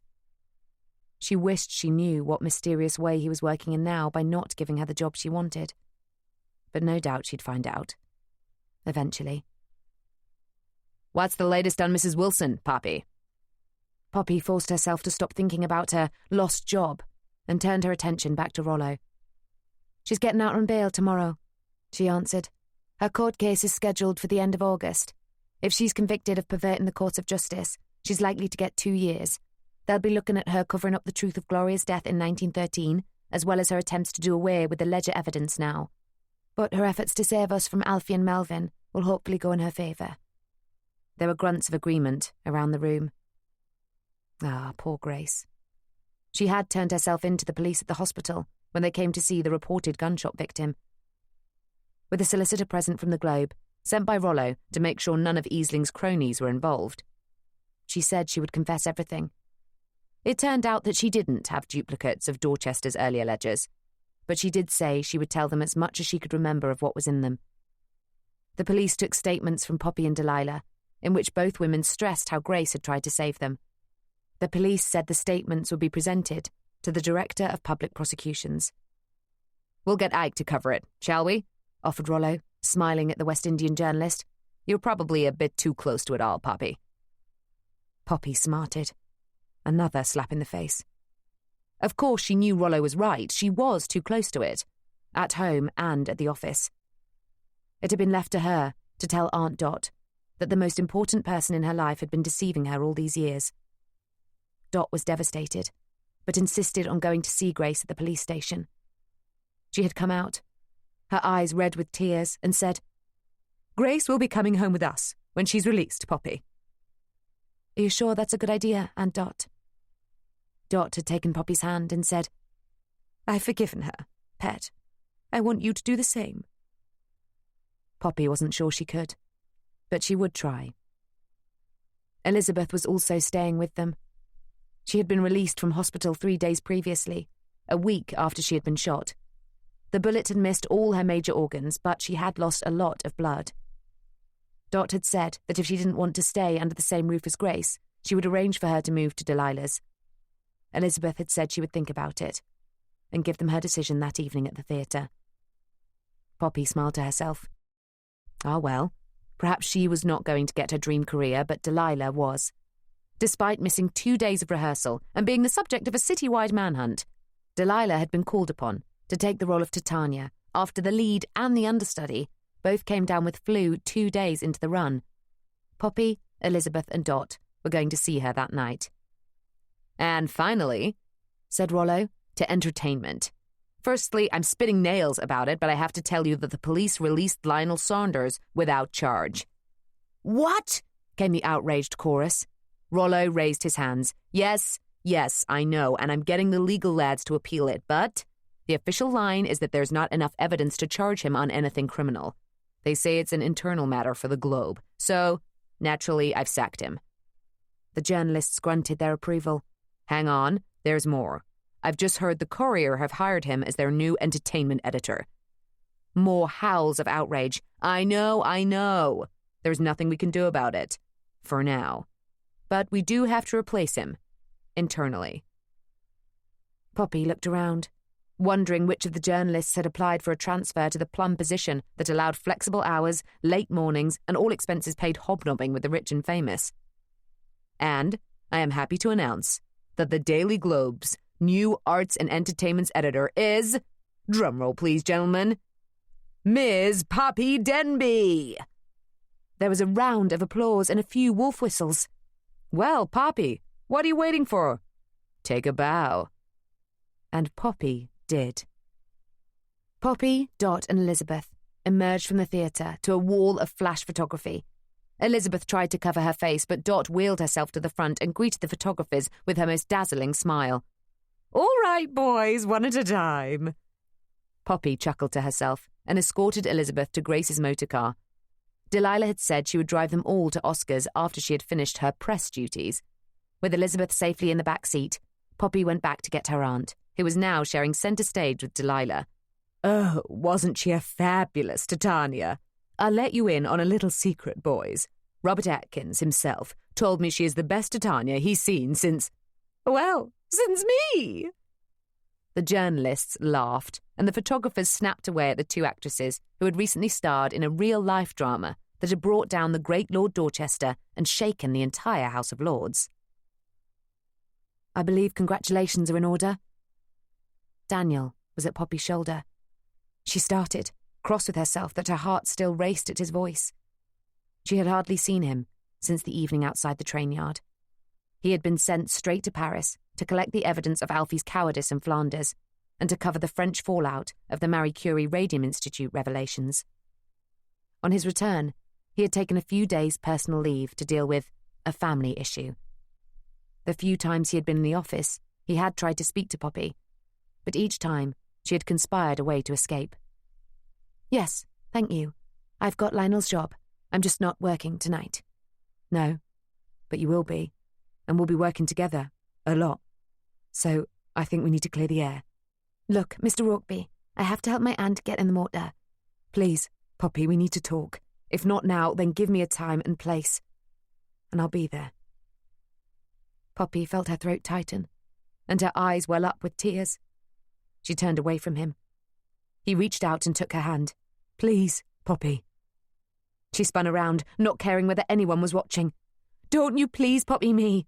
You led me to believe you had feelings for me. You even asked me out to dinner."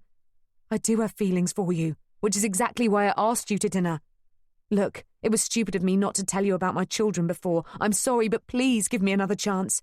Oh, another chance? And what do you think your wife will think of that? Oh. Poppy, no.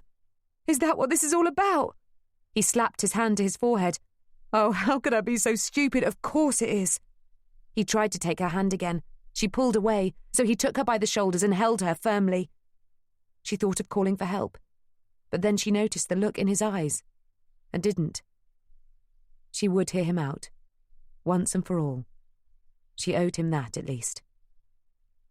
All right, Daniel, I'm listening, but make it quick. Daniel took in a deep breath, and then exhaled. My wife died 2 years ago of the Spanish flu. The woman you spoke to on the telephone is my sister. She lives with me to help look after the children. They are Amy and Arthur, 3 and 5. I couldn't keep working without her. She's a godsend. But she does get a bit protective, and I see that she allowed you to believe something that wasn't true. And I'm sorry, and if I'd handled this better, I would have... He's not married. He's not married. He's not... Poppy reached up her finger and touched his lips. Shh. No, I'm sorry. She didn't lead me to believe anything. It's what I assumed. And I'm sorry I didn't give you a chance to explain, you or anyone. Mavis tried to, and I... Oh, Daniel, I'm sorry. Please forgive me. Daniel looked at her with such immense relief that she almost laughed. Well, is that dinner invitation still open? He grinned. It certainly is. Do you have any preferences? Oscars, said Poppy. I feel like dancing. The end. The World of Poppy Denby, a historical note. The Jazz Files is set in the summer of 1920. It is less than 2 years since the armistice that ended the Great War, resulting in the death of 17 million people, and only 18 months since the height of the Spanish flu that wiped out a further 70 million. Poppy, who is just starting out on a career in journalism, is full of hope, but sorrow is never far away in the Jazz Files. While some characters are living the high life, others are in misery. And so it was with society as a whole. The 1920s, alternatively known as the Roaring Twenties, the Jazz Age, and the decade of the bright young people, is characterised by a generation desperate to leave the horror of war behind them and to create a bright new world. Little did they know, the world they were so blithely building would crash into economic darkness within 9 years and be at war once again by the time Poppy turns 40. But in the summer of 1920, they did not know this, and they danced to new jazzy music from America and wore skimpy dresses and cropped or shingled hair that scandalised their Edwardian mothers. Everything was new, daring, and very self-consciously turning its back on the past. I have tried to stick as closely as possible to the fashion trends in clothing, music, and dance of the period, but was frustrated at times that the more iconic styles that we now readily associate with the 1920s only come to the fore later in the decade. The Charleston, for instance, was first danced in London clubs in 1924. So even though some readers might assume Delilah was dancing the Charleston with her twirling arms and legs, I do not actually call it this. Likewise, the jazz music associated with the period only became common in London clubs a few years later, but I have taken some liberties in assuming that Oscar's Jazz Club might have been ahead of its time. However, the specific jazz songs and tunes that are mentioned in the book had been released in America by 1920, and it might be assumed that they made their way to British shores via phonographic recordings. I have no evidence, however, that they were played live in clubs in London so soon after their release. Charlie Chaplin's film The Kid was only released in 1921, but that's when he actually visited London to promote it. But I have brought it forward a year to 1920 because Delilah told me she was desperate to meet him, and who can say no to Delilah? Generally, though, I have not played fast and loose with the historical timeline and have only changed things when I felt the story would be poorer if I did not. This is, after all, a novel and not a social history text. I originally conceived of Poppy as a suffragette reporter sleuth, but in the early planning stages did not feel comfortable in the 1905 to 1913 period. So I decided to move the story forward to 1920 and have Poppy be the niece of a suffragette. As a result, the fabulous world of 1920s fashion, music, and jazz journalism opened up to me. But more than that, I felt that I could now emotionally empathise with Poppy. I was born in the early 1970s and grew up with stories of the brave women of the 1960s and 1970s who made such strides forward for equal rights for women. So by the time I went to university, in 1989, there were almost no courses or careers closed to me. I owe a great debt to these women, just as Poppy does to her aunt, and the brave men and women who fought tirelessly for equality between the sexes. The Chelsea Six are a fictional group of people, but the Women's Suffrage and Political Union did actually exist. It was founded by Emmeline Pankhurst and her family. For more on the work of the WSPU, please see some of the books I have listed below or visit www.poppydenby.com, where you will find links to lots of online material. The Sex Disqualification Removal Act Lord Dorchester so controversially supports was passed in 1919, not early 1920 as suggested in the Jazz Files. I changed the date so that Bert Isaacs could still be working on the story when Poppy first meets him. As there was no equivalent groundbreaking legislation in the summer of 1920, I felt this was a necessary anachronism. Marjorie Reynolds, the MP, is also a fictional character, and the Act was actually shepherded through Parliament by the real-life MP Nancy Astor. Marie Curie did visit New York in 1921 to raise money to finance her research at the Radium Institute in Paris. But the notion that she was so hard up before that as to justify being involved in a shady blackmail plot is pure conjecture on my part. Besides, Sophie Blackburn has already told you that it was she who did it, not Marie, and that's the story I'm sticking to. In 1920, there was a real newspaper in London called the London Globe, but it merged with the Pall Mall Gazette in 1921. The Daily Globe is not based on this newspaper and is born purely of my imagination. I have, though, read many tabloid newspapers of the period in the archives of the British Library, including the Daily Mail, and have drawn my ideas for the Globe from all of them. The Courier, that is a rival of the Globe in the Jazz Files, is also a fictional newspaper. Any similarities to tabloids still in print today is purely coincidental. We hope you have enjoyed this production of A Front Page Murder, Poppy Denby Investigates, Book 1, by Fiona Veitch Smith. Narrated by Helen Keeley. Copyright 2015 by Fiona Veitch Smith. Sound recording copyright 2019 by W.F. Howes Limited. W.F. Howes Audiobooks is an RB Media audio brand. This recording is protected by copyright. Unauthorized copying, sharing, or distribution is prohibited. Thank you for listening. Discover audiobook giveaways, discounts, new releases, recommendations, and more from RB Media, the largest audiobook publisher in the world. Visit rbaudio.com.